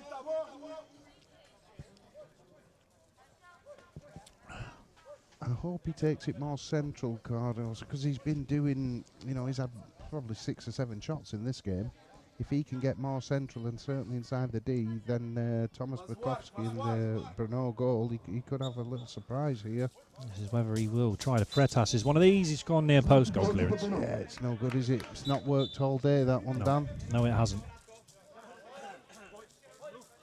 Karen Seal on the ball. He is assessing his options as he looks to try and see who or hear who is on his team. As he hears, he switches it out to Bango. Bango over the halfway line now in the right hand side, up as high as the 6 metre area. And he's had to deal with Vieira trying to press him, and also Freitas. And it's two players, and Vieira goes to ground on the floor, which is always dangerous and difficult for Bango to deal with as a player. He shrugs his shoulders a little bit because he doesn't realise that now they're grabbing and touching each other, and this is going to be a foul. And Bango just got angry, and he got frustrated, and he was unhappy because he got crowded out, didn't he? Vieira was on the floor, and he felt like he couldn't win it. And then he got up, and obviously they've been having a battle already. And the free kick is going to be given. You could see that being given 5 seconds before it was. And this is what we said about playing with the mind a little bit. You know, when to go in, when not to, making good decisions, making them early. It gets more and more difficult. And obviously there's a little bit of tension now as this home crowd are willing of OMU Brno to go and get a win and get in the semi-final tomorrow. Yeah, that's right. And they want them there. The home crowd and home advantage. Can they take advantage of it? As Cardozo goes down the left-hand side and he tries to arc around and get the shot off that one spot by Pletcher. Then Karen Seal tries to step in and get Cardozo, but Cardozo is quick to get on this again, the 38-year-old, as he arcs left and runs into Karen Seal, and Seal flicks it away, and then he tries to buy a foul on the floor, and he's not given a single thing there as Stuart Winton, as the ball might end up with Mrazek up the pitch, with Lopez kicking the ball into Karen Seal, who might gather this. And then he's asking now the coach is asking for the ball to be switched to Jabba, and Jan Bango, who's on the ball now, and Jan Bango on the ball, re-switching to Mrazek. Here's a good chance, a good build-up play, 3 passes. Can Mrazek get hold of the ball? He can. He dribbles it infield. He goes past one. Chance for Mrazek. This is the moment. No. It was a very good bit of defending. A little bit of quality then, and that would have been the one. It's back with Cardoso, though. I mean, how many times has he had the ball? It's an incredible amount of time he's been on this I'd like ball. to see the amount of touches he's had, because he's had a lot, especially in the opponent's half. But again, the ball has been kicked long, and goal clearance, Thomas Bukowski. Not long left here. Will we be seeing the first 0-0 of this tournament, Dave? I hope not, because I still think that there's still one good chance for each team here, and it's whether they can find that little bit of magic just to make it count. Seal with the kick up. There's not many left now, though, Dan. There's not many left. Oh, and Jan Bango is up against the of Freitas this time, and it's a tussle and a half. This one, it really is. They are so strong, these two, right in front of us here, and we're watching this one on Sue. Who's going to end up with this one? And it's a foul given. Freitas trying to win the ball. Moments ago, it was Bango that gave a foul away. This time, it's Freitas. And Bango will have to get to his feet, and there isn't long left here. He's given absolutely everything, has Bango, as he walks into Cardozo and said sorry. He just looked a bit tired, didn't Looking a bit tired now. Come on, Jan Bango, give us 5 more minutes. Come on, Jan Bango. And we've stopped for a shoelace as well. The referee's done a good job there in spotting that. But we're away. He looked tired in front of us, Dave, as he walked past us here in the commentary box. He just needed to take a moment to reset himself, make sure he continues to communicate to his teammates and tries to keep the quality in his game as Karen Seal brings the ball forwards, assessing his options. Cardozo in front of him. Karen Seal with a lovely pass. If this can be gathered, which it doesn't look like it will be, and it's going to go out for a goal clearance. And that pass was a bit unlucky. Yeah, he's done well with that pass all day. It's really causing problems. Nobody wants that ball passing inside them. The angled through ball, the angled sort of like ball into space that defenders don't like to deal with. They find it very difficult to sort of get the depth right to be able to intercept and get in line with the ball. And on that occasion, Jan Bango wasn't quite able to read the pass and wasn't able to get there quick enough. But the idea was right, and it's just almost about execution now for Brno. They just need some more composure in front of the goal, I feel. Yeah, well, if you do collect that ball, automatically you're into the box, you're into the D. And once you're in the D, then it's anyone's in it to shoot, hopefully score a goal. The number of players that miss that ball, though, there's a lot of people that miss that little ball because it's rolling quiet. They're scared of getting hit from a returning defender. They're quite close to the ball, to the line, but if they're brave and they listen well, collecting that ball, coming inside 2 yards, and then they've got an open goal, really, Dan. That's right, and we've just heard from the guide here that they have Avoy Brno, the guide that they've got 4 minutes left of this game, Dave. So 4 minutes left now. So it's now or never really. We've got to try and find some quality towards the end of this match. As Karen Seal, even at the age of 42, is still out there doing his coaching bit with Mrazek. He's trying to get him to push on and understand that he needs to communicate when he's up there so that Karen Seal can find him with his through balls. But here we go then. So 4 minutes to go. Can we find a winner here? Goal clearance for Hugo Lopez. Throws the ball over towards us in the commentary box where Cardozo is in front of us, and he gathers the ball. He's got it here. Looking for chip ball. This is going to go over the boards. Over it goes. Kick in on the far side. Whatever happens now, you just don't want to concede, do you? You don't want to throw it away now with 2 or 3 minutes to go. And I don't know, the ball's got lost somehow in the crowd there. Yeah, chipped under, went under the stand that's over there on that far side. It looks like they've thrown the ball back on now. Yeah, And we've got 2 on. I think he kicked it out just to get a breather, to be honest, because they've played 3 games now, and this is the latter stages of today for these 2. not long left now, and it may well have to be decided by the dreaded penalty kicks on Karen Seal down the left. Pass 1, pass 2, pass 3. Blocked in front of the goal by Vieira again, and he has been a stalwart of that defence.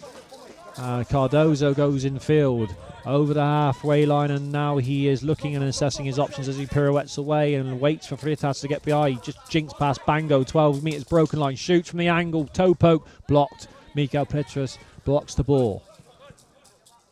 Cardozo taking it across, trying to find Freitas on the far side, and Freitas on the broken line on the board side.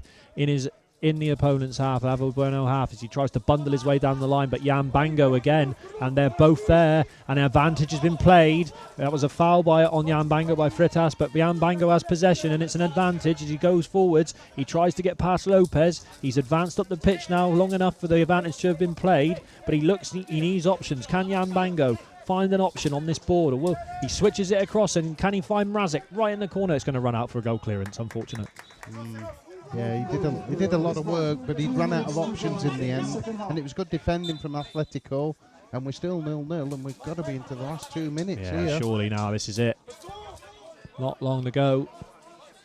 Deep in the corner, here's Cardozo trying to switch it across. Was that a shot or a switch? We're not sure, but Karen Seal has it now, and he's inside his own D, and he kicks it just long. He's trying to find Mrazek, but Mrazek will not be able to get that one. Lopez long left corner. Cardozo will be here, and he'll be trying to control it and take it in field, and he does that well. First touch has taken him in, and he squares his body up. Karen Seal was there, and the ball runs away from Cardozo, and then Cardozo fouls Karen Seal, and it's given as a corner. He'll be disappointed with that because he felt like he was tripped, and then he fell over the ball and kicked it out. Yeah, it was a bit of a tired end, but Atletico won't be complaining. With a minute to go, they've got a chance here. I just hope they change this corner because it hasn't been providing any goals for them, and they need to, but they've done it again. They always seem to hit that line ball for some reason, but it's almost an impossible goal, isn't it? Yeah. You'd have to almost defy physics to score from there, or get a very unfortunate deflection. But they've got another corner, and it really is now or never, Dan. If they want a semi-final place, this is the chance to score. This is it. This is the moment now. Can they find can they find a winner even? Cardozo on the ball. You're looking to try and shoot, and he tries to shoot through the crowd, and it's blocked. And he shoots again at the near post, and that goes wide as well.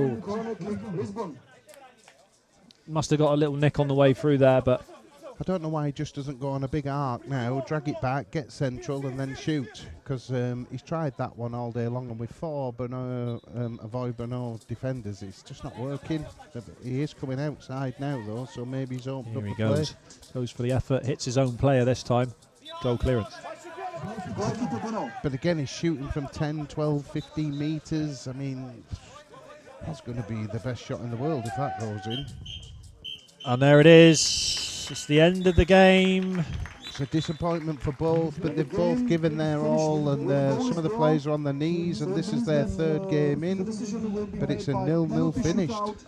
It's our first 0-0 of the Bučovice Blind Football Tournament, and it means that we will now, as this is a quarter-final game, go straight to the penalty kicks, and the penalty kicks will be taken 3 each. 3 penalties each. And then obviously, if there still is a tie after that, it will be a sudden death penalties. So we will be back with you after a short interlude. Wait for these spot kicks to be taken.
Kick it well, yeah? Kick it well. Go on in, lads. Come on. Okay, captain, jump up. Goalkeeper. Just to do the toss for the keeper. We're going to kick penalties out, but just for the choice. Yeah, Danny, come forward. Danny, here. Referee. Okay, just so we're going to take the penalties and the left side and my side, the left side, okay? It's just for the taking of the kick, the first or second. Then I gave you the choice, so Joe, I'm going to give you the choice. Would you like green or silver? Okay, so it looks like we're having the toss for the penalty kicks. First or second kick? And they get to choose Athletical Club whether they want the first or the second penalty. So they will take the second penalty. They've chosen to take the second penalty, so it will be Brno to take the first penalty in this penalty shootout. Každý tým vyšle 3 střílející hráče. Pokud se po 3 penaltách na každé straně nerozhodne, tak následuje náhlá smrt. To znamená, jeden hráč na každé straně střílí a pokud jeden tým dá a druhý ne, tak ten tým, co skoroval, tak vyhrál. Goalkeepers here.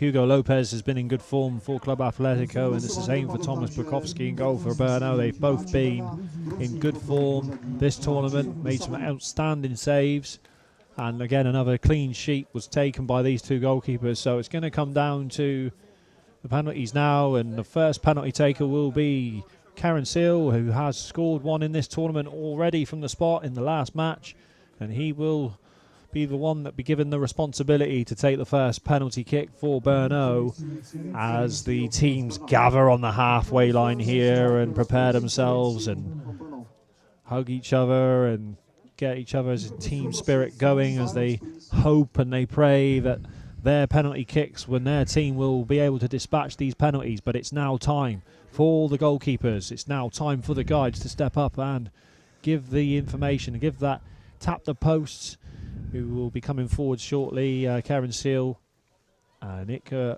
will be ready. This is a place for the semi-final.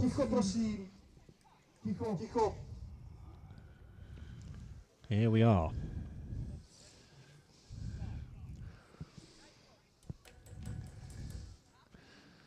Here we go. This is on the moments. Karen Seal setting himself, getting the guide process going through as we've seen, tapping the post at the top and the bottom, guide in the middle,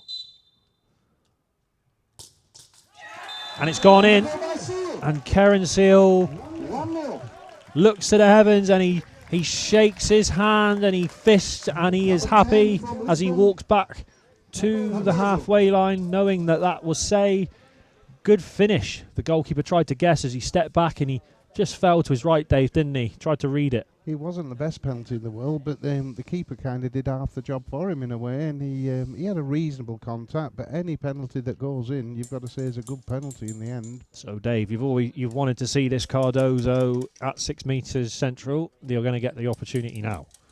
And he stands over this. Looks like he's going to employ a toe poke finish. Yep. Well saved. Straight down the middle. Advantage Berno in this first round of penalty kicks. Jan Bango will step up next. He'll be upset with that Cardoso because he's done everything, hasn't he, today? He's had a wonderful tournament, and he'll be disappointed that he's almost hit that too well, hasn't he? Yeah, he's hit it straight, and I'm in this game. The goalkeeper read it, and he stayed big, and he stayed up. And now it's Jan Bango's turn. As Jan Bango looks, listens, readies himself, body in mind. Prepares his body as tapping the posts at the top and the bottom as Jan Bango now prepares and listens for the whistle. Strikes the ball, and it's gone in. It's gone in off the goalkeeper. Jan Bango with the power. He'll be happy with that because that was a good strike. The keeper got a glove on it. He was leaning to his right again, the keeper. Like, he leaned to his right, but bang, and he knows it. His teeth were gritted as it went into the corner, and he was like, no, I've gone slightly too early. And it's 2-0 to Avoy MU Brno. This is a must-score penalty kick for Rui Felipe Trinca Ricardo, who has had a good tournament so far with his defending, but now are we going to get to see him take a penalty as he looks to step back and hit this? This could be a moment where he's going to take a step back and run onto this. Prepare, this could be hit wide, and it's over. He's put it wide. He missed the target. He missed the target, and the game is over. I don't think he's realised that he's missed the target because it's gone on the side netting of the goal. He thought he'd scored, and the crowd cheered, and he ran away, thinking he'd scored, and he's not even realised yet that he hasn't scored. He's still asking the goalkeeper now. Well, Bučovice, why Berno celebrate? You can just see him here. He's still not quite sure that you can't believe he's not scored. No, he doesn't realise that there's a net. Oh, he's just realised his hands have sunk to his knees. He's very disappointed now. But the home crowd are pleased at least, and the crowd are happy. They can come back tomorrow morning knowing they've got a semi-final now. They're absolutely buzzing. The smiles are on the faces. I'm looking around into the crowd, and I'm seeing now the home crowd of support as the players now go to shake hands with their opponents after a very, very well contested game, Dave. A very close game, I would say. Could have gone anyway. Kind of part of me is grateful that the Avoy, having hosted this and all the money and the costs and organising that it takes them, that they've finally got themselves into a good semi-final spot. The sun shines bright again. We've got one more game to go, and we've had a wonderful day's football here. We've had a bit of everything done. We have indeed, and finally we got a 0-0 draw, which was a lot of hustle and bustle, but not as much quality as we've had in the other games. It was when it came to the finishing on this occasion, the shots were off target, they were close, but the control wasn't quite there. But we got the penalty kicks. We've had that moment, and it was Keren Seal and Jan Bango who dispatched their penalties well, and they get their team into that semi-final tomorrow. So they come back come back here tomorrow and live to fight another day. So well done to them, Avoy, and we'll be preparing ourselves shortly for the second quarter-final between Anderlecht and Madrid. So again, Anderlecht will have to come back here now, having put a real big shift in against FC St. Pauli in the last match, and now they're going to have to come back and do it all over again against this Madrid team. So we're going to take a short break while Brno and Colt Athletical Club just get off the pitch for the next round of games, which will be the quarter-final match between Madrid and Anderlecht. We'll be back with you shortly.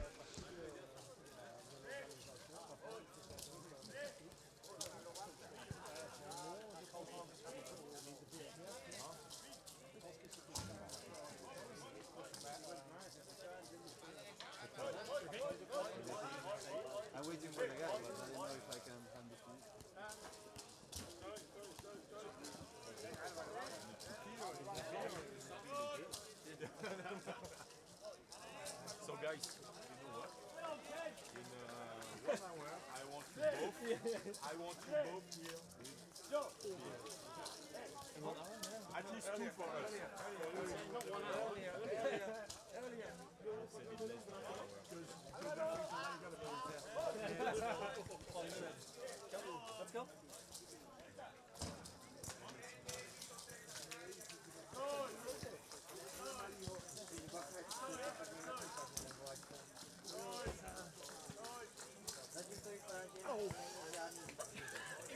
now. He would be okay. I go.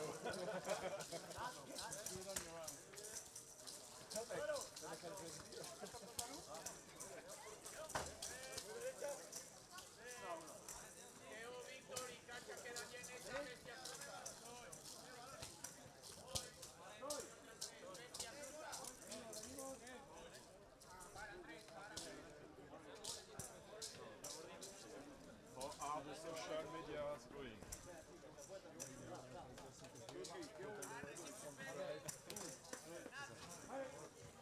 That's very straight to the point.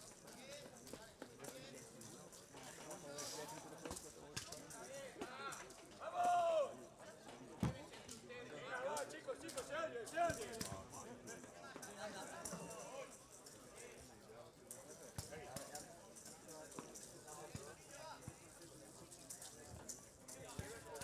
Quiero escucharlos, Víctor. ¿Cómo va?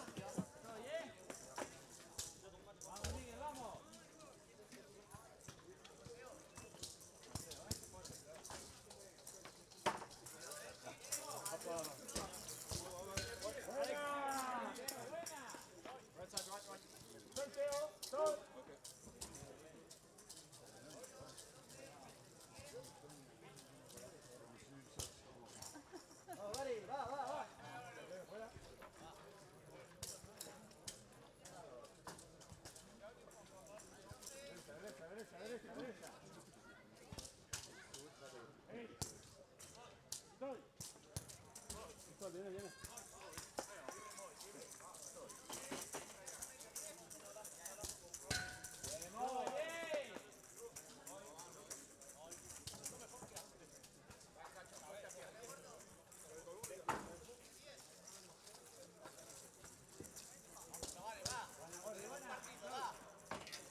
Vamos, vamos.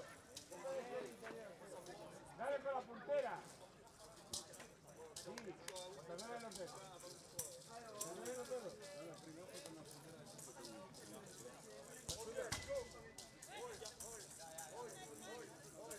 Vale, fuera. Larga. Ya.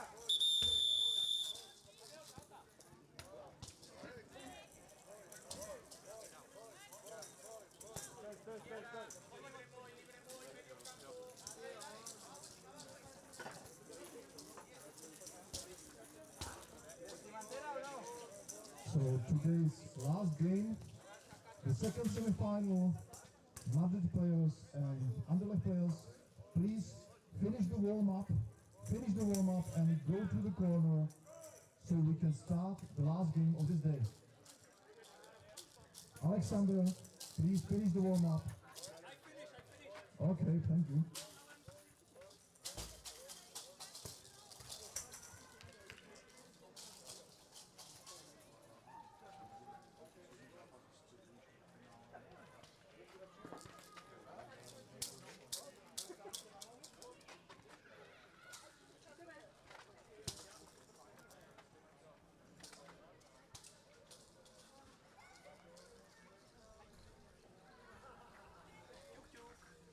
Vůbec nečte jenom cenostní, jo?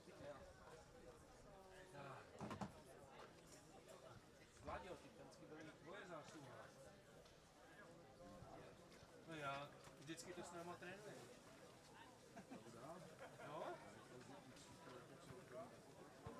No, že? To je ono. Trénink dělá mistra, jak se říká. Běžím do sprchy.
No? Really?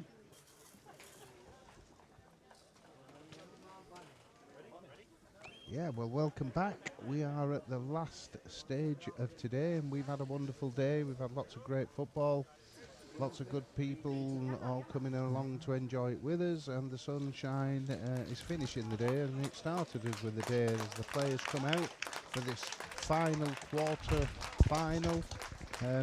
The winners of which will hopefully go forwards to tomorrow, and they'll be playing the semi-finals and the finals tomorrow on this very pitch. So nicely poised again. Here we go. It's the winner of this game will play West Brom. There's a thought for you. But first and foremost, Anderlecht will play once again with 3 players, as they've done for the whole tournament so far, against the Madrid team. And so far, Dave, what are your thoughts with this Madrid lineup? It's been difficult, hasn't it? They've, I mean, they're a passionate bunch. They've come all the way from Spain to come and play. They've got a 16-year-old player, and they've got players into their 40s. So a real mixture of experience. Yeah, I mean, it's refreshing, really, that they want to come out, they want to get involved, they want to play these tournaments, and they've contributed, you know. It's an equal one because there's 3 from Anderlecht, 4 obviously with the keeper, and they've done, this is the 3rd game for them, really. It's going to be interesting to see who can hold up physically, who can hold up mentally and emotionally, and who really wants to go and get themselves a place in that semi-final tomorrow. So it's a difficult one to call, really. But I'm looking forward to it. Absolutely, and we're ready to go here. It looks like it's just finishing off the formalities of the coin toss to decide ends here, and we've got Victor Azevedo, the 45-year-old captain from Madrid, against Alexander Vespers here as they do the formalities and shake hands and get themselves ready for another match here. It's looking like they're going to start with Herrera, number 10, number 8, Alvaro, number 6, Gonzalez, and Azevedo even, and this formation that they've employed is sort of a diamond-like formation, Madrid, where they will just harry around and try and break play up. It's just whether they can get enough quality going forwards to really trouble Anderlecht in this game, but we will see how this progresses. There will be space for them to operate with only Anderlecht having 3 players, so here we are again. Let's just see what we're going to see here. But we've got technical quality coming from Anderlecht with Alexander Vespers and Hugo Testa, mixed with the swashbuckling nature of Christoph Ayers, who seems to be everywhere on the pitch at any one time. It certainly is renowned for his defending qualities, and a number of times he made last-ditch tackles in the game previously. But here he is again, ready to take the centre with Alexander Vespers. He reads the game so well, doesn't he? He's a joy if you ever get a chance to meet with him and speak with him. He's a lovely lad. And you can say that about all the players and all the people and all the staff that come to these events. I've never fallen out with anybody yet. I don't intend to start now. And they're just a wonderful bunch to be around. And the fact that they want to come and play the 3rd game with 3 outfield players, they've got themselves in a quarter-final here, and you know, it's good news for people in football. And we've got the last kind of 30 minutes of football today. Then we'll shut down for the overnight, and then we'll be back here tomorrow for the semi-finals and the finals. On 9 o'clock start tomorrow morning for myself, Dave, and all the players as Vespers takes the ball over the halfway line here, looking to try and book themselves a semi-final place. As Vespers gets a touch and it goes out for a goal. Corner kick. Little touch from Alvaro. He did well, and they've got to do that of Anderlecht. If you've only got 3 players, you have to be positive and try and play possession football, percentage football. You can't just rely on switching and swatching. They've covered a lot of ground here, but they've got themselves a corner in the first minute. Now they want to try and make it tell, because they have scored off a corner earlier today. And Vespers was the man to do that. And Testa and Vespers will stand over this, waiting for the whistle to blow, and the 2-man defence is coming across to try and deal with this. It's Vespers cuts back right, then left, and then right again, going across the broken line, and then hits a shot. It's blocked by Gonzalez. He kicks it away down the right-hand side line to Herrera, who's up there on the pink boots, looking to try and gather this to number 10 as Eilers comes quickly across to try and put some pressure on and take the ball away as Herrera battles hard, hands around and the ball, and hits his shin and then goes over the line, and that's the goalkeeper's ball. Yeah, that's what they're very good at. I mean, Christoph has been doing that all throughout his career, just snuffing out trouble, and that gives them a chance then to go forwards with Testa and Vespers. And there is Testa playing that angled ball forwards down the line towards Vespers. Can he keep it in? He manages to do so, takes it across. Not under control, a loose ball, but he's chasing after his own loose ball here, trying to gather it, and he doesn't manage to get that one under his spell, and it goes out with a goalkeeper's ball. Long throw down the middle from the goalkeeper all the way through to Herrera, and he's gathered it. It's a real chance this. Swings a left foot, misses it. Oh, he's had a real opportunity. What a chance that is. Route 1. He was unopposed with 3 yards out. The ball just wasn't quite settled, but I thought he'd had enough in the audible nature of it to gather it and finish it. But unfortunately it's gone away, and we've got another big open game here as the sun starts to set a little bit. Testa. 12 out on the broken line. Cuts back inside. He goes past one, hits a shot. Long way out to be hitting that. Hits Alvaro. It's going to go out for a corner kick. But golden opportunity with that long throw, and you can see how they're happy, Madrid, to let Anderlecht have the ball on the halfway line and defend them as a 4, and then maybe try to pick them off with something like a long direct throw, or try and win a set piece. But it remains to be seen whether they could do that for the whole game. But Testa puts his foot on the ball, stops it dead, and then goes inside and knocks around to the left, trying to put his foot on it again as he stops the ball, looking for options. He has only got one, and that's Vespers. He offloads it to Vespers, halfway line. Gets challenged by Azevedo. Goes down the line, Vespers tries to beat Azevedo, but he can't quite manage to do that at the moment as he offloads, switches it to Testa, and Testa likes to get the ball in these areas. He's inside 10, 12 metres out now. He goes infield. He's trying to beat Alvaro, but Alvaro is a strong player, and he manages to get a hand on Testa early, and that has helped him because he's won the ball now. Alvaro needs to compose himself. He takes 2 swings and misses the ball each time as Testa battles away to try and win it back, and he has done so, and he's nipped in, and he's in the box, and it's a block by the goalkeeper. That's a shot. He gets another bite of the cherry, hits another shot. Great save by the goalkeeper again. 2 chances for Testa there with his sheer. He kept to the task, and the ball has come loose to Vespers. It's still not over yet. He goes past one, and he's on 8 out on an angle here on the left-hand side. Vespers going jinking left, jinking right. 2 players around him now, including Alvaro, who has managed to push him back towards the halfway line. Puts his foot on the ball again, Alexander Vespers, assessing the option and looking where Hugo Testa is. He tries a chip ball down the middle, trying to find him, and he's overhit that, and it's a goal clearance. 2 good chances there, Dave. Yeah, very good start, really, from Anderlecht, considering they've only got 3 players. They've really taken the game here to Madrid, but it's Madrid on the far side, and they've got the ball and the possession, and they're attacking now in the final third. Here's Azevedo, the captain, the 45-year-old, with some possession on the final third here for us, the Madrid team, but Testa nips in, tackles, and runs away with the ball. And then Alvaro stands his ground and doesn't volley, and that is dangerous. And of course, that's going to be a free kick. A lack of concentration there, late in the day. Full well if a ball's rolling free, you've got to get that volley in. It's a fundamental error for many blind players. They switch off a little bit mentally, they don't always get the volley in early, and it leaves the referee no option but to give a free kick. No, and it has to be given for the dangerous player, of course, and Testa now will restart, and he's looking to try and pick a gap which isn't there at the moment as the Madrid players close the middle and keep him away, but he manages to get hold of the ball. He's about 10 metres out at the minute, and he's trying to pass it back to Vespers, and he does so, and that's actually worked out really well because Vespers takes it infield. He's about 10 out, Jinx left, Jinx right, 6 out, left-footed shot, good save by the goalkeeper. Great work by Alexander Vespers. Another shot on target, another good save. Can Testa gather it? He's inside the D now, and he's not far out. He's about 4 out, and it's come loose, and Alvaro gathers the ball and kicks it away down the line. And once again, it's a reset here, and Idas comes across and gathers as Herrera. Will he try and gather it? No. Over the halfway line comes Idas, and he's looking to options, and he's assessing, and he's looking for Vespers. Switches it straight across into his path. Vespers gathers it, takes under his spell, assesses where he wants to go. He goes infield quick, he goes right, he's inside the D now, and he gets his shot away, near post, wide.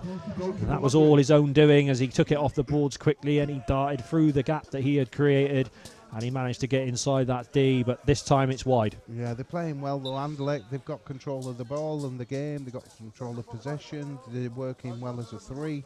And Madrid at the minute, they just need to kind of gather their thoughts, gather their breath, not give away the ball too cheaply, and see if they can get a go at this game. And Gonzalez, a lovely little switch ball. He's trying to find the young man Herrera, the 16-year-old player. He's working very, very hard to try and win that, and then Idas just comes across and says, no, that one's going to be cleared, and I'll reset our team as we sit back in our 3 and mark the wide options with the long throw down the middle.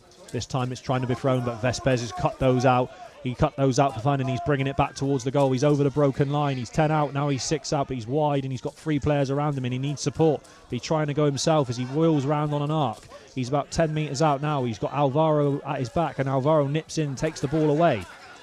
He clears his line, and he clears it wide. And it's cleared to the opposite side, and Herrera will try and chase this and try and keep it in under pressure. Christoph Ayers here as he tries to see the ball out, and it's going to stop right on the line, which is always frustrating, and in the end he has to tap it and he gives out a corner, and you just see the little smile on Christoph's face.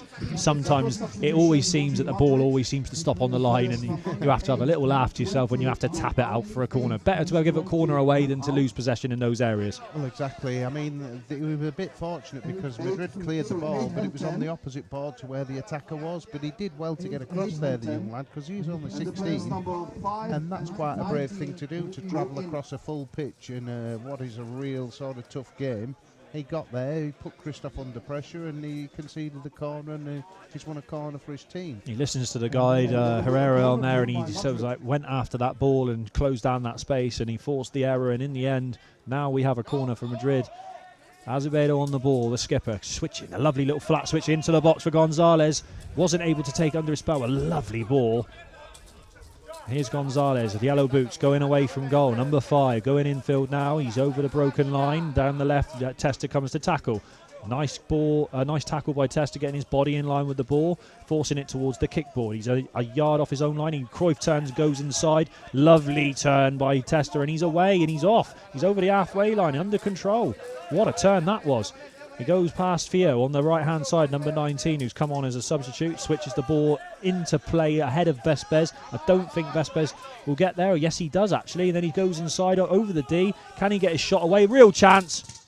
Great block in the end by captain Victor Azevedo. That was a great block. That had to be made. Brilliant piece of football again from Anderlecht. Sweeping up, tidying up in defence, playing out quick. Vespers chasing down a lost cause. And he's doing it again here. Yeah, he's putting an absolute shift in here. He came off the last game and he was on his knees pretty much. He had to be helped off the pitch because he was trying so hard with all the runs he's done. He probably covered so much ground that now with Gonzalez comes over the halfway line, and then it's a great tackle by Testa, and now Vespers will go again, and he's off again, this boy. As he looks to try and slow the play down. I'm not surprised. He's been ran into a player there, and he's been given a free kick. And you can just see on Vespers now, it's just his body language here. He's been hitting the head there, but he's just going to buy himself a little bit of time here. He's just off camera shot here. We've got 2 players that have had a head clash, and there's some blood. There's some blood on the skipper here. Or is it Gonzalez, number 5? Yes, Gonzalez, number 5, has a bloody nose. And that one is... for you squeamish viewers, you might want to look away here, but yeah, Gonzalez has taken a hit to the nose, so he will just hold his nose. gives everyone a chance to cool down a little bit because it is fast and furious. It is a quarter-final and they both want to be in the semi-final tomorrow. But I've been very impressed with Anderlecht. Going against 4 players, they looked like they were finished when Sao Paulo beat them to lose out on the semi-final match automatically. But they've come back well organised, really strong. Tester's winning everything. Christoph Elias is winning things, and Vespers has had a couple of good chances too. Yeah, when you've got Vespers in your team, and he's been here so many times, over the years that we've been here at this tournament with Alexander Vespers, and the number of goals he's scored, the moments he's had where he's got his team winning goals into winning moments, and he always will put a shift in. And in this situation where he has been renowned over the years in the early days for his temperament not being quite where it needed to be, but in this situation over the last couple of years where he hasn't got the 4th player or the 5th player on the bench, he has to step up, and that means he has to play every minute. He hasn't got time to think about anything because he's always running backwards and forwards, and there's no time to mentally think about anything other than your job at hand. No, he's been a great player, though. Everybody recognises his contribution to blind football. He's been the role model for many years. He has indeed. Hasn't he? Yeah, he certainly is, and that's why he's playing a lovely switch ball off the Tester here, and it's Theo who puts his foot in the way and takes the ball off the foot, and it's going to be a corner, and Vespers once again with a lovely little ball off there. Yeah. Everyone can see the talent, the number 10 for Belgium, or Belgium international player. With Tester on the far side, looking to try and knock on the door once more. They've created chances, and it has been the goalkeeper, Mikau Ubeda, that has made 3 very good saves in this game already. And Tester, who's only 20, he's learning from some of the best with Christoph and Alex Vesper here. Oh, that stop and go there from Tester. He stopped the ball dead, and that means there was no sound, which means that the players do not know where the ball is, and he's going right, he's gone left again, he's jinking in, he's getting a shot away, and it's straight at the goalkeeper. Yeah, very good. Ball, long throw straight away from the goalkeeper, trying to find Theo up the top there, Leo Lafort, but it didn't quite come off, and the long throw straight through the middle to Tester now, and Tester turns on a sixpence. He's a bit far out at the minute, he's looking to try and get hold of the ball, but Theo comes away and kicks it down the line, chases after his own ball, would you believe? There he goes, and then Ayers has to step in. Great defending once more, but Ayers kicking the ball away, hoping really more than anything that Vespers was up the pitch, but he wasn't, he was back in his shape. So that means that they've lost possession, and now it's Alvaro on the ball going to the right. Goes past Ayers. He's inside the 6 now. Can he get a shot away? The ball, however, is gathered by Tester, with Alvaro working to try and get a shot off. It gets blocked, and then it runs over Vespers to the right-hand side to try and gather, and it's gone a little bit frantic at the minute as they try and gather the ball. Yeah, that low block's working well for Anderlecht. They've got to do it really with the 3, but they're fit enough, and they're getting there. And the referee's blown for a timeout. Just a little moment for us to take a breather. I think that what you're seeing there is, Anderlecht, as this game goes on, they're going to have to pick and choose the moments when they go, and that was a classic case of just like, right, let's just kick one away there and just went, let's just reset, get our shape. Yep. We can't keep going like 100 mile an hour. We can't keep pushing forwards. Vespers was looking tired in the last few minutes. He needs a drink. There it is. He's called the time. They've called the timeout at the right time. Give him a breather, reset. Get some chance to get some water on board now, and a little bit of a rest before we have the half-time break. Yeah, they've had the lion's share of the first half, to be fair, but they're still dangerous in Madrid, and that long ball out from the keeper, because they're having to gamble a little bit, aren't they, by way of space and conceding space and possession. But on the ball, they're winning the ball, and they're travelling out Anderlecht. But I still think the fall from Madrid, they're not done and dusted yet by any stretch of the imagination. So far we've seen 2 very good long throws that have come down the middle. One was for Herrera and the other one was for Theo Lifo. And if those had been gathered, there was certainly the one for Herrera which was gathered, and we thought for all the world he was going to pull the target from about 3 out, and that would have been prime real estate for getting a shot off on target, but it didn't quite happen. So Anderlecht have still got to be aware of that from a defensive point of view. But here they go again. They're going back in, but obviously as the time's gone on, the day's gone on, the glucose has gone downhill, the energy. Can they find another 17, 18 minutes to try and get themselves a position in tomorrow's final at this Bučovice Blind Football Cup? It's still there for anyone. Dan, any predictions? No predictions. No. We have to remain impartial here, but I am enjoying watching the young Hugo Tester and this Anderlecht team with Alexander Vespers nearest to us on this side, who's been in tremendous form so far. He's really working hard. He's got a sweat on his brow as he's just in front of us here, calling for the ball momentarily again as Tester goes to try and gather the ball, and Tester is waiting. He's got the ball, Tester, at the moment. He back heels it down the line.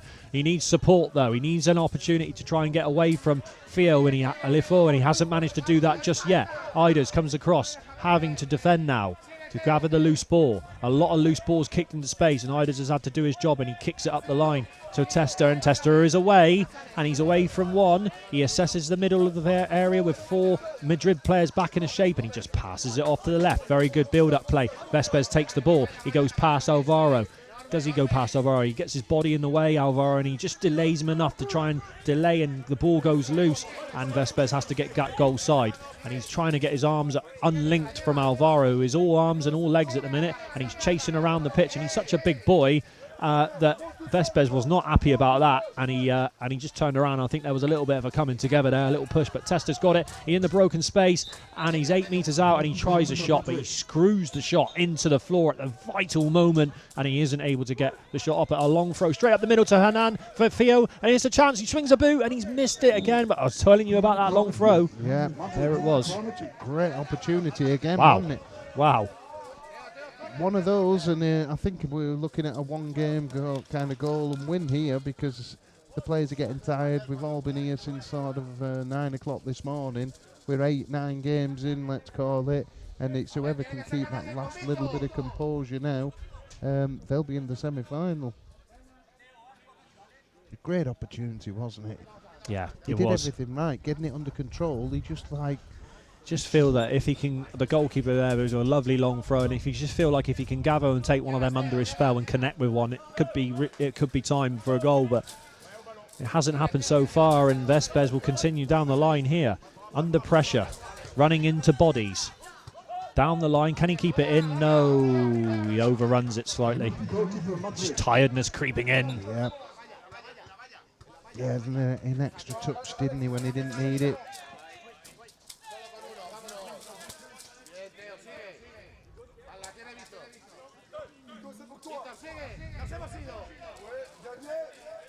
And here's Tester, and he tries to switch it across, and he switched it across to a flat ball, and he's been robbed here, and it's Theo who he switched it across to Theo. He was looking for Vespers, and he turned around and tried to shoot, but he shot a bit too early.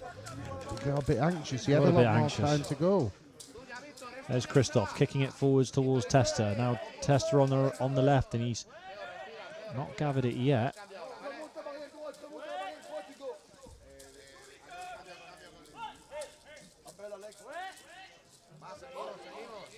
Assessing his options, trying to find a gap. Will he go solo or will he switch it off? He switches it straight into Theo, who's standing in the perfect position between Vespers and Tester.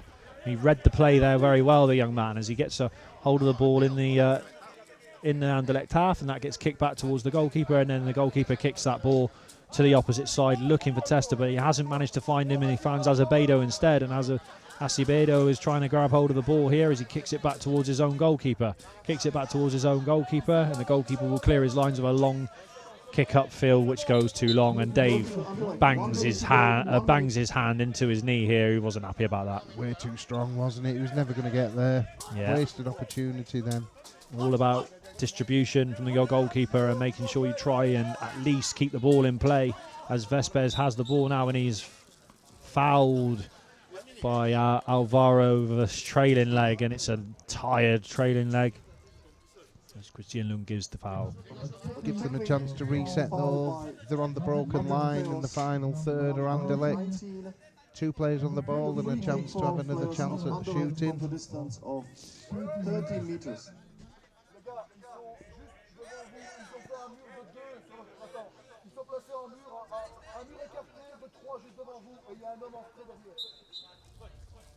Here's Vespers, goes to the right, tries to get the shot away.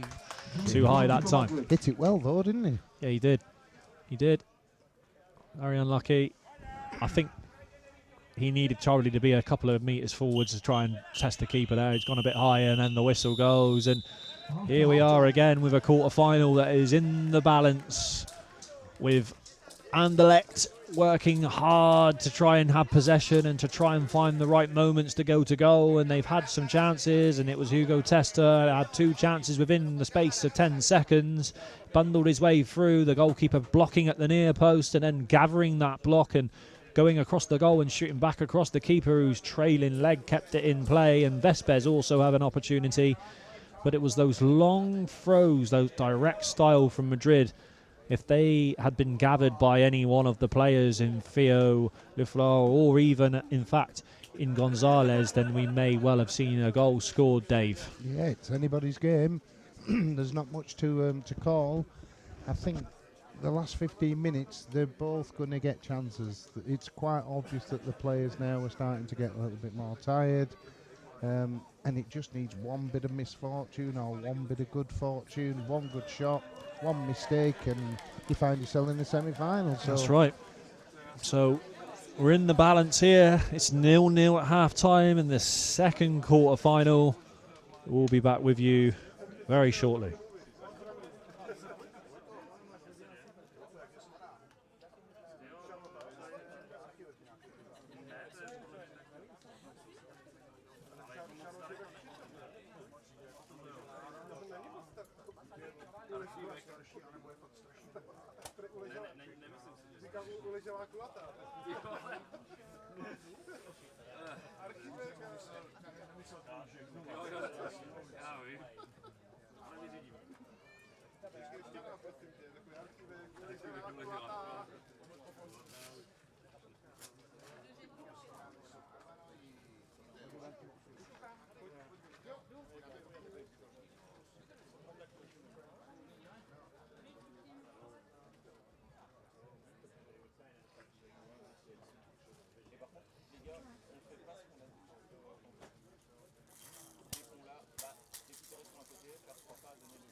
I think they will sleep well tonight as we come back, and we're just talking about Anderlecht there off of the feed, and thinking to ourselves, you know, this game now is coming quite late in the day for these guys. You know, they've put a real shift in over the course of the last few games, Dave, and just thinking, how can they find a way through, and how can they conserve their energy to get the best out of themselves in the second half?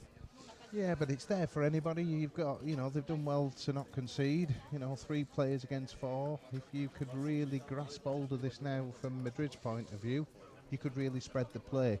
So you could get 2 high players. I think you can gamble 2 at the back and maybe try and go and win this. Get 2 high players long and wide, and just try and sort of break Anderlecht down physically so that they don't have to run. You know, they're running out from board to board. At this late stage in the game, that's when mistakes are made, that's when you're opening up the spaces, getting players, attackers one-on-one against defenders now, and just hope that they can beat them and get a finish. That'd be my ploy. Getting back in the block as well, because it's difficult for Anderlecht to get 3 to go through, because they're only picking solos quite often. So they've just got to work hard, haven't they? You know, you're going to have a long break, you've got overnight now, you get well recovered. The hospitality here is obviously wonderful. The food's good, the hotel's good, everything's ready for them. They've got lots of care and attention, and they love playing football. But you really, really, as a player and a staff, you want to be in that semi-final tomorrow, and you don't want to be playing for 5th place, do you? No, you don't want to be doing that. So we don't know what that feels like. No, we've been lucky in many ways. We've been very lucky. We've worked hard, obviously, on and off the pitch to make sure that we've got our players in the best position, giving them the best opportunity, and they've been able to be free, creative, and they've developed them opportunities. But that's what we've got here with Anderlecht. That's what we got here with Anderlecht, absolutely, yeah. And now it's time for the second half, and They will switch round sides for this last half of this game and this last game of the first day at the Bučovice Blind Football Tournament, the second quarter-final. After the first quarter-final was a draw, a 0-0 between Bernal and the Portuguese team, Club Atletico Cultural. It was a 0-0 draw, but then Bernal won the penalty kicks 2-0. So will we see another penalty shootout, or will we going to see a winner in this game? We will wait to see. So at the moment we've got Brno against St. Pauli from Hamburg. Tomorrow's the first semi-final. West Brom await the winners of this one. Yep. We have to say, from what we saw earlier, West Brom are looking in good form.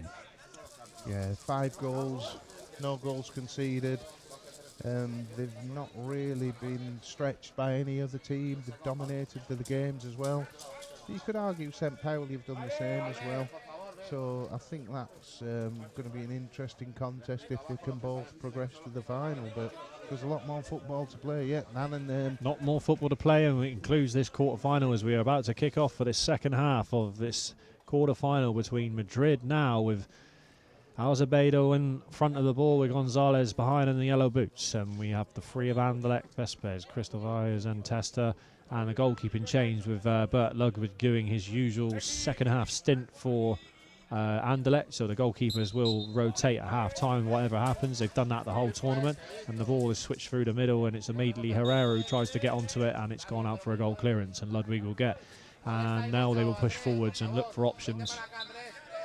It's Testa nearest us on this side as he gathers the ball straight away and taken under his spell as he switches it across to Iders, trying to find him, and the ball just bounces off the boards, goes in front of him as he tries to gather it, and he doesn't quite manage to do so. He was a little unlucky really, wasn't he there? Just kind of got a little bit of a ricochet, bounced off his knee and it went away when they got good possession in the final third. But Madrid have the ball in the defensive third here. Yep, and it's Sanchez who has it, and he's trying to play it down the line into the corner. Azevedo was in the corner just into the left of us here, and that one goes out of play, and it's Anderlecht on the ball with the goalkeeper Ludwig down the middle, looking for a direct long throw down the middle, which gets intercepted, and Azevedo takes it, Vespers takes it away, it's corner. Corner kick. Yeah, that's part of the game is just getting in the way sometimes, and occasionally it's not going to be as tidy control, and you just in the case of only having the free, it's a case of just stopping. Yeah, it's a corner, it's not a problem, we'll deal with that, and then we'll look to try and see what we can do once we get this corner underway, and can we counter from there. But Madrid again pushing more players forward. Herrera in the middle with 2 on the ball, and it's Gonzalez on the yellow boots, brings it out from the corner, brings it back onto his right foot. He's in a wide position at the moment, goes down the left-hand side, he's right on the line, he cuts into the box and gets a shot away, and Ludwig makes the save from that angle. Excellent shot, wasn't it? On the run, very quick and low. He could have caught the keeper cold there, so Madrid have started this second half really well. There's Azevedo and a long kick forwards, looking for Herrera. He doesn't manage to find him on this occasion, and it's a goal clearance for Ludwig. Yeah, good save there by Ludwig, especially coming on cold sort of thing in the half time. He did well to get that away. That'll keep him in, give him the confidence he needs, and as Testa goes through the gears looking to go down the middle, he is blocked out, and he's remonstrating a little bit there because he felt there was a late volley, and it's gone loose and it's gone to Iders, and Iders is looking for support, and he looks for a pass back which he gets from Testa. Testa takes it inside, he's on the broken line, 12 out, he's 10 out, drags it onto his left foot, looking to get a shot off from 8 metres, and he gets the shot off, hits both posts. Ooh. How is that stayed out? It's not gone in. How is it not gone in? We'd have to see a replay of that at some point, but no, it's been thrown out and it's hit Testa on the left and kickboard. How, Dave? It was a goal. It hit the post and then it hit the keeper. It rebounded in and he managed to kind of pounce on it right on the line, but it's still 0-0. Oh, wow, what an opportunity. Probably won't get to see a replay of that at the moment, but because the ball is still in and Iders is on the ball now, and it's kicked forwards looking down through the middle for Testa, and it will run into the goalkeeper area, and wow, what a chance. He thought that was the goal finally got his moment, Testa, and to take the ball to the to the goal, and he got central, and he got into the real estate that he's been waiting for, 6 metres out. He hit the shot to the right-hand side of the goal as he was looking at it, and it hit the post with ferocity. I think it's hit the goalkeeper on the back and not gone in, but now Vespers down the line, goes over the halfway line, central. He's got 2 players in front of him. Gonzalez puts his foot on the ball, rolls past him, goes down the left. He's about 8 out, and then he stands on the ball, and the chance is lost, and now he's got 4 defenders to beat. He tries to offload the ball, turns back, jinks right, thinks twice, then goes down the line, gets 6 out on an angle. He's now in the D, right on the edge of the goalkeeper line, and it's Gonzalez and Sanchez who are a combination, and Sanchez takes the ball and he kicks it against the boards and then chases after it. Sanchez trying to get a foot on the ball and clear his lines. He's only managed to loose ball clear to Vespers, and that gets, in the end, there's a coming together between Azevedo, the captain, and he's managed to kick it away, and it's under Tester again, and he's in the same position he was earlier, slightly further out now, 15 out. Puts his foot on the ball twice, then goes left. He's looking for gaps. He's not find many at the minute down the middle. He's waiting, he's moving them right, then he's moving them left. He's patient, he goes forward. He's 8, he's 9, he's getting a shot off, and it's blocked by Sanchez. Very good play. He's done that all day, Tester. He's a real breath of fresh air, isn't he? You know, where he gets the ball, he can go left, he can go right, he's got close control. He stops the ball a lot, doesn't he? Low centre of gravity. He's quick as well. He's tenacious. He'll battle if he has to. He's got some good game intelligence for a 20-year-old, and he scored a wonder goal earlier on today, and he's trying to do that again now to put them in the semi-final. Here he is on the ball again as he's on the broken line, and he's trying to get back to that central area, and that's where Gonzalez and Azevedo and Sanchez are all standing as he tries to... Iders is getting a shot away, and it's hit the post! Oh, Iders managed to steal in, and he slid to the floor and shot. It's loose again. It's a wonderful shot, wasn't it? Hit the far post on the right-hand side. That's 2 Seems great to come from nowhere. chances. Yeah, 2 great Wow. chances for Anderlecht. Very unlucky again not to have finished that. The keeper was beaten, wasn't he? He just watched it. Here's Gonzalez. Gonzalez, though, trying to go down the left line. And Iders is there to try and stop him.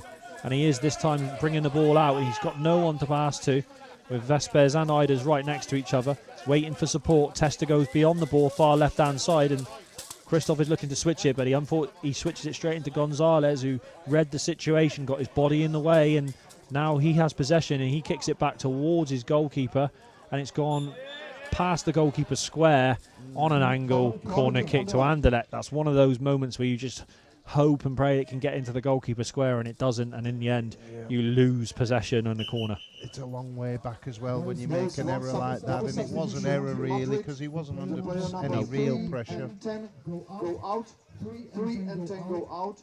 And the players number Seeing substitutions coming on here, so the captain will go off again, and they're bringing on number 19. Theo Lefort is coming on.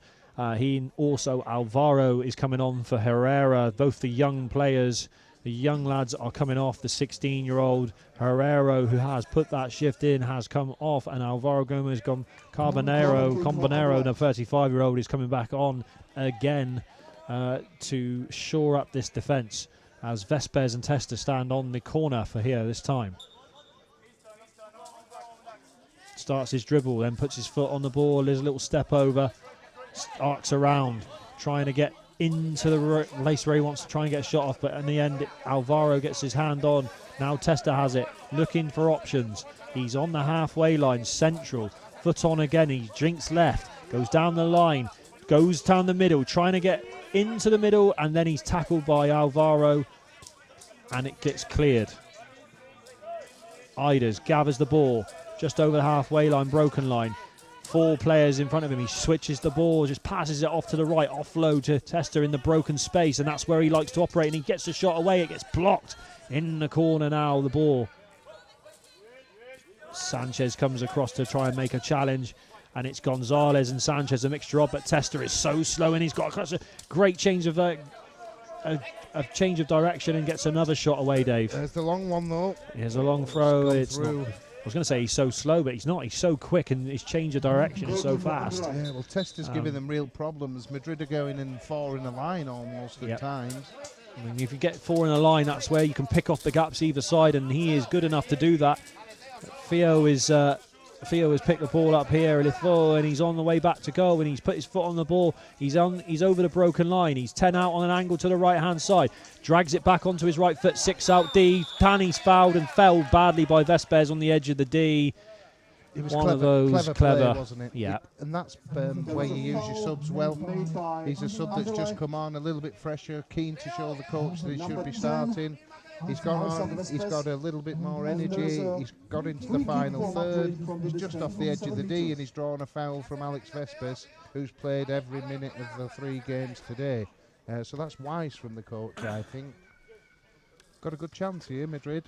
This is the one here. You're looking at this, as we were saying earlier, set piece, long throw, and here's an opportunity for this with Theo and Alvaro standing behind Theo and his left foot. This could be made for Theo here. I remember earlier there was a shot right at the end of the West Brom game which they had, which hit the post.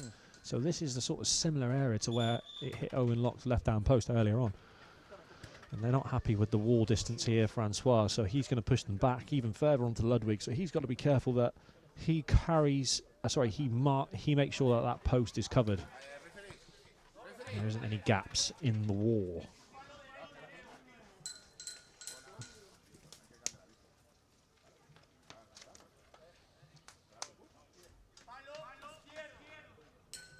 Information being given. Oh, yeah. Here he comes. Here he comes, and, yeah, blocked out.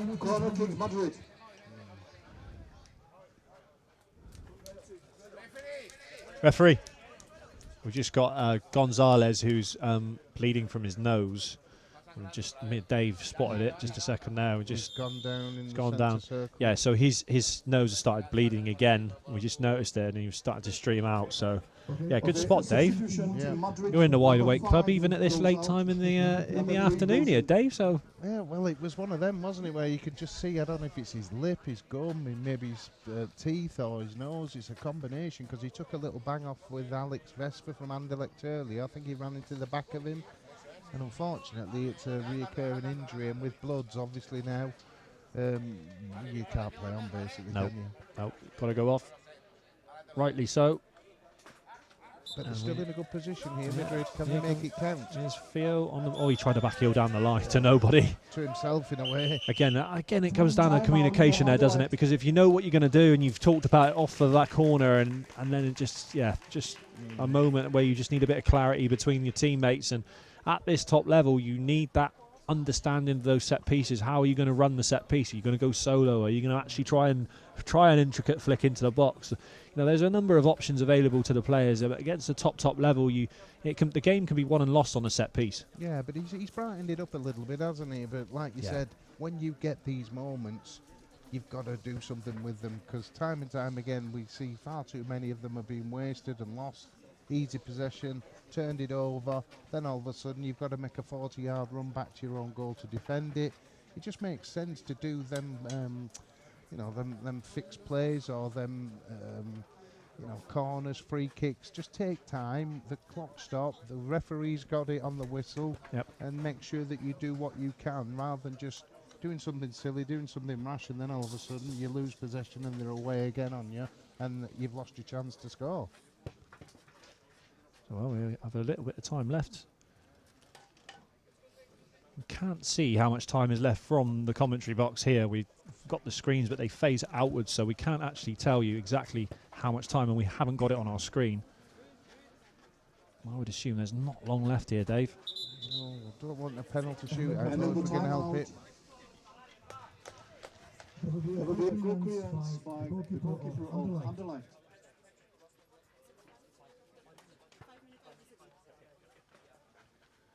Just been reliably informed that there are 5 minutes left in the game by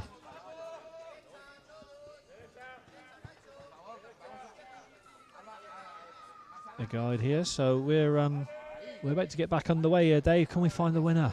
Can we find the winner? There's going to be one more good chance for one of these sides, I'm sure. Ludwig throwing the ball out to Tester.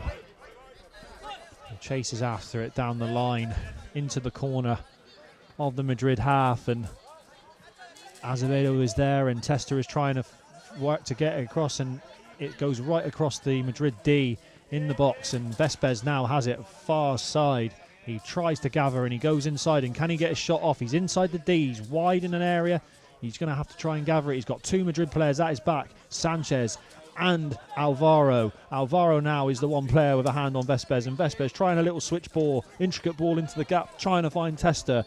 Azevedo trying to watch the ball out. In the end, it goes for a corner kick. Yeah, it's good little balls from Alex there. Always worth a little gamble if it hits a foot.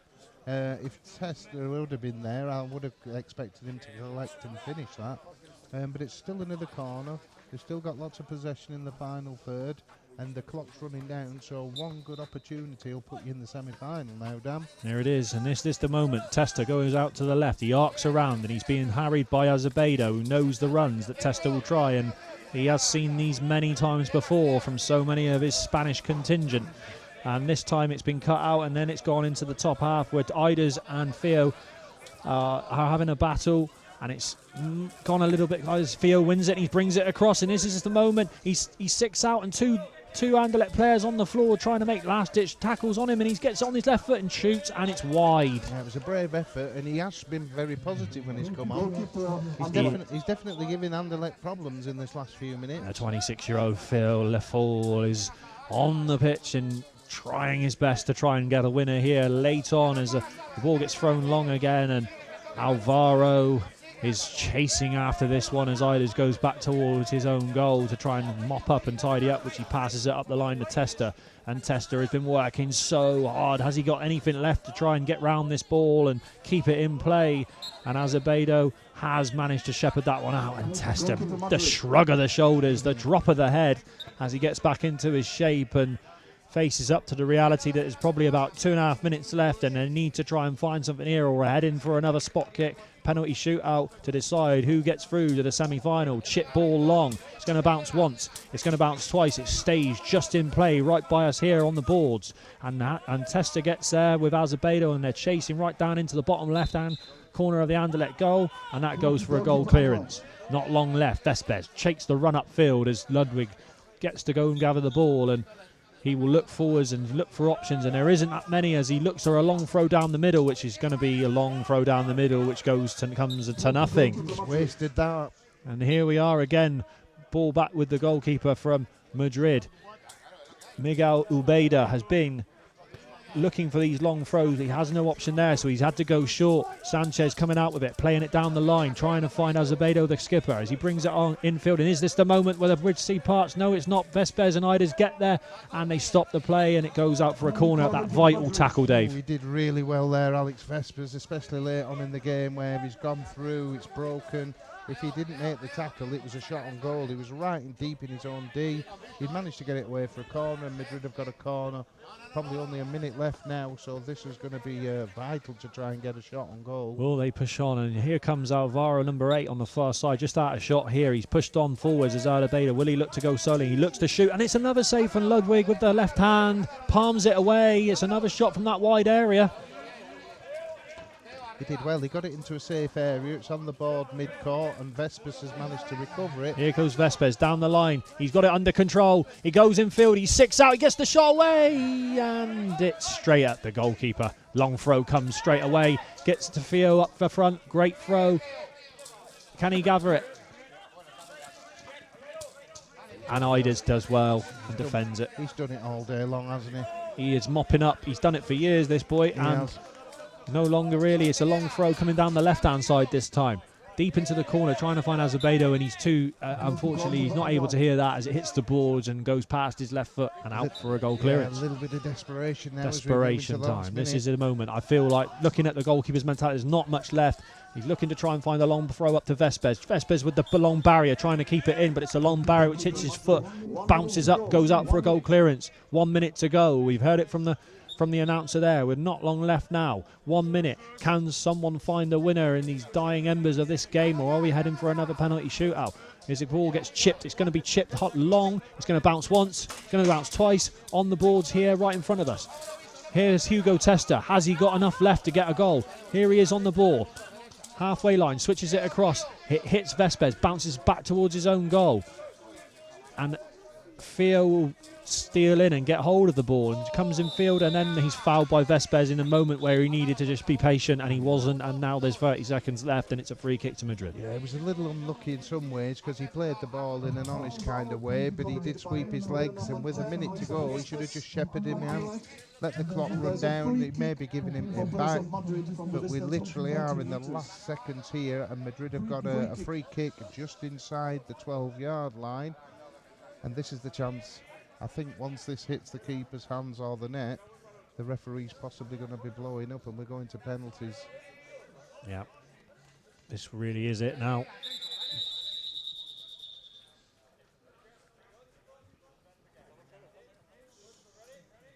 Coming outside the box, the keeper there. He's been given the warning. You always get one of them. But, Alvaro on the ball here with Theo on behind, and the guy just going through his formalities, making sure that he gets the information in. Jose Antonio Otero.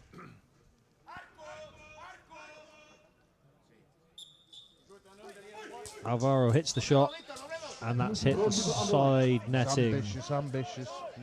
And they bomb burst out Anderlecht now. Testa and Vespers long, and the ball goes left-hand side, and it's thrown to Testa, and the whistle goes, and that means this game has ended 0-0 again. Quarter-final. It was difficult to call a winner in the end. I mean, they both put their hearts and souls into it. It could have gone either way. Anderlecht maybe shaded it just on opportunities, but certainly Madrid had a couple of good ones there. But we're going to decide this on penalties. It's another penalty shootout. I mean, quite a even game in the end, I think. Anderlecht started well. They had those chances and some good saves, but in the end, I think they ran out of time. And it was difficult for three players playing 3 games. You know, they played one of the early games and they're playing the last game now as the sun's starting to set. It was always going to be a challenge, but to be fair, they've played really well. They've worked well as a team. They've given everybody a really good game. They've scored goals and they haven't conceded many, so they've put themselves in a position here to win a penalty shootout and get into tomorrow's semi-final. But you could say Madrid have done the same, you know.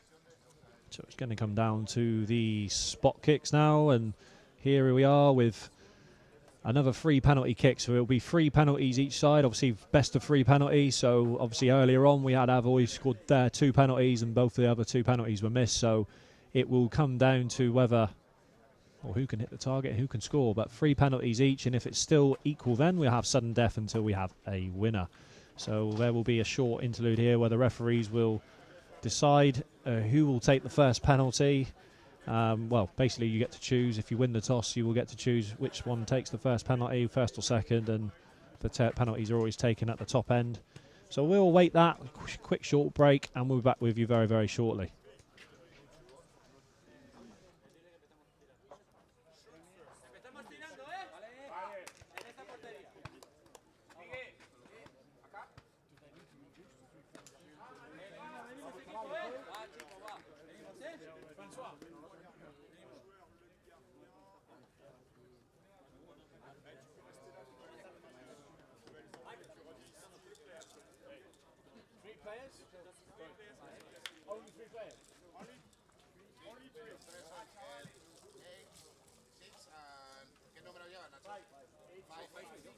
Okay, we're back, and it looks like the first penalty kick will be taken by Madrid. So they've made the decision, So the first penalty will be taken straight away. So it looks like Madrid to take the first one against Anderlecht. Dave, do you think that's a good thing or bad? What do you prefer? Because you've been a keeper and you've been in front of many penalties. Does I've been it in front matter? of many penalties and on the wrong end of them a number of times. I'm not really sure which one's better or not, but I would say that if you can get off to a good start in a penalty shootout, I think that's always a good thing. I think it's always good to sort of go up there first penalty and bury one in, and then it comes. I always look forward to it. Then like the next one, thinking, can I make a save now? Yeah, can I take some pressure off our next penalty taker? But yeah, it's a real game of psychology, isn't it? Penalties. It certainly is when it comes down to it. So we've got Alvaro Gomez Bonero taking the first penalty for Madrid. The guy tapping the post and going through the same process for every penalty here. as Ludwig waits on his line, poised and ready.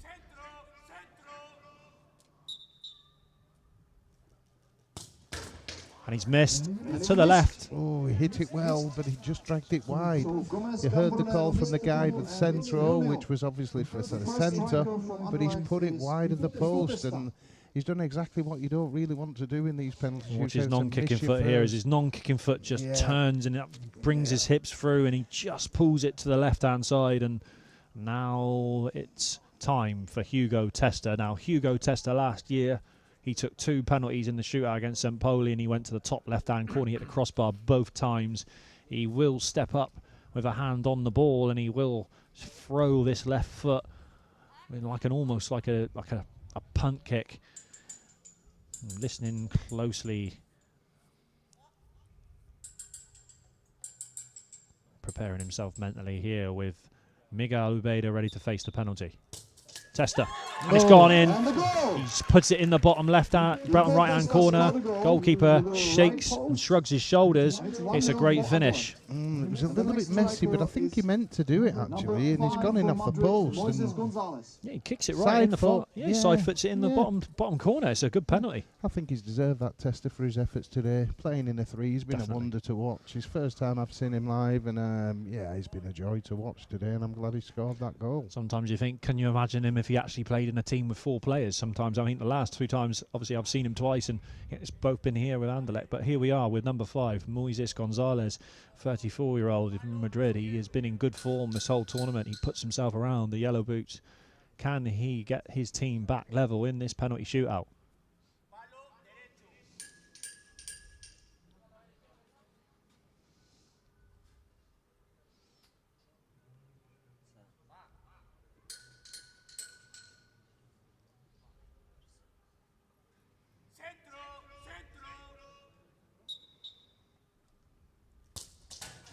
And he does. Into the right-hand corner. Ludwig didn't move. No, and I'm pleased for him because he's had his very good penalty. Yeah, he's run his heart out all day. He's been very effective. He's had a smash in the face and the mouth, and he's had bloods. He's been on. He's been off.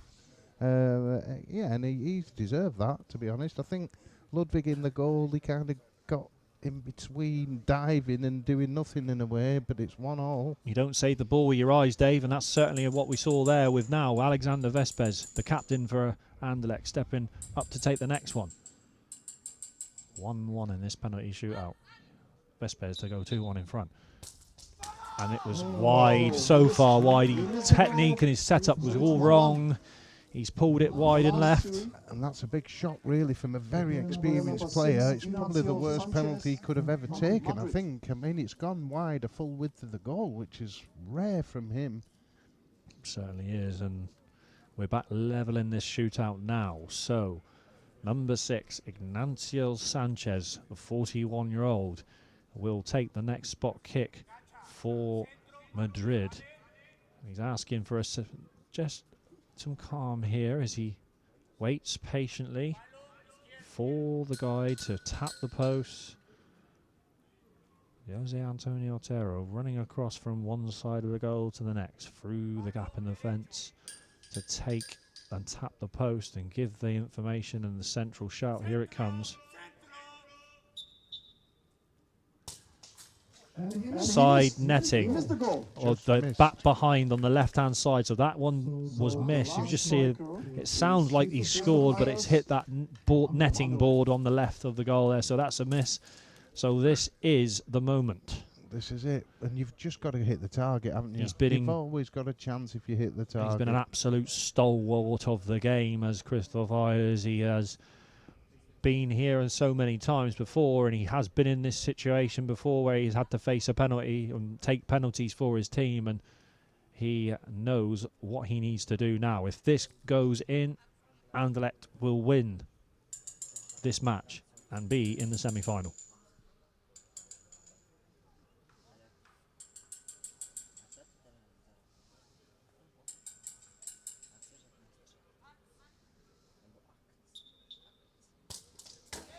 Wide.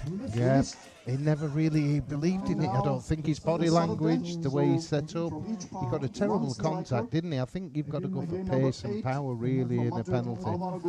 You know, accuracy is the main thing, obviously. He's got to be on target, but if he hasn't got any pace or power, the vast majority of keepers will sweep that up.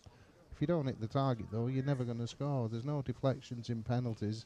It's either on target or it's not. That's right, and now we're back round again, so we go back to the start, and the first penalty taker, number 8, was Alvaro Gomez Gambonero, so he's back round now, and he is trying to find the net this time around. Ludwig waiting patiently as the toasts get tapped again, as the sun descends in the distance here. Alvaro. Oh. Saved by Ludwig. It's almost hit too well, and it was straight into the midriff of the keeper. Central again, and saved. He hit it well, but just went straight in, didn't it? But now their goal scorer from Anderlecht on the first time around.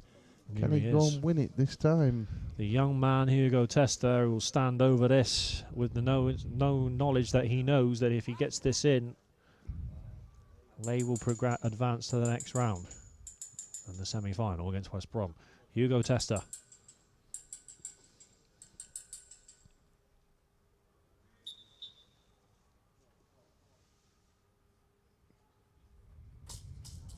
What is he? Oh. Well, he tried something that really I've never seen that often in blind football. He tried to set it up with the left foot. I'm not sure what happened there. He danced around and he hit it with his right, but he did neither, did he? He was a terrible decision from the youngster. Not sure what he was doing there. I don't know whether he miskicked it or what was going. I think he tried to put his hand on the ball, and I think what happened was as he stepped back, he kind of tripped over his own feet, and I want to give him the benefit of the doubt. He just kind of lost it from there. But yeah, it's back round again, and we're all level here as Gonzalez, who dispatched his penalty last time around, now has the opportunity to give Madrid the upper hand here. Can he find the goal this time round? This is a moment where you feel like if he can score this, the pressure will really be on Anderlecht.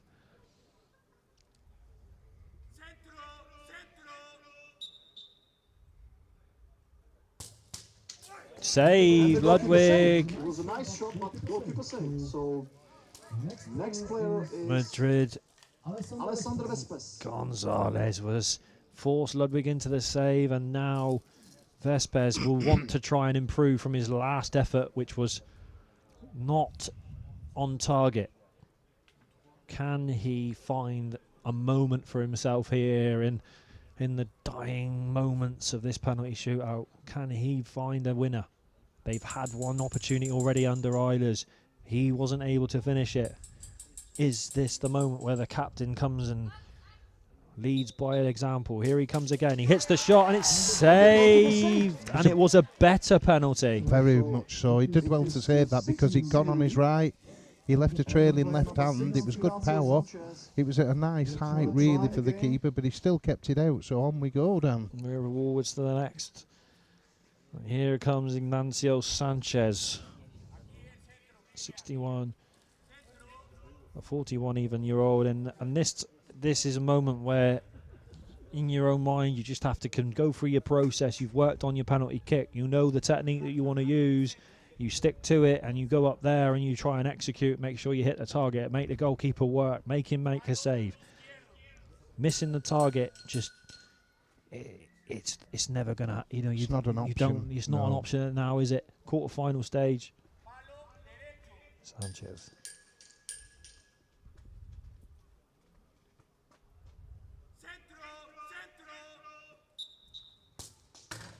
Wide again. He missed the goal. Just drifted. He actually sort of moved the ball with his hand a little bit, which didn't help him out because then by the time he'd come to strike it, his head was lifting and it's drifted wide, and on we go again. This is again, we said this before, but he's had this opportunity once before. If he wins, if he gets this in, it's over. He has to hit it better than he did earlier, though. Can he finish?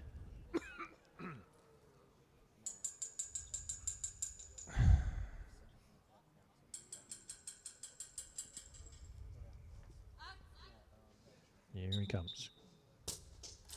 He missed the goal. Wide of the right-hand side that time. Yeah, he pushed it a little bit. He's not getting his foot through it enough for me. I know we're all tired and it's last minute now, but you've got to get it true and straight. And you know, 9 out of 10 times a straight ball often drifts out either way anyway. But if you start it out wide of the post, it's going to keep going.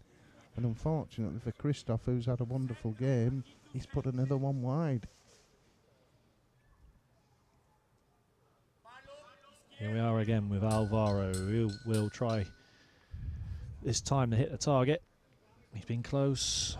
Second time around, Ludwig forced Ludwig into a save. Can he find the net this time around? Third time lucky.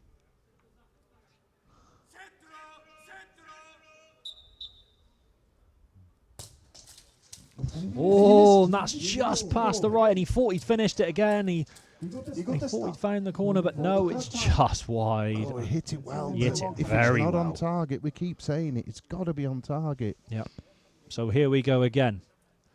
One of the men who has scored in this penalty shootout already, and after the last effort that he made, which we'll just try and take that out of our mind, but the first one he hit was well hit. Can he now finish this game? Hugo Testa. Wide. He's dragging it. Yeah, disappointing. I think considering the quality of the games that we've seen all day, it's been quite a disappointing set of penalties because the keeper's not really having to save it. The players are missing them, aren't they? Yeah, that's right. Whether it's fatigue or whether it's nerves, who knows? But whoever can put the foot through this one now is going to take their team on to tomorrow's semi-final. Gonzalez in his yellow boots again, one of the other players that has already scored a penalty in this final, and he will be looking to set up and find the target this time. He has been close. Tried to find the left-hand side last time. As we look at the goal, Ludwig standing big in the goal, knowing he needs to keep his concentration. This is a moment. Gonzalez, experienced former international player. Can he find the net this time?